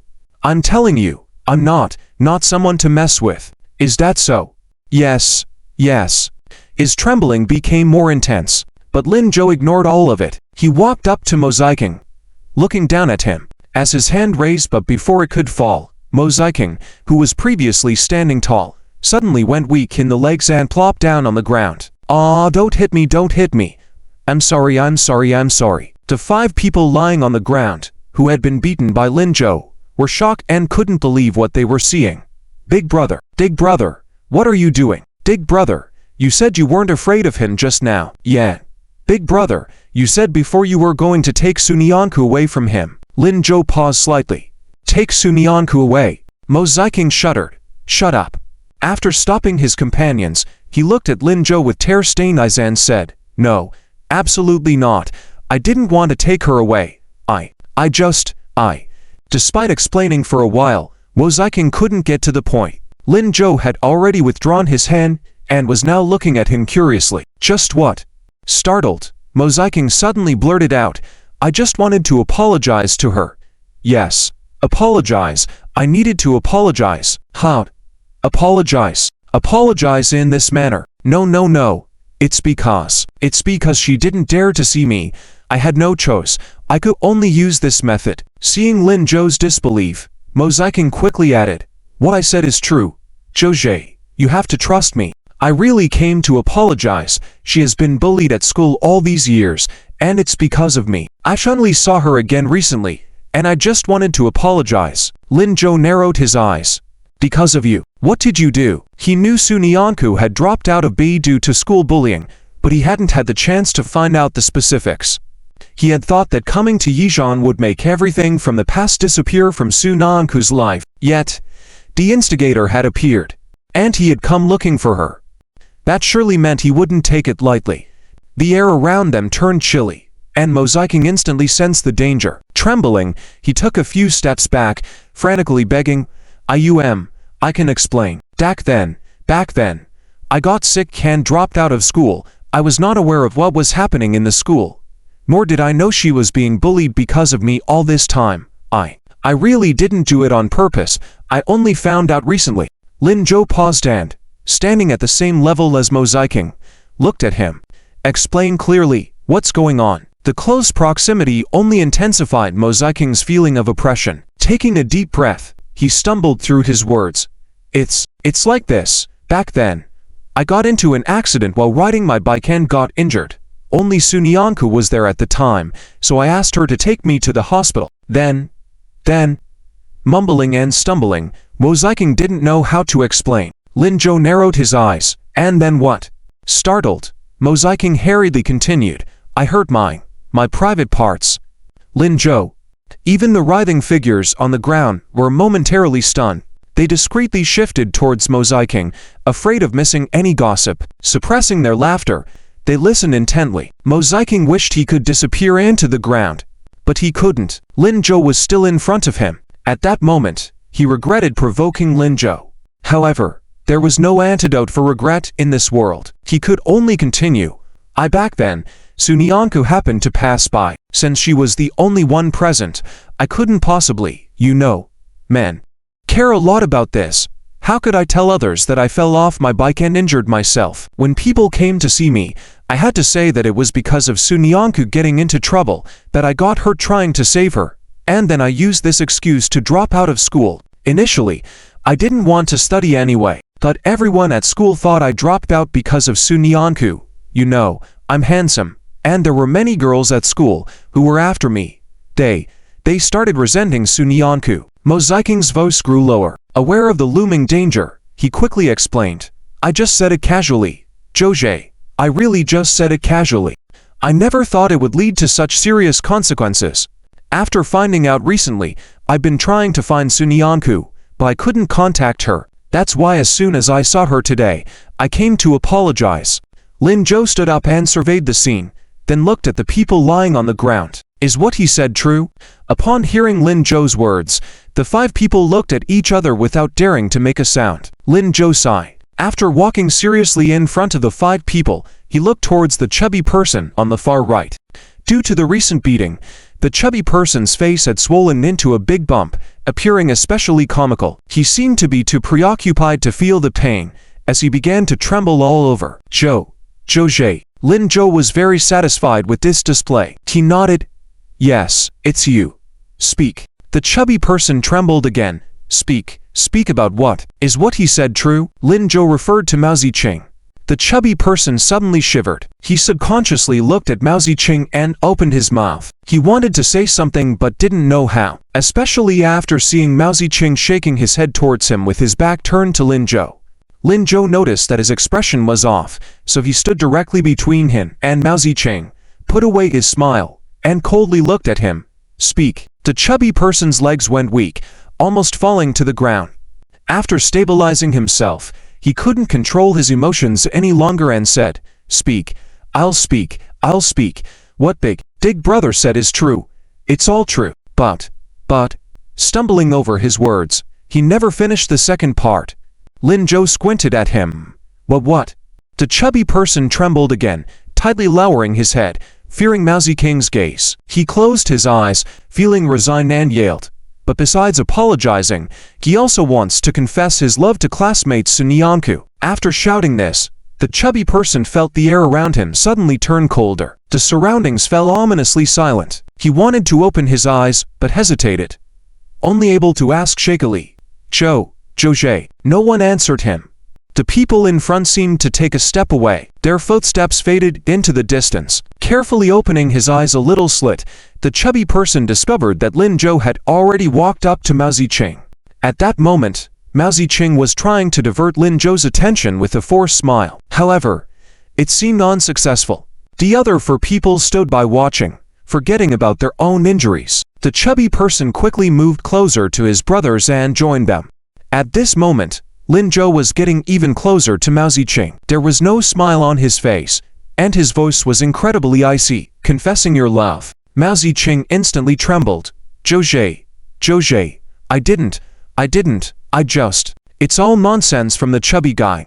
He's just talking nonsense. None of it's true. He explained in a hurry. The chubby person couldn't tolerate this. He immediately said, I'm not talking nonsense, Zhou Zhe. We even prepared roses and balloons. Big brother Mao said we should bring them out when the time comes. Look over there. Mao Ziqing. Despair washed over him. Closing his eyes, Lin Zhou looked towards the direction the chubby person mentioned and, indeed, saw balloons and roses placed in the corner. He walked over slowly, picked up the roses on the ground, finding a beautiful bouquet of 9 flowers, tied exceptionally pretty. Lin Zhou turned back and walked towards Mao Ziqing again. Mao Ziqing's face turned green. Zhou Zhe, listen to me. I can explain. I'm just, this rose, Oh right, Zhou Zhe, I have a secret to tell you. After hesitating for a while, Mao Ziqing suddenly changed his tone. He found a suitable excuse. Lin Zhou was surprised. A secret? Yes, a secret that you'll find very interesting. I promise I won't pursue Sunyanku anymore, and I won't have any relations with her. I swear. Lin Zhou raised an eyebrow. It depends on how significant this secret of yours is. It's very significant, absolutely. You'll be shocked. This is a secret known only to me. Mao Ziqing smirked confidently, taking a few more steps toward Lin Zhou. He was convinced his secret would work. When he arrived by Lin Zhou's side, he paused. Then, nervously looked at him. Well, Zhou Zhe, if I tell you this secret, speak. Lin Zhou was becoming impatient. Mao Ziqing hurriedly said, Okay, here it is. Actually, Sunyanku is very pretty. She wasn't as ugly as she is now. She was very beautiful, more beautiful than any girl from Yizhong or Ershan. Afraid that Lin Zhou wouldn't believe him, he added, I saw it on my way to the hospital. That's why I thought of confessing to her. Even with many girls chasing me, seeing no change in Lin Zhou's expression, Mao Ziqing panicked. Zhou Zhe, what I said is true. Your taste is excellent, even though she's a bit ugly now, but... Lin Zhou remained unresponsive, suddenly realizing something was wrong. Mao Ziqing asked, Zhou Zhe, do you already know about this? What do you think? Lin Zhou finally spoke. Mao Ziqing froze. After a moment, he put on a pitiful face and stammered, Zhou Zhe, I have other secrets, I'm sure. Just wait, let me think. I definitely have something. He frantically pondered how to make Lin Zhou forgive him. Continued. Click next page to read more. The story continues with Lin Zhou giving Mao Ziqing to tasks and Mao Ziqing's anxious attempts to fulfill them. Sunyanku followed Yan Shiqian's direction and saw Lin Zhou walking towards them from the darkness, holding a bouquet of flowers. Sunyanku was slightly surprised and was about to ask why he bought flowers. Then she saw the Mao Ziqing brothers not far behind him. She quickly restrained her smile, didn't have time to think much, and walked up to Lin Zhou and swiftly pulled him behind her, saying, Be careful. Lin Zhou was surprised. He saw Sunyanku protect him and vigilantly looked towards the Mao Ziqing brothers. He couldn't help but curl up the corners of his lips behind her. Then, he deliberately glanced towards Mao Ziqing. The Mao Ziqing brothers were so scared that they dare not look at him or Sunyanku. They quickly lowered their heads and ran away. Only then did Lin Zhou pretend to be unaware and tugged on Sunyanku's clothes, saying, What's wrong? Deskmate? Sunyanku was also stunned. She had thought Mao Ziqing might harm Lin Zhou, but he seemed totally unaware of Lin Zhou. What was even stranger was that she seemed to have not seen anything. What was going on? Why were things so different from just now? Everything seemed strange. Deskmate? Lin Zhou's voice came from behind again, and Sunyanku quickly replied, Nothing. Oh, here. This is for you. Lin Zhou lifted the bouquet of flowers in his hand. Sunyanku's face turned red, even forgetting her fear. This flower, what's wrong? Don't you like it? It's pretty, it's just... Sunyanku lowered her head. Her fingers tangled together. After a while, she finally embarrassedly choked out, Do you know what kind of flower this is? As she spoke, Sunyanku started to get nervous. From her first glance at Lin Zhou, she had seen this bouquet of roses. She just didn't expect the flowers to be for her. And the language of roses, it was really The thought made Sunyanku lower her head even more. But at that moment, she heard Lin Zhou say, what kind of flower? I never thought about it. Is it peony? Rose? Carnation? Sunyanku raised her head in disbelief. Lin Zhou smiled again and said, I passed by a flower shop just now and saw the owner preparing to throw it away, so I thought it looked nice and picked it up. But I really don't know much about flowers. Deskmate, does this flower have a special meaning? So, he didn't know. But it made sense. After all, he was a boy, and boys usually like basketball or soccer. It was normal for them to not understand flowers. A tinge of disappointment appeared on Sunyanku's face. Deskmate, seeing this, Lin Zhou gently called her again. Sunyanku quickly raised her head. I don't know either. That's why I'm asking you. Oh, then do you want it? If you don't want it, I'll just throw it away. No, I want it. It's really pretty. It would be such a waste to throw it away. And even if Lin Zhou didn't know, it was still a gift from him. I absolutely can't throw it away. Sunyanku hurriedly took the flowers. Lin Zhou smiled. Okay, then you better hurry back to sleep. The dormitory will close soon. Oh right, I'll go back first, ma'am. Sunyanku hugged the flowers and hurried towards the school gate. Seeing this from afar, Yan Jiqian was about to come forward. But when he saw Sunyanku walking back to the school gate just now, he turned back and shouted, Lin Zhou, be careful on your way back. Walk with a few more people. Don't wander off alone. Okay. Let Yan Jiqian accompany you back, and if necessary, call for help. Sunyanku turned back and looked at Yan Jiqian seriously. Is that okay? Yan Jiqian nodded repeatedly. Yes. No problem. Thank you. Sunyanku smiled sweetly and turned back to run towards the school building. When she was far away, Yan Jiqian came to Lin Zhou's side. Lin Zhou, why didn't you just tell her? Isn't that a rose? He couldn't believe Lin Zhou didn't recognize it. He was clearly just tricking Sunyanku. That this little girl actually fell for it. Women in love really had no wits. Even the top students were no exception. Lin Zhou laughed. It's almost the college entrance exams. Why disturb her peace of mind? Just because of this, you missed a great opportunity to confess. Confess? I didn't plan to confess at this time. And besides, I didn't buy that flower. I can't use someone else's flower to confess to Deskmate. But this flower did make me realize that Deskmate will definitely accept my confession. How? Isn't that something to be tested? Lin Zhou laughed again. You don't understand. Let's go. Time to go home. Yan Jiqian quickly caught up. Wait, Lin Zhou, where did this flower come from? Bought by Ma Ziqing. Him? Why did he buy a rose? Wasn't he here to cause trouble for sister-in-law and you? You don't understand. Don't ask. Just wait. Tomorrow will be interesting. What's interesting? The two walked farther away. Meanwhile, Sunyanku had already returned to the dormitory. Afraid of being ridiculed, she put the flowers behind her and planned to hide them in a corner when her roommates were not paying attention. But before she reached the dormitory door, she heard a familiar voice behind her. Sunyanku, where did you get the rose? Sunyanku stiffened, quickly moved the flowers to her side, but it was too late. She could only watch as Wang Jiaqing took 3 steps and 2 steps to her side, grabbing the bouquet of roses with a shocked expression.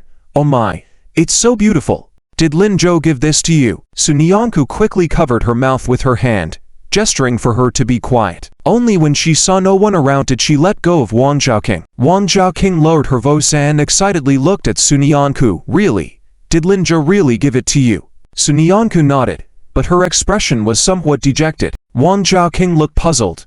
Then why aren't you happy? Could it be? Did you reject it? No. I didn't reject it. You accepted it? Wang Jiaqing became even more excited.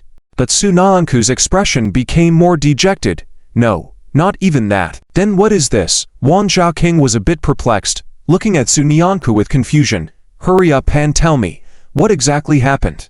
Sunyanku sighed, then said, Lin Zhou didn't confess. He just picked up the flowers casually and gave them to me. And what about him? He doesn't know what roses mean and doesn't recognize roses. What? You don't know roses? Wang Jiaqing looked at Sunyanku in shock. Sunyanku nodded in embarrassment. Yes. Could this be possible? But Lin Zhou never lies. Never lies, right? Wang Jiaqing almost burst out laughing. Sunyanku nodded seriously. but then she started laughing. Well, it's okay, the flower is pretty. I like it. Ha ha, that's good if you like it. Then hurry and take it back to your dorm. Okay, Sunyanku shyly nodded. As she was about to walk back to the dormitory, she felt a bit conflicted. How should she explain this to her other roommates? Wang Zhaoqing immediately noticed her hesitation, walked up to her, took the rose from Sunyanku's hand, and said, "Watch this." Without waiting for Sunyanku's reaction, she briskly walked towards the dormitory. Wang Zhaoqing. Sunyanku hadn't reacted yet when she saw Wang Zhaoqing had already pushed open the door at the dormitory. Inside, her roommates were indeed astonished. "Oh my, a rose, Wang Zhaoqing, you go, who gave it to you? Are you in love?" Wang Zhaoqing disdainfully rolled her eyes. "In love with what? That kid has something wrong with his head, insisting on giving me a bunch of roses and then took off without a word. This is just ... Well, who is that kid? Is he handsome? How would I know? I didn't even get a good look at him." Truly speechless. "Then you didn't hurt a boy's heart?" "Of course. But I couldn't help it. He ran off too fast." "I see. So what about this flower?" "I don't like this flower either. Too bright red. Hard to maintain. Forget it. Forget it." "Sunyanku, you can take care of it, right?" Sunyanku froze for a moment as she just entered the room. Soon, she understood Wang Zhaoqing's intention. "Oh, yes, I can." "Then take it. You take care of it. I'm too busy reading novels to take care of it." With that, in front of the whole dormitory, Wang Zhaoqing stuffed the flower into Sunyanku's arms. Then, she began to tidy up. The people in the dormitory were all stunned, but realizing that Wang Zhaoqing truly didn't care about the rose, let alone who the owner of the rose was, they grudgingly went about their business. After they left, Sunyanku felt conflicted and said, "Zhaoqing, it's okay, no need to thank me. This way, they won't pick on you. Hurry, take care of it, but they'll talk about you." "It's okay, I don't even know who that guy is. They can gossip all they want. Besides, they'll know that I have someone pursuing me. Hehe, it's exciting." "Oh, I see. Oh, stop it. Go on, go on. Remember to ask me to be your bridesmaid later." When Sunyanku heard this, her face turned red again. "Marriage, we haven't even started on that topic yet. Ha, I can see it. The whole marriage has been planned out, except you don't know it yet. Go on, go on. It's time to turn off the lights." Sunyanku happily found a bottle of juice, carefully arranging the rose. By the time she finished arranging it, the lights went out. Sunyanku, smelling the faint fragrance of flowers nearby, quickly fell asleep.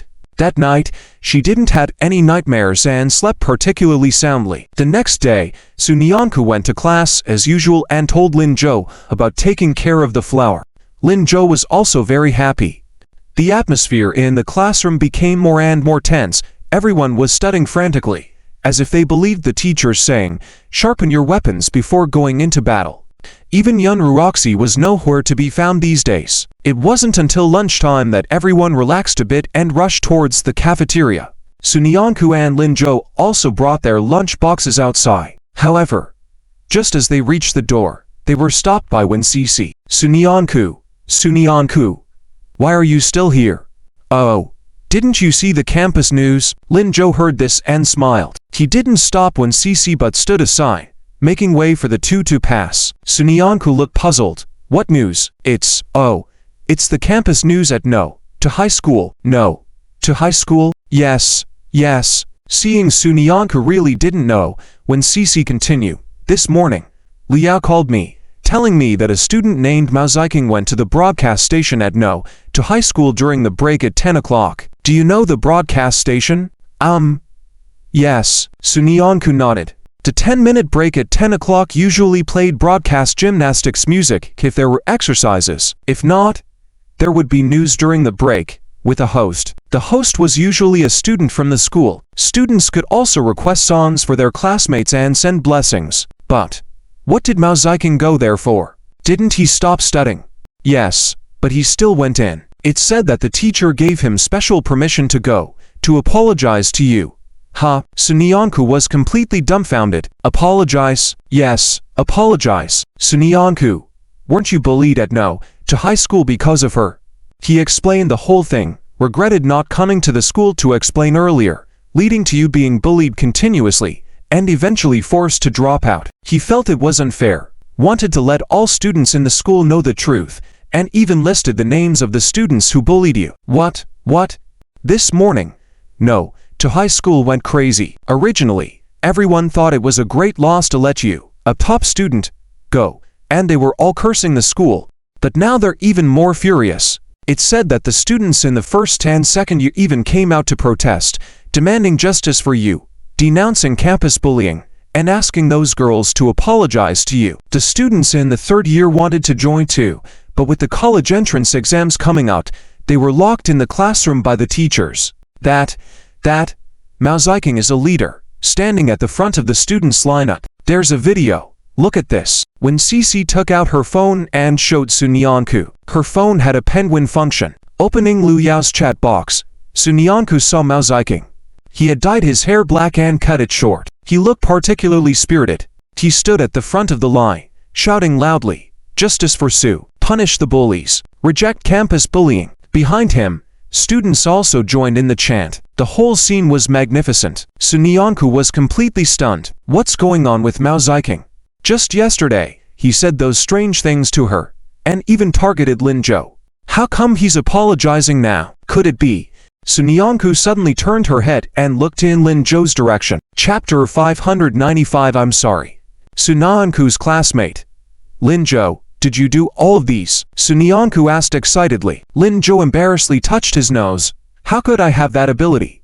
But Sunyanku was about to ask something when she suddenly heard shouts not far away. Sunyanku classmate, someone is looking for you. Oh, who? A lot of people, I don't know them either. They're at the school gate. You should go and see. The classmate who spoke seemed a bit excited. They said they are here to apologize to you. Apologize? Sunyanku was very puzzled. But when Cece reacted quickly, she grabbed Sunyanku and ran towards the school gate. It must be those people from the second middle school. Come on, let's go see. As they ran, she shouted over her shoulder, Lin Zhou, come with us. Lin Zhou helplessly looked at them and quickened his pace. This kid Mao Ziking, he runs pretty fast. Not bad, worth praising.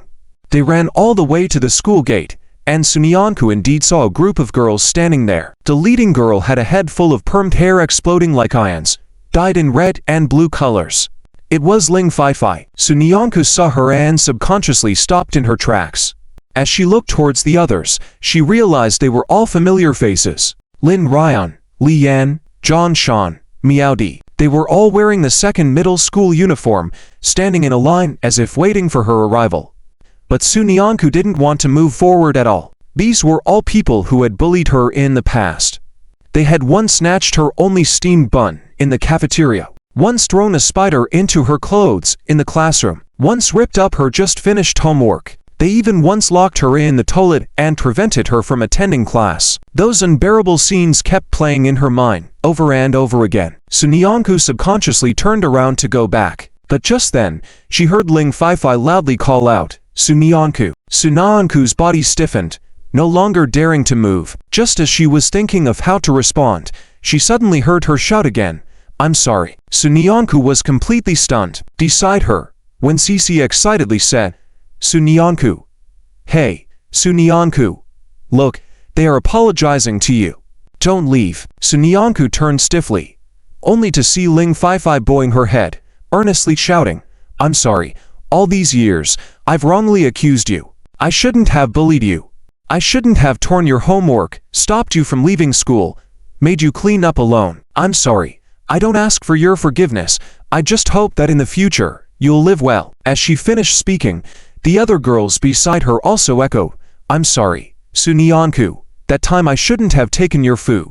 Then the third one, I'm sorry Sunyanku classmate. That time, after school, I shouldn't have pushed you into the ditch. The fourth one, I'm sorry, Sunyanku classmate. That weekend, I scared away your cow, making you search until midnight. The fifth one, I'm sorry, Sunyanku classmate. I shouldn't have. The sixth one, the seventh one. They apologized one by one, and Sunyanku stood there, watching seriously. Suddenly, a ripple formed in her heart. Those past incidents, those incidents she never wanted to mention, Those incidents she had always avoided. It seemed like they had truly passed. She didn't notice that not far behind her, Lin Zhou, who had been smiling, was now furrowing his brows. He knew his small deskmate had suffered a lot in the past, but he didn't expect it to be this much. Each incident, spoken so casually, but who knew, for Sunyanku, who was once at the center of it all, being bullied must have been unbearable. She was just a young girl of the same age as them. After all, what had she experienced during her teenage years? When the last person finished speaking, they all lowered their heads. They bowed deeply towards Sunyanku, calling out in unison, "I'm sorry, Sunyanku classmate, please forgive us." And then, they remained in a bow, never straightening up again. Sunyanku suddenly panicked. She had never experienced such a situation. For a moment, she didn't know what to do. In her desperation, she almost blurted out, You should stand up first." "No. We won't stand up." Ling Feifei spoke up, "If you don't forgive us, we won't stand up. The school will take action against us. We must have your forgiveness, Sunyanku." "I'm sorry." As she finished, the others echoed, I'm sorry, Sunyanku. Please forgive us, I. Sunyanku felt at a loss for what to do. She felt strange in her heart. But with them still bowing their heads, she felt she couldn't refuse. In her haste, she could only say, "I forgive." "No." Sunyanku's words were cut off halfway. She turned and saw Lin Zhou walking towards her. He walked up to her and with a serious expression directed towards the group at the school gate, he said, "No forgiveness. Little miss, there are more chapters after this. Please click the next page to continue reading. It gets more exciting." Sunyanku was slightly stunned. Lin Zhou continued, "Deskmate, you don't need to forgive them. Don't be morally manipulated. Don't need to forgive. But they should have apologized to you from the start, and now they should accept the punishment they deserve. If they don't want to stand up, that's their business. It has nothing to do with you. You don't need to forgive them for your past. Also, I hope you remember, from now on, they are people you must never let bully you again. Otherwise," he didn't finish the rest of the sentence, but Lin Zhou knew they understood his meaning. He turned around, took Sunyanku's hand, and said, "Let's go, deskmate, it's time to eat." Sunyanku nodded earnestly, following Lin Zhou as they walked forward. She no longer questioned whether he was behind all this. In her heart, she had already found her answer. Because of him, her life seemed to have become brighter. Watching the two walking far ahead, when Cici finally regained her senses, "Hey, you two wait for me. Don't just show affection without thinking about me." At the school gate, Ling Feifei and the group faced each other. What's going on? What should we do? If we go back, will we be expelled from school? Hey, Sunyanku, don't leave, you. Stop. The last girl's voice sounded a bit anxious. Just as she finished shouting, she tried to rush into the school gate to chase after Sunyanku. At that moment, she saw Lin Zhou walking ahead suddenly turn around. He didn't say a word, but his eyes were extremely cold. The girl immediately hesitated. She remembered Lin Zhou's words just now. "I hope you all remember, she is someone you can never bully again in the future." At this moment, it seemed like he was warning her with his actions that the consequences would be unthinkable if she took another step forward. The girl was considered the troublemaker at Ershan. She had encountered numerous school bullies before, but at that moment, she felt that all those school bullies combined were not as terrifying as Lin Zhou standing in front of her. Her steps felt like they were filled with lead, and she dared not move anymore. She waited until Lin Zhou and Sunyanku walked far away before she regained her composure. No. Fei, she's gone. What do we do? Our school won't let us off. Shut up. Wait for Kinj. Kinj will figure something out for us. Ling Feifei sternly interrupted. As soon as she finished speaking, her eyes lit up, and her expression turned shy. "Kinj, you're here? Look, we've done everything as you said." Yes. I see." Mao Ziqing didn't even look at her, his gaze fixed on Lin Zhou and Sunyanku walking further and further away in the school campus. One had to admit, Lin Zhou was indeed handsome. The words he spoke just now were surprisingly reasonable. All of this really had nothing to do with Sunyanku. Why hadn't he thought of this before? Maybe he was just too naive. Lin Zhou's appearance seemed to be truly worthy of the beautiful Sunyanku. Perhaps he should do something too. With that thought, Mao Ziqing turned to leave. Seeing this, Ling Feifei's face changed suddenly, and she hurried to catch up. Kinch, where are you going? Home. Mao Ziqing sounded a bit impatient. Oh, home, but what about us? You go back to school and face the consequences. What else can you do? But what? Didn't you hear what Zhao said? You can't be forgiven. But I did all this with them for you. For me? Mao Ziqing stopped in his tracks, turned around, and looked at Ling Feifei. Ling Feifei, ask yourself honestly, are you really doing this for me? Ling Feifei was stunned. Mao Ziqing continued, do you really like me that much? No. Right? I remember before I left school, you never once looked at me properly, right? I dropped out for so long, been in Jiangcheng County all this time, you never came to find me. If you like someone, how can you resist not going to see them? Ling Feifei, I may have been in a bit of trouble, but I'm not stupid. Ling Feifei's face changed suddenly. Mao Ziqing continued, oops, sorry. I hit the nail on the head. See, you just used me as an excuse. Your family background is privileged. Your grandparents, parents, they are all officials. They have high hopes for you, hoping that you'll study well, but you never loved studying, preferred playing, and because of that, your parents treated you badly, scolding and hitting you. You hate all those who study well, also hate those who are loved, and Sunyanku falls into that category. Her family treats her well. She ranks first. She has a soft personality, easily controlled. She's poor, with no power at all. So you wanted to bully her, to regain your pitiful self-esteem, right? Ling Feifei was completely speechless, but Mao Ziqing didn't let her off. Don't ask me how I know. I have some true brothers at Ershong. I already asked about these past years before I came to you. Sunyanku's grades only plummeted after you started bullying her, right? Ling Feifei, you're jealous of her. How can someone so poor be so outstanding? How can someone with nothing have such good treatment from her family? And I happen to give you enough excuse to target her. This time, I'm making you apologize to her because you see that she's now ranked first in the city. Her reputation is even bigger than before. You're not happy about that and want to suppress her a bit, right? You know Sunyanku's personality. You think she won't make things difficult for you. Now that the college entrance exam is coming up, you find an excuse to put pressure on her, threaten her, make her perform poorly in the exam, ruining her studious reputation, so you can mock her freely. Am I right? Ling Feifei was speechless. Mao Ziqing smiled again.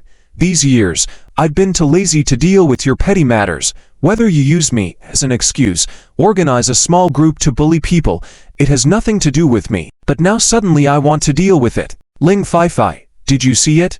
Sunyanku has Lin Zhou by her side. You will never have a chance to bully her again. Let me tell you this. This time, it was also Lin Zhou who asked me to come and apologize to you. Do you know how amazing he is?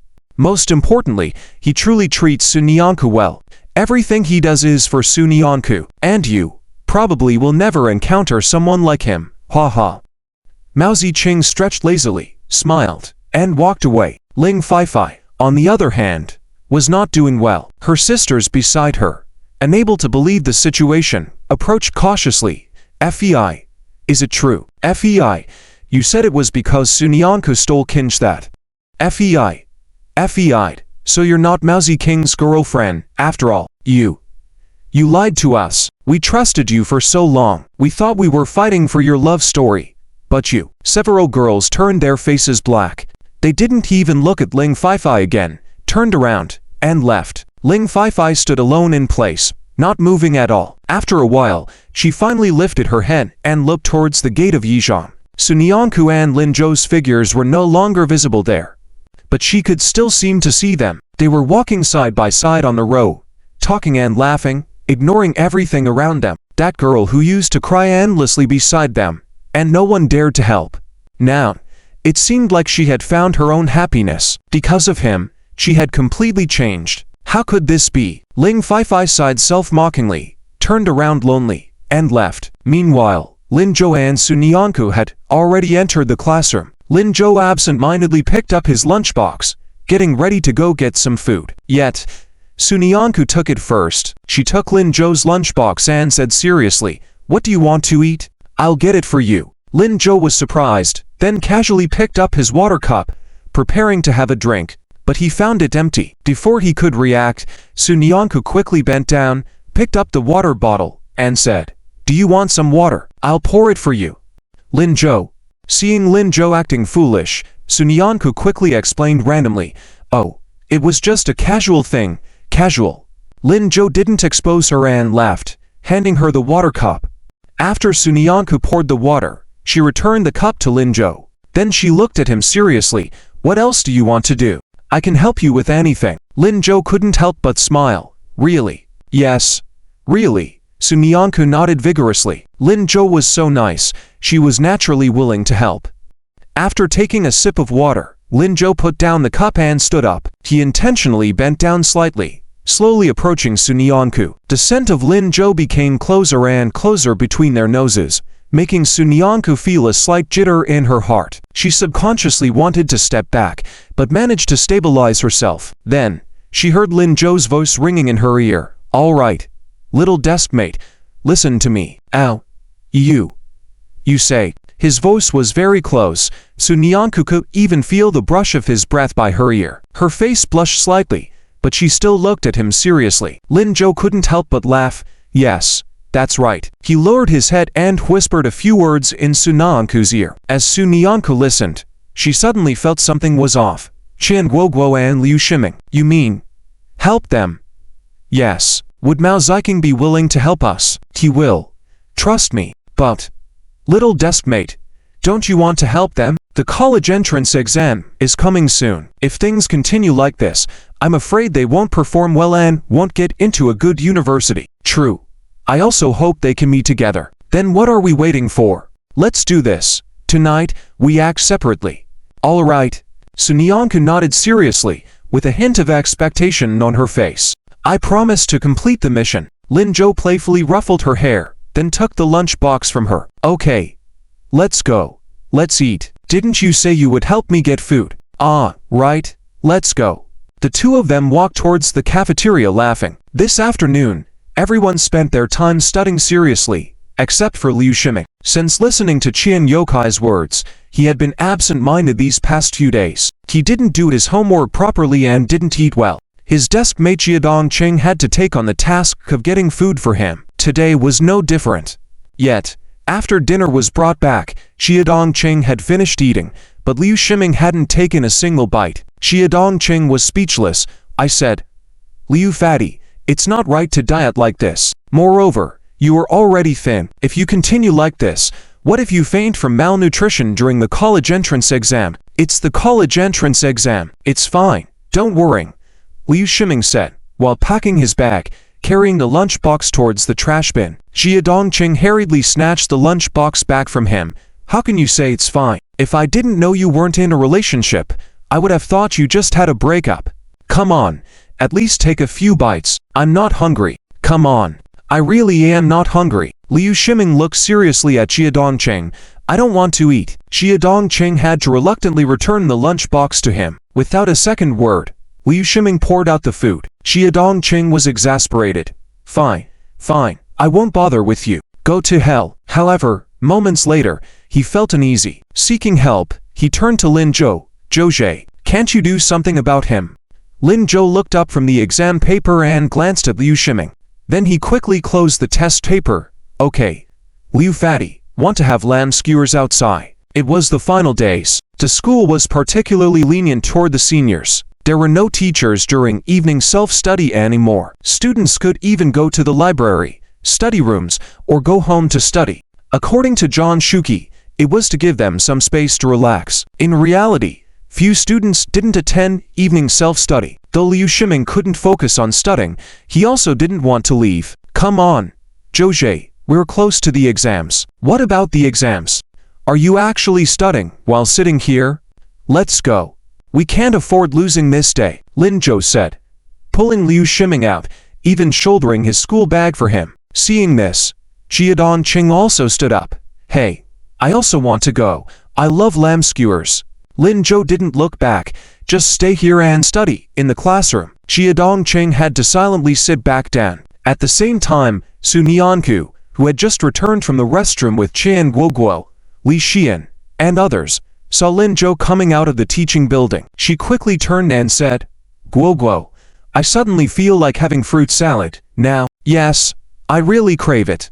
But it's only 6:30 p.m. I assume the fruit salad stands will be closing after school ends." Before Qian Guo Guo finished speaking, Su Nianku interrupted, "How about, let's skip evening self-study today?" Huh? Qian Guo Guo was stunned. She couldn't believe that Su Nianku, who was known as a study maniac, would say such a thing. "What are you saying? I mean, let's skip evening self-study and go out for fruit salad. My treat." "No. Su Nianku, aren't you a study maniac? You never wanted to waste even a minute of study time before. That's in the past. We are about to have the college entrance exam. There's no use studying more now. I just want to go out for a walk. Studying is useless for me but not for you." "Su Nianku, are you forgetting that I'm a poor student? When we come back, I'll give you tutoring." "Huh? I'll lend you my notes and the predictions I made for the college entrance exam." "What? Come on, Guo Guo, let's go. I really want to eat. Otherwise, I won't be able to sleep tonight. If I don't get good sleep these days, I won't do well in the exam. Let's go."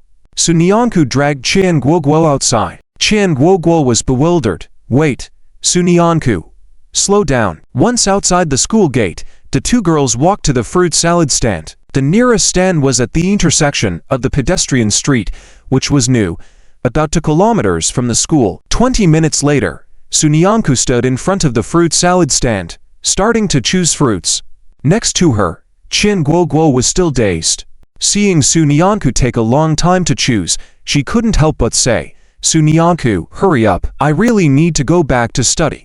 Let's buy and leave." "Ah, Guo Guo, just wait a bit more. It'll be ready soon." Su Nianku was getting slower and slower in her selection. After lingering for 5 minutes, she finally made her choice. Once she got the best fruit salad, Qian Guo Guo tried to walk back. However, Su Nianku decisively held her back. "Guo Guo, it seems like a new stinky tofu shop opened over there. I also want to taste it. Can we go later?" "What?" Qian Guo Guo was puzzled. "Su Nianku, why are you so into snacks today?"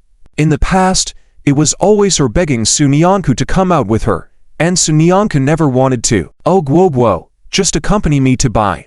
I really want to eat." It was the first time Qian Guo Guo had seen Su Nianku use a spoiled tone, and she couldn't believe it. "Su Nianku, what's going on? But soon, she thought of a possibility and couldn't help but laugh. "Su Nianku, tell the truth. Is it because Lin Zhou wants to eat? Huh? Is there anyone other than him who can make you give up studying to come out and buy these snacks?" Su Nianku was also taken aback. "No, it's really me. Oh, don't lie to me. Can't I see through your little tricks? Don't be embarrassed. I understand. Let's go. Let's go buy them. The little joys of the sisters must be shared." Su Nianku couldn't explain clearly, so she simply didn't explain. Anyway, the goal was achieved. She nodded. "Yes, this way." The two walked forward together, but after walking for 10 minutes, Guo Guo still didn't see the stinky tofu shop. Looking at Su Nianku, who seemed confused, Guo Guo couldn't help it. She tugged at Su Nianku's sleeve and pointed to a seemingly eerie alley. "Are we lost? There doesn't seem to be many people here, just an old residential area." "Huh, that shouldn't be. I remember it's around here." Su Nianku scratched her head and continued walking. "It should be ahead. Guo Guo, let's look for it again." Okay. A sense of foreboding crept in. But since the little sister said it's ahead, Guo Guo had no choice but to follow along. As they walked another stretch, Guo Guo noticed the street getting narrower. Even though the next street over was a bustling food street, this one looked more like a horror movie set. Feeling uneasy, Guo Guo quickly walked closer to Su Nianku. "Su Nianku, how about we go back? What's wrong? It feels eerie here, like there might be danger." "Theft? You're overthinking it. Look, it's right over there. We'll get there soon." "Guo Guo, I really want to." Okay. Let's hurry and go back after we get there." "Good." Su Nianku nodded and quickened her pace with Guo Guo, but her eyes kept scanning the surroundings, full of confusion. What if it doesn't come? Guo Guo might not hold on much longer. What to do? Just as she was pondering, Su Nianku suddenly saw something out of the corner of her eye not far ahead. With black short hair and decent attire, It was a boy. Sunyanku was startled for a moment before realizing it was Mao Ziking. Without wasting time being amazed by Mao Ziking's change, she gestured towards the direction where Guo Guo was heading while Guo Guo wasn't paying attention. Seeing Mao Ziking nod, Sunyanku slightly slowed her pace, giving Guo Guo an opportunity to move faster and create some distance between them. At the same time, not far from them on the food street, Lin Zhou also spotted Mao Ziking. He gave him a thumbs-up gesture and then turned to Liu Shiming beside him. "Fatty, need to use the restroom." "How? Aren't we going to have barbecue?" Liu Shiming, a bit confused, held on to his skewer. "Yes, we are going to eat, but don't you think we should address a full bladder first before grabbing some beer?" "Oh, but there's no restroom here." "No worries, that spot over there is fine, not too crowded." Lin Zhou pointed towards a long, serene path. Puzzled, Liu Shiming still nodded. "Okay, let's go." Seeing him pick up the pace, Lin Zhou couldn't help but chuckle. Meanwhile, Guo Guo was walking extremely fast. To leave the place as soon as possible, she hadn't even noticed Sunyanku getting further away from her. As she walked, she looked up, trying to find the stinky tofu shop Sunyanku mentioned. But as the alley was nearing its end, she still couldn't spot the shop. Guo Guo was puzzled. "Sunyanku, are you sure you didn't remember wrongly? There doesn't seem to be any shops around here." No one replied. Guo Guo continued. "Is it on the next street? Should we go check the neighboring street?" Still no answer. Guo Guo started to realize something was wrong. She turned around subconsciously. Sunyanku. That there was no sight of Sunyanku behind her. Only a few teenagers standing there. Guo Guo was stunned. Two teenagers, with their brightly colored hair, approached her, with one dark-haired boy leading. Even the shortest of them towered over her. They were dressed in a very alternative style, reminiscent of hoodlums in society. As they moved closer, they flashed mischievous grins. "Girl, strolling alone? Hey, she's pretty cute. And quite well endowed. Must be nice to touch." Guo Guo's mind went blank all of a sudden. Who are you?" Liu Shiming never expected to see Qian Guo Guo here. He originally followed Lin Zhou to find a place to relieve himself, but after wandering around, he didn't feel comfortable with any place. Lin Zhou seemed urgent and asked him to wait in place while he went to find a suitable spot. However, after waiting for a while without Lin Zhou returning, Liu Shiming started feeling the urge to use the restroom himself. So, he came over to take a look.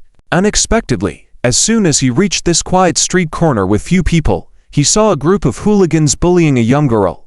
And that young girl turned out to be Qian Guo Guo. She was crouching there, tightly hugging herself. The teenage boys around her were teasing her, their mocking voices echoing from a distance. In that moment, Liu Shiming felt his head buzzing as if he couldn't think. Without any preparation and without considering how to face 5 or 6 teenage boys alone, he rushed forward without hesitation. His only thought was to save her and prevent her from being harmed. Breaking through the group of people, Liu Shiming didn't stop. He quickly pushed aside the chubby boy closest to Qian Guo Guo, shielding her in front of him. When he saw that her clothes were undamaged, he felt a bit relieved. In that moment, Liu Shiming even thought, fortunately he came. Fortunately, he didn't wait in place. Fortunately, everything was still salvageable. If he hadn't come, what would have happened to Qian Guo Guo if she got hurt?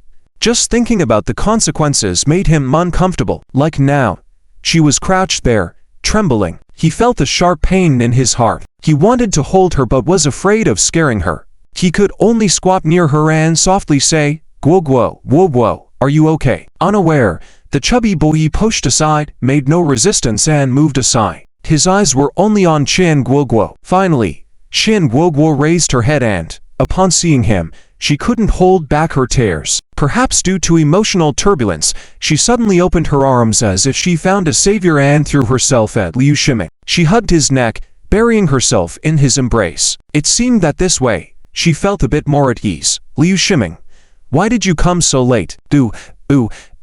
I was so scared. I was so afraid." Feeling the girl in his arms still trembling, Liu Shiming's heart ached again. After a moment of consideration, he extended his arms and gently patted her back. "I'm sorry for coming late. If he had come earlier, would she have been so scared? If he hadn't had a falling out with her, would they have gone home together that evening? They wouldn't have encountered those hoodlums at all. If he had made up with her earlier, would he have stayed by her side, protecting her?" There were countless ifs. Yet, He had chosen a path that kept him from being by her side. Liu Shiming was filled with self-blame. Hearing this, Qian Guoguo vigorously shook her head. Her tears wet his clothes, but she firmly said, "It wasn't late at all. Not at all. It's so good that you came. I was so scared." Woo-woo. Liu Shiming quickly comforted her with a pat on her back. "Don't be afraid. Guoguo, don't be afraid. I won't let you encounter such danger again in the future." Qian Guoguo sniffed, and her emotions seemed to ease a bit with these words. "Woo-woo, really?" "Yes, really." "Then, can you have meals with me in the future?" "Yes." Liu Shiming nodded quickly. Qian Guoguo seemed unsatisfied and continued to ask, "Can you study with me? I can't focus alone." "Woo-woo. Yes." "Can you help me with hygiene? You used to help me before." "Yes." "Can you walk home with me after school?"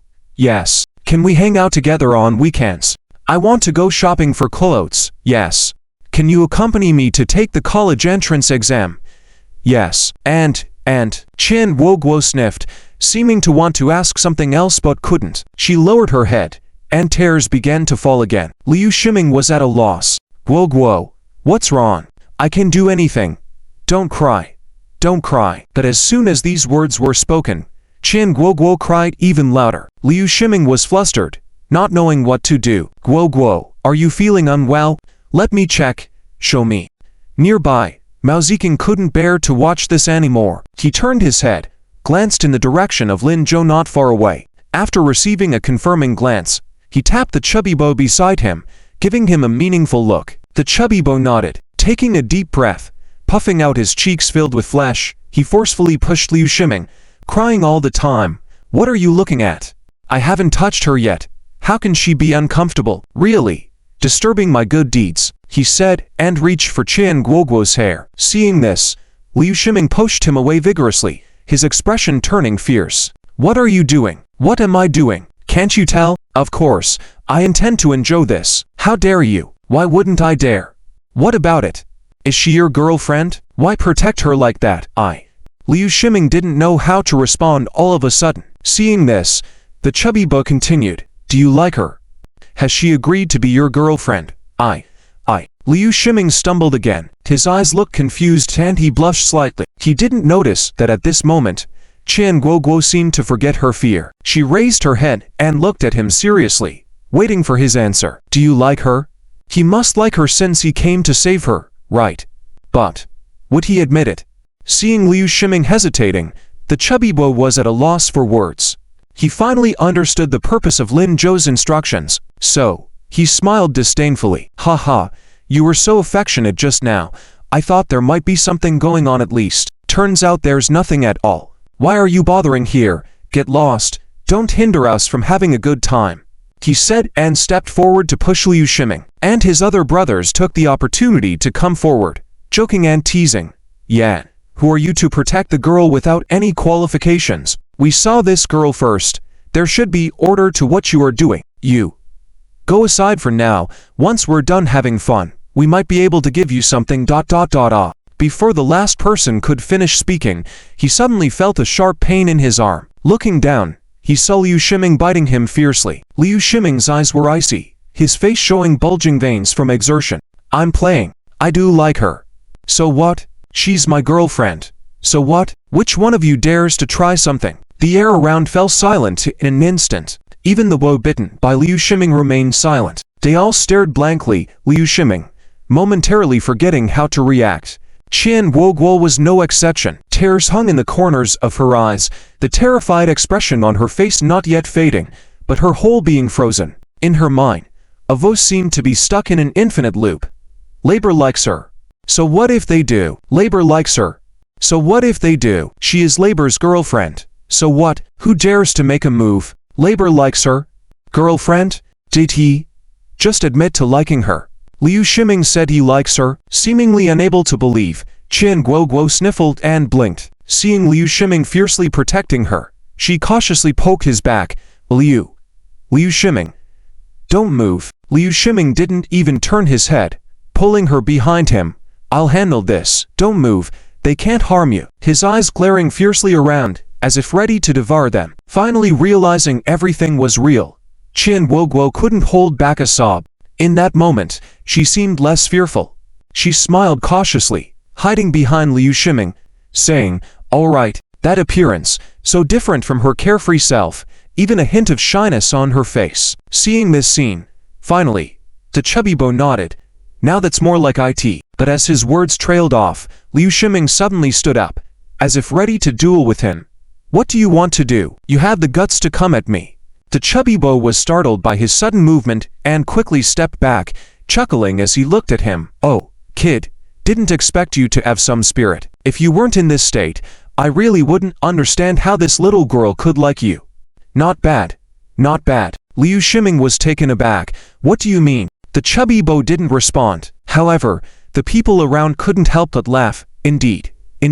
He suddenly sparked up, caught me off guard. "Yeah, if it were me, I wouldn't dare to step forward with so many people around." "Exactly. It seems like this kid really likes this girl. Just a shame he's a bit cowardly." "Nothing wrong with that. Courage grows with practice, right? When I first fell in love, I was like a thief, agonizing for a month before confessing." Ha ha ha. Mao Ziking watched somewhat speechless. "All right, now that everything's settled, let's call it a day." "Sure thing, boss." "Hey, it's getting late. I have the night shift. Gotta get to work." Me too, or I'll be late. Let's hurry." Liu Shiming and Qian Guoguo were bewildered, seeing that they seemed genuinely planning to leave them behind. Liu Shiming couldn't hold back anymore. "Hey, you stop right there." The people remained unfazed. Liu Shiming grew impatient. "What do you mean?" Since the group didn't seem to care, Liu Shiming stepped forward, grabbing the last person. "Bastards, you stop there. Thinking you can bully and go." The last person was at a loss for words and had to call out to Mao Ziking. Mao Ziking turned around nonchalantly. All right, Liu Shiming, what's with calling us bastards? From now on, all of these are your brothers." "Bah. I don't have brothers like you." "What? So you're turning your back on us? We only helped with your confession, remember?" "What's wrong? Now that you have a girlfriend, not happy, want to grab a drink?" "Oh." Liu Shiming was once again taken aback. "Help with the confession? Didn't you dare say those things just now? Did you really think we five couldn't handle Qian Guoguo? We simply didn't want to bully, that's all." "Brother, high school entrance exams are coming, so bring your girlfriend. Let's study hard together." Liu Shiming was still somewhat dazed. He looked at Qian Guoguo in confusion. Qian Guoguo was also puzzled. I don't know them, Liu Shiming. Trust me." Seeing their reactions, Mao Ziking had to say helplessly, "Brother, if you don't speak up, this couple might break up soon." The brother call left Liu Shiming and Qian Guoguo equally baffled. Next, the two saw Lin Zhou walking out from the side, followed by Sun Yanku. They were approaching while smiling. As they passed Mao Ziking, Lin Zhou patted his back. "Thanks. Take the brothers and get busy." "Sure. Thanks, Lin bro." The group waved and left in high spirits. Qian Guoguo and Liu Shiming, seemingly understanding something, looked puzzledly at Lin Zhou and Sun Yanku. "Brother Zhou, Sun Yanku." Lin Zhou sighed. "Yeah, that's right. Little Deskmate. And I planned this. He's been acting peculiar since a while, insisting on eating smelly tofu." "Chief, there's more after this. Please click next page to continue reading for an even more exciting plot." Insisting on coming to this remote place, and losing track of the person you were following by your side. The money has come for a good while now. He was originally nearby discussing business, but followed over after seeing Lin Zhou. He wanted to talk with Lin Zhou about his own daughter. Never did he expect to come over and see his daughter being bullied. At first, he intended to help, but Lin Zhou stopped him. Helpless, he could only watch the whole thing. At this moment, Qian Yokai felt an inexplicable anger rising within him. You all, Guoguo, what are you doing?" Qian Guoguo was stunned. Almost in an instant, she decisively grabbed Liu Shiming's hand. Before he could react, she quickly ran forward. Liu Shiming was startled. "Hey, Guoguo, shut up. Hurry up."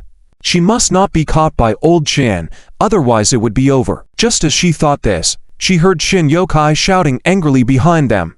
"Stop right there. You all. Watch me break your legs. All of you, stop." Guoguo was not willing to listen. She was very glad that her decision was wise enough. So, she ran even faster. Liu Shiming had no choice but to follow her footsteps. Qian Yokai was going crazy with anger. He was already on the heavier side. At this speed, he couldn't catch up at all. Soon, the two's figures were nowhere to be seen. Frustrated, he stomped his feet in place. This girl really makes me furious. Lin Zhou, look at you. Why did you stop me? You should have let me pass and break their legs. Lin Zhou casually asked. What then? What then? Qian Yokai had not reacted yet. Lin Zhou said. Break their legs and then what? Support them for the rest of their lives. Keep them apart forever? This. Qian Yokai suddenly didn't know how to respond. After a while, he said. Then I have to break their legs too. This is really making me angry. What kind of situation is this? My daughter is fine. Why don't you like her? How ... Liu Shiming is not bad. Lin Zhou interrupted him. Each to their own. Mr. Qian, isn't Guoguo's happiness more important? I think perhaps them being together could stimulate their enthusiasm for study. You are Guoguo's parent. No one wants her to do well more than you do. If being together really helps with studying, why not? Besides, they are only 18 now. Whether they will be together in the future is uncertain. I think you don't need to worry too early. Hey, you. Liu Shiming is my brother, my best brother. I hope you consider it well. We need to go back to study. We won't bother you anymore. After saying this, Lin Zhou gestured for Su Nianku to leave. Qian Yokai stood in place in a daze, watching their backs, feeling confused. Brother, what does that mean? Frowning and pondering for a while, he suddenly realized it. He quickly called out to Lin Zhou, who was still visible. Are you telling the truth about everything you said? Of course. Lin Zhou turned back to reply, then turned and left. Watching him go, Qian Yokai scratched his head, lost in thought. Meanwhile, Guoguo had already dragged Liu Shiming far away. Seeing that she was struggling to keep running, Liu Shiming quickly grabbed her. Guoguo, why are you running? Gasping for breath, Guoguo sat down on a nearby broken bench. My dad is very fierce. He ... he will scold you. Then let him scold. Huh? Guoguo looked at Liu Shiming incredulously. Sitting down beside her, Liu Shiming said seriously, actually, just now, when Lin Zhou and Su Nianku came out, I already figured it out. Since we both like each other and had decided to be together, we have to face some things. I can't keep avoiding them, or let Zhouze worrying about me behind my back. That's not right. Even though I don't know how he's so amazing at the same age of 18. I've always believed in the company you keep. I want to be brothers with him. I cannot fall too far behind him. I can't outsmart him, but in other aspects, I have to work hard. So, I don't plan to back down anymore. Guoguo, let's go meet your dad. Have a good talk with him. Us being together won't affect our studies, nor our future. We will work together towards a better direction. I believe your dad will understand. Guoguo was moved by what she heard, nearly shedding tears, but she still had some hesitation. But my dad, even if he wants to break one of my legs, it's only right. After all, the person I provoked is his daughter. I understand, Liu Shiming said seriously. Guoguo looked at him and suddenly smiled. She reached out and held his arm. All right, let's go see my dad. Okay. After making up her mind, the two sat for a while before starting to walk back, but as they reached the pedestrian street, they found Qian Yokai was nowhere in sight. The sky was getting darker. After some deliberation, Liu Shiming made a decision. I'll walk you home, and we will clarify things with your dad together. Sure. The two then walked towards Guoguo's house. Just as they were about to arrive, Guoguo's pace slowed down. Liu Shiming noticed this and turned to her, puzzled. Guoguo, what's wrong? Guoguo looked down. How about we do it another day? It's late, and I'll go back and talk to my dad myself. You can go first. She was still very worried. No one understood old Qian better than her. Although Liu Shiming's determination was good, she really didn't want to see him get beaten. But Liu Shiming smiled and looked at her. Don't worry, Guoguo, didn't we agree to face it together? But, rest assured, I am confident, your dad shouldn't hit me. Well, okay then ...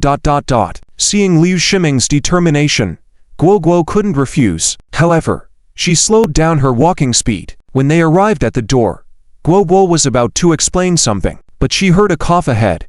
Guoguo was startled and turned her head to see Qian Yokai standing under a street lamp with his hands behind his back, looking at them. Guoguo immediately pushed aside what she had just discussed with Liu Shiming and stood in front of him. Dad, listen to me. You stop talking, go home. Let this Bo talk to me. Qian Guoguo got anxious as soon as she heard it. She completely ignored the sleeve gently tugged by Liu Shiming and quickly said, "No, I'm not going back. What are you going to say to him? Say it right here." Qian Yokai furrowed his brows. How come you're becoming more disobedient? Go back. I won't. AI. Qian Yokai was getting furious again. Just as he was about to speak, he heard Liu Shiming say, "Guoguo, you go back first." He hesitated for a moment and then stopped talking. Qian Guoguo also froze. Liu Shiming quickly explained, "I'll talk to Uncle Qian. You go back and rest. But don't worry, everything will be fine. I can handle it on my own. You've always been in the front before. Now it's my turn." But, Qian Guoguo hesitated for 2 more sentences, realizing that Liu Shiming was serious. She reluctantly said, "Okay then." As she turned away, she gave Qian Yokai a fierce glare. Don't you dare bully him, or I'll get mad. Alright, I won't bully him. I wouldn't dare. You go back quickly." Qian Guoguo then reluctantly went back inside. As she entered, she unwillingly glanced back at Liu Shiming, once again warning Qian Yokai with her eyes before closing the door. Now, there were only 2 people outside. Liu Shiming stood nervously upright and said, in a more respectful tone than usual, "Hello, Uncle Qian. May I introduce myself? My name is Liu Shiming." Alright.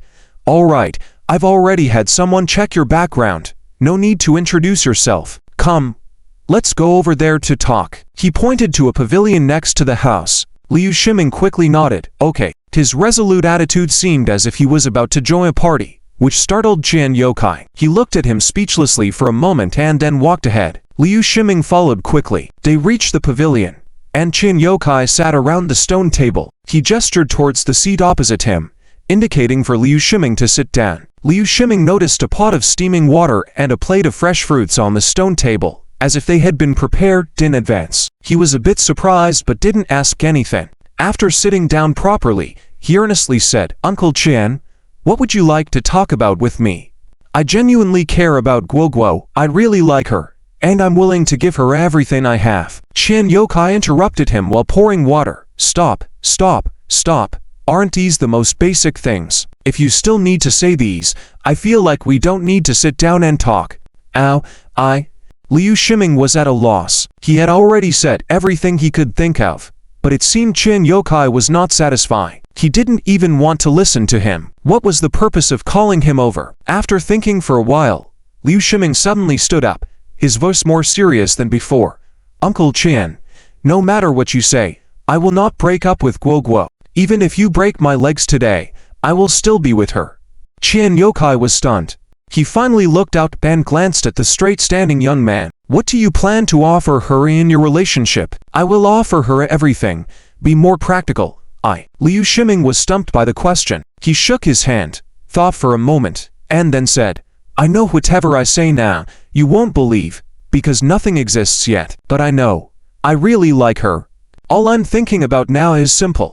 I want to take the college entrance examination with her, attend the same university, then study hard with Juo to see how we can make money, of course, without compromising our studies, to do something for our future. I know I'm not as good as Juo, but I believe practice makes perfect. I want to give Guoguo the best possible future with my own hands. I don't want her to lose." Qian Yokai put the teacup down, looking at Liu Shiming with doubt.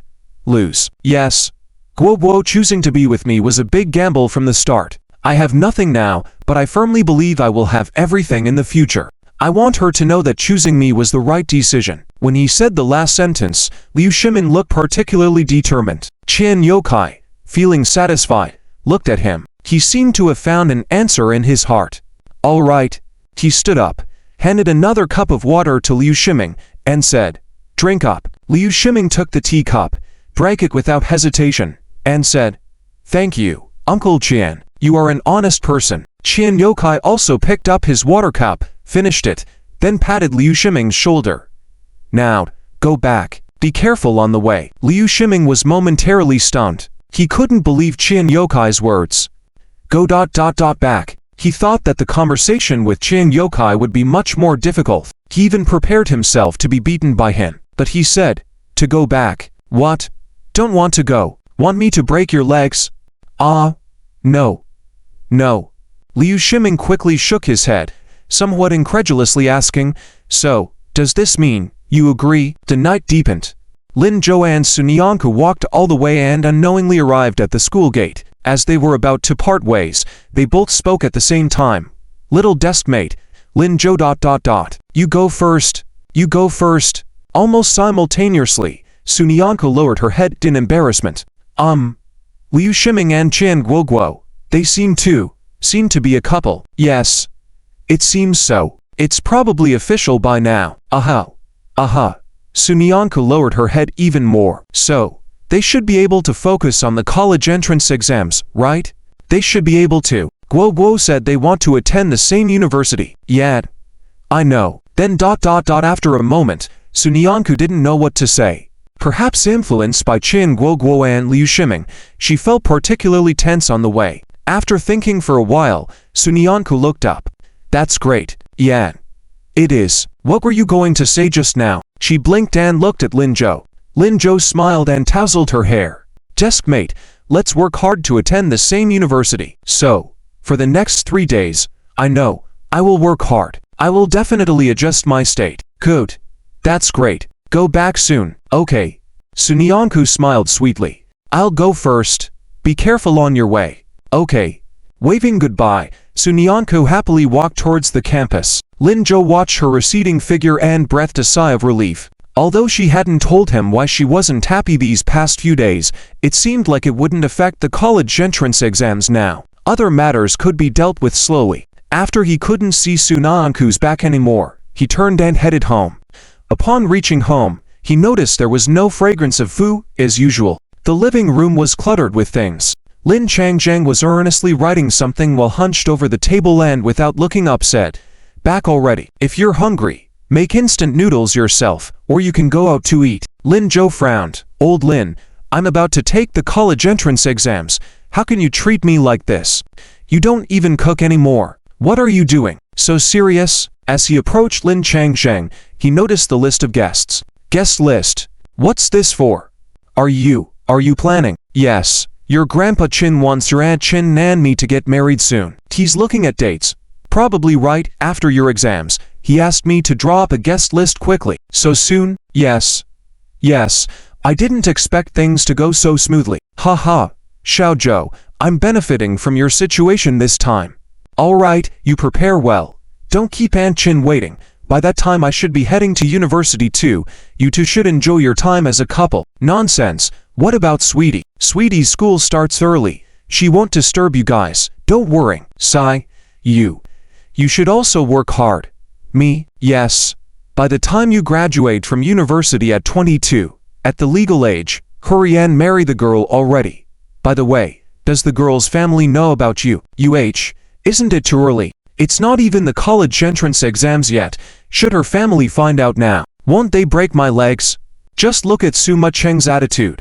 Not too early. Not too early. Wait until after the exams. During the summer vacation, find an opportunity to meet her family. Make an acquaintance first.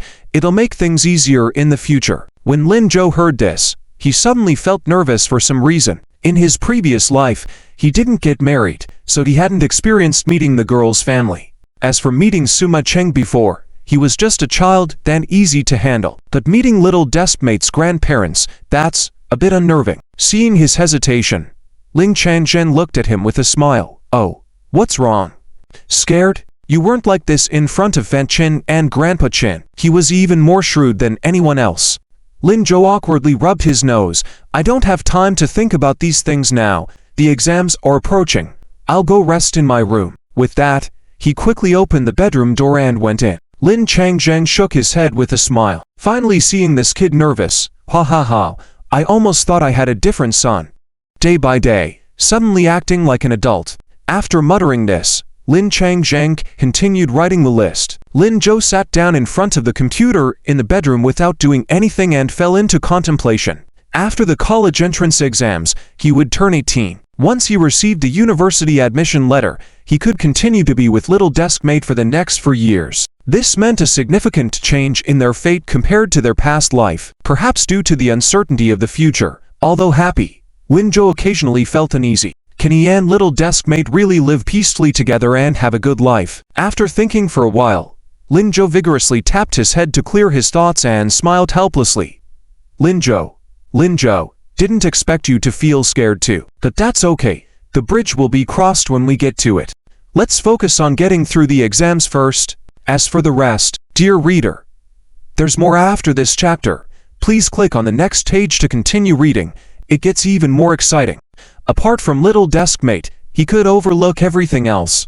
In any case, in this life, no matter the cost, he must take care of those around him. After resolving these thoughts, Lin Zhou opened a web page to read the latest news. At that moment, his phone rang. Seeing it was Yanzong, Lin Zhou suddenly realized that he had been busy these days and almost forgot about the Mozo project. The first part was already written. Hello, Professor Yan.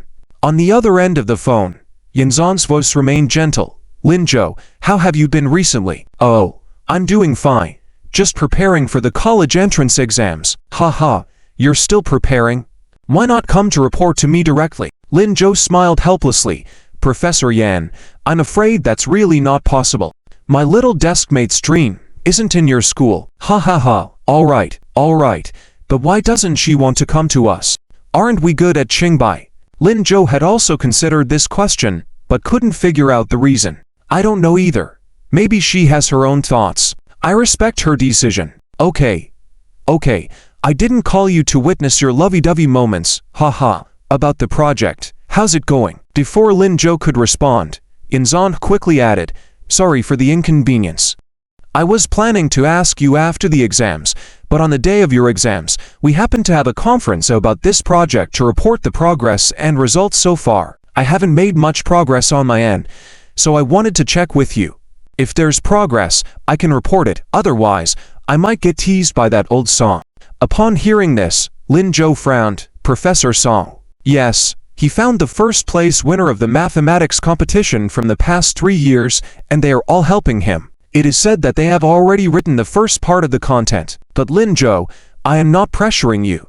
After all, you are a beginner. They have researched many topics already. If you really can't write it, I will think of another way. It's okay. You just mentioned that we have a meeting on the first day of the entrance exam, on the 7th. Yes, that's right, on the 7th.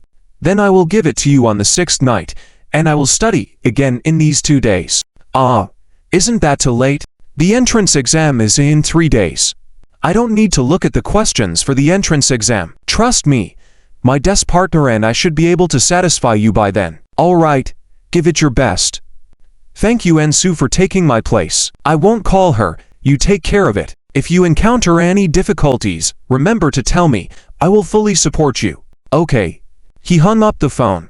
Lin Zhou quickly took out the materials for the Mobius project and started reading. The first part was easy, but the later part had some difficulty. Before, he was thinking of waiting for his desk partner to finish writing and then stopped. But now, Professor Yan trusted them so much. They couldn't afford to lose face in the meeting discussing this matter. With this in mind, Lin Zhou quickly immersed himself in contemplation. Meanwhile, at Qingbai University's mathematics laboratory, a different scene was unfolding. Professor Yanzong sat at the head of the conference room, with a slight smile on his face as he finished the call. Well, student Lin Zhou said, he will give me a satisfactory answer on the 6th. Let's end today's meeting here. Everyone go back and focus on your own tasks. Meeting adjourned. As soon as he finished speaking, people below started discussing excitedly. Wait, Professor Yan, can he really deliver on his promise? They are just high school students, although talented. Their experience is limited. The Mobius project is a new challenge for them. Are you sure he is not bluffing? Yes, although the data you provided was impressive, but news from Professor Song's side is that his research students have already written the first part of the content. And they did it very well. It has been cross-checked with the Mobius project experimental team, and all of it was correct. We are just waiting. Isn't that too passive? We still have 3 days. We should mobilize all our resources and find others who might be able to come up with a similar answer to Professor Song's side, so as not to lose face later. Yes, they seem to have written it in just a week. How long has it been for Lin Zhou and Sunyanku? Still no progress. I feel quiet. Professor Yanzong's face suddenly turned cold. He slammed the table with force, scanning the room with a serious look. The professors in suits finally quieted down. Professor Yanzong said, "Changing people? Where were you all earlier? I told you before to gather students who have participated in the Math Olympiad in previous years. You didn't think it was worth it and let that guy Song take the lead first. It was not easy for me to come across talents like Lin Zhou and Sun Yanku. And now you start to doubt them. What can your students do besides graduating? Have there been any progress on the tasks assigned to them before?" Everyone was stunned. This, although there was none. Although what? Anyway, I believe in Lin Zhou and Sun Yanku. If they can't do it, no one can. You are just idle. Why not research what to do next? Are we just competing with Kyoto University? We are aiming for an international comparison. Are you afraid at the first step now? Then what's the use of you all? I might as well reorganize the experimental team. Sorry, Professor, we will go research right away. Me too. Me too. Everyone dispersed instantly. Professor Yanzong looked at the empty office, sighing deeply. Lin Zhou, Sun Yanku, my reputation this time really depends on you.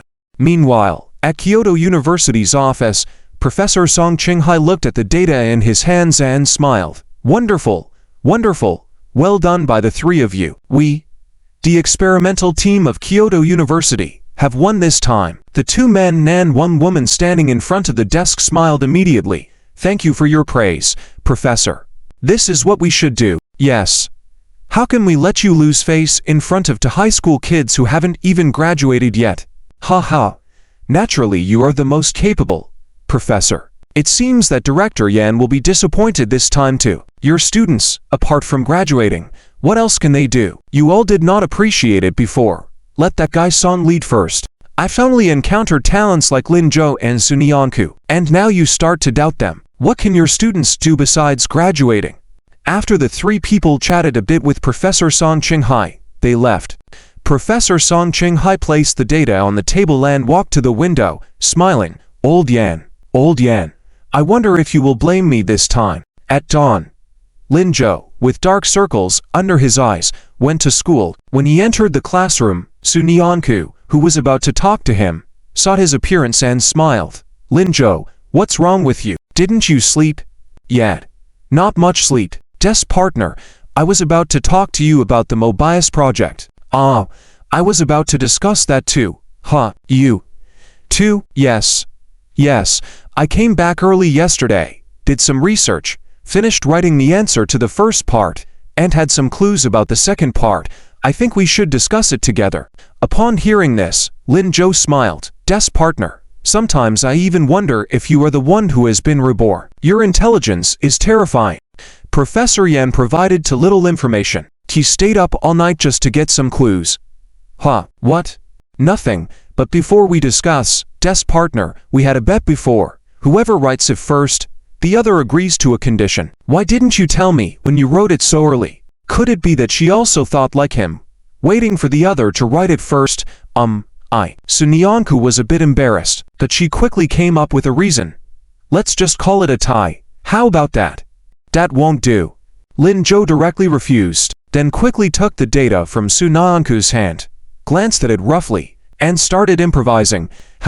Judging from the dryness of the handwriting, you should have finished before me. I concede this round. What is your wish? You can tell me. You conceded? Sun Yanku was a bit stunned, but quickly realized something was wrong. Wait, you can tell the timing of handwriting. How did you figure that out? How come she couldn't see it? Could Lin Zhou be deceiving her? Of course. I studied this. I can see it. Trust me. But Lin Zhou, Professor Yan called me yesterday. He said Professor San on the other side sought out the first place winners of the past few Olympiad math competitions, who are now university students, research graduates, or even doctoral students working on this project, and he doesn't want to lose to Professor Song. The meeting is in 2 days. Don't you want to save Professor Yan from embarrassment?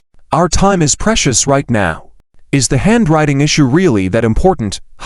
Is that so? Sun Yanku suddenly felt nervous, forgetting what she wanted to say. Then, let's hurry. The handwriting issue, indeed, isn't important. Satisfied with the response, Lin Zhou nodded with a smile. All right, even though I conceded. Let's begin. Let's each study what the other wrote first, and then provide the next steps. Okay. So Nyanku took Lin Zhou's answer and started examining it seriously. Lin Zhou smiled as he looked at her, who was so easy to deceive, and lowered his head. Although teasing his desk partner was fun, the matter at hand couldn't be delayed. After a few minutes, Lin Zhou furrowed his brows deeply. The answer Su Nyanku wrote, although there were some discrepancies in a few steps, was almost identical to his overall. In other words, in such a short time, she wrote the task that he only solved because of the benefits from his reincarnation. Some parts, she even wrote more perfectly. What intelligence she possessed! It was because of this that she jumped into that icy river in the past life for him. If, without his existence, she should have been a rising star, right? Thinking about this, Lin Zhou's heart suddenly ached. Lin Zhou, I think it should be like this here. Su Nyanku, who had been looking at the problem all along, picked up the draft paper and brought it over to Lin Zhou. But when she called out, she found Lin Zhou had no reaction. Su Nyanku quickly looked up. Seeing Lin Zhou's expression, she furrowed her brows. Lin Zhou, what's wrong? Finally hearing her voice, Lin Zhou came back from his reverie. Seeing her, the pain in his heart vanished in an instant. It's good. She had always been there. Nothing. What's up? Any insights? Yeah. I have a bit of an idea. Good. I also have some. Let's discuss together. All right. Took Lin Zhou's instructions and started seriously examining it. Lin Zhou smiled as he looked at her, who was so easily fooled, and then lowered his head again. Though he wanted to joke with his seatmate, he couldn't neglect the task at hand. After 5 minutes or so, Su Nyanku paused, summarized the second part, and then continued. The second part should be like this, but I also have some guesses about the third part. Lin Zhou, listen to see if my thoughts are correct. As soon as she finished speaking, Su Nyanku noticed Lin Zhou had no reaction again. She couldn't help but raise her head and call out, Lin Zhou. Seeing Lin Zhou in a daze again, Su Nyanku also felt puzzled. What's wrong? Did I say something wrong? Actually, you can interrupt me. No. You're right, very right. I think the same. Then why was he still staring blankly? After a moment of silence, Lin Zhou earnestly asked, Best partner, can you truthfully answer me a question? Huh, what? Surprised by Lin Zhou, but she still straightened up and looked at Lin Zhou, puzzled. Lin Zhou said, Can you understand these things just by looking at them? Huh, I mean, for example, the subjects we study normally, can you understand them just by looking once? Because of the perks from his reincarnation, he indeed could understand them at a glance. So, he could have such thoughts, but his desk partner didn't seem like someone who had been reborn. I always felt those tasks were very easy. Even this time's Moss task is a bit more challenging, but not particularly difficult. If you write it properly, you can still solve it. Lin Zhou couldn't help but shudder. Have you ever had any strange things appear in your mind, like another world or past lives? Lin Zhou intended to find out the truth, but this question left Su Nyanku stunned. Another world, past lives? Lin Zhou. She tentatively reached out her hand and placed it on Lin Zhou's forehead. Are you running a fever?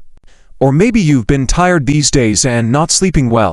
Or maybe you need to rest for a while. We only have half an hour until the early self-study ends. I'm not running a fever, Lin Zhou said earnestly. I'm not sleepy. Just find it strange. Desk partner, do you know, you're really smart.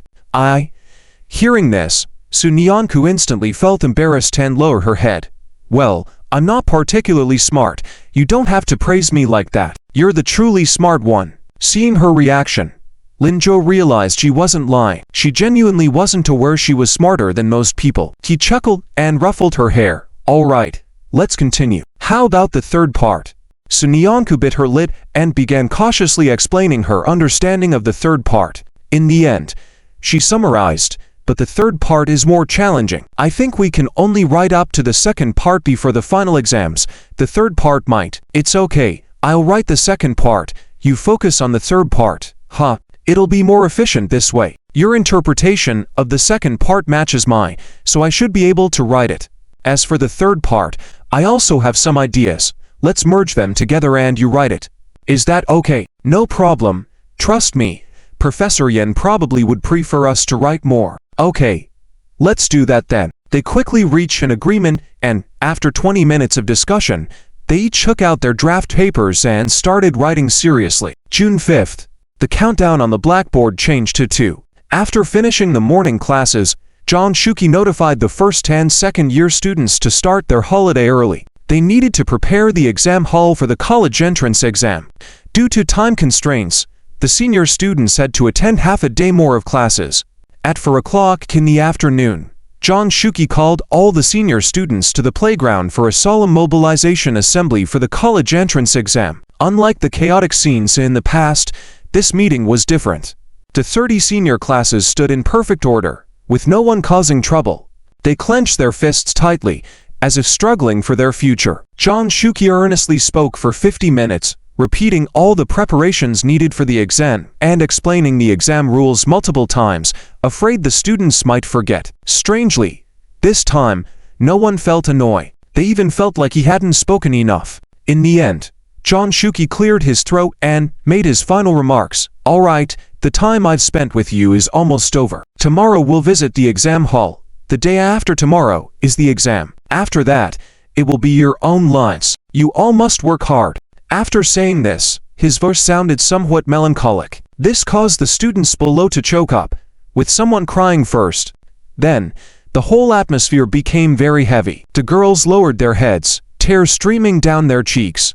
The boys bit their lips, their eyes turning red but trying to hold back tears. This startled John Shuki. "What are you all crying for? Don't cry. It's not like we're saying goodbye forever. You can come back to see us after this," someone in the front row shouted. "But Director John, the seniors from previous years come back, and you don't let them in." The entire place fell silent again. The sound of crying grew louder this time. John Shuki wanted to explain something, but he didn't know how. He anxiously looked at the class advisors standing in the front row who were silently wiping tears and said, "All right, whoever's class, manage your own students. I'll leave first, I'm busy."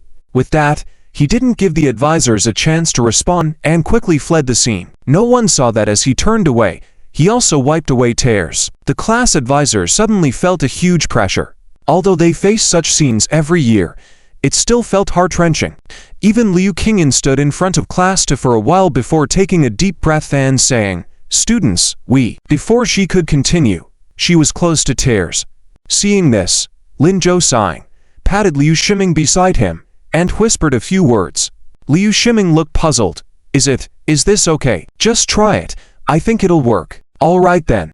After hesitating for a moment, Liu Shiming saw Liu Qingyan was shedding more tears and couldn't hold back. He raised his voice, trying to divert the attention by saying, "Hey, Ms. Liu, we're about to graduate. When are you and Mr. Jian getting married?" This statement left everyone stunned. Liu Qingyan, who was about to wipe away tears, now felt extremely embarrassed.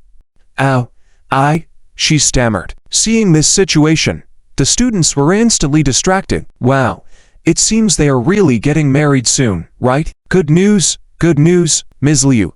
When is it? Where are our wedding candies?" "Exactly. Ms. Liu, why didn't you tell us? You're not planning to sneakily get married without us knowing, are you?" "That won't do." Liu Qingyan blushed even more. Well, it's not decided yet. Once it's set, I'll let you know." Okay. Oh, by the way, where's Mr. Jian? He's like our second parent. Let him bring his class students over here. We'll have a gathering together." Yes, they have mostly girls in their class and we have mostly boys. It's perfect." Indeed. Ms. Liu, hurry up." Liu Qingyan was speechless. "But you haven't even graduated yet." "Oh. Waiting until graduation would be too late, Ms. Liu. We're all 18. "That's right, don't worry. It won't affect our studies. I promise." "Me too." "Ms. Liu, why are you quiet? Are you having trouble controlling Mr. Jian? That's not good." Who said I can't control him?" Liu Qingyan was flustered. "I'll go talk to him." With that, she quickly left. Class 2 erupted into laughter, perhaps influenced by Class 2. The other classes also began to liven up. Soon, the students noticed all the class advisors from 10 classes standing together, seemingly discussing something. Shortly after, Liu Qingyan came back. The students nervously asked, "What happened, Ms. Liu? What did Mr. Jian say? Did he agree? Did he agree? Nonsense. How could he not agree? If he disagrees, Ms. Liu might get angry. Liu Qingyan helplessly said, "All right, everyone calm down." Mr. Jian agree. But there's a but. This story is not over yet. Please click on the next page to continue reading the rest of the exciting content. She paused and continued. It's not just Mr. Jian's class, it's 10 classes. Everyone was shocked. What? 10 classes? A gathering of 10 classes? Yes. Just tonight we discussed, you must all be tired from studying, so after sorting your books back to your dormitories, those who don't stay there can move to the teachers' dorms, then have dinner. After dinner, we can come to the playground together, and you can play however you like, we won't interfere. This surprised everyone again. What? What? Play however we like. Liu Qingyan nodded, but remember to stay safe, class leaders. Li Wei stood up. Got it. You and all the class leaders are responsible for the safety of all students in your classes. Remember, no wild behavior. No problem. All right, then, get in line and go back to your classrooms to tidy up the exam venue. Yes. Following the instructions, everyone happily walked back to their classrooms. When they got there, it was chaos. Some were arranging books, some were shouting. It seemed like they were enjoying the last celebration. Seeing this, Lin Zhou shook his head in resignation. But these 18-year-olds should have fun this way. He sat down to arrange his own books. At that moment, next to him, Liu Shiming and Zia Dongqing touched him. Bro Zhou, give us your books. You do your thing. Huh? What should I do? Lin Zhou raised his head in confusion and saw where Sun Yanku was sitting. It seemed she had already sorted out her books. However, the number of books for senior year was outrageous, almost blocking her completely. She struggled to lift her hands, seemingly trying to move those books.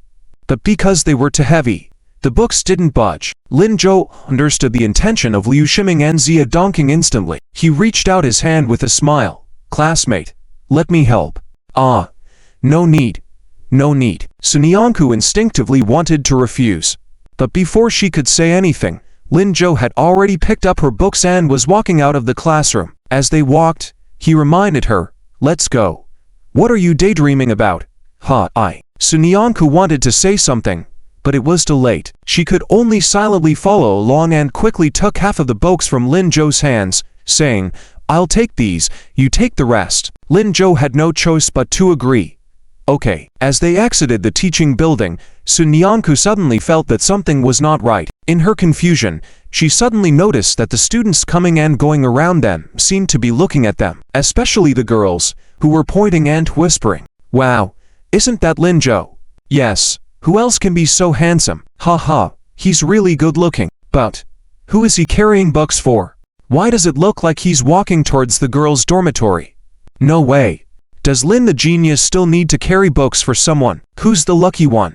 Listening to the comments, Sun Yanku lowered her head. At this moment, high school seniors were all busy carrying books, and more people were looking. Lin Zhou, in his school uniform, walking ahead, tall at nearly 1.8 meters, with his upright figure and near-perfect face, was attracting even more attention. As she trailed behind, she felt like an ugly duckling. Sun Yanku suddenly felt that she didn't deserve to walk by his side. If they knew that Lin Zhou was carrying books for her, then... At this thought, Sun Yanku subconsciously sniffed. She knew she couldn't take the other half of the books from Lin Zhou at this moment. She decided to slow down her pace, trying to create some distance between herself and Lin Zhou. Although it hurt inside, it seemed like this way no one would notice. But just then, she heard Lin Zhou calling her. Deskmate, why are you walking so slowly? Hurry up. Sun Yanku was taken aback. She saw Lin Zhou turning back and walking towards her.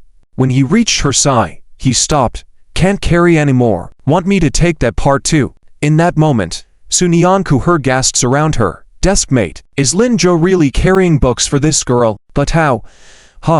Is that Su the study queen? That's right. If it's Su the study queen, then it's quite possible. Hearing this, Sun Yanku was frozen once again. Could she really stand by Lin Zhou's side, as they said? But Deskmate? No. I can carry it. My dorm is this way. Sun Yanku hastened her steps. Lin Zhou smiled contentedly. Seeing the girls around them eager to come forward and talk to him, he quickly made a hush gesture and caught up with Su Naanku's pace. Little did he know, after they left, a few girls stood in place, staring at their backs in amazement. Hey! Don't you think Lin the genius and Su the study queen, from their back view, look like a pair? Yeah, it does look like that. Only too bad Su, the study queen is. What? Maybe looks don't matter that much. Hey!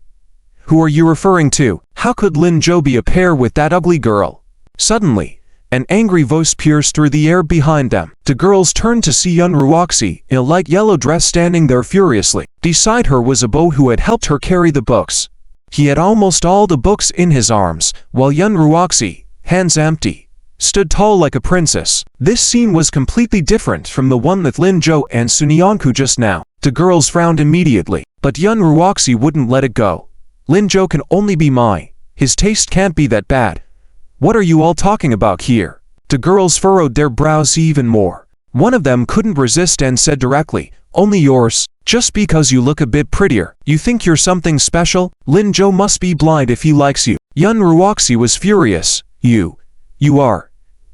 Seeing she was about to argue, Fen Chentao, the beau helping her with the books, quickly intervened. All right, Yun goddess, let's go. These books are too heavy. I can't carry this much anymore. HMPH, if you can't even carry these few books, what good are you? You useless. Fen Chengtao's face turned darker and darker. The girls nearby chuckled. Hey, this classmate, can you tolerate that? Don't you have any backbone? If it were me, I'd just drop the books and leave her to deal with them. Frustrated, Yun Ruoxi exclaimed. Fen Chengtao, how dare you? Fen Chengtao bit his lip. At this moment, he felt deeply humiliated. After struggling for a while, he angrily dropped the books and said coldly, you can carry them yourself, then turned away and left. Yun Ruoxi went mad. Fen Chengtao, what are you doing? How dare you really put my books down? I command you to come back and carry my books. Fen Chengtao. Seeing this scene, the girls around shook their heads. Forget it, let's go. Watching this is really. Sigh.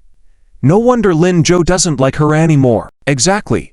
Although she's good looking, but with that attitude, how can she compare to Su the study queen? When put that way, Su the study queen might not be a bad choice. I agree. Su the study queen just needs a makeover. She might be even better looking than Yun Ruoxi. Who knows, right? Because of the limited time and the girls' weak strength, the girls' dormitory was open to boys in the afternoon. Lin Zhou escorted Su Nianku's books all the way to their dorm and then left. After he left, Su Nianku was immediately surrounded by all the girls in the dormitory. Wow, Su Nianku, that was Lin Zhou, right? Did he really carry books for you? My goodness, I'm so jealous. Me too. By the way, Su Nianku, since you're desk mates with Lin Zhou, do you know what kind of girls he likes? Su Nianku was at a loss for words, feeling awkward. She sought help from the bed beside her, trying to get Wang Jiaqing to help. But to her surprise, Wang Jiaqing had not yet returned to the dormitory. Now Su Nianku was completely at a loss. Just as she didn't know what to do, she suddenly heard a familiar voice, Su Nianku. She looked up to see Wen Cici smiling and walking towards her. You are here in this dormitory after all. Just heard your voice and thought I was mistaken. Ha. Great.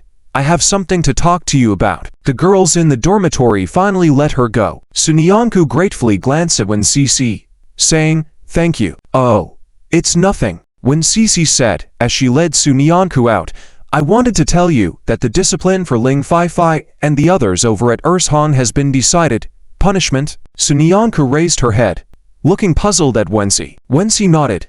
Yeah, my classmates over there told me that Ling Fai has been expelled, and several other students have also received discipline records. The school even held a meeting against campus bullying because of this. Expelled? Su Nianku furrowed her brows. Seeing this, Wensi quickly grabbed her arm. Hey, Su Nianku, you can't sympathize with her. She deserved to be expelled. After bullying you for so many years. I know, I don't sympathize with her. I'm just... She smiled slightly. I'm happy. The people who bullied her were all being punished. And no one is forcing her to forgive. Everything is worth being happy about. That's good. I told you this to make you happy. but that Ling Fei doesn't seem simple. I suspect she might try to appease you because of this. Sunyanku, remember to be cautious in the future. If you need help, let me know. Okay. Thank you. Sunyanku nodded. Wensi was very happy. No need to thank me. But she linked arms with Sunyanku and leaned in cautiously. What's going on with the people in your dormitory? Sunyanku. Linjo just brought you here. Sunyanku suddenly became embarrassed and lowered her head. Ha ha. Wensi laughed triumphantly. I guessed right. Wensi. You. Alright, I won't tease you anymore. Let's go to the playground.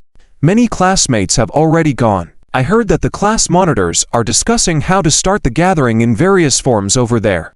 Let's go see the fun early. Okay, Sunyanku nodded. Meanwhile, Linjo had also arrived at the teacher's office. Liu Shiming and the others had already collected his textbooks. They grabbed him and ran towards the playground. At 7 p.m., all the classmates had gathered on the playground. The sports committee members from each class were organizing their teams. The class monitors gathered together, debating vigorously with rock, paper, scissors. Soon, Li Liwei was pushed forward, holding a microphone. He looked a bit hesitant. It's like this. After stuttering for a while, he mustered up his courage. We, the class monitors, discussed and decided to take this opportunity to host a farewell gathering as a way of bidding farewell to our youth. There are a total of 10 classes, with each class having 2 opportunities. We will use a random drawing to determine the order. The selected class must find someone to perform on stage. If there's no one to perform, students from other classes will designate a performer. Alright, everyone has 10 minutes to prepare. Then the class monitors will bring their respective classes and will sit in a large circle. Once the teams are organized, we'll begin officially. With that, chaos erupted on the scene. What? 10 minutes? Are you kidding? How can we come up with a performance in 10 minutes? Isn't this just an impromptu performance? But don't you think impromptu performances are more thrilling? Indeed. Heh. Well, let's wait and see. The classmates from each class gathered together, seemingly ready to showcase their talents. Li Liwei also came to the front of his class and stood firm. Did everyone hear that? Just 10 minutes, come sign up with me and get ready to perform later. Huh. Class monitor, isn't this too quick? We don't know anything. Nothing. Don't blame me for not telling you. This is your last chance to showcase yourself in front of your classmates. Possibly the only chance to showcase yourself in front of someone you like. Are you sure you can't do anything? Ow. But we don't have time to prepare. Then find a way quickly, or else we'll have students from other classes designate performers for us. Don't cry then. This statement silenced everyone. Stop talking nonsense. Discuss quickly. Hey. Liu Shiming, can't you perform Tai Chi? Go up there. I've forgotten all my Tai Chi moves. What should I perform? How about Sun Jiyuan playing the flute? I didn't bring my flute. At this critical moment, you didn't bring your flute. Get out. Who else? Think fast. People chatter endlessly. Sunyanku stood in the last row, pursing her lips without saying anything. Beside her, Li Xian nudged Quan Guoguo's arm. Guoguo, what if we get designated later? Do you have a performance? I don't know anything. Me neither. Both of them looked at Sunyanku together. Sunyanku hesitated and shook her head. I don't know anything either. Seeing her grip tightening, Li Xian chuckled. Alright, I'm just kidding. It's fine not to know anything. We don't know many people here. With so many people, probably no one will choose us. Let's just watch the fun. Exactly. Quan Guoguo agreed. 10 minutes passed quickly. The whole second class didn't choose any performance. Li Liwei looked disappointed at everyone. You guys, at the crucial moment, you really don't know anything. Yeah. Class monitor, do you know anything? Then you go up. Li Liwei was speechless, so he said with a huff, forget it. Let's go queue up. If we get picked later, I'll tell you, don't be lazy. While in line and before we get picked, keep thinking. In the meantime, other class students also settled down. The playground was spacious, each class forming a square, sitting in a circle. At the signal of the class monitors, everyone sat cross-legged on the lawn. Li Liwei was once again pushed to the host position. Holding the microphone, he read his lines with a stutter. Hello everyone. I am Li Liwei, the class monitor of the second class. Our gathering officially begins now. Let's first have a representative come up and draw lots, with the class that gets picked first performing first. A representative? Pick from nearly 1,000 people? How can we choose? Li Liwei was somewhat embarrassed. Actually, he didn't know how to choose either. It was just a last-minute strategy, and there was no reasonable rule. While he was thinking, someone in the crowd shouted, "Isn't the top student in the whole grade supposed to draw lots?" These words woke everyone up. Everyone suddenly realized, the top student of the whole grade, Sunyanku. The top student, the previously quiet Sunyanku was suddenly shocked. She instinctively wanted to lower her head and hide herself, but it was too late. Someone shouted loudly, "Sunyanku, come up. It's your turn." Sunyanku. At this moment, Sunyanku wished she could find a crack to hide in. Just a moment ago, she was saying it wouldn't be her turn, but now, students from other classes far away started clamoring, "Where is Su classmate? Oh, I don't even know Su classmate. Hurry up Su classmate." Li Liwei, forced by circumstances, had to pick up the microphone. "Sunyanku, why don't you come up? You are indeed the most suitable one. Everyone wants to get to know you." Sunyanku's head drooped lower. Her anxious heart started racing. She didn't like this, not at all. So many people watching. What should she do? Lin Zhou, in the back row, saw this scene and subconsciously wanted to stand up, but Chen Guoguo next to her pulled her back quietly, reminding her, "Sunyanku, everyone is waiting for you." She raised her head and, indeed, saw everyone's gaze focused on her. They looked expectant or curious. The surrounding students also quieted down. It seemed she had to go up. She could only muster the courage to stand up. But her hands were still sweating nervously. It's okay. You'll go up, do your performance, and leave quickly." Chen Guoguo comforted her. Sunyanku then reluctantly nodded, took a deep breath, and walked forward. Through the crowd, Lin Zhou, who had stood halfway up, sat back down again. Perhaps it was time to give her tablemate a chance. She was so clever. She would surely face such large-scale events in the future. She couldn't be so timid forever. If it really didn't work out, he could still find a way to help. At this moment, Sunyanku had walked to the spot where Li Liwei was standing in the center. She stood still, turned her head. She wanted to look at everyone but felt extremely awkward, so she lowered her head again. She hadn't spoken yet, but students from other classes started clamoring again. "Is that Su the study genius? Looks so amazing, Su genius.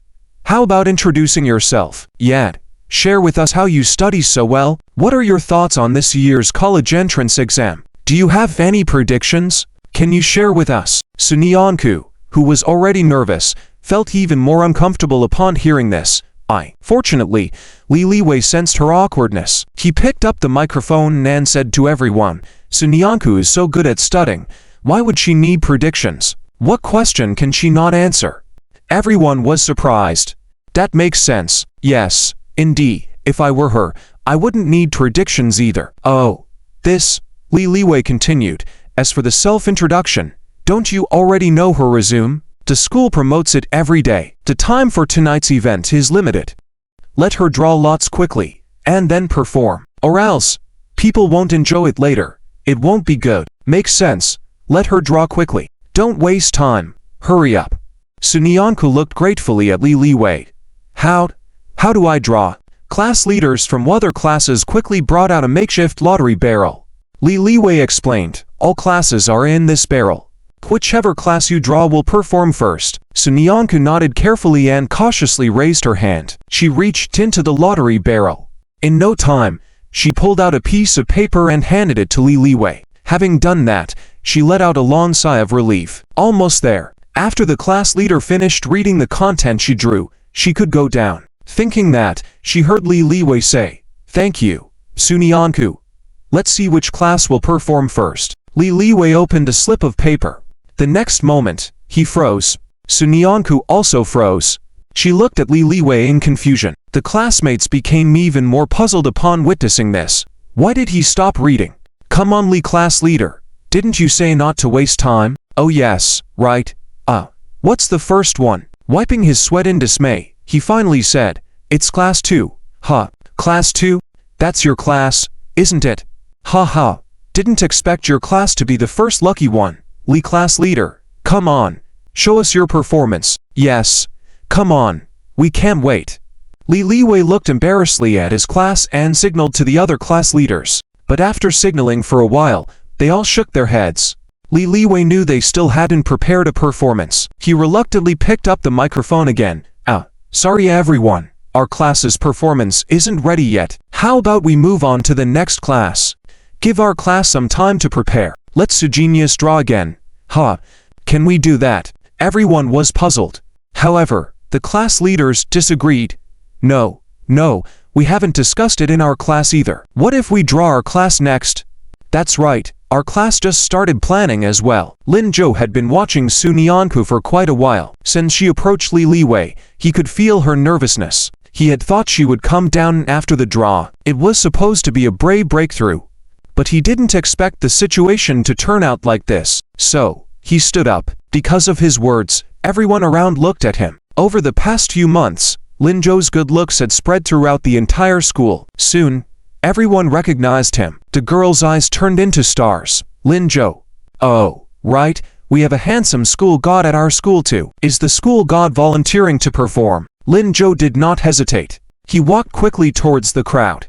As he passed Su Nianku, he smiled at her and gave her a reassuring look. Then he calmly took the microphone from Li Liwei and faced the audience generously. Yes, I want to perform, but I'm also from class 2. If I perform, then let Su Nianku go down. Su Nianku blushed and lowered her head. In the crowd, Wan Zhaoqing, who had been watching everything, timely shouted, "Wow, Lin Zhou. Being so handsome, the performance must be great." On the liberal arts side, when Cici also joined in shouting, "Yes, let Lin Zhou perform," the two voices immediately resonated with the girls. That's right, after all, he's so handsome. Exactly, let Lin Zhou come. I want to see. Me too. Lin Zhou. Lin Zhou, Lin Zhou, Lin Zhou. The cheers grew louder and louder. Su Nianku felt slightly relieved. Lin Zhou looked at her with a gentle gaze, but gestured to the audience. Let Su's student go down first. Okay, no problem. Su study god. Go down. Su Nianku gratefully smiled at Lin Zhou, then carefully ran back to her classroom. Behind her, Lin Zhou interacted with his classmates. Lin Zhou, what are you planning to perform? Will you sing, dance, or recite? So looking forward to it. When Su Nianku returned to her seat, she heard Lin Zhou answer, sing a song. She quickly sat down and looked seriously at Lin Zhou. He was going to sing. Nearby, Qian Guoguo and Li Xian hurried over. You scared us, Su Nianku. We thought you were going to be forced to perform. We were sweating for you. Thankfully Lin Zhou is smart. Yes, but can Lin Zhou sing? This question puzzled Su Nianku too. I don't know either. Although they had listened to music together, she had never heard him sing. And there he went up. What if he couldn't sing? Su Nianku suddenly felt a bit worried. But Lin Zhou had already spoken, and she was also curious. What would he sing? Just as she was thinking, she heard him say, Simple Love. Su Nianku suddenly looked up. Simple Love. It was the song they had looped countless times on the bus that day. It was a new song by Jay Shu this year. It was a popular song that had been sung all over. Because so many people could sing it, it was highly scrutinized by classmates. If it wasn't sung well, it would definitely be criticized. Why did he choose this song? The classmates also asked her the same question. Simple Love. A love song? Why did Lin Zhou choose this song? What's the meaning behind it? Su Nianku also looked at Lin Zhou with confusion. Then she heard Lin Zhou say, because I listened to this song with someone before and it sounded really nice. For some reason, Su Nianku felt that when Lin Zhou said this, he seemed to glance in her direction. Perhaps it was because they were in the same class, others did not suspect anything. But she still felt like he was looking at her. Was he talking about her? How could he bring this up at this moment? Su Nianku suddenly felt a bit nervous. The classmates quickly asked her question. Someone. Who? One. A very important person. Su Nianku suddenly raised her head. Other classmates went crazy too. What? A very important person. Who? A man or a woman? Even Qian Guoguo and Li Xian next to her were curious. Wow. A very important person you listened to music with. Su Nianku. Is it you? Su Nianku quickly lowered her head again. No, not me, right? Lin Zhou couldn't possibly have listened to music with her alone. Could he? But both of them clearly didn't believe it. Haha, I feel he must be talking about you. Look, Lin Zhou is looking in this direction. He must be looking at you. Don't Don't make wild guesses, he should be looking at our class. Sunyanku's head hung lower. She also realized that he had looked towards their direction. Ha ha, Sunyanku, you're so cute. Listen up. How will Lin Jo answer? I think he's talking about you. I think so too. After they said this, they all looked at Lin Jo. Sunyanku also slightly raised her head and looked towards Lin Jo. This glance was harmless, but it happened to meet his gaze. Sunyanku quickly looked down. In the middle of the crowd, Lin Jo smiled as he answered, "A girl." Sunyanku's heart skipped a beat. The classmates became more lively. A girl? Oh my. Is the girl Lin Jo likes? Who is it? Who is it? Who is it? Qin Guoguo and Li Xian had their hands under their chins. Could it be that Lin Jo is about to confess? This, so exciting. Sunyanku desperately wanted to find a place to hide. She was so nervous and didn't know what to do. Is Lin Jo going to confess? What should she do? So many people were watching, and the college entrance examination was coming soon. Isn't this? Just as she was thinking, she heard Lin Jo say, "The college entrance examination is coming soon. Let's listen to the song. I can't take up too much of everyone's time. There are still many performances to come." Sunyanku immediately felt relieved. It was a relief. She almost had a heart attack. The classmates were disappointed. Ah. Aren't you going to say it? Is Lin Jo trying to protect the girls, afraid that the college entrance exam would be affected? That's really great. So envious. Then let's listen to the song. Lin Jo, sing quickly. Lin Jo nodded. He cleared his throat, took the microphone, and looked towards class 2. He sang, "Can't explain why. I've become so proactive." As soon as the first line ended, the entire audience was shocked. This voice, why is it so nice? Without Jay Shu's unclear pronunciation, there was instead a subtle touch of affection, and there was so much sweetness, if falling in love with someone makes everything worth doing.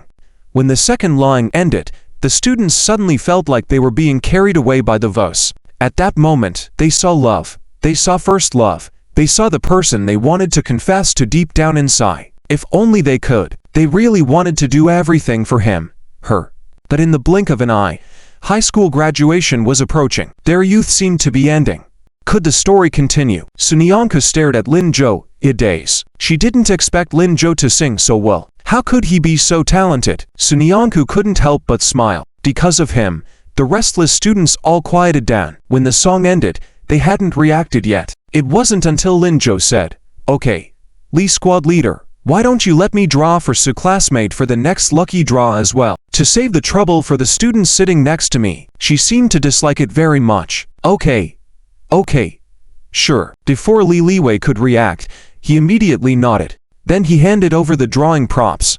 Lin Jo didn't hesitate either, and quickly drew a piece of paper. He opened it, picked up the microphone, and said seriously, "It's class 7. Let's welcome the students from class 7. Before he could finish, Lin Jo was suddenly interrupted. Someone in the crowd shouted, "Lin Jo, sing another song." Other students echoed, yes. Lin Jo, we haven't had enough."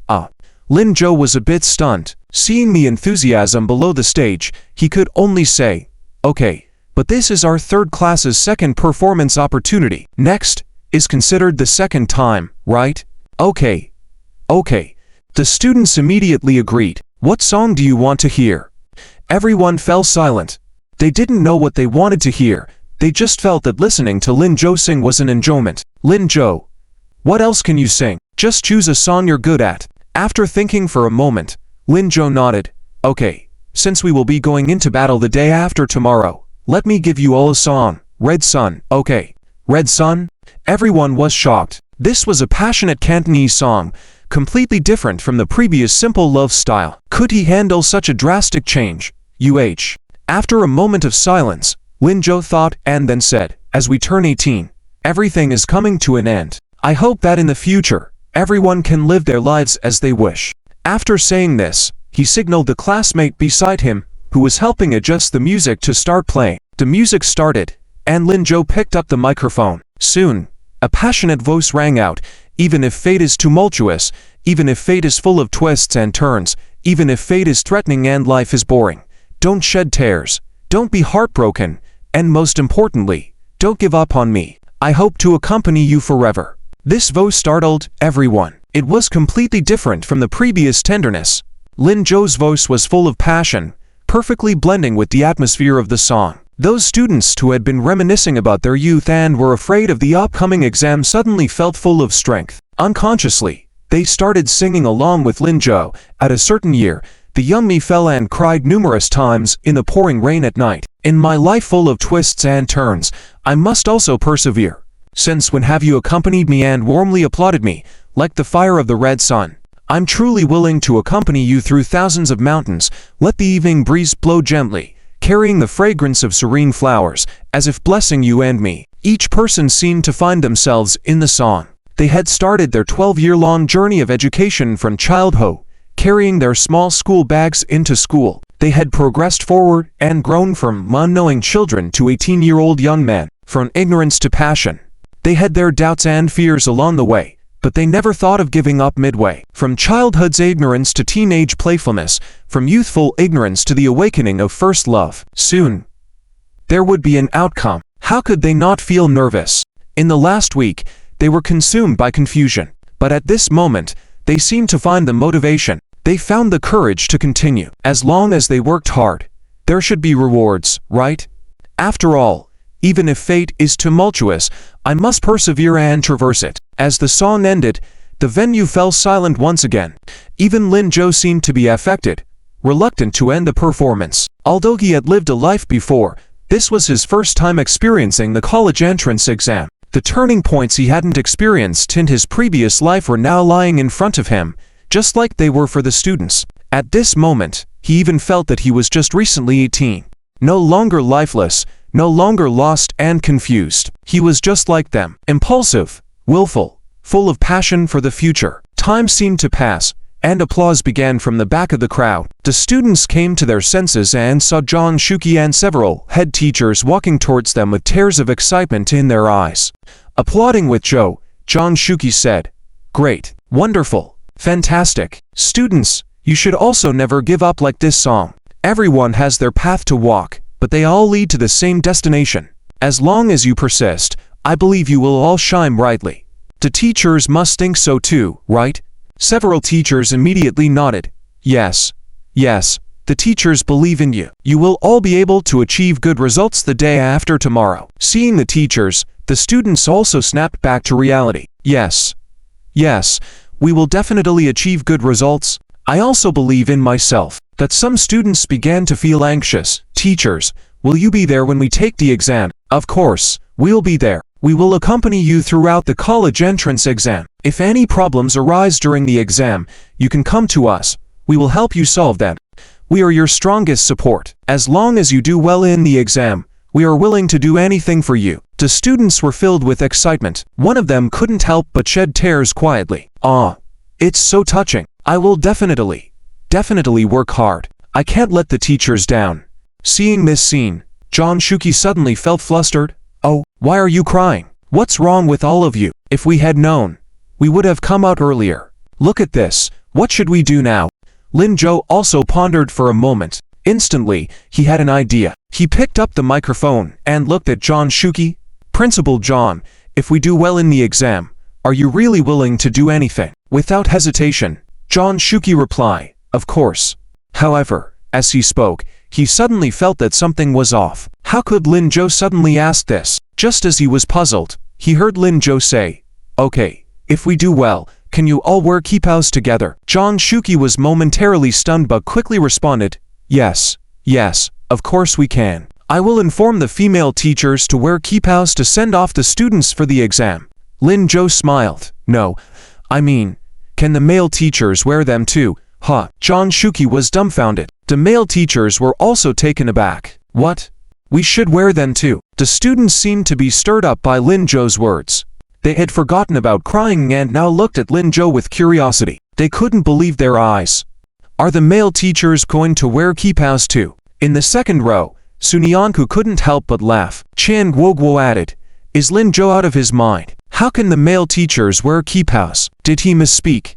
"Now," Lin Zhou said, "didn't you say we could do anything?" Well, everyone looked at each other, seeking help from Zhang Shuqi. Lily laughed after reveling in the commotion, ignoring the nervousness of Ji and Zheng Yang beside her, and added fuel to the fire. Principal John, I think Lin Zhou is right. The male teachers should also wear them. After all, we are all teachers, and these are all our students. We can't be biased, can we? As Liu Qingyan's words fell, Zhang Shuqi and several male teachers had not reacted yet when Lin Zhou added fuel to the fire. That's right, teachers, if only the female teachers were it. Then the female teachers' classes receive blessings, but what about the male teachers' classes? Are they just left out? Male teachers? No. Listen to us. Why don't you ask the students and see if they are willing? Just as Lin Zhou finished speaking, the students who had just realized the situation immediately started clamoring. Yes. Yes, Teacher Jian.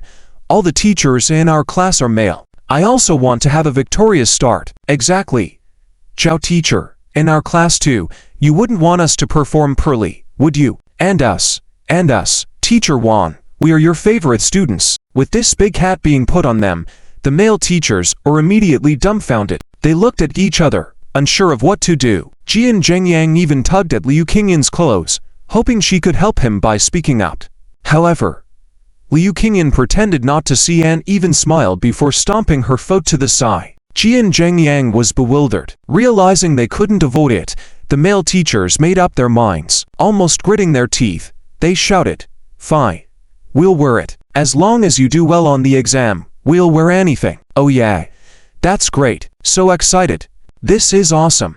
The students, excited upon hearing this, cheered loudly. The low spirits from before were instantly swept away, replaced by anticipation and relaxation. Taking advantage of the situation, the teachers gave their final instructions. However, since we're all wearing kipaos, you must perform well on the exam. It's our reputation on the line. If you do poorly, don't say you're our students. The students laughed. Ha ha, for sure. We won't disappoint you. One of the teachers nodded. That's good. That's good. But how many people are there in total? Let's count how many sets we need. Director John, where are you going? With his head down, Zhang Shuqi, who was just about to slip away, quickly stood upright, touched his nose, and said, "Oh, I have something to attend to. You guys stay here and play with them." As he spoke, he winked at another male teacher. However, that male teacher seemed not to have noticed and continued, "But weren't you just saying there was nothing? And that's why you brought us over here to see?" Others chimed in. Exactly. Director John, are you not willing to wear the kipao? You can't do that. Director John, all of us here are your beloved students. Surely you wouldn't disagree, right? The last statement was said by the male teacher with an increased volume. The students immediately echoed. Yes. Yes, Director John, you have to wear it too. You're our dear principal, after all. If the principal doesn't wear it, how will we take the exam? Zhang Shuqi, he was close to losing it. He had already sensed that something was off, which was why he had planned to slip away. Little did he know he would be discovered so quickly. With a fierce glare at the speaking male teacher, he noticed that the teacher wore a smug expression, leaving him utterly speechless. This guy must be doing it on purpose. What should he do now? After a moment of contemplation, Zhang Shuqi quickly reached into his pocket, pretending to be impatient, and said, "My phone is ringing. Excuse me for a moment." After retrieving his phone, he quickly placed it next to his ear. "Hello, Director Gao. Why are you calling me at this time? I'm in the middle of a student assembly." "What? Oh, it's too noisy here. Wait for me." He placed the phone aside, looking apologetic, and said to the students, "It's Director Gao's call. Probably something important. I need to take it. You guys have fun." After saying that, he almost turned around and swiftly walked away. While walking, he pretended, "What? Director Gao, what's the emergency? Something about the college entrance exam." All right, I'll be right there." Once Zhang Shuqi was far enough, everyone slowly realized, did Director Zhang just run away? It seems like it. How come we didn't think of this plan? Even if we did, we probably wouldn't be able to escape. The students were all there, about to face their biggest challenge. They were teachers, or rather, their class advisors. When faced with any difficulty, they needed to be at the forefront. How could they run away? Well, forget it. Lin Zhou, continue with what you were doing. We'll go discuss the kipao matter. All right. Lin Zhou nodded. The atmosphere among the students had also been shifted to being more lively. Lin Zhou walked over to Li Liwei with a microphone and said, let's continue, huh? Okay. Li Wei, who was initially the host, suddenly had a strange feeling. On this stage, Lin Zhou was the one in control. He seemed to have a strange power that could stir everyone's emotions, making Li Wei feel like a little follower. Nevertheless, he was happy to play that role. After all, he was Lin Zhou's class monitor. Once Lin Zhou succeeded, he wouldn't forget him, right? That thought crossed Li Wei's mind. He quickly handed the lucky draw box to Lin Zhou, who smoothly drew a prize. Deputy Head, there's more content after this section. Please click next to continue reading. It gets even more exciting at the back. The students never doubted why it wasn't Sun Yanku who drew. After the draw, Lin Zhou handed the paper to Li Wei. Li Wei unfolded it, took the microphone, and announced, "Next up is Class 5. All right, then let's pass the stage to Class 5. I'll go down first," Lin Zhou said, then headed back to his class's spot. The students were now looking forward to the next performance. As Lin Zhou walked toward them, the students from Class 2 applauded him. "Lin Zhou, well done. So cool. Such a good voice. Lin Zhou, you are really a genius." Even Fenyan's eyes were filled with admiration. Lin Zhou nodded, politely smiled, and greeted them with high fives. At that moment, he felt a gentle gaze on him. Subconsciously, Lin Zhou looked towards the gaze and saw Sun Yanku lowering her head instantly. It seemed she had been watching him all along. Was she caught looking and now feeling shy? This little girl, really? Lin Zhou chuckled as he walked towards her. Sun Yanku lowered her head even further. Oh no. Did she get caught? What to do now? Staring at someone like that isn't good, right? How should she explain in a while? Don't come here. Don't come here. Don't come here. Quickly go back to your seat. Yet, Qin Guoguo beside her was completely unaware of her thoughts. She waved excitedly and shouted, Lin Zhou, over here. When Lin Zhou approached, she unceremoniously gestured him to shift over, making space between herself and Sun Yanku, saying, Lin Zhou, sit here, sit here. Sun Yanku lowered her head, nervously shuffled to the side. With a tense expression, she pointed to a seat for Lin Zhou. Sit here. Lin Zhou sat down without hesitation, chuckling. Then he turned to look at her. He could clearly sense that she trembled slightly before forcing herself to calm down. Nearby, Qin Guoguo and Li Xian were chatting nonstop. Lin Zhou, you are amazing. Your singing is really good. How did we not know before? Lin Zhou didn't turn back, only stared in Sun Yanku's direction and softly asked, Do you like it? The two behind them seemed to sense something was off and suddenly quieted down. Sun Yanku lifted her head in surprise. What tower? What? Do you like the song I sang? Like it? Why would Lin Zhou suddenly ask her that? Of course she liked it. Sun Yanku nodded blankly. Lin Zhou smiled. That's good. Another day, I'll sing it just for you. Okay. Sun Yanku was dazed. In her mind, there was only that sentence. Sing it just for you. Lin Zhou. Will he really sing just for her alone? This. She was incredibly excited, but for some reason, Sun Yanku suddenly blurted out, No need, you sing so beautifully. Many people should hear it. You might become a big star in the future. Surely, it sounded even better than what big stars sing, right? It's okay. I just want to sing for you alone. Sun Yanku was stunned on the spot. She tried to speak but didn't know what to say.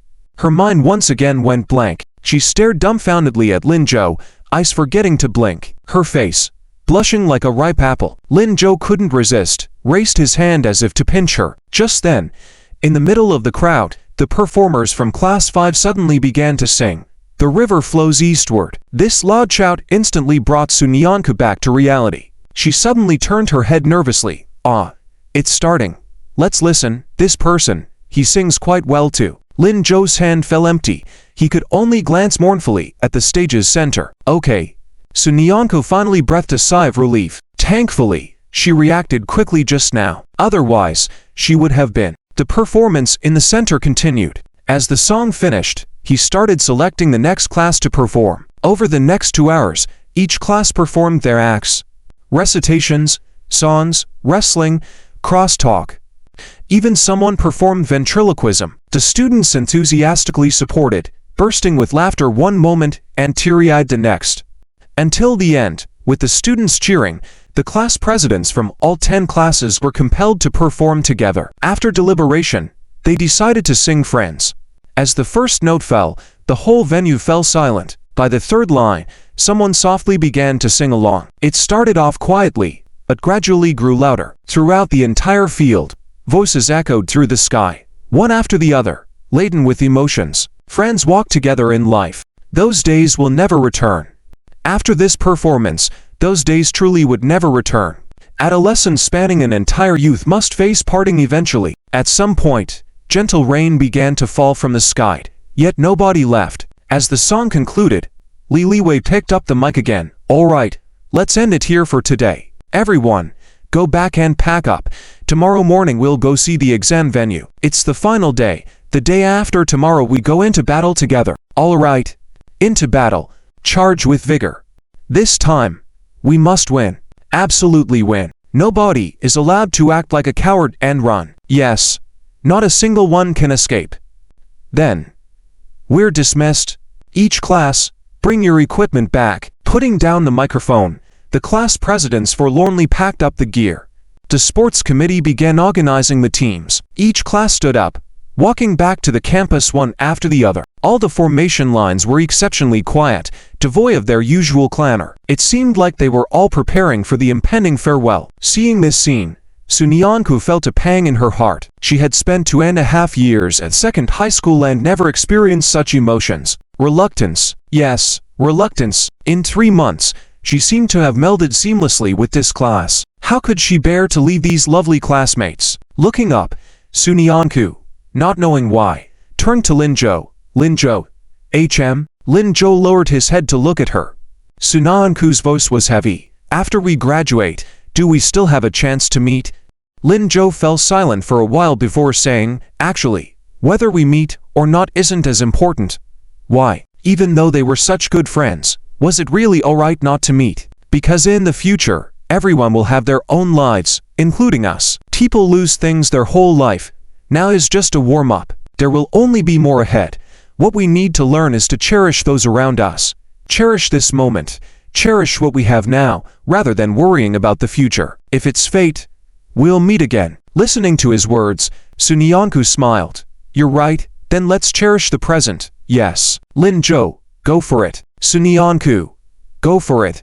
After returning to the campus, they dispersed, each going their separate ways. Those who should go home went home. Sunyanku didn't let Linzhou walk her to her dormitory. Instead, she walked hand in hand with Wang Zhaoqing towards the dormitory. Today, she was very happy, blissful in a way she had never been before. "Wang Zhaoqing, will we see each other again in the future?" "Of course, I plan to be your bridesmaid in the future." "Really?" As they were about to enter the dormitory door, Sunyanku suddenly heard a voice. "Student Sunyanku." "Huh." Sunyanku turned around to see Ms. Liu Qingyan panting, standing behind her.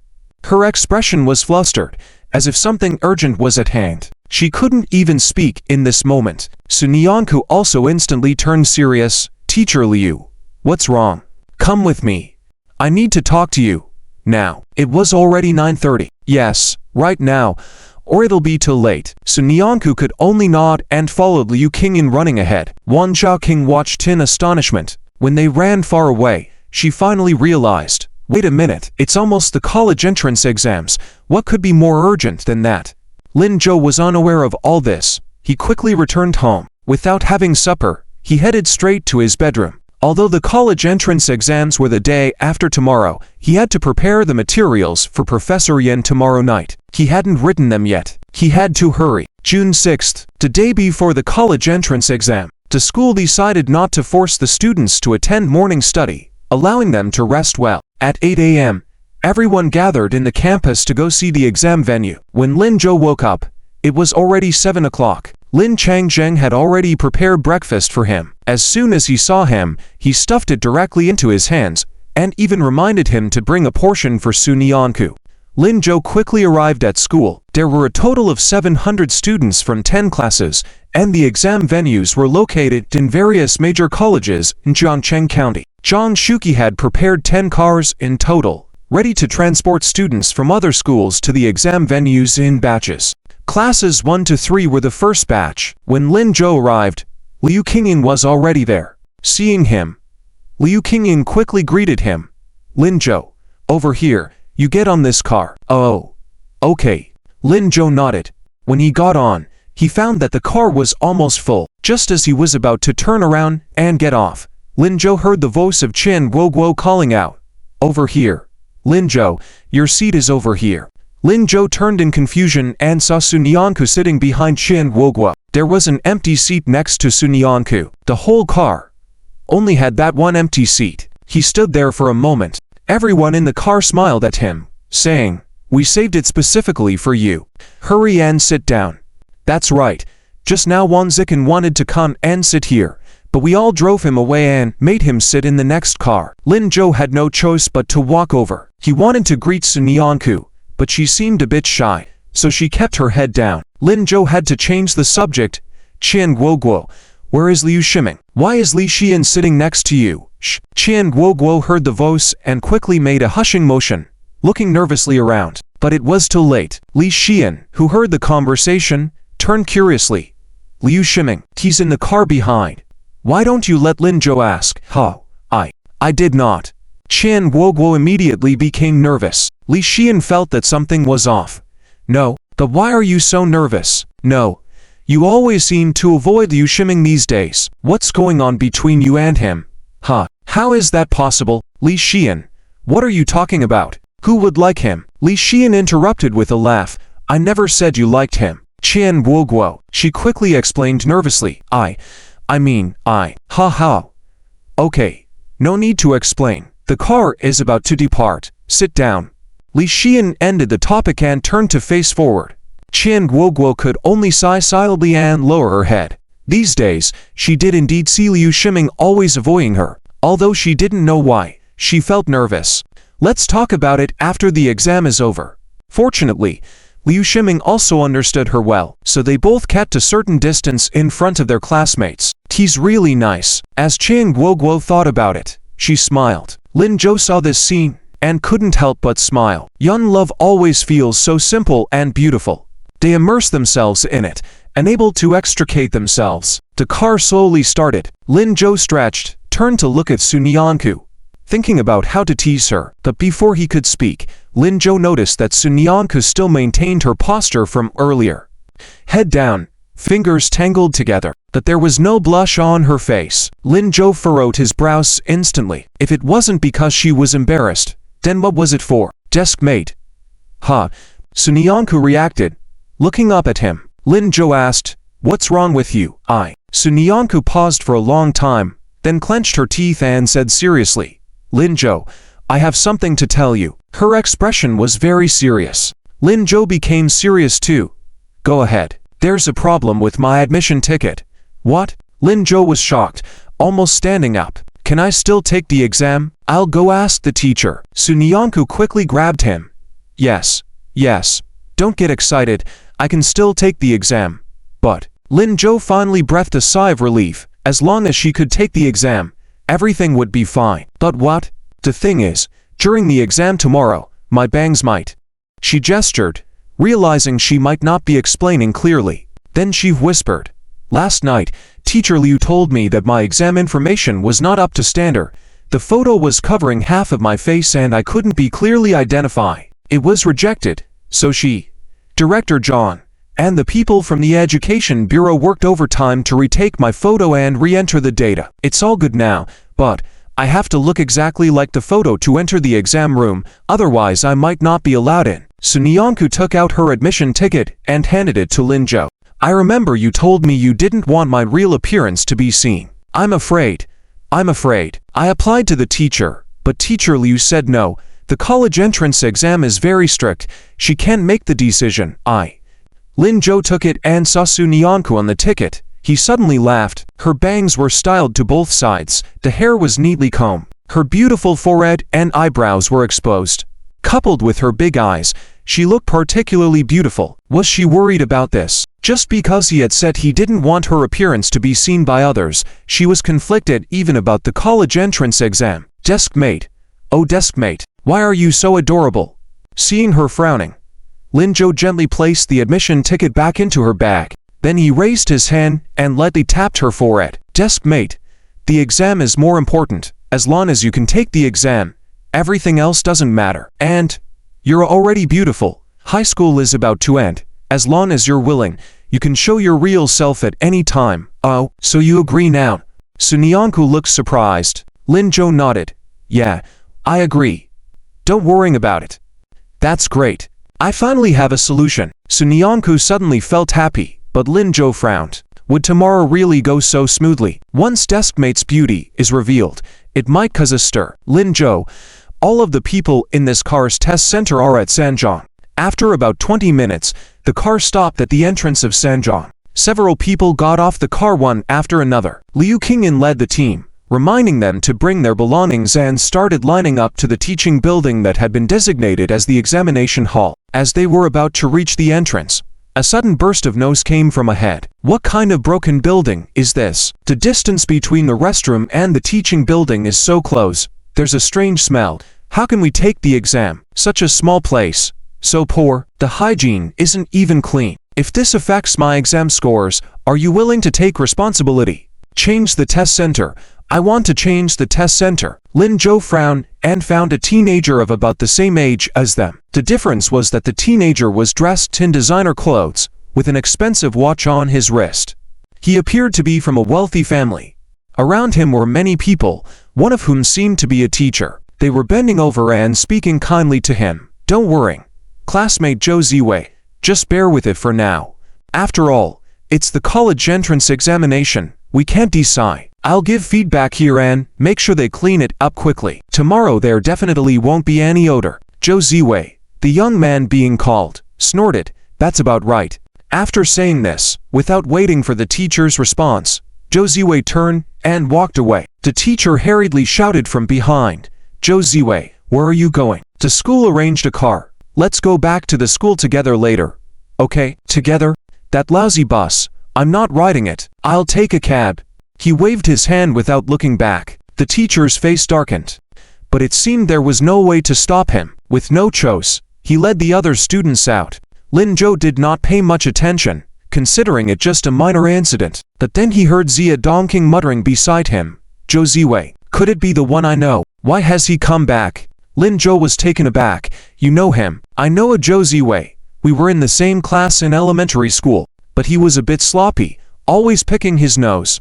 After the 3rd grade, he left school, said he went to do business with his father in another city. Now, how did he become like this? How did he become so arrogant? Doing business? Is he a nouveau riche? Well, if that's the case, it's normal for him to act this way. Oh, do all nouveau riches act like this? Not all. It depends on the individual. That if he's already become a nouveau riche, why did he come back to take the exam? This time, before Lin Zhou could respond, Liu Qingyan spoke. For the sake of fairness, in the college entrance examination, all participants must return to their place of registration to take the exam.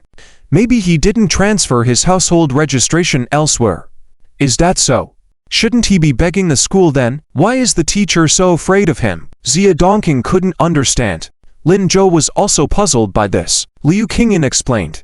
Because he is a top student, second high school has never had anyone admitted to Beijing University or Tsinghua University each year, but Zhou Ziwei is different. It is said that he has been the provincial champion since the 1st year of high school. Oh, isn't the provincial champion Li Qifeng and Li Qiliang? Li Qifeng and Li Qiliang are only good at science, but Zhou Ziwei has better overall scores. Liu Qingyan clarified. It is said that after he came back, the teachers at second high school are very good to him. They even had a meeting. And his preferences are prioritized for the college entrance examination. So, why doesn't our first high school try to recruit him? Zia Dongqing was puzzled. Liu Qingyan sighed. Director John tried to contact him, but he was very arrogant, spoke about conditions right away. So Director John gave up. Then he went to second high school and registered for the college entrance examination under second high school's name. Oh, what a pity. There's nothing to regret. Given his current demeanor, it's lucky he didn't choose our first high school. We don't need every student. Liu Qingyan concluded. All right, stop discussing other people. Go inside to check the examination hall. Gather at the entrance in 20 minutes.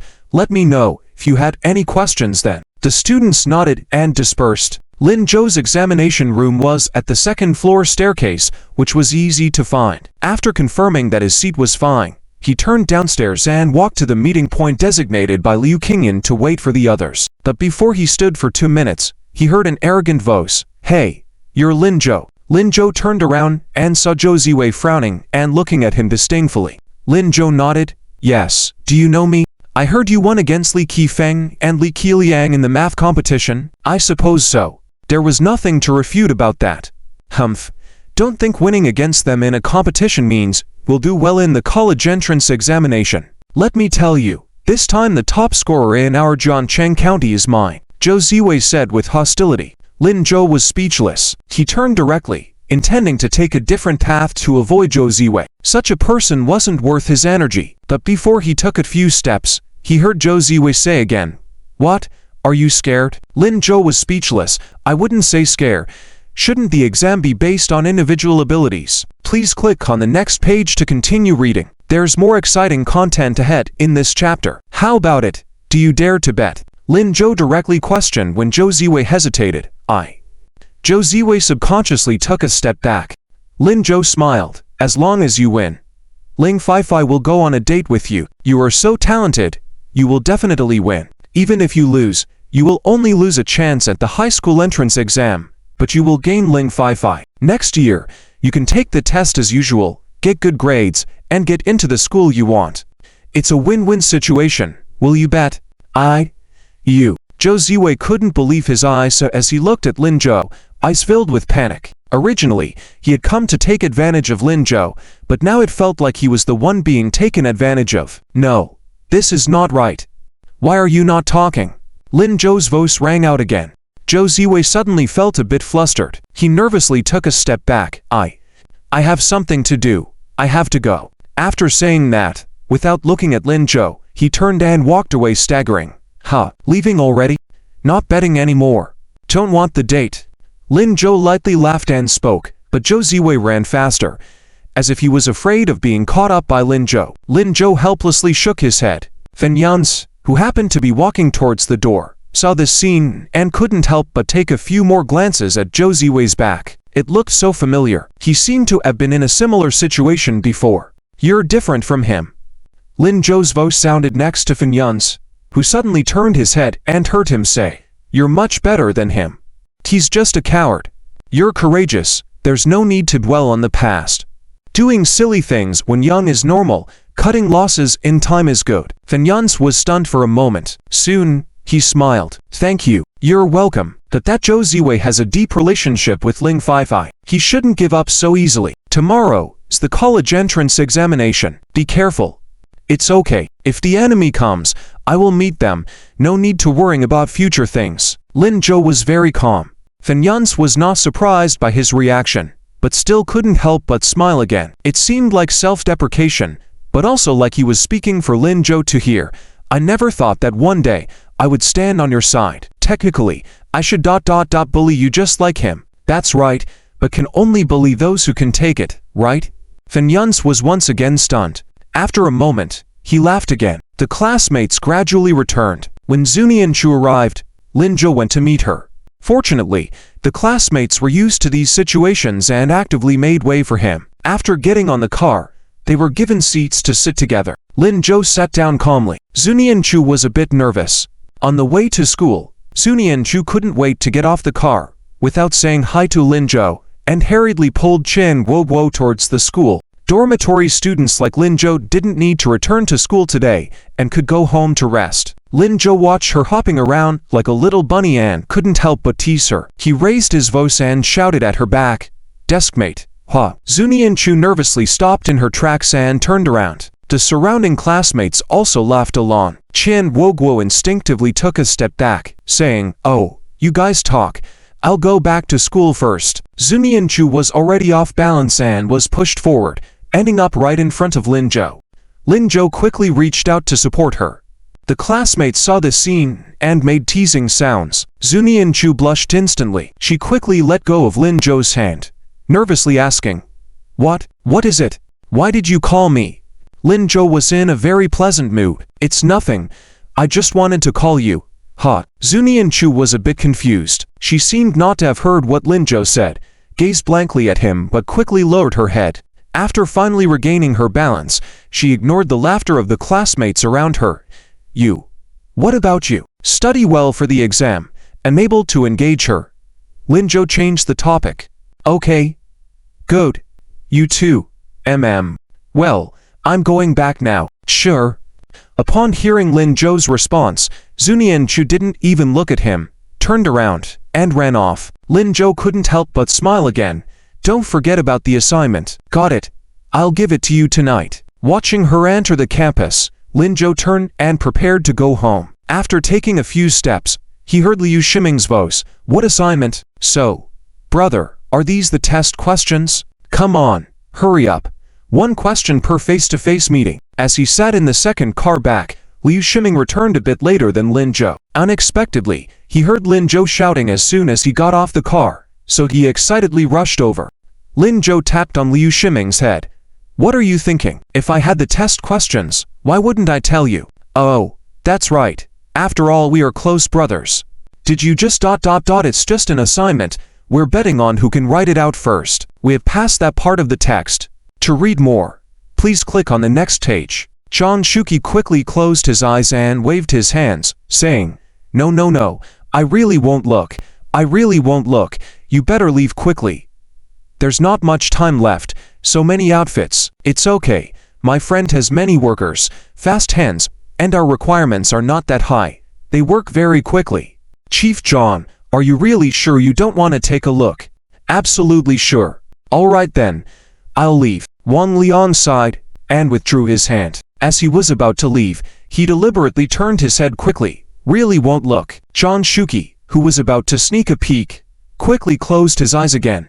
I said I won't look. Teacher Wang, what are you doing? Then I really will go. Wang Liang sighed deeply, muttering to himself as he left. Students had it tough. This year there are more graduates than any other year. Competition pressure some arise. As teachers, what can we do for them? We can only try to make them feel better, relax a bit. Although, Chief John, if you were to wear a cheongsam, the students' mood would be even happier. But you are the director after all, representing the school's dignity, face and all that are more important. I understand you. As for the students' exam moods and such, leave it to us. We will try our best. You don't have to worry. We'll try to make them happy. You just need to maintain the school's image. As for the students' grades, we ... John Shuki, who was just about to relax a bit, felt something was off as he listened. Wait a minute, Teacher Wang, are you criticizing me? No. Chief John, I'm just thinking for the sake of our school, how could I be criticizing you? You ... John Shuki was so angry he couldn't speak. He gritted his teeth and made up his mind. Image or no image, the students' grades are the most important. Face means nothing. As long as they can perform well, I can do without this face. John Shuki shouted as he quickly walked towards Wang Liang. If it's mere wearing a cheongsam, you come and take my measurements too. Wang Liang's spirits lifted instantly. 5 minutes later, measurements were taken, and Wang Liang restrained his laughter. Chief John, your figure is just right. Wearing a cheongsam will definitely look good. The students will love it. John Shuki, who was worrying about his bulging belly, silently suppressed the urge to scold Wang Liang. All right, leave quickly. Stop blabbering. All right, I'm going. Wang Liang smiled and turned to leave, but he had only taken a few steps when John Shuki stopped him. Wang Liang saw John Shuki's embarrassed look and heard him say in a very soft voice, don't tell the other teachers. Wang Liang was puzzled, pretending not to hear. What? Chief John, what did you say? I didn't hear. John Shuki was infuriated. This guy was definitely doing it on purpose. But at this moment, he had no choice but to go along with it. He raised his voice and through gritted teeth said, I said, don't tell the other teachers. Wang Liang froze, then suddenly realized and laughed. All right, rest assured, I won't tell the other teachers, I promise. You can give them a surprise tomorrow. Who wants to give them a surp? Oh well, you're right, give them a surprise. Go quickly. Okay. Goodbye, Chief John. Wang Liang smiled and left. John Shuki watched his backhand side silently again. To wear the cheongsam or not. Meanwhile, Wang Lian, as soon as he left the school gate, couldn't contain his laughter. At a corner where Zhang Shuqi couldn't see, he bent over and laughed for a while. Then he quickly took out his phone and started composing a text message. Teacher Liu, you know what? I ran into Chief John. He asked me to take his measurements for a cheongsam. I told you. Please don't tell the other teachers. Teacher Jian, Chief John will also be wearing a cheongsam tomorrow. Don't tell anyone else. Oh dear. Teacher Zhao, I have huge news to tell you. Keep it a secret. Soon it was evening. Lin Zhou finished the meal Lin Changzheng brought to the room and continued working. His work continued until 9 o'clock. He checked the email from Su Nianku and relaxed. Opening QQ, he greeted Su Nianku. Deskmate? She quickly replied. Yes. It's me. I'm in the school's electronic reading room. I wanted to send it to you, but Teacher Liu said it was too late, so I came here to send it to you. Lin Zhou smiled. All right, are you done writing? Yes. I finished the third part. Thought of a bit for the fourth part, but time is running out, so I only wrote the beginning. You should summarize first. Didn't we have to submit it to Professor Yan? When he saw this message, Lin Zhou felt a bit helpless. After they divided the work last time, he struggled for days to finish the second part, yet she had already started writing the fourth part. How smart could she be? And this little girl was unaware of it. Okay. Got it. All right, then I'll go. You rest early. I'll prepare for tomorrow's exam. Okay. Su Nianku's profile picture quickly turned dark. Lin Zhou didn't insist. He opened the email to study the materials Su Nianku sent. They were photos taken with a camera. Lin Zhou spent an hour merging what he wrote for the second part with Su Nianku's third part. When he was about to send it to Yanzan, he suddenly saw the content of Su Nianku's fourth part. Lin Zhou paused, looked at it, and a thought suddenly popped into his mind. He quickly picked up a pen to write down his idea, but once he started, he couldn't stop. Lin Zhou even forgot about time. What he didn't know was that in Kyoto, at that moment, chaos erupted in the math lab at Tsinghua University. Everyone anxiously waited as no one dared to speak, all because Song Qinghai was there. He had been there all afternoon, sitting in Yanzan's office, sipping tea, drinking tea the whole afternoon. They thought he would leave at dinner time, but he didn't. If he stayed, Yanzan couldn't leave either. If Yanzan didn't leave, the other math department staff dared not leave. The reason was that they had been waiting for several days for the research materials Lin Zhou was supposed to provide, but they hadn't received them yet. Song Qinghai was there to mock them. At that moment, sipping his tea and staring at Yanzan on the other side, Song Qinghai said, Old Yan, I told you high schoolers won't cut it, right? Even if they're smart, their experience is too shallow. It's already 9 p.m. Have they given you anything at all? Ha ha. We've nearly finished on our side days ago. Not to criticize, but you'll have a meeting tomorrow. What will you do with empty hands? I'm worried for you. Yanzan listened to these words and angrily slammed the cup in his hand onto the table. Professor San, what do you mean? Oh, old Yan. Look at you. Now you're addressing me as Professor. Given our relationship, just call me Old Song. My point is simple, that Lin Zhou and Su Nianku are really not cutting it. Don't be so fixated. Why don't you work with me instead? I'll share some of our results with you. That way tomorrow's meeting won't be too embarrassing, right? Yanzang's face darkened. If you're here to mock me, you can leave now. We don't welcome you here. How? Old Yan.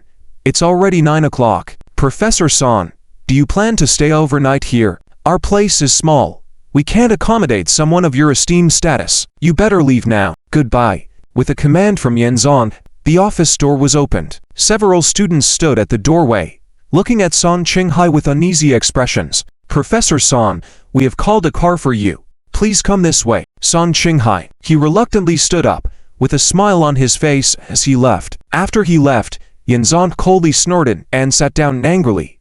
This old man, he really is. At the door, to female students who didn't see off, Song Qinghai looked worried. Professor, are you really okay? It's almost 9:30.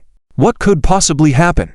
Classmate Lin Zhou said we would have the results today, so we must have them today. If you can wait, just go back and rest. I'll wait here myself. Professor, that's not what we meant. It's just that Lin Zhou is taking the college entrance examination tomorrow. He might have gone to bed early to prepare. No, that's not like him. I trust him. You all go.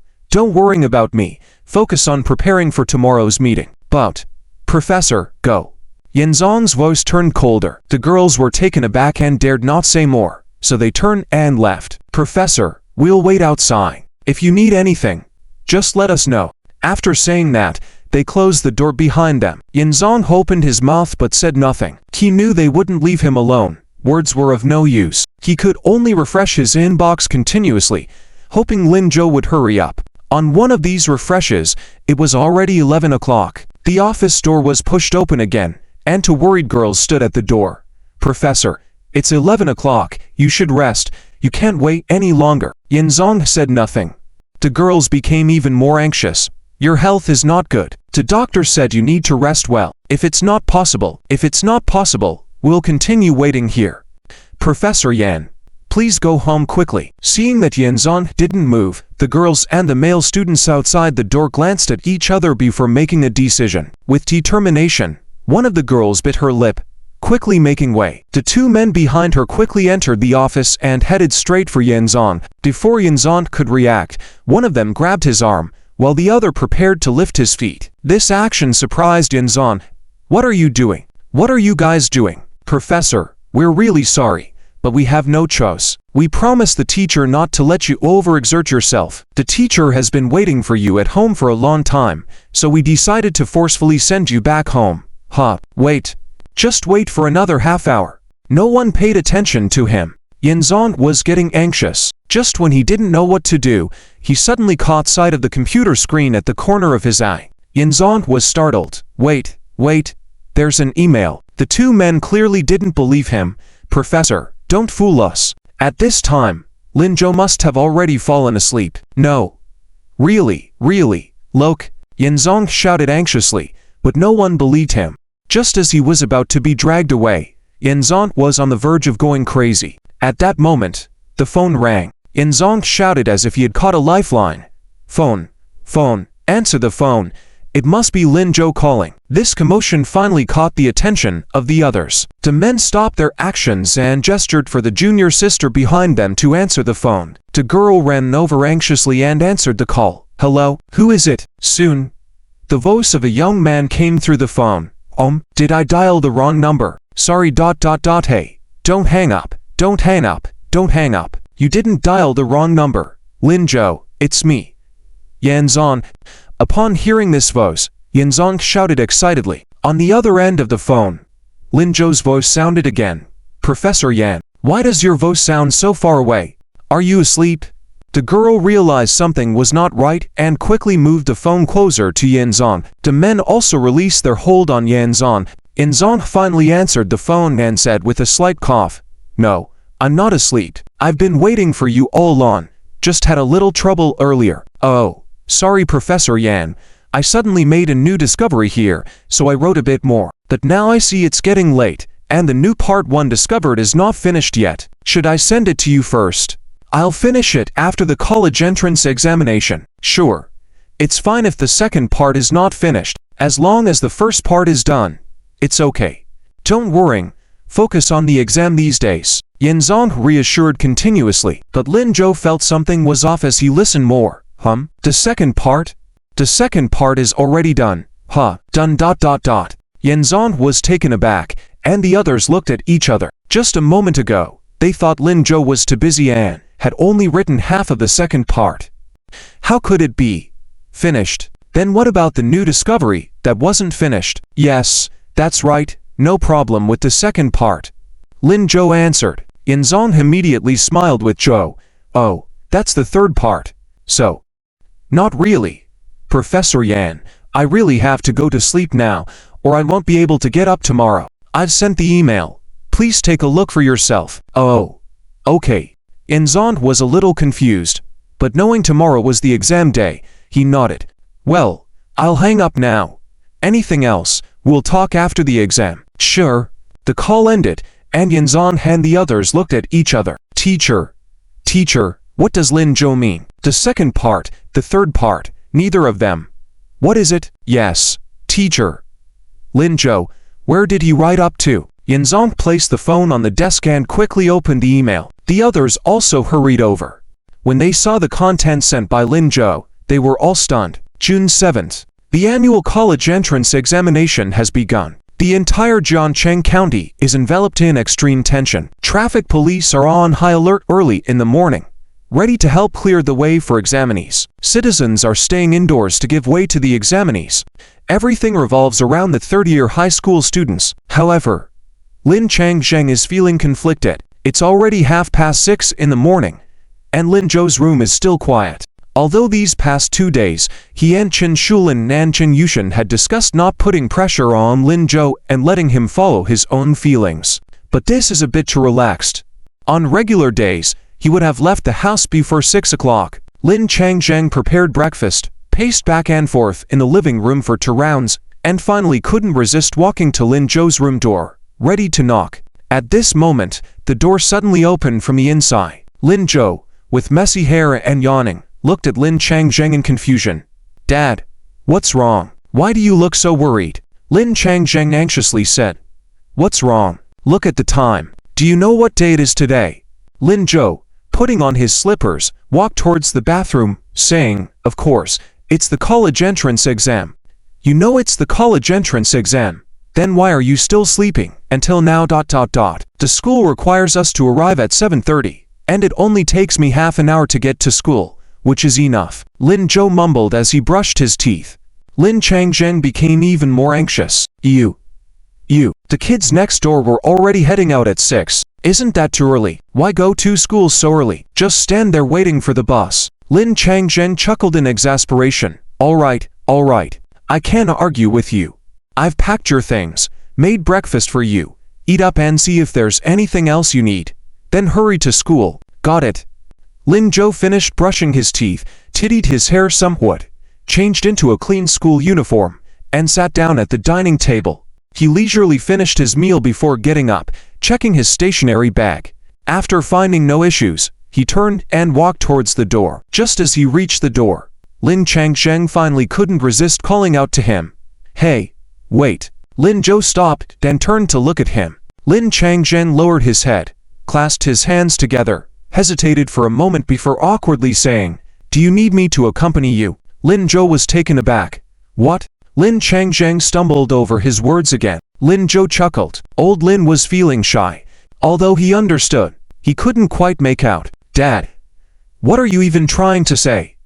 Speak up, I can't hear you clearly. Speak louder." Lin Changzheng. He raised his head in frustration, raised his voice and shouted, "Do you need me to go with you?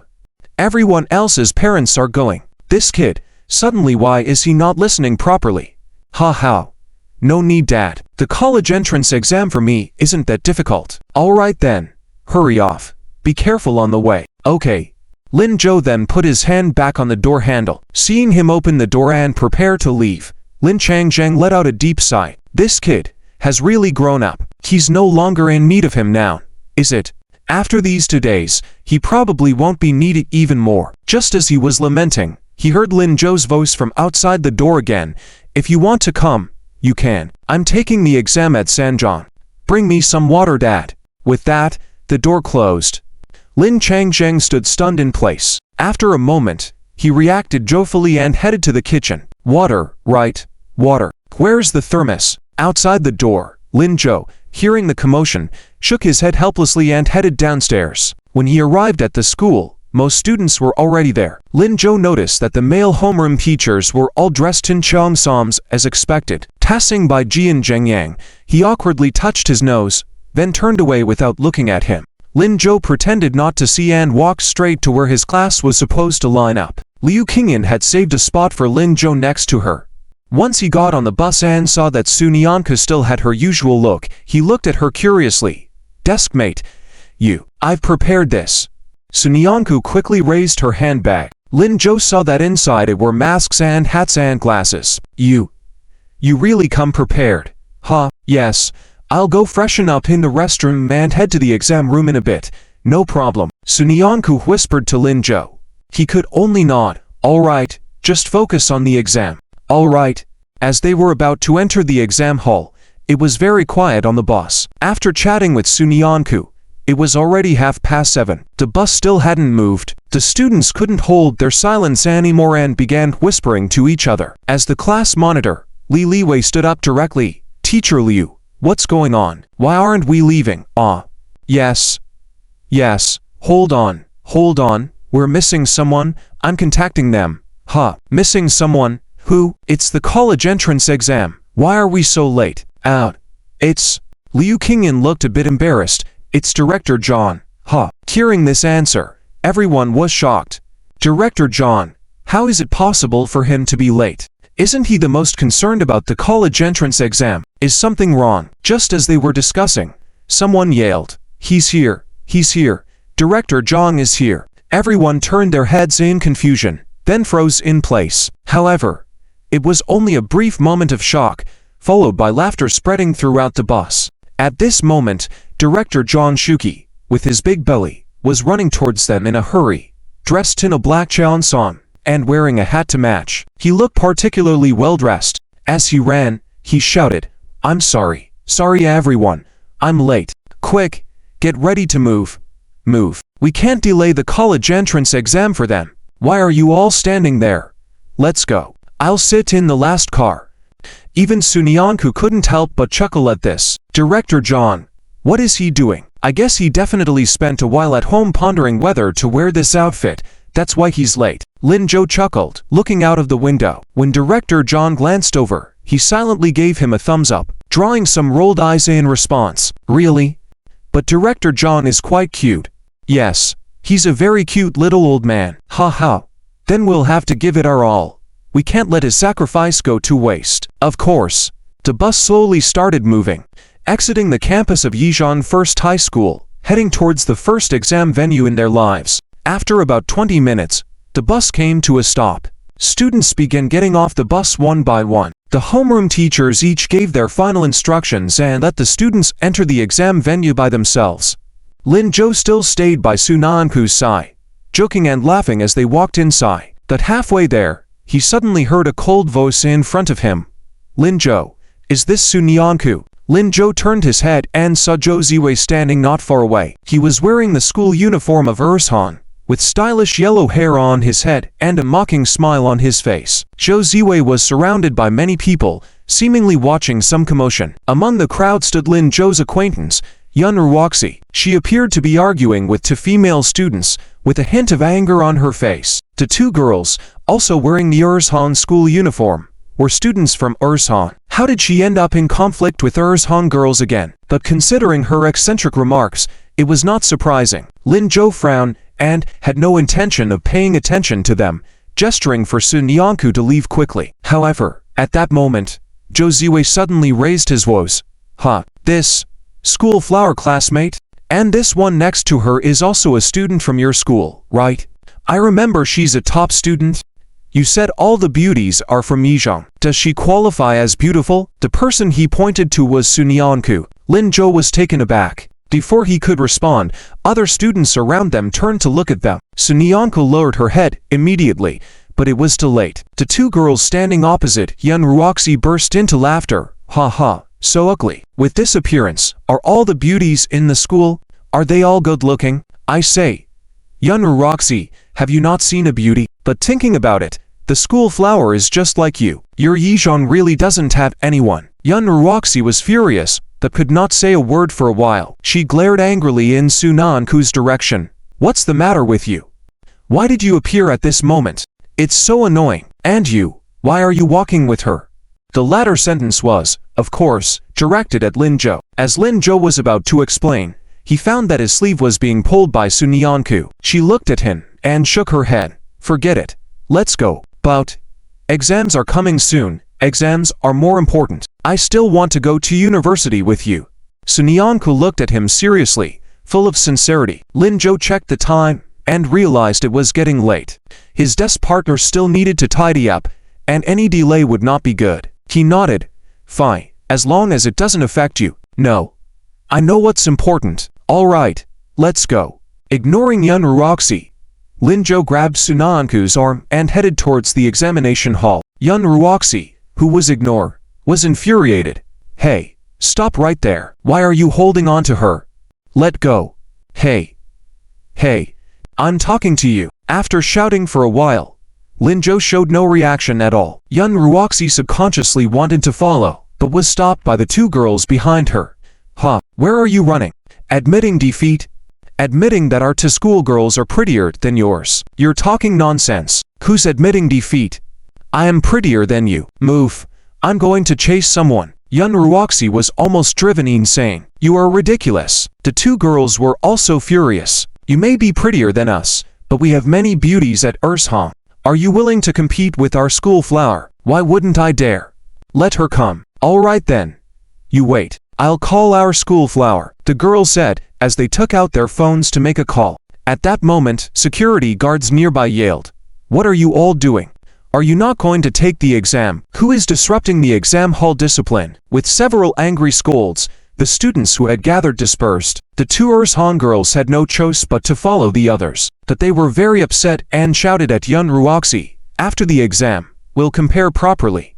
We'll bring our school flower. Let's compare. Who's afraid of whom? Tomorrow afternoon, at the entrance of the exam hall. See you there." Yun Ruoxi showed no sign of weakness. Zhou Ziwei watched this scene and shook his head helplessly, thought there was some excitement to watch. Oh well, let's wait until after the exam. At this moment, Lin Zhou had already walked to the entrance of the examination hall with Su Nianku. He had initially intended to accompany Su Nianku to the restroom, but his offer was rejected. He had no choice but to enter the exam hall on his own. Su Nianku rushed into the restroom, unaware that the room she was in, 502, was in a commotion because the exam had not started yet, and students were waiting to enter the exam hall. Have you heard? Yizhong's school flower Yun Ruoxi got into conflict with the two Urshang girls. They agreed to see who's more beautiful after the exam. Yes, I heard. The two Urshang girls even called them school flowers. Urshang school flower?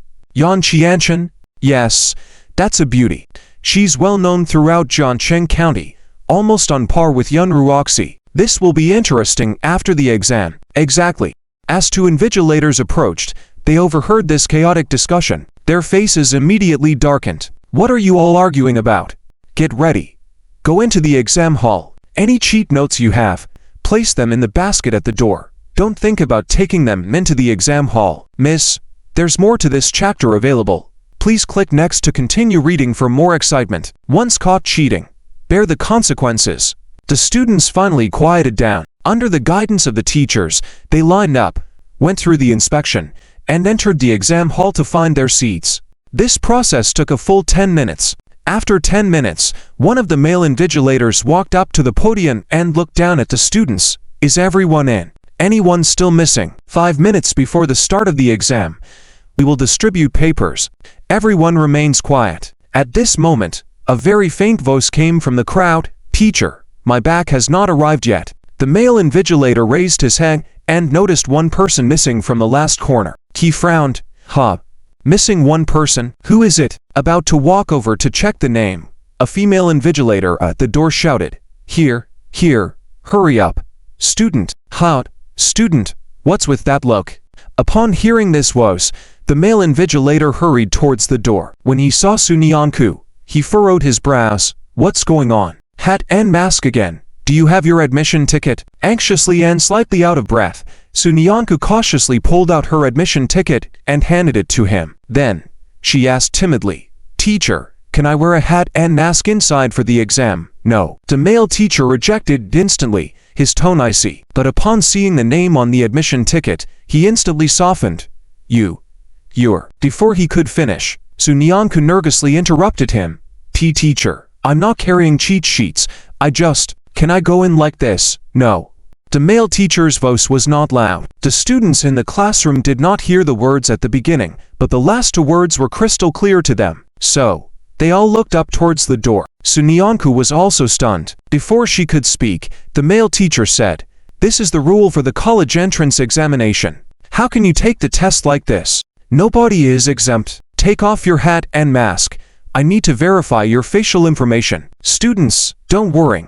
No matter what you look like, I can guarantee that no one here will make fun of you. Knowing that there was no escape, Su Nianku nodded. Thank you, teacher. Although she had prepared herself mentally, she still felt extremely nervous at this moment.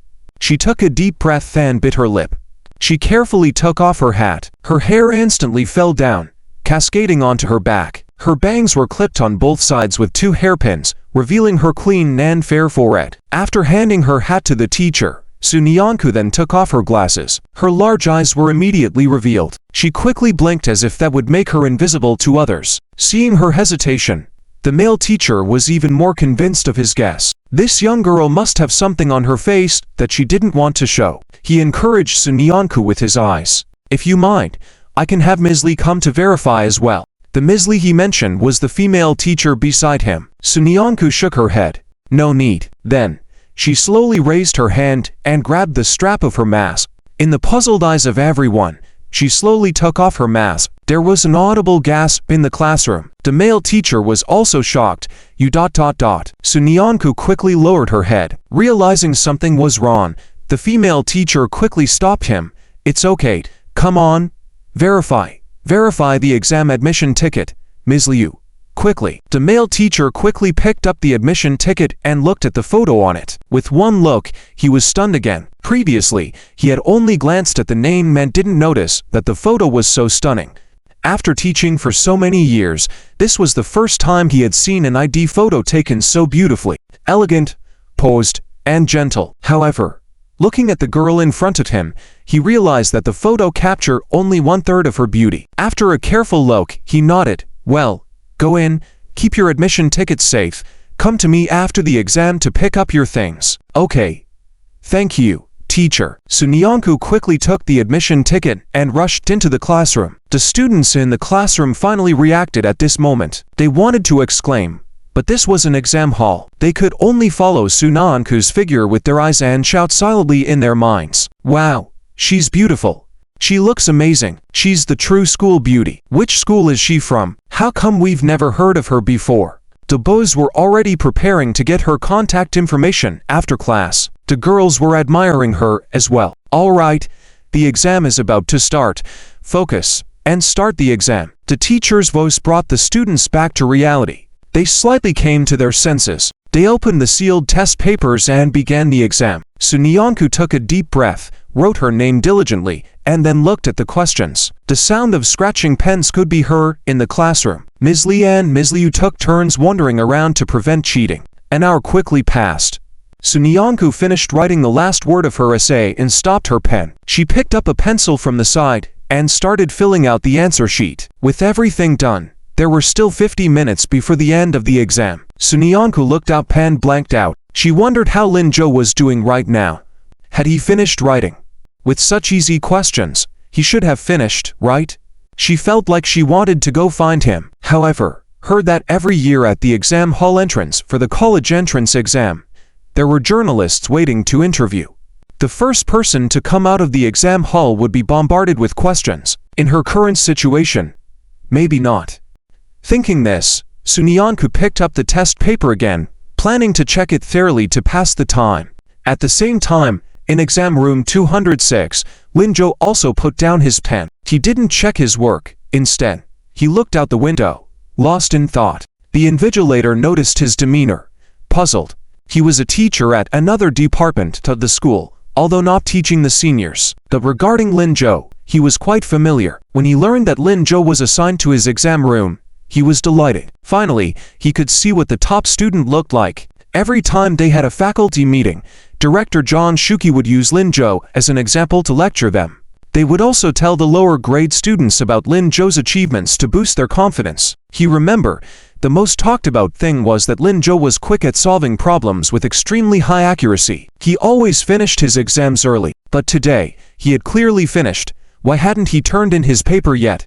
The reporters outside were waiting for him. If he went out now, he would be the headline of today's John Cheng News. It was a good opportunity for the school's reputation. The teacher was a bit anxious. After watching for a while, noticing Lin Zhou's lack of movement, he decided to subtly remind him. So, he walked up to the platform and casually said, "Any students who have finished writing can hand in their papers early." When he received no response from Lin Zhou, appearing as if he didn't hear at all, the teacher hesitated briefly and decided not to say anything more. Perhaps Lin Zhou had his reasons.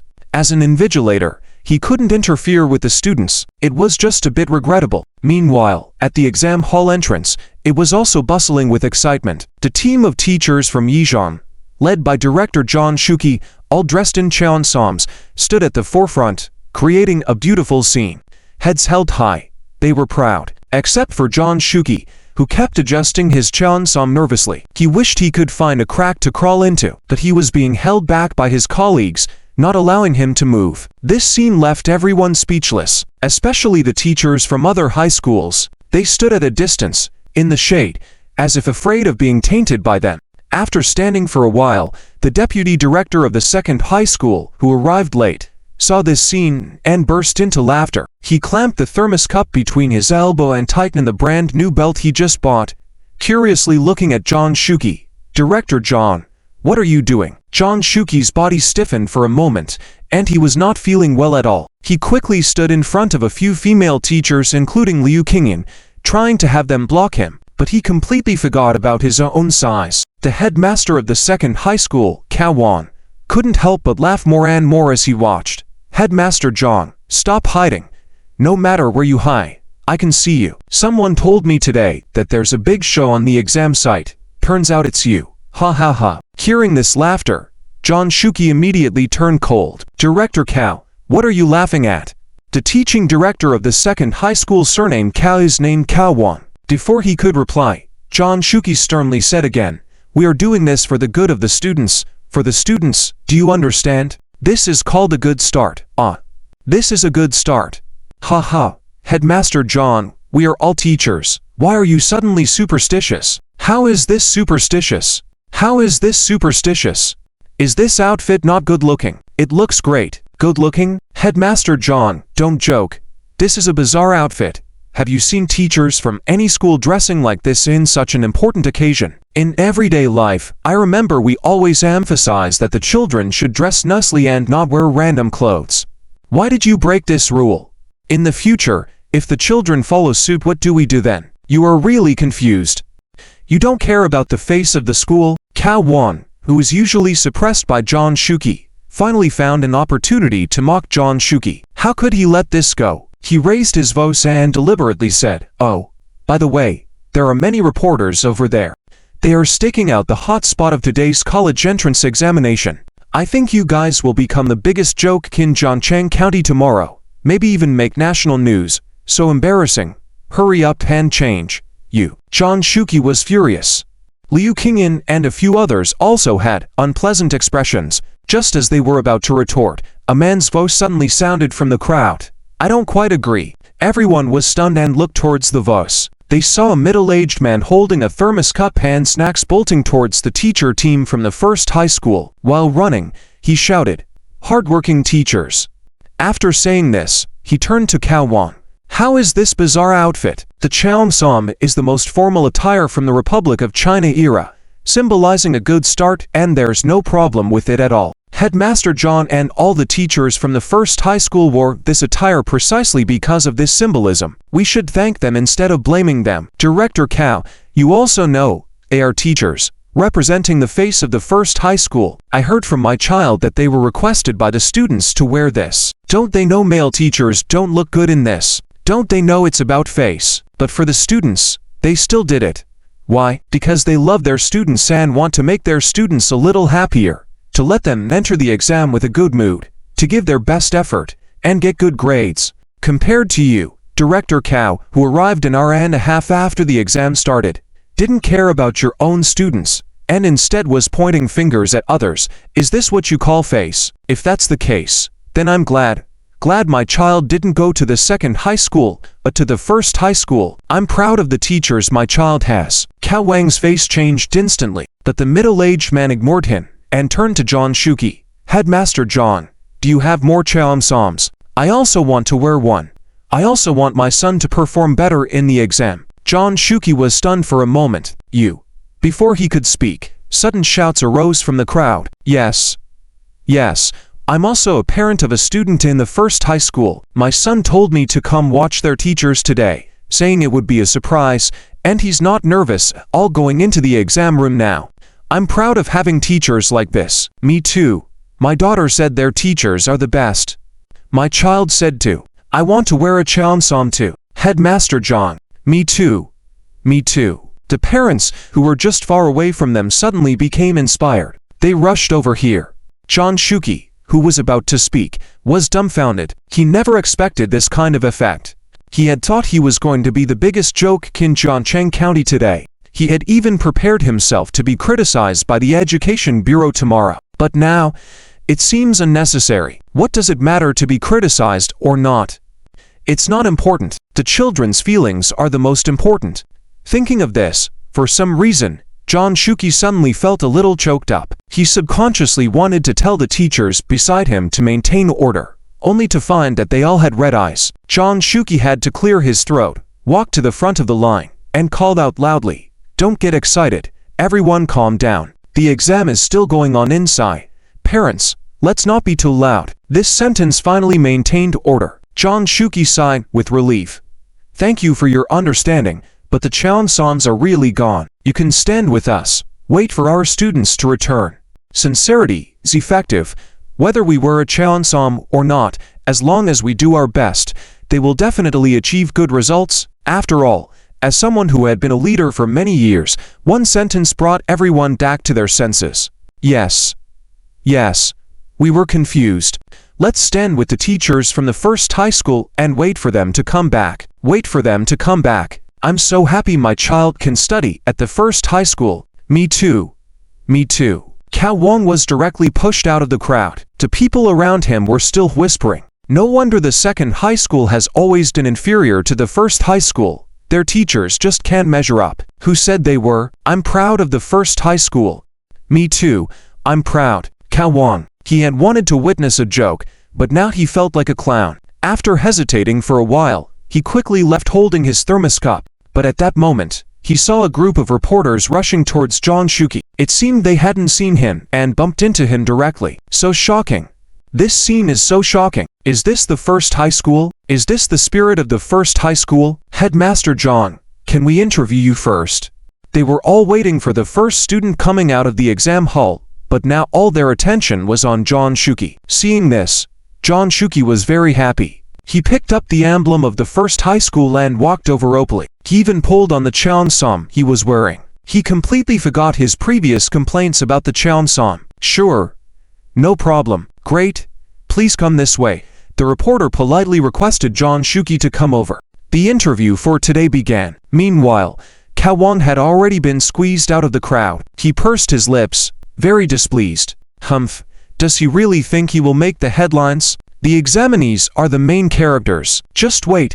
The first examinee to come out today will definitely be from Ershong. After all, Zhou Ziwei had registered in their school's name. This student was famously fast at solving questions. Once he comes out, all this talk about John Shuki, Kipao, none of it would matter anymore. No one would be able to compete for first place with him. Thinking this, Cao Wang relaxed again. Behind John Shuki, Lin Changzhen was holding a thermos cup, unable to contain his smile. He knew that his presence was useful. That bratty Lin Zhou would also be proud of him for his recent actions, right? Just thinking about this, Lin Changzhen felt a pat on his shoulder. Turning around, he saw Jian Zhengyang standing next to him, giving him a thumbs up. Uncle Lin, impressive. Haha. Not at all. It's all thanks to your excellent work. Otherwise, we wouldn't have achieved this kind of effect. It's all thanks to Lin Zhou, at little rascal ... Jian Zhengyang stopped halfway through his sentence and chuckled. But what he did was right. The effect is indeed very good. The students seem really happy. Definitely. I saw how happy they were. Oh, Uncle Lin. You. Haha. The two of them chatted faster and faster, engrossed in their conversation. Unbeknownst to them, Li Qingyan was watching Jian Zhengyang's back, smiling. A female teacher nearby, noticing her actions, chuckled and came over, murmuring, "Teacher Jian looks quite stylish, doesn't she?" "Yes, she does." Li Qingyan subconsciously nodded, but quickly realized something was off and shook her head. "Ah, Teacher Li. You." Seeing her blushing face, Teacher Li chuckled even more happily. "Haha, it's okay. I won't look. I'll let you enjoy the view all by yourself." Teacher Li. "Well, when you get home, you can have him dress you up more to add some atmosphere." Li Qingyan suddenly felt her face heating up. "Teacher Li, what are you saying?" "Ha ha ha." The whole scene became lively. About 10 minutes later, the reporter finished interviewing John Shuki, concluding, "Thank you, Director John, with educators like you, I believe the performance of Yizhong this year will surely be even more outstanding than previous years. Thank you. So, let's wait together for the first person to come out of the exam room. Sure. Director John, who do you think it will be, Lin Zhou or Sunyanku? These two were highly recognized in the entire Jiancheng County. People had higher expectations for them. Therefore, they did not speculate about other students. Zhang Shuqi smiled and said, "Well, I think..." Before he could finish his sentence, a sudden exclamation came from the front. The first examinee is out. Everyone quickly turned their heads. The reporter also became excited. Even Cao Wang, who had been disappointed moments ago, opened his eyes wide. Tease out. Is it Zhou Ziwei? Our Ershan is going to shine this time. But before he could finish his sentence, he froze. Not just him. Several others who had been shouting moments ago were also stunned. Who is that? It's neither Lin Zhou nor Su Nianku. Could it be a dark horse of the college entrance examination? Seems like a student from Ershan. Ershan? Some people turned their gaze towards Ershan. Cao Wang also looked puzzledly at Erzhang's homeroom teachers. What is this? Everyone shook their heads in bewilderment. Don't know, but if he's from Ershan, there shouldn't be a problem, right? That's true. Cao Wang nodded, about to heave a sigh of relief, when suddenly he heard a cry from behind. Oh! Principal Cao quickly stopped the reporters from interviewing him. Cao Wang was taken aback, but it was already too late. The reporters had already surrounded the male student. Classmate, you're the first one out of the exam room. What are your thoughts? Classmate, was today's exam difficult? Classmate, what was the essay topic? Classmate, did the teachers guess the questions right? The young man looked bewildered, clearly not expecting this scenario. Essay topic? I have no idea. What guessed questions? I don't remember ... The reporters were instantly at a loss. What? You don't know? But didn't you just finish the exam? I did just finish the exam, but I didn't write the essay. Ah, you didn't write? Yes, I couldn't understand any of those topics. How could I write? Then how did you come out? I couldn't do any of them, so I didn't waste time there and just left to go to the internet cafe to play games. Everyone was speechless. Cao Wang closed his eyes in despair. Teacher Meng, why didn't you say it earlier? This was their Ershan student. How embarrassing. Did they even want to continue living? The person called Teacher Meng, who had just stopped the reporters, was the one being addressed. At this moment, he explained feebly, Principal Cao, I had just gone to the restroom and just returned. The time of the exam passed second by second. When there were 30 minutes left, Zhou Ziwei turned in his paper. As he left the exam room, his face looked a bit grim. Seeing a reporter approaching for an interview, he only slightly eased up. Classmate, may I ask if today's exam was difficult? Asked the reporter. Zhou Ziwei stood still, looked around, and began to answer seriously. I'm sorry. In my opinion, there's no such thing as easy or difficult. I came out late because I think as an examinee, we should take the college entrance examination seriously. One cannot be too confident. After all, this test is about one's life destiny. It should not be taken lightly. As Zhou Ziwei was speaking, he sensed that the reporter's expression seemed off. She seemed to be moving the microphone towards herself and gesturing with her eyes for him to stop talking. Zhou Ziwei frowned. What's wrong? The reporter smiled and said, Actually, you were the first one to turn in your paper. Hot. Zhou Ziwei was stunned. Me, the first one? Shouldn't it have been Lin Zhou? He had specifically studied him. He always left the room early before. Although he wanted to compare notes with him, the questions today were indeed a bit difficult. He had spent some time delaying, which made him come out a little late. He had planned to use this explanation to save face. But how did he end up being the first one? Yes, the first one. The examinee who came out before you didn't write anything, turned in a blank paper. Zhou Ziwei's expression changed. I mean, all right, I get your point. Best of luck with your results. The reporter cut him off before he could respond and left. Zhou Ziwei's expression became even more grim. He didn't even hear the teacher calling him. It was not until the teacher came over to pat his shoulder. Zuzan, what were you just saying? What's going on? Why hasn't Lin Zhou come out yet? I don't know, he hasn't turned in his paper. What about Sun Yanku? He hasn't turned in either. The two of them, could it be that they couldn't solve these questions? That would be great. Zhou Ziwei smiled. The teacher had intended to argue back, but seeing his smile, decided to let it go. Come. There is water over there. If you want to go back to school early, it's fine. No. I don't want to go back early. Suddenly I feel like it's nice to take the bus back with my classmates. He still needed to see the joke about Lin Zhou. How could he leave early? Perhaps sensing his thoughts, the teacher shook his head in resignation. 10 minutes before the end of the exam, more people were leaving the exam room, but still no sign of Lin Zhou as Sunyanku. Even Lin Zhongzheng was starting to get anxious. What's going on? Where is Lin Zhou? That stinky kid. It's all right, Uncle Lin. Have faith in Lin Zhou. He's great. He knows what he's doing. I know, but he must have his reasons for doing this, and I believe it won't affect his results. That's good. That's good. Lin Zhongzheng finally relaxed a bit. But what could be the reason? Another person with the same question was the invigilator in exam room 206. He had been observing Lin Zhou for an hour. During that hour, Lin Zhou alternated between looking out the window, taking short naps, and idly twirling his pen, but he showed no sign of turning in his exam paper. It wasn't until the final bell rang that he slowly got up, picked up the neatly organized paper, and walked to the podium. In that hour, he hadn't even made a single correction. The invigilator was full of questions, but he couldn't ask. It was all held back in his mind, planning to take the paper back to his office later and then come back out. After Lin Zhou turned in his paper, he didn't hastily leave the exam room. Instead, he carefully organized his stationery box. He took out each item and put it back meticulously. Only after everyone had left the exam room did he pick up his stationery box and exit the classroom. Once downstairs, instead of walking out, he headed towards the bathroom. The exam room's bathroom was divided into 2 floors. The upper floor was for males, and the lower floor for females. He didn't go upstairs, but lingered near the women's bathroom for a while before leaving with a smile. At the same time, Sunyanku, who was tidying up in the bathroom, also emerged. Seeing Lin Zhou's figure, she let out a sigh of relief. It was good to see him right after she had finished getting ready. She thought she had to get on the car to see him, but didn't he just turn in his paper? Shouldn't he have left earlier? Thinking this, Sunyanku quickened her pace and soon caught up with Lin Zhou. She tapped his shoulder and called out, Lin Zhou. Lin Zhou turned his head, pretending to have just noticed her. Deskmate. What a coincidence. Yeah.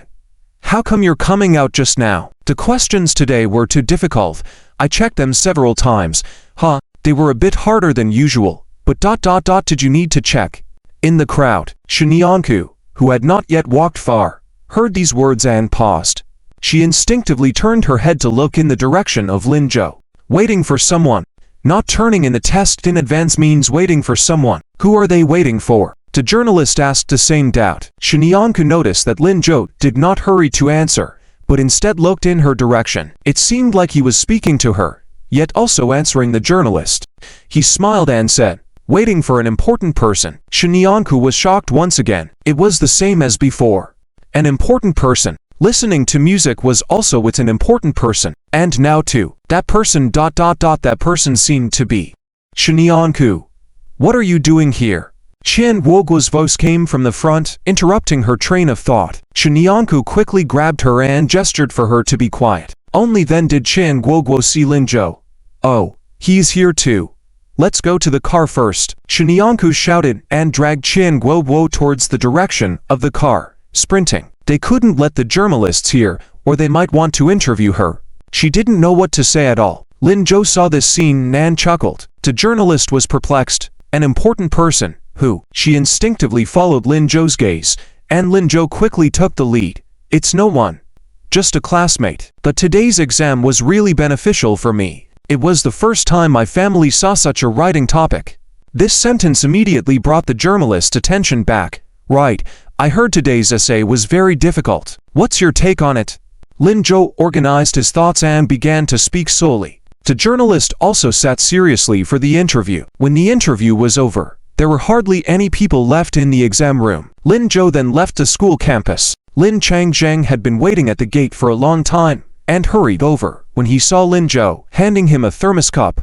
Water, drink some water. Lin Zhou took it, took a sip, and then heard Lin Changzheng say, You've worked hard, son. Not, Lao Lin, What are you looking at? Huh, I'm looking at little Nyanku. I also prepared water for her. Lin Changjeng took out a pink thermos cup from the bag. Lin Zhou couldn't help but laugh. You really treat her like a daughter. Even the thermos cup is pink. Of course, when she comes to our house in the future, she be like my daughter, right? Ha ha, that makes sense. Give it to me, I'll take it to her.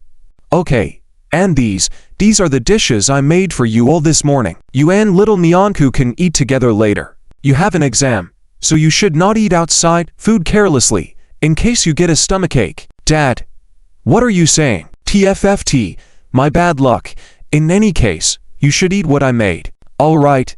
Lin Zhou did not refuse, taking what Lin Changjeng had brought. He noticed Zhang Shuqi talking with the teachers on the side, seemingly accustomed to his strange attire. He was a little confused. When he entered the exam room in the morning, Director John didn't want to see anyone because of this outfit. What's wrong with Director John?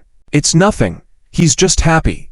As they spoke, Zhang Shuqi had already walked over to him with a smile. Lin Zhou, hurry.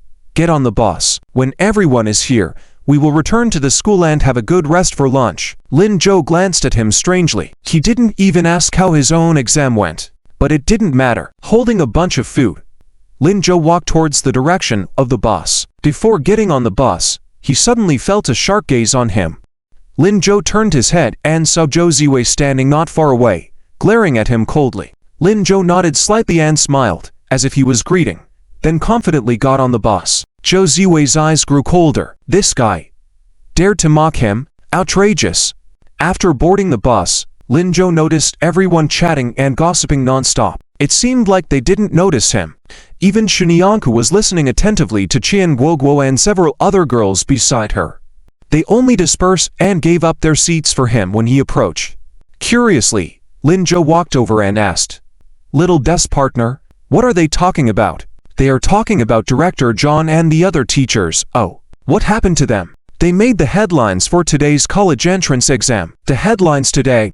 Isn't it supposed to be tomorrow?" "Yes, originally it was for tomorrow, but it was so sensational that as soon as the news came out, it immediately became popular. Now, everyone is praising our school's teachers."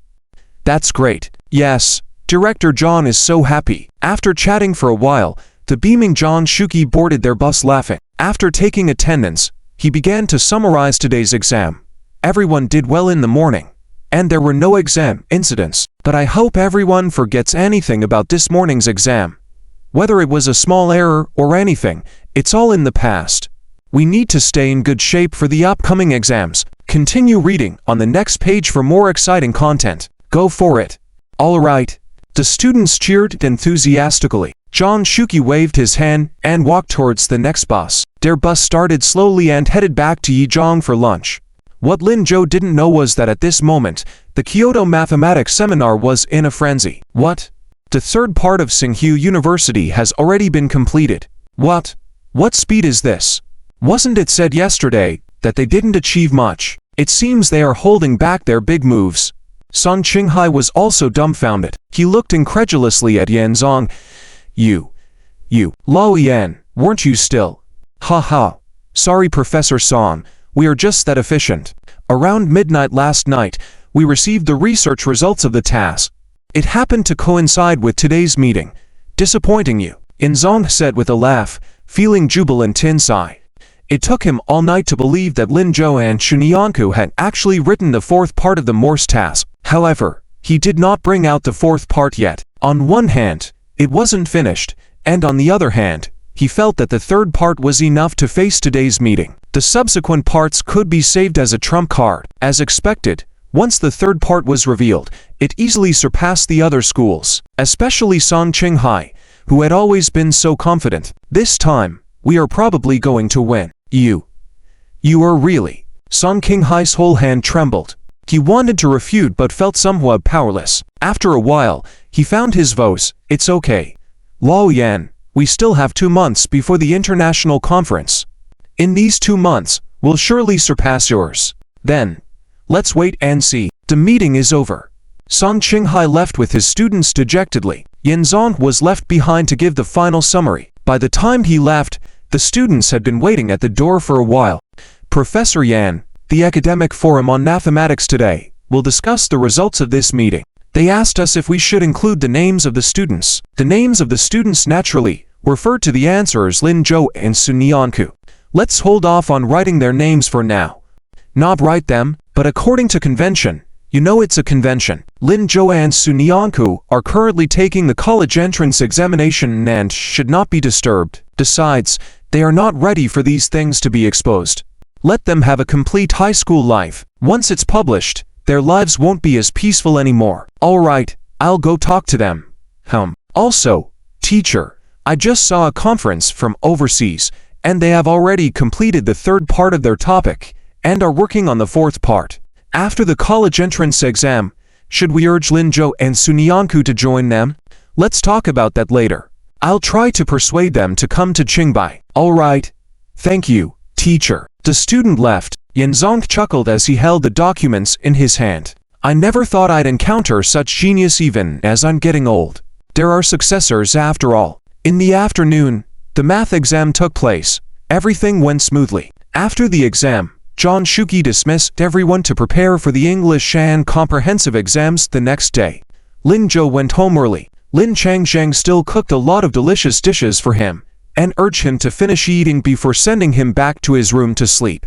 Lin Zhou, not feeling sleepy at all, had to turn on the computer and start playing games. What he didn't know was that at that moment, Zhou Ziwei had slipped out of the house. After hesitating in front of the neighbor's door for a while, Zhou Ziwei spotted Ling Feifei, whom he had missed for a long time. He hurried to catch up, but Ling Feifei simply ignored him and tried to enter the house. Zhou Ziwei quickly blocked her path, saying, "Feifei, please wait for me. Feifei, don't go in yet.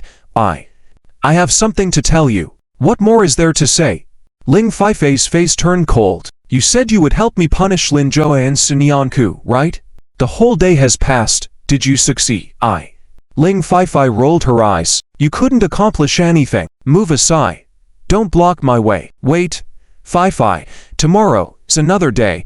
Today I focused on the college entrance exam. After all, I'm a student, and exam results are more important. How dare you mention the college entrance exam to me? Do you want to mock me for not being able to take the exam? No, not what I meant. Zhou Ziwei quickly explained. Tomorrow, after the college entrance exam ends, there will be a most beautiful girl competition between the students of first and second high schools. I will definitely make Sun Yanku and Lin Zhou lose face and make you proud. Really? Ling Feifei finally showed interest. Zhou Ziwei became happy. Of course it's true. When have I ever lied to you? Alright, then I'll come see it tomorrow. Yes, come see it. And after they embarrass themselves, I'll take you out to eat something delicious. Feifei, come have dinner with me. I want to eat with you. Sure. As long as you make me happy, I'll go with you. No problem. After chatting for a while, Zhou Ziwei left happily. The night that followed was particularly calm. The next day came quickly. Due to the event of Zhang Shuqi and the male teachers of First High School wearing cheongsams, the whole Jiangcheng County was in an uproar. This led to other schools following suit. The teachers from Second High School, Third High School, and vocational high schools all wore different styles of cheongsams. The atmosphere at the exam venue suddenly became lively. There was a sense of competition among them. The students' moods improved significantly, and even the exam environment became more relaxed. In the afternoon, the last exam took place. The girl sitting in front of Sun Yanku finally saw his name after turning in her paper. She was shocked. You are. Sun Yanku quickly made a hushing gesture and smiled at the girl. Could you keep this a secret from me? The girl hesitated for a moment, then quickly nodded. Sure, I'll keep it a secret for you. Sun Yanku. Hello, I'm Tia Shinrui. Can we be friends? Of course. Sun Yanku raised her hand and shook hands with Tia Shinrui. Tia Shinrui was very happy. Shall we go together? The school flower contest will be held at the entrance soon. Let's go see. Oh no. I have something to do. You go ahead and see. I'll come later. Oh. Okay. But you must come. Okay. It is said that all the beauties will be there. Yes. I will definitely go. After speaking with Tia Shinrui, Sun Yanku avoided the male students who were trying to exchange contact information and hurried to the restroom. She wasn't interested in the school flower competition at all. Finally, the exam was over, and she no longer needed to be cautious. After tidying up a bit, she planned to look for Lin Zhou. After the exam, she wanted to ask him about his plans. With this in mind, Sunyanku quickened her pace. At the same time, Lin Zhou also arrived at the restroom door. Just as he was about to see if his seatmate was coming down, he was pulled back by Liu Shiming. "Bro Zhou, don't you want to see the school flower contest? Are you still daring to go to the school flower contest?" "Ah, Guo Guo is going to watch it too. How could I not go? You also know, she loves to join in on the fun." "Oh, right. This time it's a competition between first high school and second high school. The students are going. They say it's to show support for their own school. Do you want to contribute to our school by going?" "Everyone is going." "Yes. Yes, I don't know who started this nonsense, but it's become a big deal. They even invited school flowers from various schools to participate, including third high school and vocational high school. Oh, and they also applied to the teachers, saying that after the exams, everyone should relax a bit. The teachers of various schools felt it made sense and agreed, saying it was to give the students some free time before the school bus returned 2 hours later. Isn't this too much of a joke? Oh, don't think too much about it. That they're all school flower level beauties, and opportunities like these don't come often. Carpe diem. Let's go. Let's go. Guo Guo said she would meet us near the entrance. Before Lin Zhou could react, Liu Shiming pulled him along towards the school gate. After the college entrance examination, the atmosphere on campus became increasingly lively. A group of people shouted and ran around. Some were mosey, some were wailing. After years of hard studying, it seemed like they were finally liberated at this moment. The news about the school flower competition at Sanjiang Gate spread faster and faster. Classmates who had relaxed began shouting and rushing over. It was originally a small square in front of Building 3, and in the center of the square was a small platform. When Lin Zhou arrived, he found that the area around the platform was already crowded with people. On the platform stood several young girls. Among them, one was wearing a cute sky blue short skirt, with slender legs exposed, hair cascading down her back, and had held high in pride. It was Yun Ruoxi. Across from her, the girl in the pink long skirt also had her hair down like her face less proud but more soft and elegant. She looked like a beauty from a period drama. Perhaps aware that Lin Zhou had arrived, she looked in his direction and then curved her lips into a smile. Liu Shiming saw this scene and couldn't help but exclaim, "Oh, Bro Zhou, Yan Qianchen looked over at you." Lin Zhou didn't have a chance to stop him. Luckily, the surrounding noise was loud, and no one paid attention to them. Lin Zhou raised his eyebrows curiously. "Yan Qianchen, yes. She's the girl in the pink clothes, the school flower of Erzhan. Beautiful, right?" After saying this, Liu Shiming leaned in sneakily, as if afraid of being overheard, and whispered, "She's the most beautiful girl I've seen in high school." The most beautiful? Although she is beautiful, if it's about the most beautiful, a figure flashed in Lin Zhou's mind. Lin Zhou chuckled softly, without saying a word. Liu Shiming didn't notice his reaction and continued, scratching his chin, "I really want to vote for her, but she's from Erzhan, and even though we've finished the college entrance exam, we are still students from Yizhang. Well, let's just vote for Yun Ruoxi. Let's give her a favor. Bro Zhou, why don't you just suck it out and vote for Yun Ruoxi too?" Lin Zhou was taken aback by his words. "Vote? Yes. It's about voting for the 4 of them. Just now, the girl who looked at you is Yan Qianchen from Erzhan, the one on the right is Su Yun from Sanjiang, and the one on the far right is Zilian Yi from Vocational High School." Seeing Lin Zhou's bewildered expression, Liu Shiming was shocked. "Bro Zhou, you really don't know these people?" Lin Zhou was puzzled. "Should I know them?" Liu Shiming, "They are the acknowledged school flowers of Erzhan, Sanjiang, and Vocational High School. Yesterday, didn't Yun Ruoxi have a conflict with the girl from Erzhan? Somehow, they convince everyone to do this. For 40 minutes, they are here, letting passing male students vote. After 40 minutes, whoever has the most votes will be the most beautiful school flower in Jiangcheng County. Is it so childish?" Li Shiming, "How is it childish? It's so nice to look at. If it wasn't for this opportunity, where else could we see such beautiful girls? Not that good looking, right? Compared to my deskmate, they're far behind." Liu Shiming rolled his eyes silently in his mind. Okay, I know you only have eyes for Su's Weiba, but Bro Zhou, this is about our school's honor. We've never lost in any aspect at Yizhang. Although you don't like Yun Ruoxi, you can't let her disregard our school. Come on. Let's go vote. Why does it matter to the school's honor? You don't know this. Boys our age tend to admire beautiful girls, and having a school flower at Yijeon will raise the school's reputation among the students from the previous years.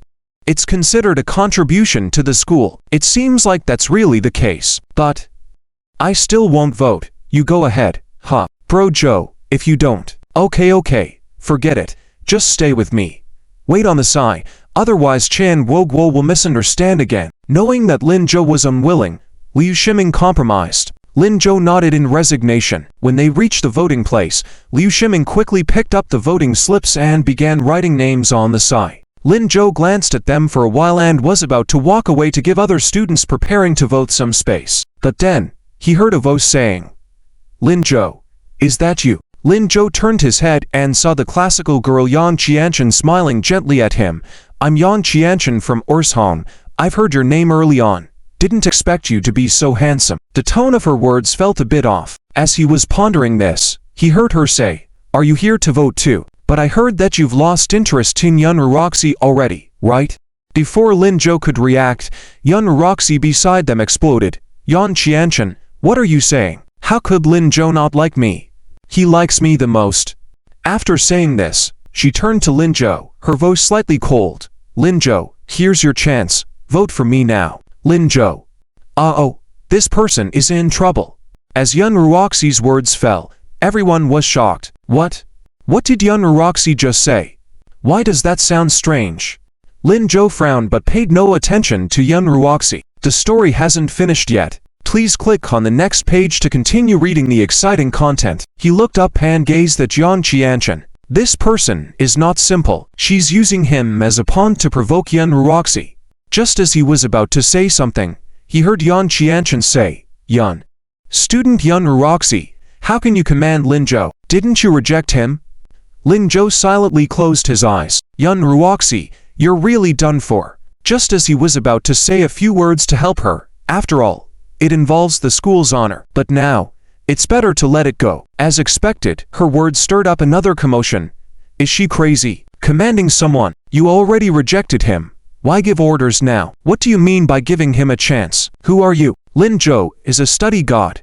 How can you talk to him like that? If that's the case, will she talk to us like that too? My goodness, this is too scary. How can the school flower of Yijeon be like this? No. She isn't our Yijeon's. Our Yijeon doesn't have a school flower like her. Yes, we at Yijeon. Forget it. I'm not voting. It infuriates me. Me too. Even Liu Shiming behind Lin Zhou was speechless. Damn, is Yun Ruoxi crazy? He angrily crossed out the name he had written down. Seeing this scene, Yun Ruoxi broke down in tears. You, all of you. Stop right there. All of you should vote for me. What are you doing? Why are you not voting anymore? Vote for me. Don't vote for me. How can our school win? As soon as these words were spoken, everyone became even more agitated. My God. What is she talking about? What do you mean by how to win? Does our school not have other beauties? Someone. Call someone now. Get that who? When CC. To come over. Yes. Call when CC. A group of people made phone calls in a rush. Yun Ruoxi was so upset that she burst into tears. You guys are too much. With a shout of anger, she stomped her foot and rushed off the stage. She wanted these people to see that without her, this competition wouldn't even exist. Let them beg for her to come back. With that in mind, Yun Ruoxi quickened her pace and soon disappeared into the crowd. Lin Zhou paid no attention to all this. Shaking his head, he turned around to leave. But just then, he heard Yan Qianchen's voice again. Classmate Lin Zhou, I'm sorry about Yun Ruoxi. I didn't mean it. It's okay. Lin Zhou really didn't want to hear her talk and waved his hand casually. But Yan Qianchen seemed determined not to let him off the hook, and continued. So, would you vote for me? Perhaps afraid of Lin Zhou's rejection, she added. I really hope to get your vote. Lin Zhou. What is this person up to again? With her shout, all eyes turned to him. Lin Zhou had no choice but to reply. Sorry, I don't want to vote. After saying this, he tried to leave again. But Yan Qianchen was getting anxious. She quickly stepped forward, catching him again. So, Do you have someone you like already? As she spoke, she lowered her head. There was an immediate burst of cheers from the surrounding crowd. My God. Confession. The school flower from second high school is confessing in person. Wow. So exciting. So exciting. So cool. Lin Jo, you need to say yes. Exactly. If it were me, I'd pounce on him immediately. Even Liu Shiming was watching Lin Jo with glee. Bro Jo, you've got some luck with love. Lin Jo was speechless. What kind of situation is this? I should have known not to come. Now I want to leave and can't. He had to turn and look at where Yang Qianchen was standing. I'm sorry, I already do. What Lin Jo didn't see was at the back of the crowd. Just coming out from the restroom, Sun Yanku met Tia Xinrui again. And upon hearing this, he flinched. But Tia Xinrui beside him had no idea about this. Her eyes immediately becoming starry. Wow, is that Lin Jo? He already has someone he likes. Wow, so exciting.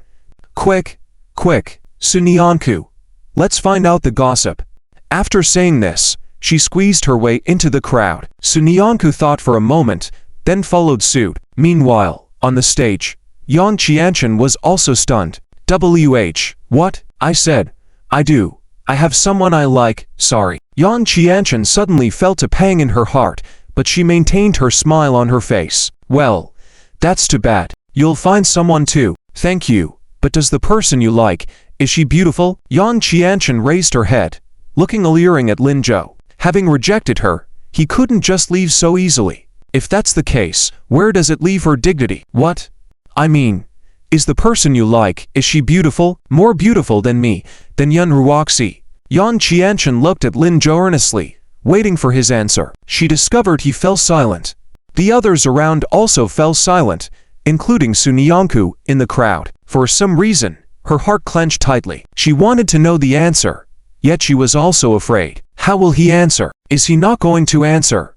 Not answering would be better, isn't it? Otherwise, it might be really awkward. It would be heartbreaking if it's not her. That would be hurtful, right? Yet, not answering is better. After waiting for his answer for a while, Yang Qianchen forced a pitiful smile. It's okay if you don't want to answer. A girl's inner beauty is equally important. I wish you both the best. However, before she could finish speaking, Lin Jo said, very beautiful. Yang Qianchen was taken aback. What? I said. Very beautiful. She's beautiful. But earlier ... I was just contemplating. What were you thinking about? I was thinking how to describe her beauty. But then I realized no words could do justice to her beauty. So I decided not to describe it. In short, she's very beautiful. More beautiful than anyone present. After saying this, Lin Jo suddenly burst into laughter. It was an unconscious laugh, as though he remembered something funny and didn't even care about the feelings of those around him. He just laughed like that. This laugh charmed many girls. At this moment, Tia Xinrui's eyes turned into stars. Wow, so touching. Sun Yanku, did you hear that? The way the scholar describes her is so moving. The girl he likes is so lucky. Sun Yanku lowered her head slightly, feeling both joy and anxiety in her heart. She didn't know where this anxiety came from. She just felt like her heart was about to burst. Liu Shiming even gave Lin Jo a thumbs up. Bro Jo, that's awesome. Your words are killer. The crowd was buzzing. I didn't expect the scholar to be a pure love warrior. Learned something new. If I were that girl, I'd be ecstatic. Me too. Yang Qianchen heard this and looked down slightly. Is it your classmate? Yes. Lin Jo answered without hesitation. Sun Yanku's heart trembled in that moment. A classmate. He must be talking about her, right? It must be, right? Yang Qianchen lowered her head in disappointment. Oh, then. But before she could speak, someone in the crowd interrupted her. Then why don't you let her participate in the school flower competition? Everyone was taken aback. Yang Qianchen looked up at the person. You. I'm not talking about you. I'm talking about Lin Jo. Zhou Ziwei walked up to Lin Jo, looking at him. You said she's beautiful, so why don't you let her join the school flower competition? Lin Jo was surprised. Zhou Ziwei grinned. Since young Ruoxi has left, you guys from first high school have no one. The school flower competition is going to lose now. There are many students from first high school waiting to vote. Why don't you let the very beautiful girl you mentioned come and compete in the school flower competition to uphold the honor of first high school? Zhou Ziwei. Lin Zhou's face turned cold. How come this guy showed up again? There's no end to this. Seeing his expression, Zhou Ziwei smiled smugly. He was thinking of how to make Lin Zhou and Su Nianku embarrass themselves at the school flower contest. Unexpectedly, this turned out to be the perfect opportunity. Don't you want First High School to win? Is First High School that insignificant in your eyes? Or do you just not care about First High School at all? Are you lacking in a sense of collective honor, only thinking about yourself? Scholar, I didn't expect you to be so selfish. Lin Zhou took a deep breath, his face looking gloomy. She doesn't want to show herself. There's no need. She doesn't want to show herself. Is it that she doesn't want to show herself, or that she dares not? Lin. Scholar Lin. In the crowd, Su Nianku also heard these words. She was slightly startled, and her heart was in chaos. Jia Xinrui next to her began muttering discontentedly. Who is this person? What are they saying? It seems like they are targeting Lin Zushan. Targeting? Su Nianku turned to look at her. Jia Xinrui nodded. Yes, can't you see it? Lin Zhou just said he likes a pretty girl, and he's forcing her to come out. But everyone knows beauty is in the eye of the beholder. Maybe Lin Zhou classmate values inner qualities. There's no way so many girls can compare to Yan Qianchen. The girls definitely won't come out, but if she doesn't appear, Lin Zhou will be labeled as disregarding the school's honor. Isn't this targeting Lin Zhou?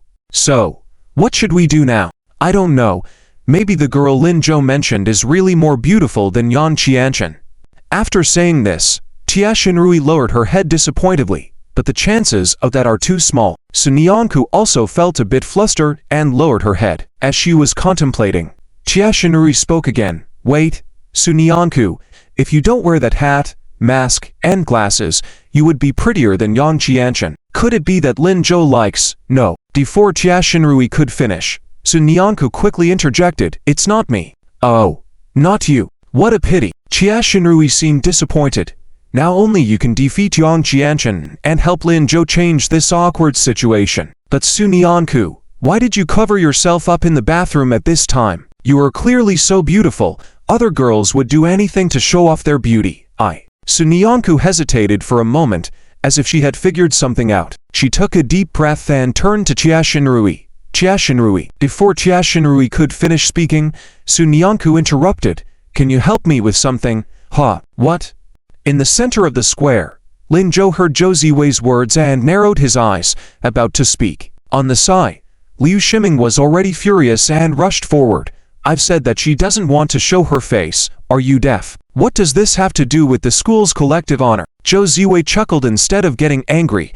It may not have anything to do with me, but I can't stand people lying. Who's lying? As Lin Zushan's friend, don't you know? The beautiful girl in Lin Zushan's mouth is actually not beautiful at all, right? Or should I say, she's a bit ugly. In his mouth, someone like that is more beautiful than anyone present, including the 3 campus flowers on stage. Isn't that insulting the school's flowers? You. What gives you the right to say such things? Liu Shiming was half furious and about to approach. Brother Zhou, I can't take it anymore. Can I beat him? Lin Zhou was about to speak when he heard a girl's voice behind him. Lin Zhou. Lin Zhou turned around and saw a girl with curly hair standing behind him. The girl's clothing looked somewhat familiar, but before Lin Zhou could react, the girl said, Hello, I'm Jia Xinrui. Lin Zhou replied, Do you need something? Yes, I have a message for you from Su. Su classmate. She asked me to tell you something. Su classmate? Lin Zhou furrowed his brows. Was it his desk mate? Did she come too? Did she hear what just happened? Why didn't he see her? Why didn't she come over herself? She went to the bathroom. The bathroom? Yes. She said to wait for 5 minutes. Just 5 minutes. 5 minutes. Lin Zhou pondered for a moment, then looked at Jia Xinrui and asked, Did you wear a skirt today? Yes. I did. All right. Thank you. Lin Zhou nodded. You're welcome. Jia Xinrui awkwardly turned and ran towards the crowd. She didn't run far but stood outside the crowd, observing the situation around Lin Zhou. She glanced towards the direction of the bathroom from time to time. She didn't understand why Su Nianku would go to the bathroom at this time and want to change clothes with her. After changing, she was asked to go back and tell Lin Zhou these strange words. She had a feeling that something was about to happen, but didn't know what it was. She felt a mix of anticipation and worrying. On Lin Zhou's side, Liu Shiming was also a bit puzzled. Brother Zhou, did she mean Su's Weiba? Yad? Then did Suzueba hear what was said? Damn, could she be crying in the bathroom? No. I have to beat this guy today. You go and comfort her. As Liu Shiming spoke, he rolled up his sleeves. Lin Zhou quickly stopped him. No need to comfort her. Just watch from the side. How? Watch what? You'll see later. Liu Shiming was even more confused. But since Lin Zhou spoke, he didn't argue back. He could only stand angrily on the side, staring closely at Zhou Ziwei. Zhou Ziwei, who was being ignored, was getting a bit angry. Why are you not talking anymore? Let the beautiful girl you mentioned come forth. How could she miss such a good opportunity? I remember, she's also in this exam room, right? Lin Zhou closed his eyes and ignored him. Zhou Ziwei's face turned chilly. Seeing Lin Zhou really didn't want to engage with him, he decided to continue the act himself. So, he turned to the crowd, speaking loudly. Do you all want to know what that girl looks like? What does she look like? She?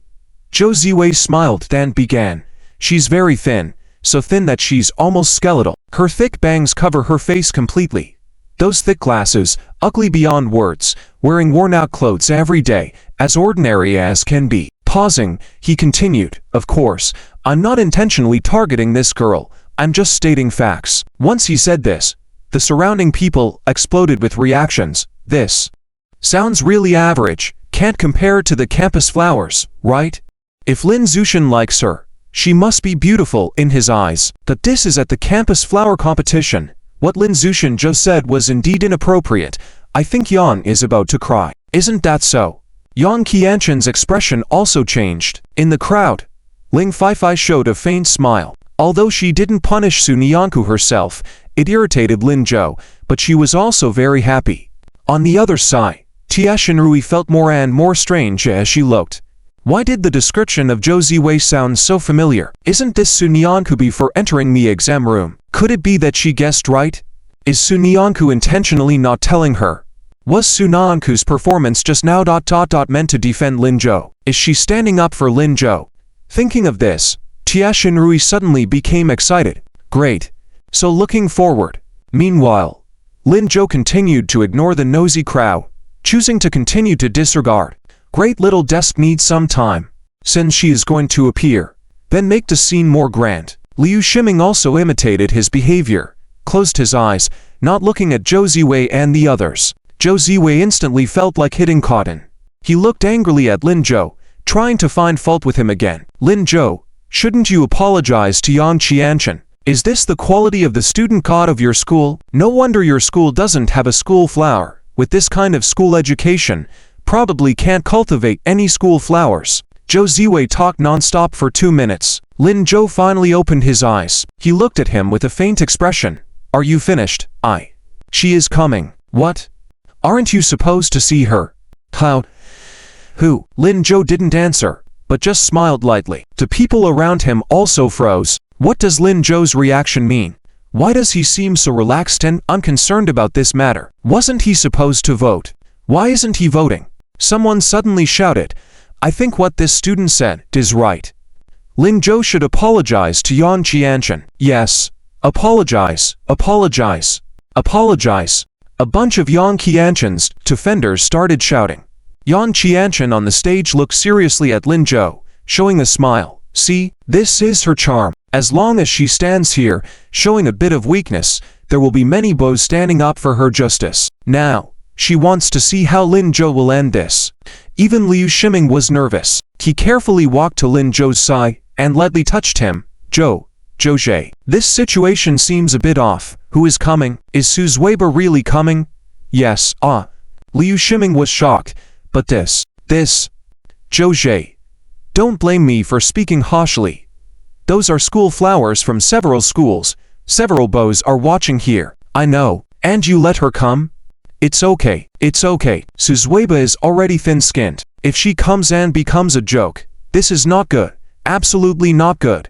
Think of another way. Oh right, find the teachers, let the teachers come and stop this school flower contest. Yes, I'm really smart. Liu Shiming thought like this, quickly walked aside. He took out his phone, started making a call. The phone was an old phone that his father gave him before the exam, and he hadn't gotten used to it. After a while, he finally dialed the number. At the other end of the phone, Liu Qingyan's voice quickly sounded. Hello, Liu teacher. I'm Liu Shiming. I'm at the gate of the exam hall for the school flower contest. Do you know about it? Yes, I know. What's wrong? You should come over quickly, or no, you let Director John come over and use your identity to stop this school flower contest. Why? Oh my, Suzueba is coming. My Jose is now the center of the whole school flower contest. Everyone is focusing on him. She can't come. So many school flowers here. In short, she is very responsible.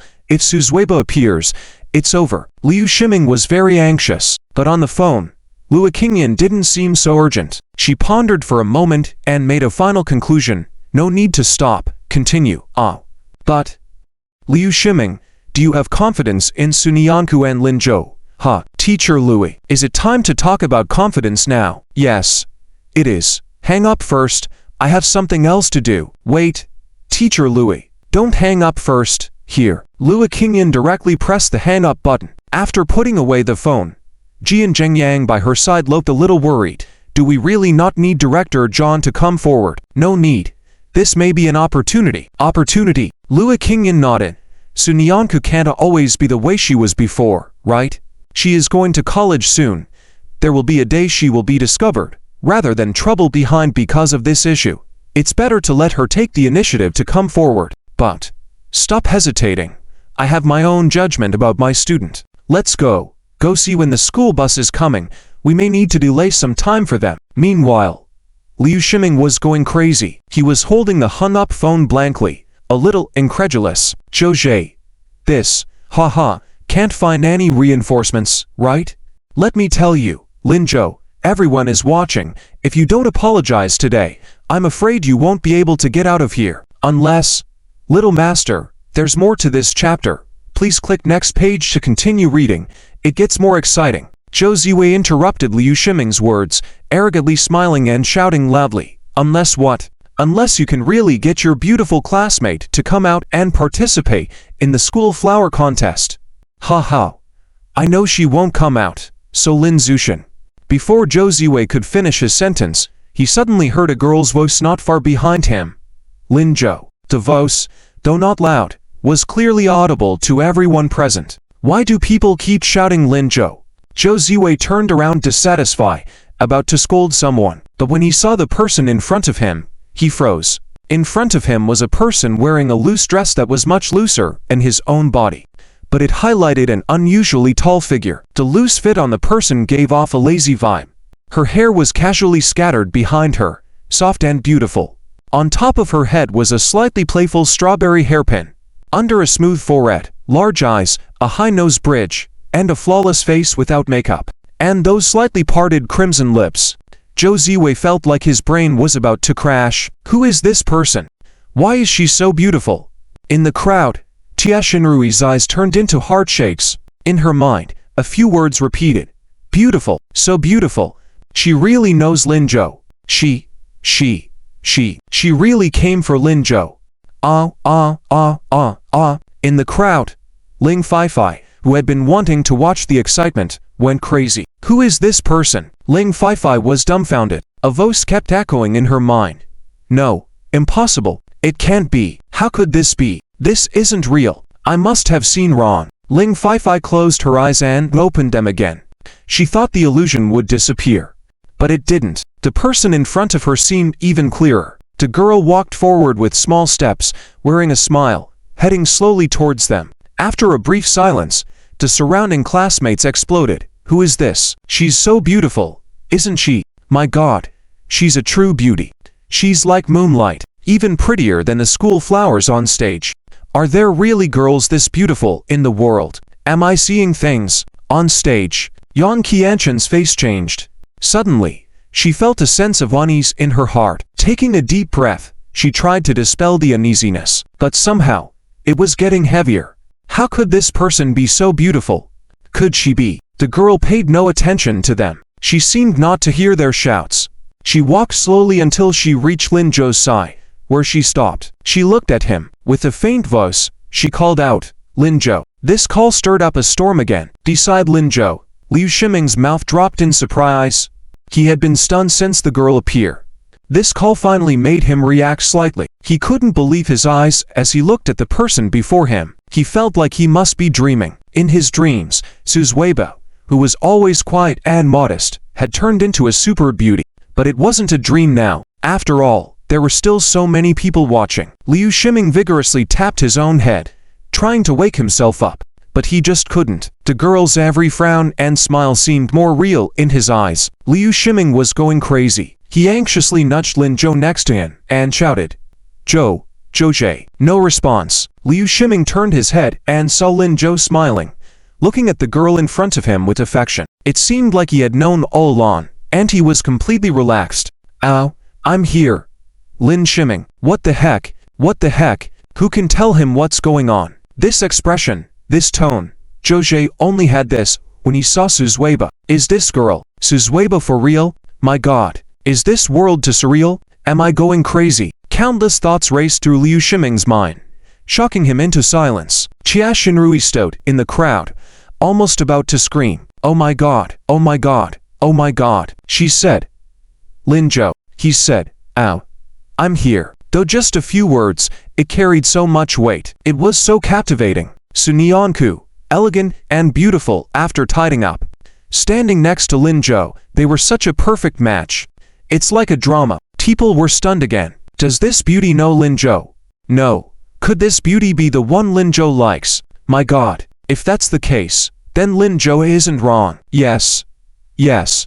She's definitely prettier than anyone here. So how do we vote? They started to feel conflicted. Meanwhile, Ling Feifei was completely shattered. She never expected that this person was actually Sunyanku. But Sunyanku was clearly an ugly duckling. She had always been the most ordinary person in the crowd, someone picked on and too scared to speak up. So how did she become so dazzling? Had she been hiding herself all this time? Why? Ling Feifei felt increasingly uneasy, her head about to explode. Unable to take it anymore, she turned to leave. Suddenly, Zhou Ziwei, standing next to Lin Zhou, burst into laughter. His laughter grew more exaggerated, almost drawing the entire audience's attention. After he finished laughing, he looked at Lin Zhou and Sunyanku. "What? Have you stopped liking the person you liked before?" Lin Zhou. He looked at Zhou Ziwei in surprise.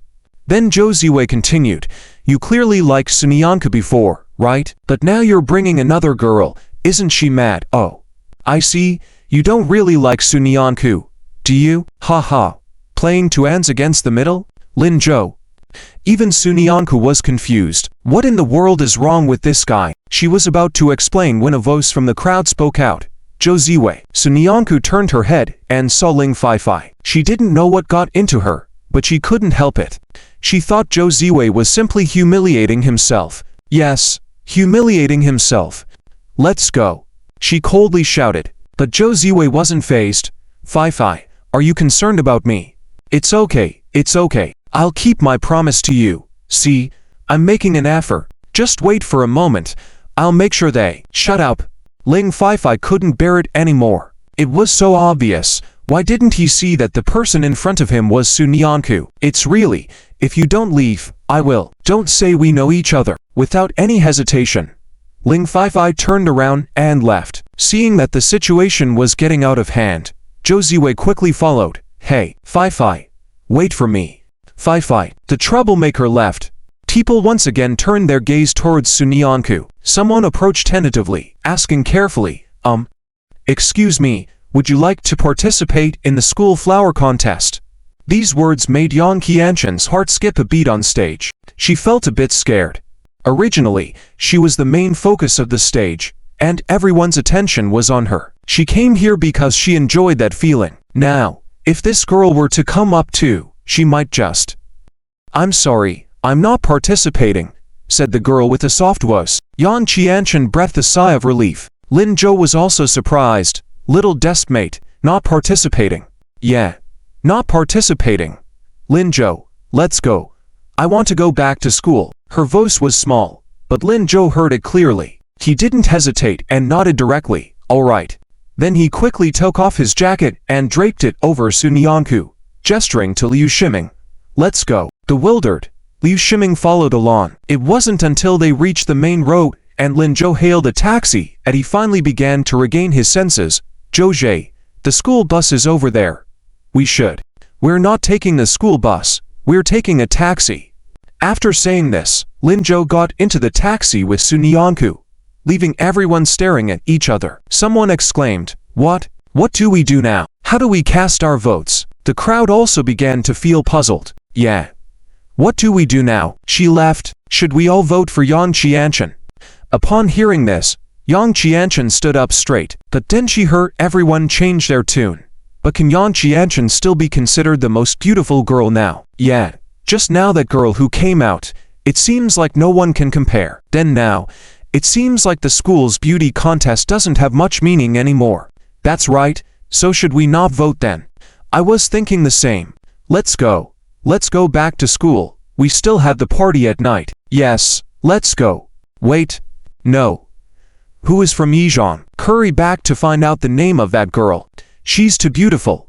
The bows chatted and gradually dispersed. Yang Qianchen was stunned. Wait. You guys wait. But no one paid attention to her. Su Yun and Ziliani, who were beside her, also left. Yang Qianchen stood alone on the stage. Somehow, she felt a bit lonely. How did it become like this? She originally came to enjoy the admiration of the male students. How did an unknown person steal the spotlight from her? The more Yang Qianchen thought about it, the more aggrieved she felt. She stomped her foot, ready to leave. Just then, she heard a familiar female voice. What's going on? Where is everyone? Yang Qianchen turned around and saw Yun Ruoxi standing not far behind her, looking confused. She seemed to have reapplied her makeup and looked more refined than before. Both being school beauties, Yang Qianchen suddenly understood her thoughts. This person deliberately left just now, found nobody looking for her and then came back.